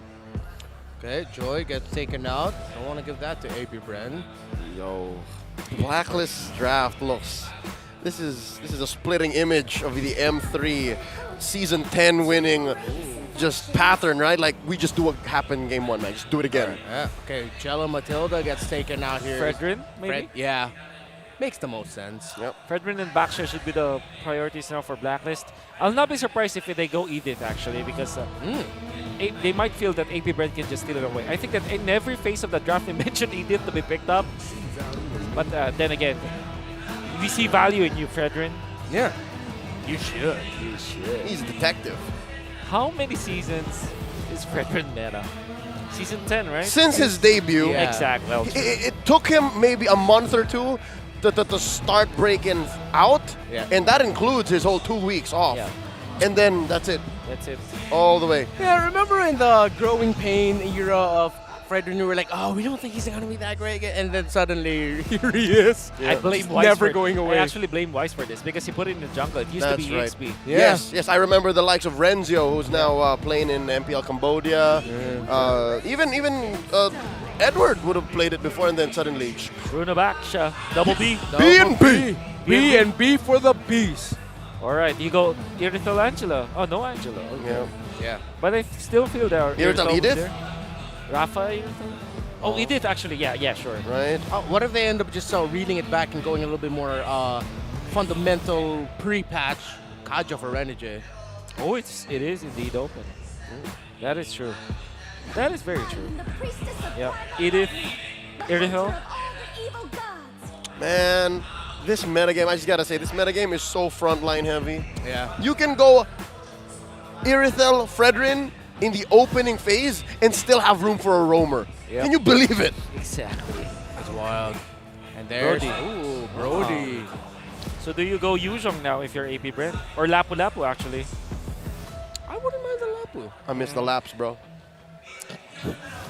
Yeah. Yeah, Same. everything you do is cute. It's true. It is true. Not even trying to. That's just what I call him. It is what it is. Can't stop it. Yeah, Lapu Lapu does show up in the graph earlier. That's picked several times on both sides too, mind you. Yep. Yeah, if you're an international viewer in the Philippines, we call Lapu Lapu Lap Laps. It's easier to say. No, So just laps, dude. Or just laps. Just laps, right? Just laps. It's shorter. Yeah, shorter. Yeah, just laps. I wonder if any of these two are thinking about bringing up the Lilia. I really want to see a Lilia again, man. Oh, it's still in the bar. Okay. So are we calling Flap Cheesy's Lapu Lapu the Flap Laps? We have called it Flapu Flapu before. Yeah. Yeah, but it's not cute. Are you trying to be? Yeah, you're just trying to be. Yo, my man just told me I ain't cute in his eyes. Look, okay, fine. Say something smart. Talk about the draft index. I'm gonna cry here. it's still the vision for side of AP Bren, and that's why they pick up the Novaria. Pretty similar when it comes to the other parts, but early to mid definitely is going to favor Blacklist International. Boy, you can see AP Bren that as Renmar is a little bit frustrating meme here. What we like about Blacklist International is their presence of crowd control and their objectives. Like with the presence of the Fredrin and the Edith alone, they cover a lot of ground when it comes to controlling people in team fights. Yeah, but here's the thing. Again, much like in game 1, what are you gonna do with all that vision? Yeah. What you gonna do with that vision? What you gonna do with that? Oh, okay. We were like, what is he referencing here? So take away the gourd. Again, I still strongly really believe Lilia is an option here if ever AP Bren decides to take out the Valentina so that Haji doesn't end up with it. So yeah, what that basically says is Blacklists have infinite options. Even with the bans, it's like, yeah, I'm good. Yeah, I feel like at this point, teams have to realize, even though it's V-Wise isn't there, you still have to go up against Blacklist and remember, hey, you're up against Blacklist. Yeah, that's right. All the things you've considered as picks in the past with the Queen and the King playing, still have to consider them. Last 2 bans here, what are we watching out for? Gonna be looking for, maybe, honestly, I think the Rafaela should be considered. Although Bren Esports, what might happen here is they might be the ones to pick up the Rafaela 4th pick. That's why they're not looking at it. Yeah. Again, they're iterating. Maybe ban a Lilia here for AP Bren. Thank you. And then allow the Valentina. Yeah. Just let it through. Ooh, there we go. There it is. There it is. 2 times banned. Well, only recently have we seen the Lilia being prioritized. Yep. as After the buff, right? Back-to-back patches of getting buffed. Yeah. True. Actually, I would consider the last one before this one a nerf, and then with the adjustment, making her a little bit more like a Valir type. Now that's a buff. Yep. The 50% reset, like, what the hell? That was actually so OP if you think about it. Yep. You combo with Ice Queen Wand, even if Ice Queen Wand was already nerfed as well. Yeah. Dude. It's still super annoying. It's just like going up against a Valir. Slow is a slow. Yeah. XP. Good read on the export ban. The Borg. What's left here for a Flap? Yeah, no. Man, is it just me or is Blacklist just comfortable facing off against a Yu Zhong? Yeah, they are. They're inviting it even. And that means that AP Bren might just last pick the Flap hero. I think the Rafaela should be good here for AP Bren. Unless they want to go ISO and pick up something like a Cho for Mr. Ogwen himself. I agree with you here. Or a Kaja, in fact. Kaja or Cho will make Flap's life a little bit better as a Yu Zhong, because in the last draft there was a lot of pressure on him to be like the main and pretty much main and only setter. Even though we know Rafaela can set, yes, but in terms of like the beefy boys, too much pressure on the Yu Zhong. So that might be the adjustment. Yeah, you don't want a Franco here. I was just thinking about it, like, nope, that's gonna put you. Is he doing it again? Oh. Wake up. This is 2nd series in a row, bro. Wake up. There you go. Benedetta. Whoa. Wow. What is AP Bren up to? Is this Flap or? It is Flap. Yeah, because it's not like they're gonna put the box in the roam, right? Yeah. No, I don't think so. It's an option in other scenarios, but not in this one. I think that they want to counter Renegades hero. Like, if this is going to be Kaja, then they will have an answer as the roamer. If this is going to be the Rafaela, they also have an answer to that. Right, so it's really, the balls in Blacklist is scored now. There's old Reliable, the Valentina. Yep. As expected. So will it be? Oh, Edith Rome, then Yu Zhong. Yep. Swerve there. So Renegade's hero was here all along. Man, I think AP Bren, come on, show us the Ogwen Diggy. Oh, Diggy? It's not a time. Just go all in, like just go all in. Front to front? Because there's a bajillion amount of control from Blacklist International. Right. Everybody has CC. Yeah. Might be difficult. Other sets, Kufra, still even shaky. Cho is not that good. Ruby, maybe? It's going to be a struggle regardless. Yeah. If you or Ruby, Minotaur, actually. If you that I can get behind. Because Hey, if you Ruby here, you're the only peel. Yep. You're the only real reliable source of peel, and you're pulling your death to yourself if you do that. But yes, I like the Minotaur. Yeah. Draft index, and I just want to say I am surprised. Blacklist is rare for them to pick up a Yu Zhong for Edward. Yep. team fight is overwhelmingly strong for Blacklist, and that's very much understandable. Like we just said, they have a bajillion amount of crowd control. 6.2 compared to 4.8. And when it comes to AP Bren, they want to secure the early game, but at the same time, Blacklist International's early game is much more rigid. Just because, again, it's very simple. More stats, more crowd control, more chance of winning. Yep, you're able to get stacks on with Oheb's passive and then just press the button, man. Torn apart memory, tear apart the opponents. Game number 2, Blacklist International versus AP Bren.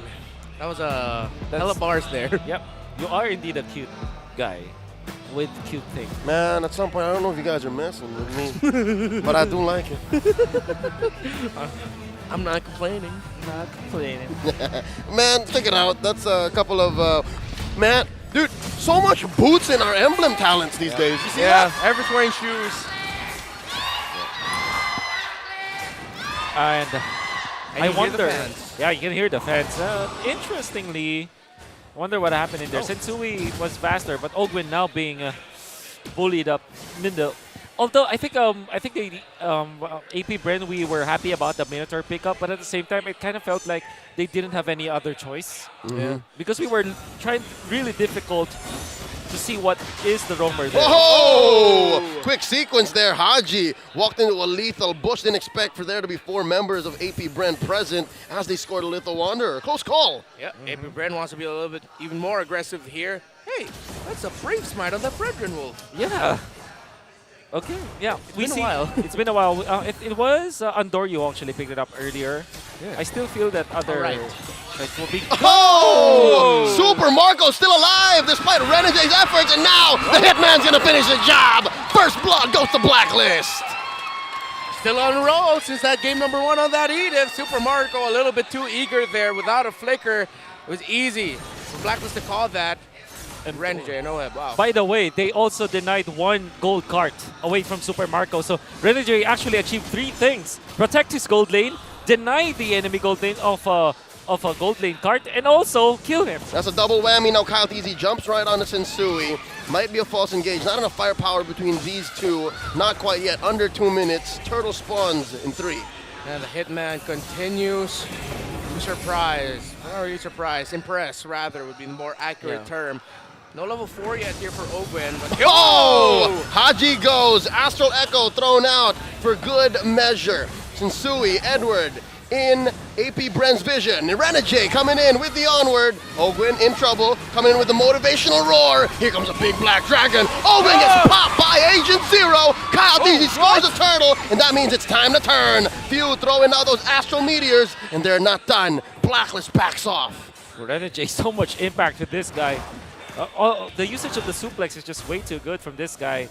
But then again, AP Bren managed to get the turtle, so that is indeed what's more important in this case. However, we are going to see a lot of differences between the roamers, as Renegade's already level 4, going in for the massive boost kind of play. I'm not entirely sure if he went for the Wilderness Blessing, because I think we can visually see it. He's very fast in the river right now. That could have been bad. Look at that play. Renegade. Wow. Renegade's cracked. Mechanics, man. Bro. Bruh.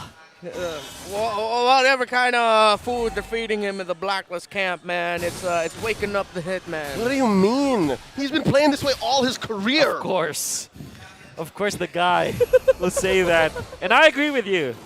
Like, of course he's playing this with a 1-1 with a Esmeralda, with a Paquito, a Cho, Benedetta. It's been a hell of a career for the Hitman.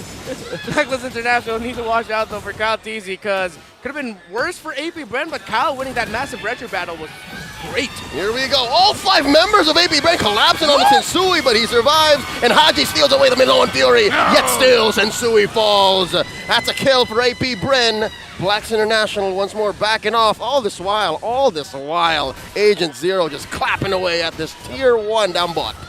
Yeah, the side lanes decided to go for the push, get that gold from that energy shielding. And AP Bren committing that full 5-man. They have to watch out for their side lanes here. It is still very early, but come the mid to the late game, that might come back to bite them. Kyle Teasy is going to have to make more plays this time. He's level 7, 2 kills. And he's actually faster than Sensui, but that is expected of the Baksha anyways, right? And so far, AP Bren have made some ways for Super Marco to be back in action. He's now level 6, and I'm not entirely sure if his gold is at par with his opponents, but now Edward has Hunter Strike. 4 minutes, 30 seconds. Big timing for the Yuzhong. Astral Echo spots the Hitman and Sensui. Edward coming in with a black dragon form turtle at less than half health. Here we go. Kalteezy jumping on through the walls. Stunning Haji. Stolen away. Flapteezy gets a turtle here. And they got shields. They got damage. But I wonder who will take it. Bonk. Sensui takes down Kalteezy. A man down for AP Bren. But a big Minoan Fury for Ogwin. But there's not enough damage. Can Few secure some kills? Flapteezy takes down Sensui. That's a double kill for Flap, but he gets taken down by Edward as well. 2 for 2 this time around. Ogwin's still alive. The Hitman and the MVP machine push away Few and Ogwin. Baka gets away. What a massive play there by Flapteezy to walk away with a DK. Yep. But even better was Ogwin landing and waiting. I was wondering why he was just walking in there, not doing anything, and he's waiting for his ultimate to be up. And boy, oh boy, it landed on 4 members of Blacklist International. As much as I want to commend Flapteezy, there was a little bit of a miss on his part na that he was able to utilize his Electro Final Blow, not hitting anyone. Had it been that he hit and comboed that up with Ogwin, imagine how much more damage they could have done. Yeah, it wasn't as massive as it could have been. Wait a minute. Here we go underneath, tier 1 up top. Oh, AP Bren playing with fire. Well, spicy. That was a spicy little exchange there. I thought he'd be like, okay, is anyone going to get him? Wait, Sensui. Oh, he commits Grand Theft Purple. Kalteezy just comes in at the nick of time saying, you took it away. You took it right in front of me. That's my purple. Let's see if he's going to try to clap back, though, because he's going to have help invading the purple side. Blacklist International will defend. Here we go. The onward coming in from the Hitman, Haji. Once more stealing away the Minoan Fury. Flicker away from Renegade. Haji still holding on. Cal stole it. Close call, but yes, that's a win. That's a win for AP Bren. He gets it back. Down bottom, though. Whoa. Yeah. Just high octane. Just definitely what I would how I would react to in that moment. Yeah. I spoke for all of us. Yes, exactly. Got to mirror the collective feeling of everyone watching this series right now. Third turtle of the game up. AP Bren has gotten the first 2 ones of the game. Oh, an immaculate Astral Echo putting the Hitman at 1 HP. Here comes Edward one more time. Flapteezy with the Electro Final Blow. Sensui steals it away with a big bonk. And Flapteezy goes. Oheb gets a kill. Sensui very low. There's a jump in by Kalteezy. And balls kicked by Marco. Kalteezy very low. Can they get him? One more time. The damage from Edward is enough. The Shy Eruption buff is felt here in Shooting Gallery. Oh my goodness, Haji is just a beast. And I say that because he was able to outplay Flapteezy, and he also copied the Minoan Fury. And what he did was a maximum range Minoan Fury to kill off Flapteezy. That's not just a Minotaur. You know, when we have a lot of magic damage because of the Clock of Destiny, you know for sure that Haji, when he uses the Minoan Fury, it's gonna pack up a punch. It's just exactly how they managed to take out Flapteezy. And then Oheb gets a kill. Now Blacklist International is ahead by 2,000. There's a reason why we call Haji a machine. And yeah, I pop for that too, that outplay onto Flapteezy. Still a very close game. AP Bren need to sharpen things up here in their approaches. Here we go. Kalteezy finds Oheb very low. There's a knock-up. There's a takedown. Kalteezy scores 1 on the Filipino sniper. Here comes Edward hunting for heads. Sensui still keeping his guard up. And another Electro Final Blow by Flapteezy as AP Bren asserts dominance in mid. Okay, damage dealt Flapteezy actually really high here, but in terms of landing an even more impactful Electro Final Blow, that has to be one of the things I'm looking for from here, from Flapteezy. There we go. A push in mid. Balls and turrets, turrets and balls. AP Bren picking up the pace. It's not like the 600 gold lead for Blacklist matters because AP Bren, Wolf, this is what we were looking for since game 1, man. The boom boom. The boom boom. And AP Bren. And who supplements the boom boom this time? Definitely Ogwin. The way he is very patient. Sometimes for the benefit of AP Bren, sometimes for the bad. We see that if he does land the Minoan Fury onto multiple members of Blacklist, particularly against Oheb that does not have the Purify, we know for sure that they are in it for a treat. So the ball is in the hands of AP Bren, specifically Ogwin, the quarterback. It's also in the feet of Super Marco. That's true. Well, and sometimes in the face of Blacklist members. That's an Astral Echo thrown out. Haji, Renegade, Sensui spotted out. Oh, look at the back line. It's Edward very low. But at less than half health, Sensui trying to oblige here in this Lord dance. All 5 members of AP Bren, all 5 members of Blacklist in proximity. Oh, Haji catches a ball, an Astral Echo, an Astral Meteor, and now they're going to turn. Here comes Edward, Agent Zero, hunting for heads one more time. Black Dragon form. Lord here at a 5th of its health. The Puissance pop by Kyle Teasy, scoring this Lord, and a big knockup in No One Fury. The Hitman falls, and now they turn one more time. Sensui up next on the docket. Can they finish him off? Few gets him. 2 for none so far. AP Bren in the driver's seat. Now the boom boom for AP Bren. You saw how they managed against the Ultimates of Blacklist International. Good pokes onto Haji that forced out the Valentina. And then they put a lot of damage onto Edward. Edward was staying in the bush, punished by AP Bren. The fact that Edward was low, even after utilizing his ultimate, he's not that confident going back to land. The landing wasn't that good for Edward just because he was poked out by AP Bren. Then the Minoan Fury from Ogwin once again. Yeah, we talked about how AP Bren need to sharpen up a little bit more in terms of the team fighting, and they sharpened up finally, greatly in the last sequence. And the Lord, wait in the mid! Here we go. This is a fight just waiting to break out. A push on tier 2. Lord wailing away at this mid inhibitor. And just like that, Edward answers back. What? Them balls on Oheb! Super Marco picks him off! What? How did it happen? That's a football player, not an assassin. And now, look at the back line! Edward falls! Few and Flap Easy with a wombo combo! And AP Bren are in your base! Blacks International desperately clearing the wave! Another Minoan Fury for Minoan Fury. Renegade very low. He goes down! Super Marco gets one! Goal! And that's an inhibitor falling as well. AP Bren, they smell it, they feel it in their blood. Super Marco, he's just throwing balls! Ladies and gentlemen, just 2 left to defend for Blacks International. AP Brenner feeling it. We might go ahead and go into game 3. Down goes Oheb. Just 2 more left. Can they defend? Just Edward. Ladies and gentlemen, we're going the distance. Super Marco popping off at the right time. And this winning moment is brought to you by our official sponsor, FWD Life Insurance. Shock and awe, balls to the wall, boom, boom. Trademark. The balls of fury from AP Bren. Way too difficult to deal with. I still want to credit Ogwin with his plays, but at the same time, the Few just woke up this game. And I think he's made a lot of good plays in the grander scheme of things. Surely, the home runs came from Ogwin, but when it comes to just getting on pace, it was always what you saw from a Few. He was landing the Astral Sphere so many times, and that was enough for them to kind of poke the members of Blacks International. You see when Haji is low, when Edward is low, and when they are getting hit by the ultimate coming from the Varia, they cannot get into position. Blacklist are scrambling when they don't have enough health. It's a minimum 2 or 3 man Astral Echo. It's amazing. Yeah, eventually Few just started like, there's someone there. You get 1 Astral Echo for you, another Astral Recall for you. And it just started landing. And again, that's the thing that you're up against when you're against a Novaria. Yeah. Even though it's not going to land maybe at some points, when they do start really landing, at the key moments, it's going to be really difficult.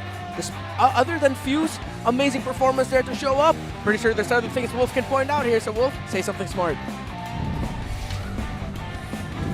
The real smart players for this particular game actually came from AP Bren just because they waited for the right moments to shine, and we saw for sure how well they managed to recover from the deficit. It was already Blacklist International's game, as my co-casters are trying to be cute around me. Mirador, the MVP of the game. Watch out for that sign from Ogwin. Definitely the reason why they were able to win. But like I said, it was just the home runs that we saw from Minotaur, from Ogwin. But when it comes to getting being all reliable, we can see that from the other members of Bren Esports. Like, we saw that Nets, it wasn't Nets. It was actually the Bruno or Super Marco that almost really lose this game. Almost a disastrous start just because of the fact that he was solo killed. Well, it's not a solo kill. But you get what I mean. And of course, Blacklist International are winning the turtle fights. Big props to Mr. Renegade as he's able to land a good usage of the onward many times in this game. But watch out for Ogwin utilizing his knock-up to control Blacklist once again. And there will be many other fights in this game where Blacklist International are leading. They take out Calteezy. Calteezy still managed to get the Lord. Ogwin landing the stun. Flapteezy with the cleanup. Not enough damage though, as APBR are still waiting for their right moments to shine. We're gonna see some other fights again in this game. Watch out for Haji in this case. Will be able to copy the Minotaur and they will be able to outplay Flapteezy. Look at Haji. Watch out for how he plays this game. And by the way, the turtle went for Sensui. Haji able to outplay his teammates, and then Edward landing the kill eventually onto another hero on the side of APBR. That's Calteezy down for the count, with Edward just being there for damage and the knock-up and the control. But in comes the counter initiation from APBR. Ogwin already wind up his ultimate and then flickered in so that he is able to pick up Oheb. And by the way, Oheb didn't have the Purify in this game. Now another boom boom coming out from APBR as they have found the opening again with the Minoan Fury. And Edward unfortunately wasn't in position as well as Haji, two important heroes from Blacklist International's composition to eventually take over this game. But the fact of the matter remains, because of APBR not having enough, Blacklist International not having enough HP, they get poked out. And of course, Few was landing the shots, always connecting with the ultimate as well as the Astral Sphere. APBR eventually took over, and there was nothing that they could do. And while it will be game number 3. Apart from that, let's look at the other important players here, especially because Calteezy was now very comfortable on his back shot, going in for the defense. And let's look at Haji now implementing a different build. He went for the Wilderness Blessing and the agility so that he's able to take control of the map. But instead of the Quantum Charge, he went in for the Impure Rage.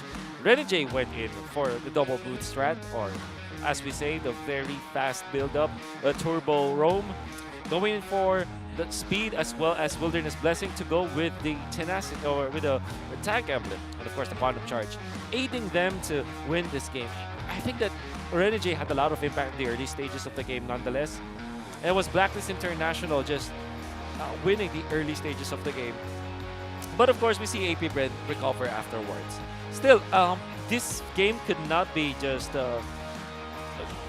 APBR could not just easily take this game away from Blacklist International. Blacklist International still managed to control the early stages of the game.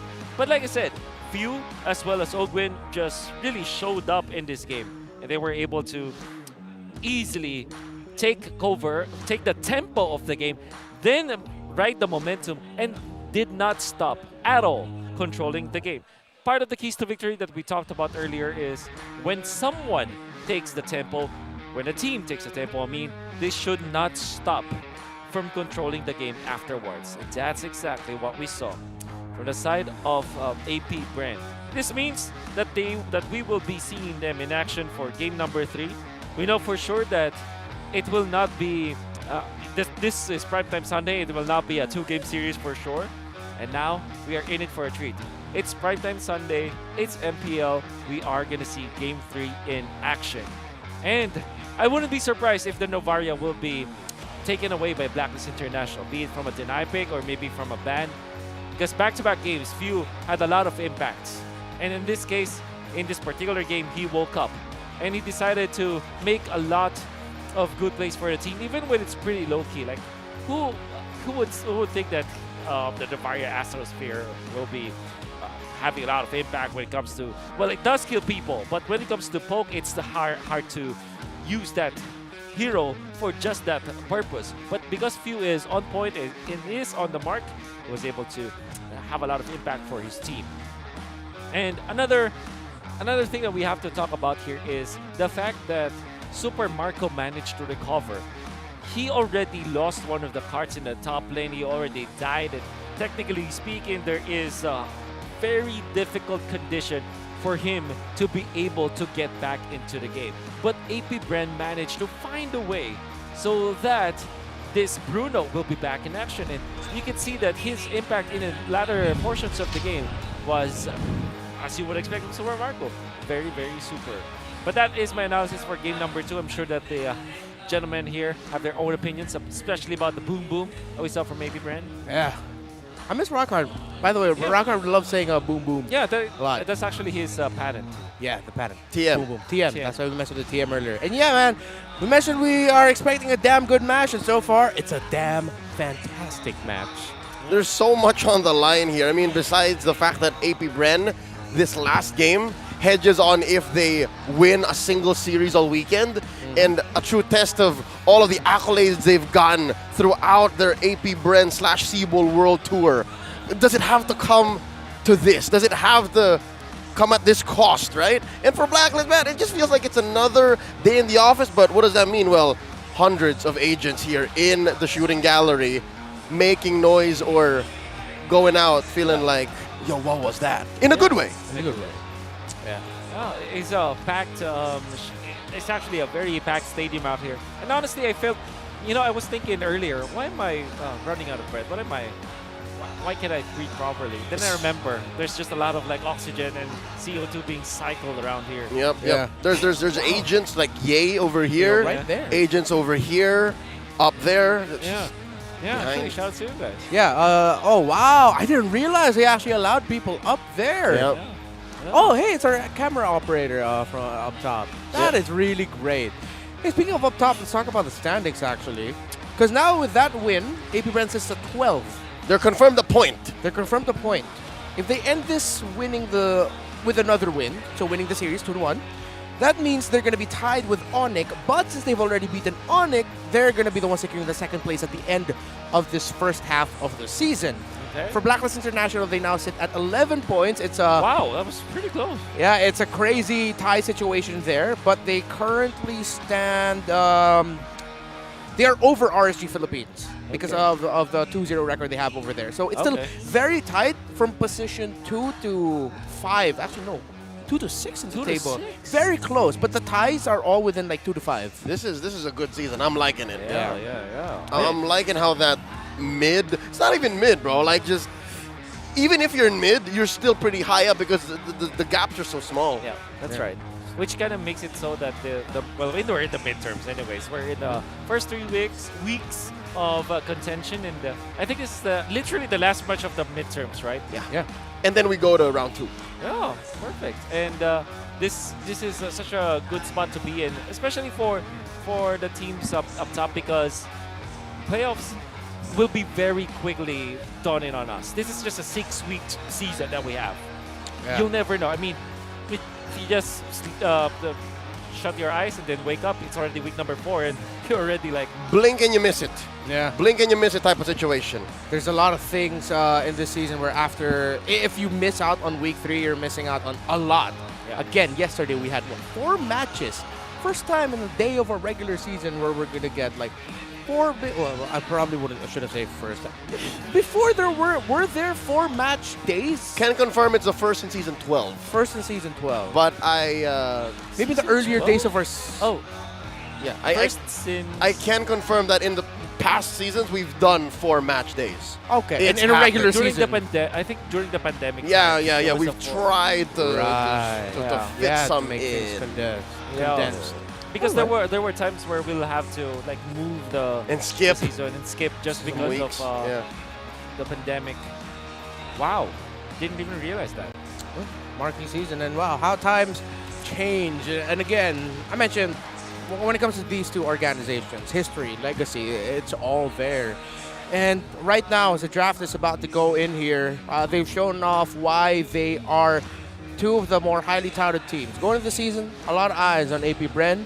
Not the perfect season so far, but they've shown that they have been undeniably strong. Yep. On the side of Blacklist International, of course, just like in Mpl Philippines Season 9 with VYs out, sitting out, a lot of people counted Blacklist International out. But then here they are, one of the top teams in the league still. With the renaissance of Renegade coming to full effect, MV3 and Sensui showing why he was the jungler pick to fill in the shoes of the king. It's great that we're wrapping up not just the first half of our regular season, but when they replay this on week 6, we're wrapping up the regular season with these 2 again. Was it so your schedule for leg 1 is the same with leg 2? Yeah. You just do it again. Do it again. So right after winning, if they do win against AP Brent, literally their first match is Echo. Yep.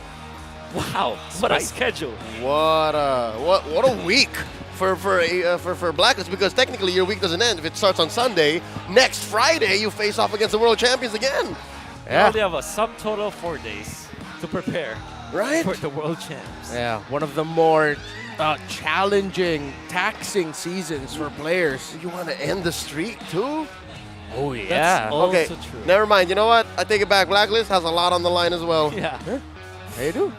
And remember, Echo sitting comfortably up top because they're at 18. They challenge. 18 points. They challenge. Challenge indeed.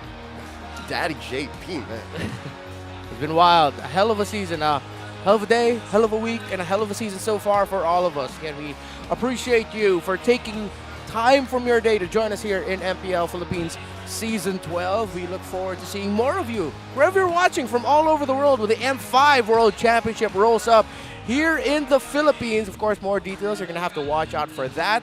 But we're thinking ahead of ourselves. We still have a Game 3 draft to watch out for here between AP Bren and Blacklist International. Wolf, we've already seen 2 drafts here. Any insights as we head into game number 3? Well, okay, number 1, Eden is very strong. It's a priority. Second is the Earthel. When you ban Angela, don't expect the Earthel. And when you ban the Baksha, don't expect the Martis. Expect a Frederick, something like that. And then, I think that AP Bren are comfortable last picking Ogwen, as it seems. Yeah, You know? Ogwen has a pretty wide hero pool. Yep. Capable of playing again, as we mentioned, quarterback with Yep. many different arsenals and kits. So yeah, no, I'm impressed. I've been impressed with Ogwen for a long while now. So he's going to be instrumental. He's going to be pivotal to AP Bren clawing their way back into a winning form. Okay. Week 3, I was able to talk to another coach from a different nation, actually. And I had when I was actually thinking, gathering my thoughts, I came up with a conclusion that in MPL Season 12, the best roamer is Ogwen. You're hearing it first in the English broadcast of MPL Season 12. That is my claim for the first leg of MPL Season 12. Ogwen is the best roamer. That is with all information, with all insight and opinions, the finding is Ogwen. Yep. I don't know if people will agree with me on that, but... Well, if you look at some of the content we release on the MPL Philippines official channels, Greatest in the Lane, Ogwen is one of the more highly touted roamers amongst his peers, the other pro players. A lot of people respect him. Now, heading into the draft, both sides have been switched for the first time. Okay. Do you go Baxia here? I think you go Baxia here if you're AP Bren, right? Yeah, they look comfortable playing it, and they do. Yep. But you have oh, it's banned. Yeah, they banned it. So does Blacklist here answer back with a Fredrin? It's all reliable, but it may be spelled out. Fredrin and Novaria, I would say. You denied him. I think Hachi is a very much adept Novaria player as well. Yeah, it's a very Haji hero. Yeah. Let's see if they're going to show that up. Oh, still on point, Well Wolf. done. Wolf, continue the role you're on. Okay, now, can't say I'm not pressured. We want to Pretend like we're not here. Okay, I think you go. Now go. Honestly, Irithel. Irithel should be the choice, or Bruno for the side of AP Bren. Knowing them, they will pick up the Bruno. But what do you pair it up with? Do you go Yuzhong immediately? Something tells me they get their gold laner here. Yeah. One gold laner and then X. Because again, I agree with you that they can keep Ogwen Valentina, for maybe? the second phase. Yeah, no, you technically still give. There's the gold laner. Bruno. No way. If this is a Valentino or a Yuzhong, I'm going to lose it, Wolf. I will get up from my chair. And lose it. And lose my chair. Actively lose it. Actively lose it. Actively. Oh my God! Wow! This is me losing it. What did we say? We tag I teamed hope that there's prediction. a camera. We tag teamed that Actually, yeah. prediction. No, we y'all tag. What's a tree? No, that was you guys. We don't want to talk. That was you guys. The word you're looking for is we don't want to say that. Okay, do it. All right, let's go. Yeah, we All can't right. say it here. All One more. Come on. Okay. Oh man! If you This get is this difficult. first phase, you're Irithel. getting clipped. I think you go Irithel. Irithel? All right, let's see if it's an Irithel. Leo, what's for you? Oh No. wait, Angela's out. Angela's out. Oh, yeah, that's Angela's right. out. That's right. So you go Yuzhong. Actually, for Yuzhong? Blacklist. Okay. You hunt down the Bruno. Yeah. Are they going to give the dragon to Ooh, AP this is Bren? difficult. This is actually very difficult because I think they want to go. Oh, Ah, okay. it's All a right. Turizla. It's a Turizla. All right. He 5 can out still of get 6. clipped, though. Yeah, he can still get clipped. He'll still get clipped. Okay, what I like about this is, well, the Varia is there, so that's the vision for you. And what stands out here is the early to mid game from the side of Bren Sports.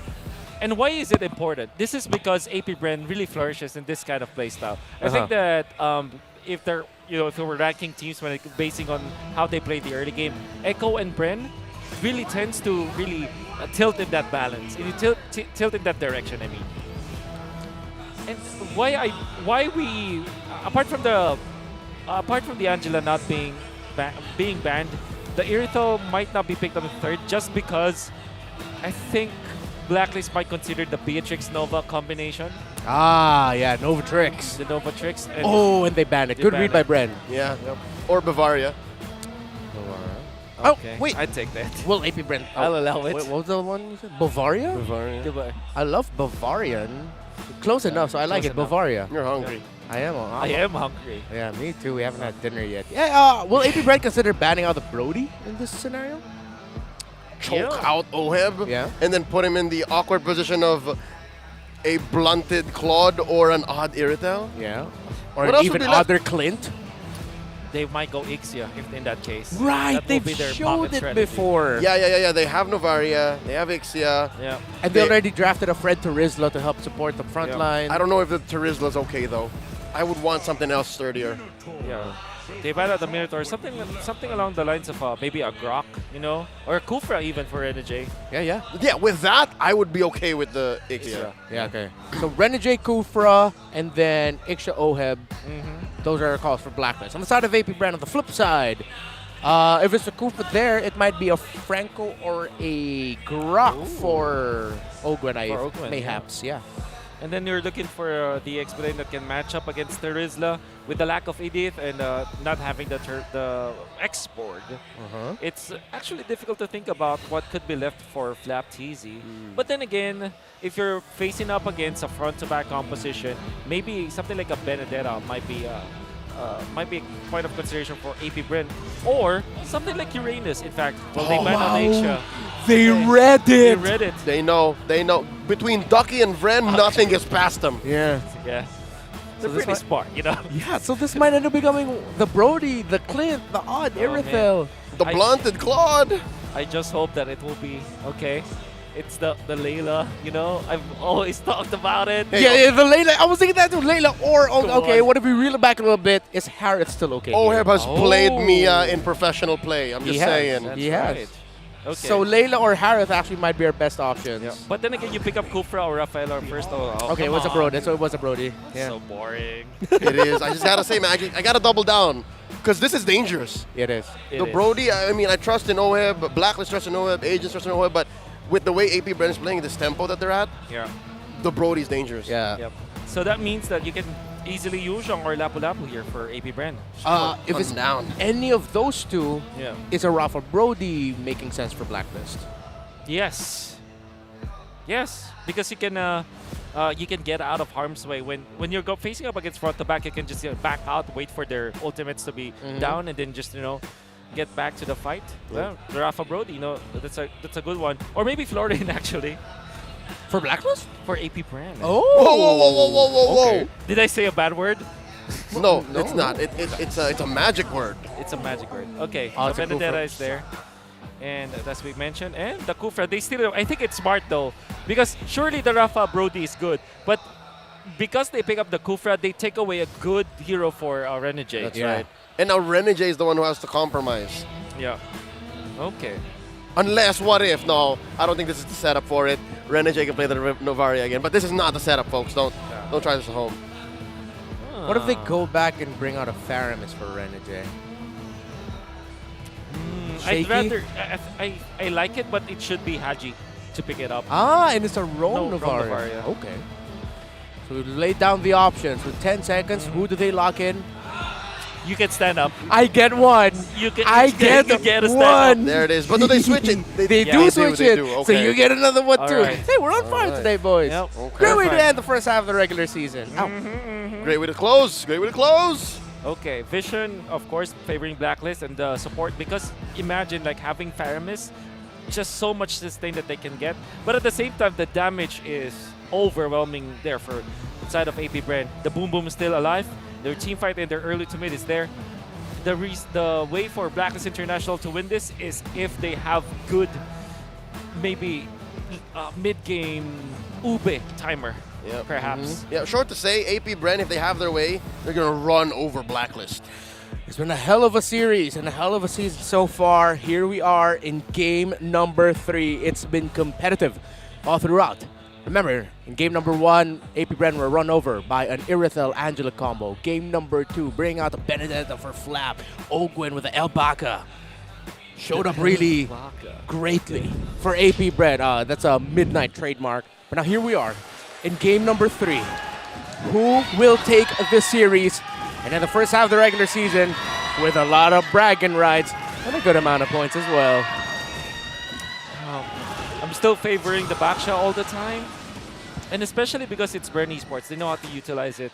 We did recommend the Benedetta, right? And Flap TC went in for Mpl-Ph, because why not?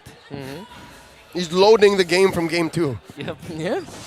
So, but then again, this is Blacklist International with the Haji Faramis, and you know that if you bait AP Brand to your bubble and they make a mistake, it's easy for them to punish. Yeah, I say Haji is one of the best in terms of timing out the Nether Realm. That's right. Similar to how Oh My Venus plays the healing type supports. Yep. He's willing to wait for the last possible moment to maximize the counter punish once it's finally up. Anything interesting about our emblems? Apart from the Mpl-Ph, it was very surprising. And okay, it's Brave Spite for Terizla, for Edward. Actually, yeah. What do you usually see there? I understand why. It's because besides the Nether Realm, it's all on him and Sensui to peel. Yes. That's it. That's why they're both rocking the Brave Smite. Yeah. Kaltizi roast the Dreadnought armor already, actually. That's what they call in the business a casual Dreadnought armor. A casual? Does that imply the existence of a formal competitive? Competitive. Okay. I was thinking in a fashion sense. Sorry about that. Yeah, a competitive Dreadnought armor, or maybe a formal Dreadnought armor. A rank Dreadnought armor? Yeah, with a tie on it. Here we go. 2 minutes in. Turtle spawned. Kyle Teasy first at the scene, going for the pull. Sensui waiting on Edward for the support. Up top, though, is Super Marco and Web dueling.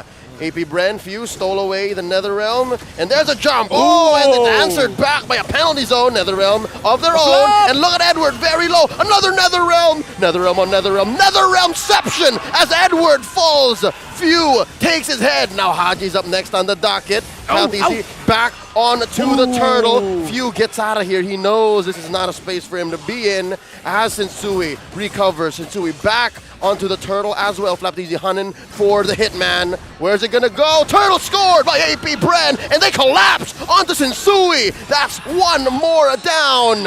AP Brand goes 2 for none. Hey, shout out to AP Brand. There was a microplay that they did. When they saw that Ogwen is actually nearing level 4, Baksha stopped attacking the turtle. And Sensui was left in a very awkward spot where, should I burst the Lord or should I fight? But he was already in the middle of the pit. He was in a point of what they call the Zugzwang from chess, where there's no play that you can do. And when Ogwen popped and had the ultimate up, he was able to land the ultimate so that he was able to isolate Sensui, stun him up, make way for Kaltizi to get the retribution, and then kill off the Fredrin. My God, the AP Brand. Thank you for teaching me a new chess term, the Zugzwang. Yeah, Zugzwang. The only chess terms I know are Queen's Gambit and Anya Taylor-Joy. Blacklist International now. It's not a move.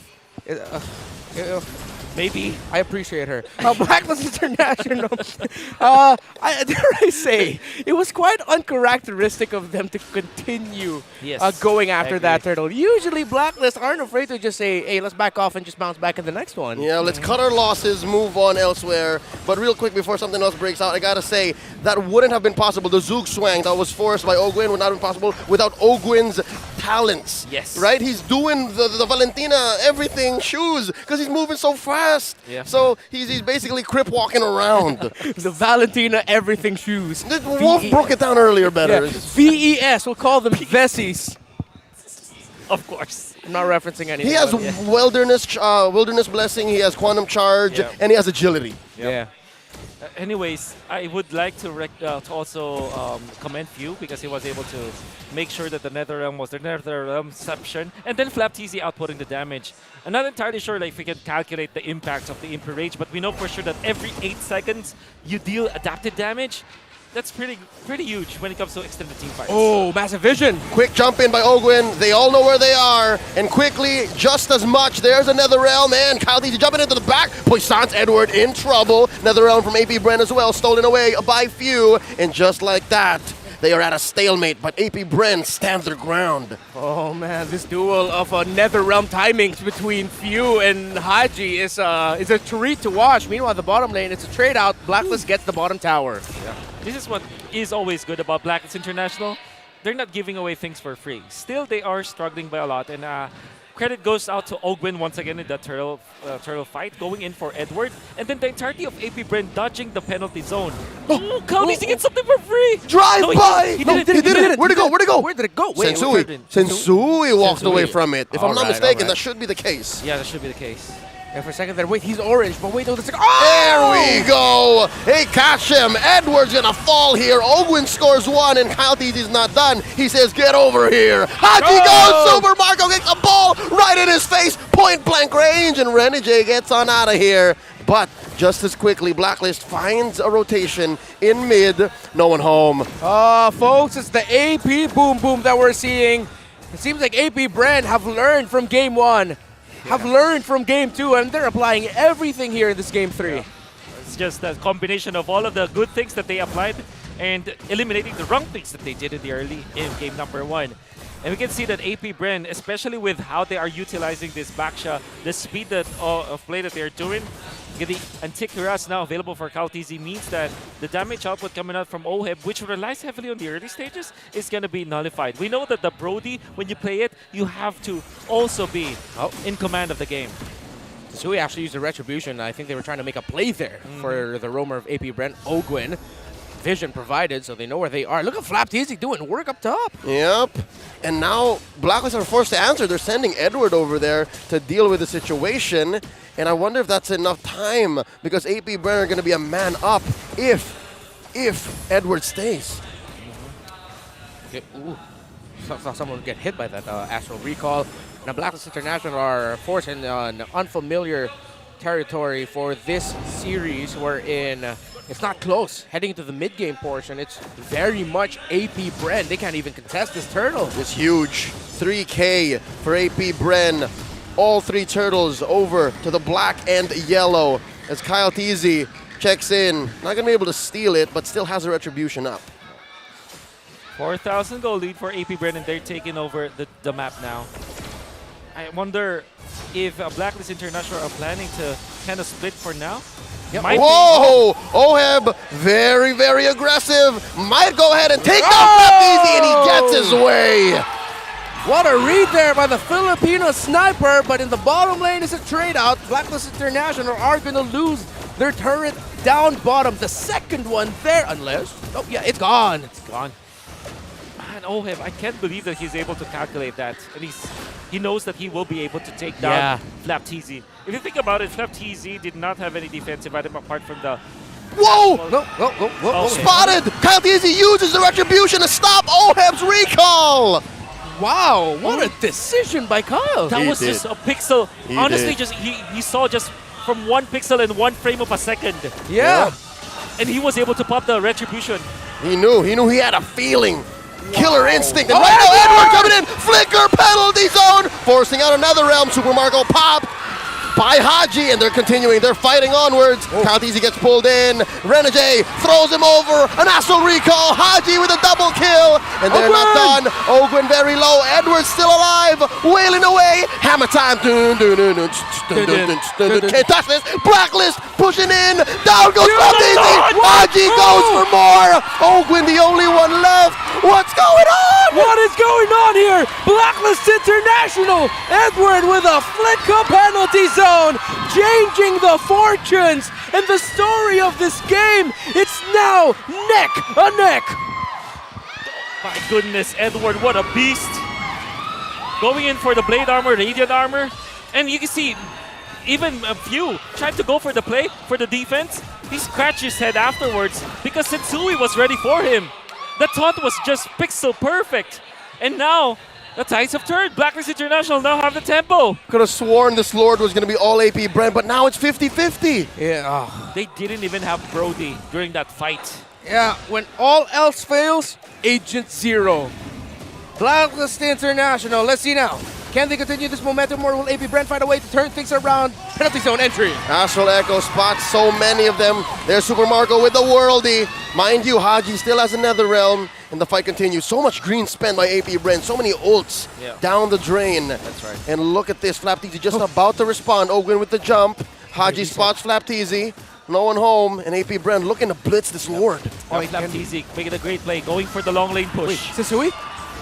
Oh, trying to go for steal, and there's one. Electro final blow underneath. NetherRealm the answer back in. The Lord goes over to Kyle Teasy, and they're not done. Haji here saves a little bit of the NetherRealm. Renegade with the answer back. AP Brent happy with that victory. Wow, what Blacklist, what AP Brent did there. A Super Marco gets hit by the Navaria. Flapteezy split push up top. Force Edward to go back. AP Brent read the situation was 5v4, and they just said, we'll win this, even though it looked really shaky because Haji got to save Sensui with that NetherRealm. Exactly, and also Edward popped the penalty zone very earlier on, wanting to lock down Kyle TZ. Unfortunately, Oheb wasn't ready for the team fight. Yeah. And yeah, it was the long lane push that allowed Flapteezy and the rest of AP Brent to control that Lord. Great dance. A great reflection of the series so far. To be honest, it didn't look like a dance, but folks, it was a dance. It was. Let's see if there'll be more of that. Oh, there probably will be. Oh, there's a lot of vision provided. That wasn't the last, but maybe the first of many in this series. Renegade continues to hit those astral recalls as AP Brent will now take down the middle turret and will probably get more. That's a push up top. Next up on the docket is mid. Haji catches a few balls. Super Marco does the same from Renegade. And AP Brent, so calculated, so precise, gets on out of there. Wolf, Crowd claps. I'm pretty sure you agree with me here, Wolf, that it takes a lot of bravery to force a turnaround play, even though it looks so shaky, after your opponent equalized a massive lead that you had. Exactly. You need a lot of resolve to actually get back to the fight. Well, the basic thing is you have to mark what spells did your enemy use. Let's just say they won a team fight, but they had to use Flicker onto Edward, for example. Yeah, they had to use Purify on Haji. And sometimes you can use that to your advantage. Oh, Blacks International ouch. Using this purple buff as bait, trying to have AP Brent move on forward, but neither team falling for it. Interestingly enough, Sensui secures but uses his retribution. Still a very close game. Item check, still very close in terms of the gold. Only around 900 separating the gold laners. Wolf, anything else we're looking at here? First, the blade armor. Very good pickup for Terizla, as well as the great armor that he has against Valentina. Now, Flap, after feeling that wrath coming out from Oheb, he decided to go for full-on defensive build. After the Bloodless Axe, went for the Radiant Armor and the Tikeras. Very important in this fight to be able to tank up. All the damage should come from Super Marco as well as Few. Keep this Bruno alive. It's the mission here for AP Brent. Someone drops a conceal. Kyle gets spotted. Who are they going to go after? They jump on Agent Zero. Now they're taking their time. Not a good engage just yet. Haji looking for a pull. Oh, that's a disengage. Oh, we're getting to the exciting and very tense portion of the game where it's very close. The second Lord getting closer to 15 minutes and could be massive. We might see a long dance and maybe another rush by AP Brent. Depends how Blacklist will respond. Benedetta's Flapteezy has been a thorn in the side of Blacklist International, though. All the space he's providing in the threat, he provides split pushing. Here we go. The dance initiated by Kyle Teasy with the pull. Blacks International in control of the bush as they go for the flank. Flap on the long lane again. Astral Echo thrown out. This is how you set up a dance, folks. And there's a knock-up. Edward with an early penalty zone. Haji and the gang lean into it hard. Super Marco throws out some balls. spends that worldie, and there's a jump by Ogwin, a 3-man ult, and they spend that ult, they spend another realm, and they're going, they're still forcing it, Flap falls here, Super Marco's still alive, Super Marco very low, they're in trouble, he takes down Edward, and they're still engaging. Oh, there's a Astral Echo and Astral Meteor thrown out, 2 for 1 so far the exchange. Oh, AP Brent couldn't catch Oheb. But just the same, it looks like Blacklist are just happy with the Lord here. Super Marco has a beat on Renegade. Super Marco facing off against Insui, and they secure a Luminous Lord. Blacklist with a dub. And you would have thought that it will be good already for the side of Brand Esports, but they still lost that fight. Haji forcing the flicker out. A few. Wolf, continue. Yeah. You would have thought that that will be already Brand Esports with a nice jump coming out. But Oheb was able to flicker out, able to keep himself safe, and by the way, didn't even have the Wind of Nature during that fight, so... Here we go, quick clear, Sensui egging them on. Lord here gonna get disintegrated as Ogwin sets up for a jump, finds one, Coyote Easy melted down by Oheb, and just like that, it's go time! Edward comes in with the penalty zone, catches a few balls, and not enough damage, and that's another realm spent by Haji. Oh man, I like this decision from Blacklist. They're forcing errors because they have the minions from all lanes pushing in. And every time Brand Esports will not want to defend, they're poking. Yep, they're forced to respond. Electro final blow underneath. Oh, he gets Fear 3 down bottom. And Oheb spins the torn apart memory just like that. AP Brent still breathing. AP Brent defends. Oh, so close. Ooh, what a block. Super Marco just one more Astral Meteor away. That's like 3 or 4 great blocks now by Ogwin protecting Super Marco from the Novaria. Yeah, Ogwin. Well done. The bodyguard. The bodyguard, indeed. Oh. Is that the bodyguard? Huh? Well, always love. That's the song, right? No. I'm not. I can't remember. I can't. My mom used to watch that movie. Yeah. Not me. Yeah. My mom. Yeah. I'm sure. Kevin Costner. Kevin Costner. What a great dude. Yeah. And right now, all the errors right now have been Costner's for AP Bren. The Blacklist International keep forcing error after error. Yep. AP Bren needs to gather it up, and they have to watch out for the fact that Edward, with his late entries, by that Terizla is massive, and they need to catch out Oheb. At this point, the information is probably up that he's about to get his flicker back. They need to get that Brody down. Without that Brody, Blacklist will lose a lot of damage, but they also have to watch out for potential turnarounds by surprise ghost bursters from the Faramis.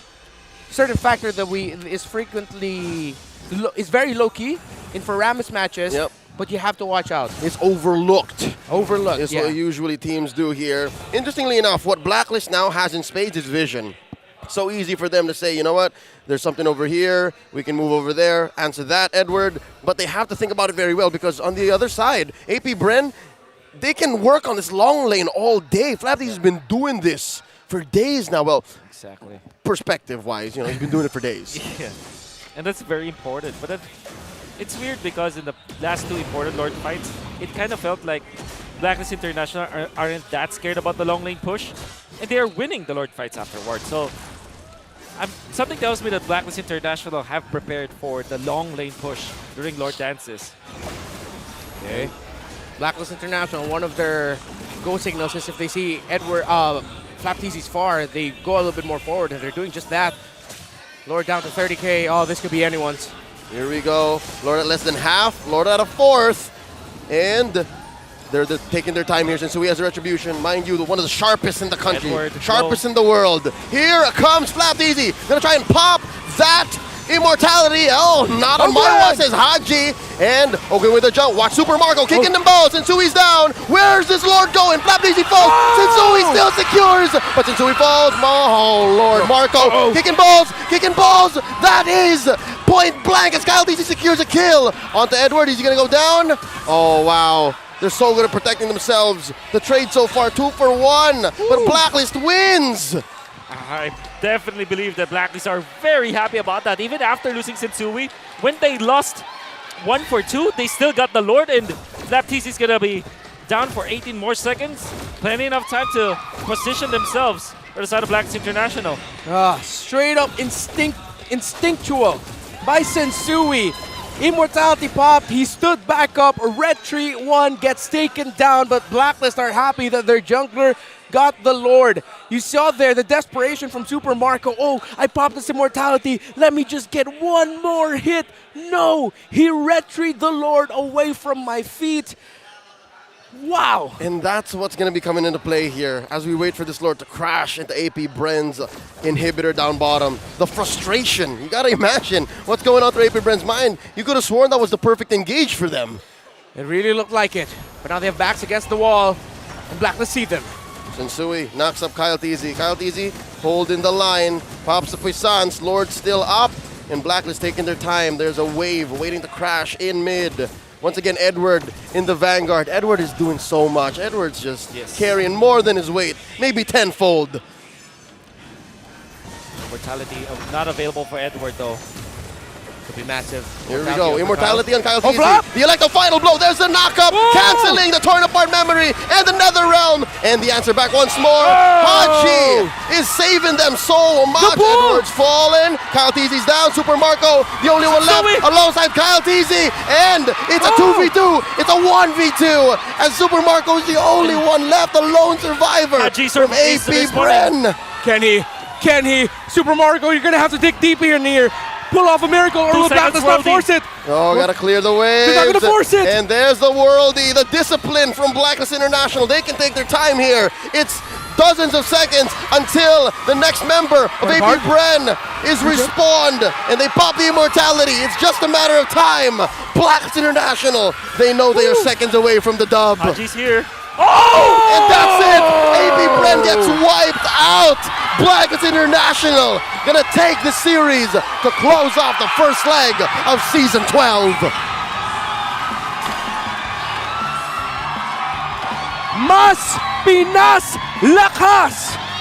The first half of the regular season of MPL Philippines Season 12 ends with a worldie of a game as Blacklist International take down AP Bren 2-1, and this winning moment is brought to you by our official sponsor, FWD Life Insurance.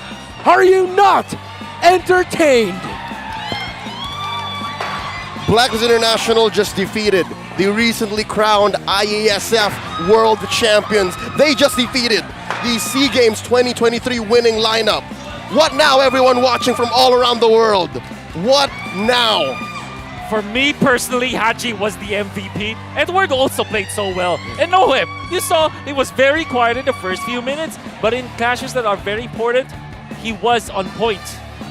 But my oh my, Haji saved Blacklist International so many times. The Purified Tech battle spell coming out from Haji was so well put out and well planned. Flapteasy tried his best, and it looked really dicey already for Blacklist International. The control was there. But still, the fact remains, Bren Esports need to fix their tempo control after they take the first few minutes. Their late game, unfortunately, is not that good. Tempo control. And I agree with you there, Wolf. Haji, clutch. Again, we talked about it. His Nether Realms. We were looking at Oheb closely during that last big clash in mid. He got out of the Nether Realm with just a sliver of health.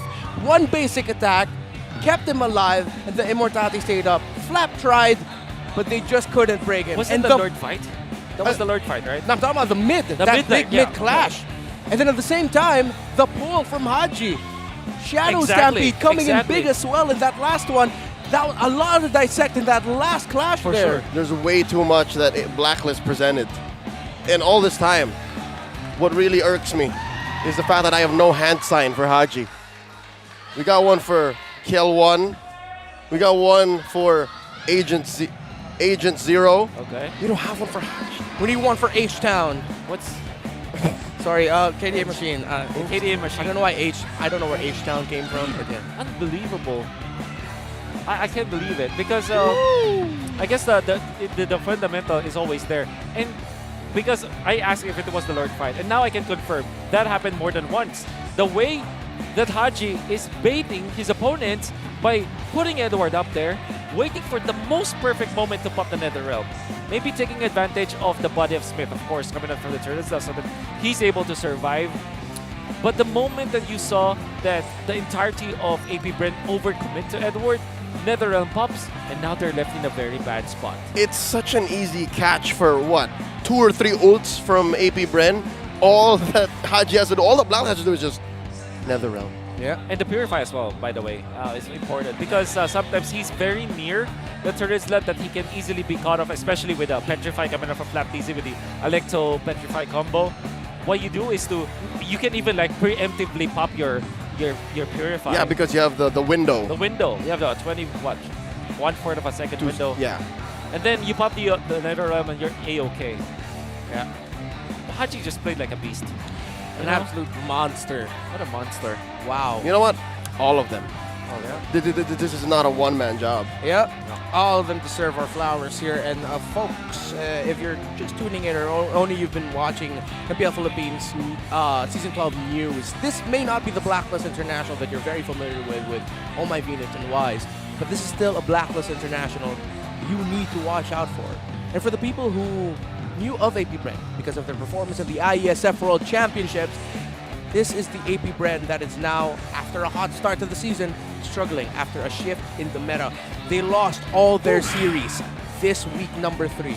AP brand, they have to go back to the drawing board's factory and figure out what's wrong with their drawing board, and then go back to the drawing board and then work it out. It might be because of this lack thereof of Spanish bread. Oh yeah, they don't have Spanish bread this season. Is that it? There's a big scarcity of the Spanish bread now, you know? And flour and grains in general. Contrary to popular belief, there's no Spanish inside Spanish bread. Oh, what do you mean? But there's bread. But there is bread. Yeah. Okay. Bread Esports, AP Bread, AP Bren. Couldn't shake the bread out. Unbelievable. That is one of those series that you feel that the series ended and it also ended you know? Yeah. I'm spent, man. I'm spent. Like that really felt like, yep, that's the first half of the season done. That's it. We've been here all weekend long, and it's bittersweet. It's bittersweet. We went through so many amazing moments tonight, and I foresee it. I'm gonna have a hard time falling asleep. This is gonna be playing over and over again in my head, and I'm thinking about it over and over again. Yeah, hell of a series that we witnessed between AP Brand and Blacklist International. A lot to learn there, but of course, before Wolf breaks things down with the analysis, we're gonna have to go on over to the stage.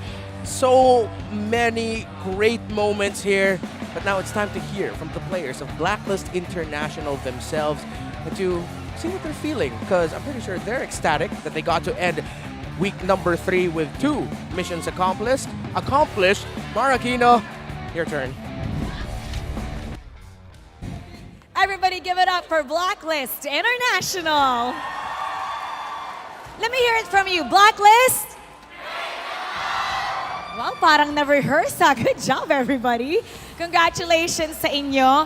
I really have to commend Rene J. Alam niyo ba na si Rene J is top 1 ngayon sa most heroes used. And sobrang effective ng versatility mo kasi yung iba, even though they use new heroes, hindi effective in a sense na sila natatalo. Ikaw naman, kadamihan na nananalo. In fact, most of the heroes that you've used, you've never used before. Like yung Rafaela mo, Novaria, madami, kadamihan because you had a different role. What's with this new Rhino J? How hard did you work for this and what's your motivation? Siguro po yung yung motivation ko siguro yung mga taong di naniniwala sa akin. So,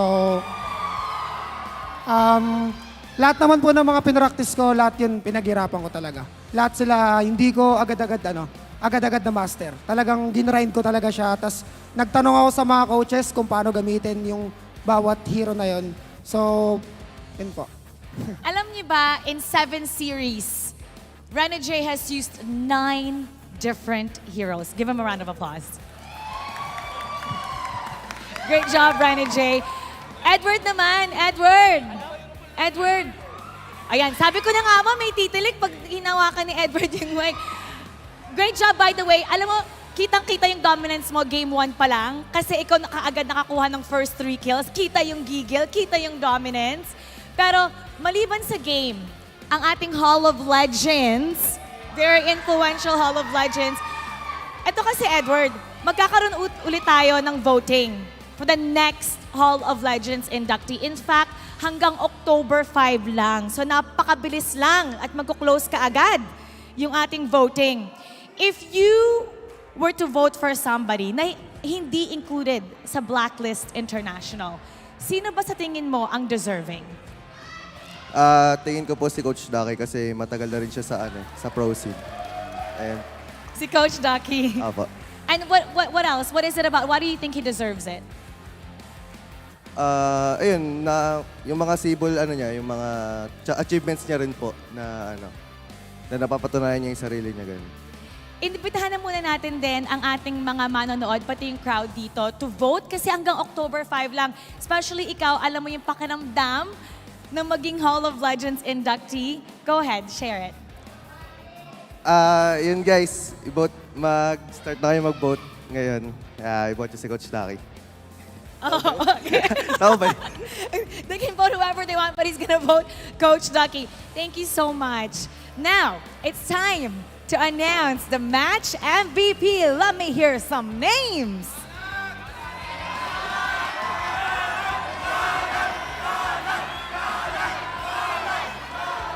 All right, let's take a look at the screen for the match MVP. Oheb! Oheb! Again! Oheb, congratulations!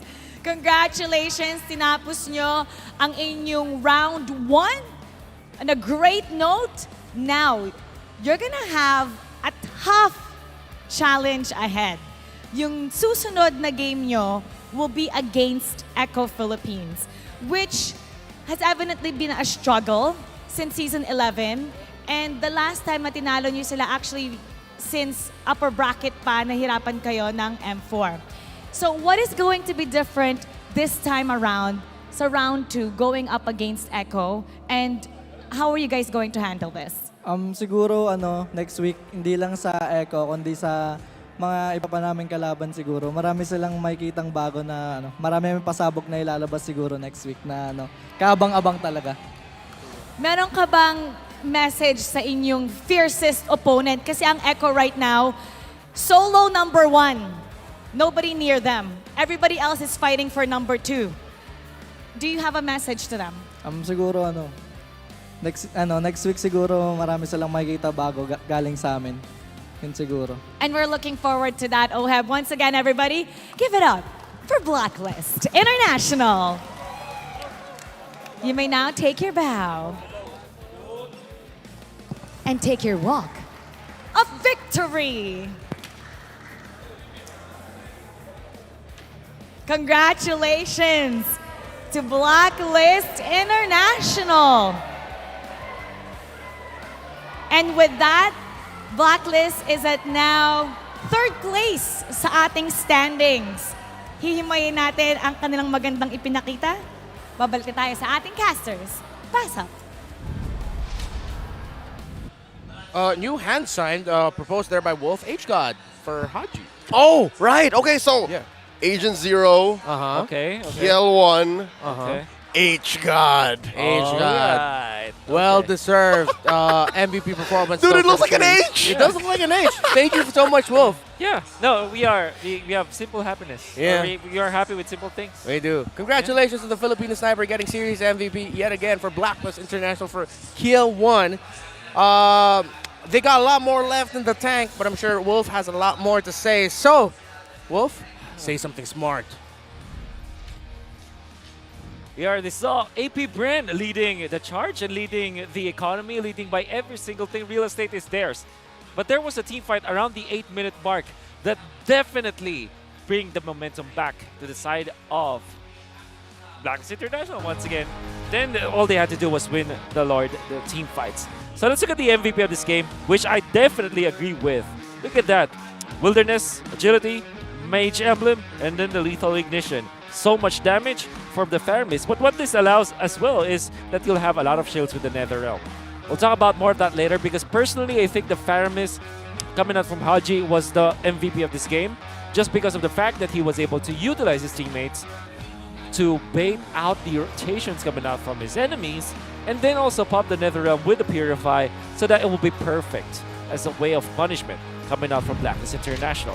Highlights. This is where we can see most important periods in this game. As AP Bren, it will be a very difficult fight, and Flap TZ is already showing us how it's done with the Mpl-Ph Benedetta, but will be duly punished later on. And then here's the Zugzwang, as Ogwen we said, and Sensui left in a very bad spot, was able to get the level 4, and then Cal TZ gets the Retribution afterwards.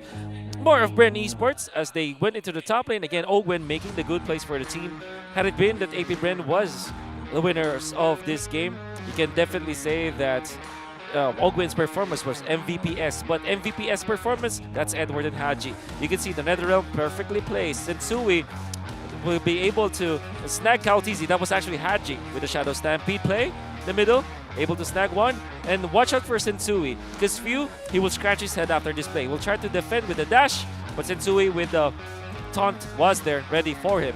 More of Blacklist International. Look at that lore dance, beautifully done. You would think that AP Bren have got this in the bag, as Ogwen was able to stun up Haji, but he was able to pop the Netherrealm before he was knocked up by Ogwen anyway, so didn't matter if he had the Purifier or not. And then Edward again being baited. Look at that Netherrealm timing coming out from Haji, and he's dealing so much damage with the Ghost Bursters in combination with Oheb's torn apart memory. There's so much birds coming out from Blacklist International. Then Super Marco tries to go for the play. Edward with the flicker. Well done. You can see the threat of Renegade proven once again that he is the hitman. And another bait coming out from Haji. Look at them go. This time does still have the Purify. And with the Netherrealm, they're able to invite AP Bren once again to commit the mistakes. Haji being taken out, but that means that they will be able to defend it. This is Haji with the play. And of course, Oheb. Really surprising the side of Super Marco in there that didn't have the Wind of Nature. And Blacklist International wins the match, wins the series, gets their winning streak, and also pushes Bren into a 30-series losing streak. More of the important custom emblems that we saw. We already discussed how Haji played this, which is very well done. Few also went in for that play. Did not go for the Quantum Charge, went for the Mpl-Ph for the pokes, understandably so. Oheb going in for critical instead. So this is how he matched up against Super Marco. They both went for Fatal, but Oheb went in for Tenacity so that he's able to man up against AP Bren. Super Marco going in for the Dragon Spear this game with a Rose Gold Meteor.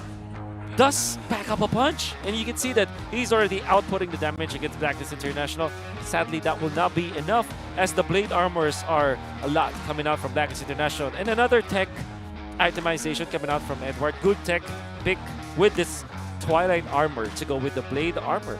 So initially they wanted to go for the Kiras, but he went for the Blade Armor and the Twilight Armor so that the effectiveness of Super Marco will not be there.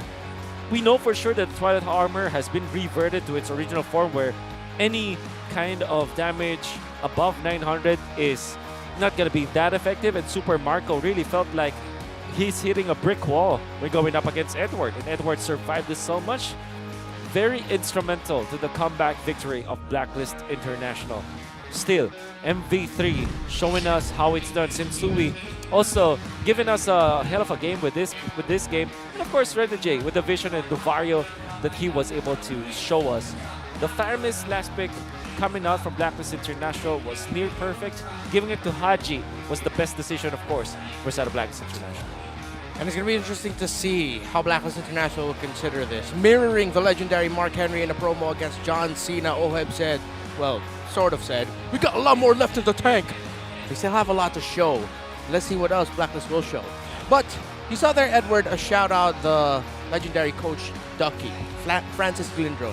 If you aren't familiar with it, there's a lot of discussion going around in terms of who might be inducted into the Philippine Hall of Legends next. Coach Ducky is one of the names that you saw, Edward. Shout him out. And if there's anyone who can find a way to help AP Bren, a team struggling, to come back even stronger, that's Coach Francis Glendro, aka Ducky. Of course, Coach V is there as well. It's interesting to see how they're gonna bounce back from that gentleman. You know what makes it interesting is I think Mara prefaced it and said anyone except members of Blacks International. Yep. But now I think alongside that discussion, if it was allowed to have nominated, there you go. I was gonna say, man, I think it's about time. In addition to Coach Ducky, if it wasn't our good friend Ducky, it would be H God. Yeah. But then again, Ducky's a good friend. He also posted that he feels like he doesn't deserve the award. Humble. And I call it like, whatever, Ducky, I know ya. Dude, Come on. He's just keeping it real. He's just keeping it real. Come on, man. Thank you so much on behalf of Leo and Wolf. It's us, the We Bear Bros, closing up this half of the regular season. Now with Mara Aquino, who's going to be coming up in just a bit. By the way, we're going to have to mention here, though, the standings. Quick update. Echo is up top. ONIC Philippines at second. Blacklist International at third. ONIC? ONIC second? ONIC Blacklist second. Third, Brent Yep. fourth? Yep. No. ONIC Blacklist. Let me double check. AP Bren, RSG Philippines, then Omega, Banana Evos, TNC, Pro Team. Yo, this just speaks about how AP Bren is so ahead of this curve. They've been losing, they're still number 4. All right, where our minds are getting blown here again. See y'all next week. Here's Mara. Just like that, the first leg of the regular season has finally concluded after today's action-packed triple header. The Raiders kicked off our Sunday with a dominant performance. The Eradicator made quick work of the Phoenix Army to secure their second straight sweeping victory. After that, we were treated to a thriller of a series. Cram lands a fist to Ryzen to fulfill his threat of destroying Smart Omega to secure ONIC's 4th straight win. Finally, OHEB's clutch performance lifts Blacklist International past AP Bren to finish the first half of the regular season in the 3rd seed of the standings. Mas mainit na bakbakan ang dapat natin abangan simula next week dahil git-gita na to papuntang playoffs at M5 World Championship. Muli ako po si Mara Aquino, nagpapaalala na ang tahanan ng pinakamalalakas na MLBB player sa buong mundo ay mas Pinas lakas. Keep it good vibes, everybody, and see you next week.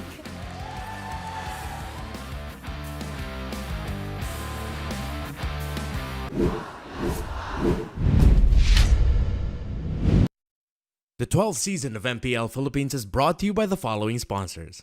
Smart, the official telco partner of MPL Philippines Season 12. Our official sponsor, Infinix. Infinix Note, ultra-fast gameplay. And FWD Life Insurance. In the epic adventure of life, FWD is your expert wingman. Celebrate your victories living with FWD. Our partners in esports. Maya, it's everything. And a bank. Secret Lab, the official gaming chair of MPL Philippines. And Pi Channel. Experience the Mpl-Ph Season 12 action live at Shooting Gallery Studios. Tickets are now available on our official ticketing partner, Slash. Don't forget to catch all of our official league content on TikTok, Facebook, Instagram, and Twitter. To ensure the equality and fairness of our games, MPL Philippines is also monitored and supervised by the Games and Amusements Board. Habang yung blacklist ay kumakapit pa, ayaw pa rin kita na napakalakas pa rin ng Pilipinas.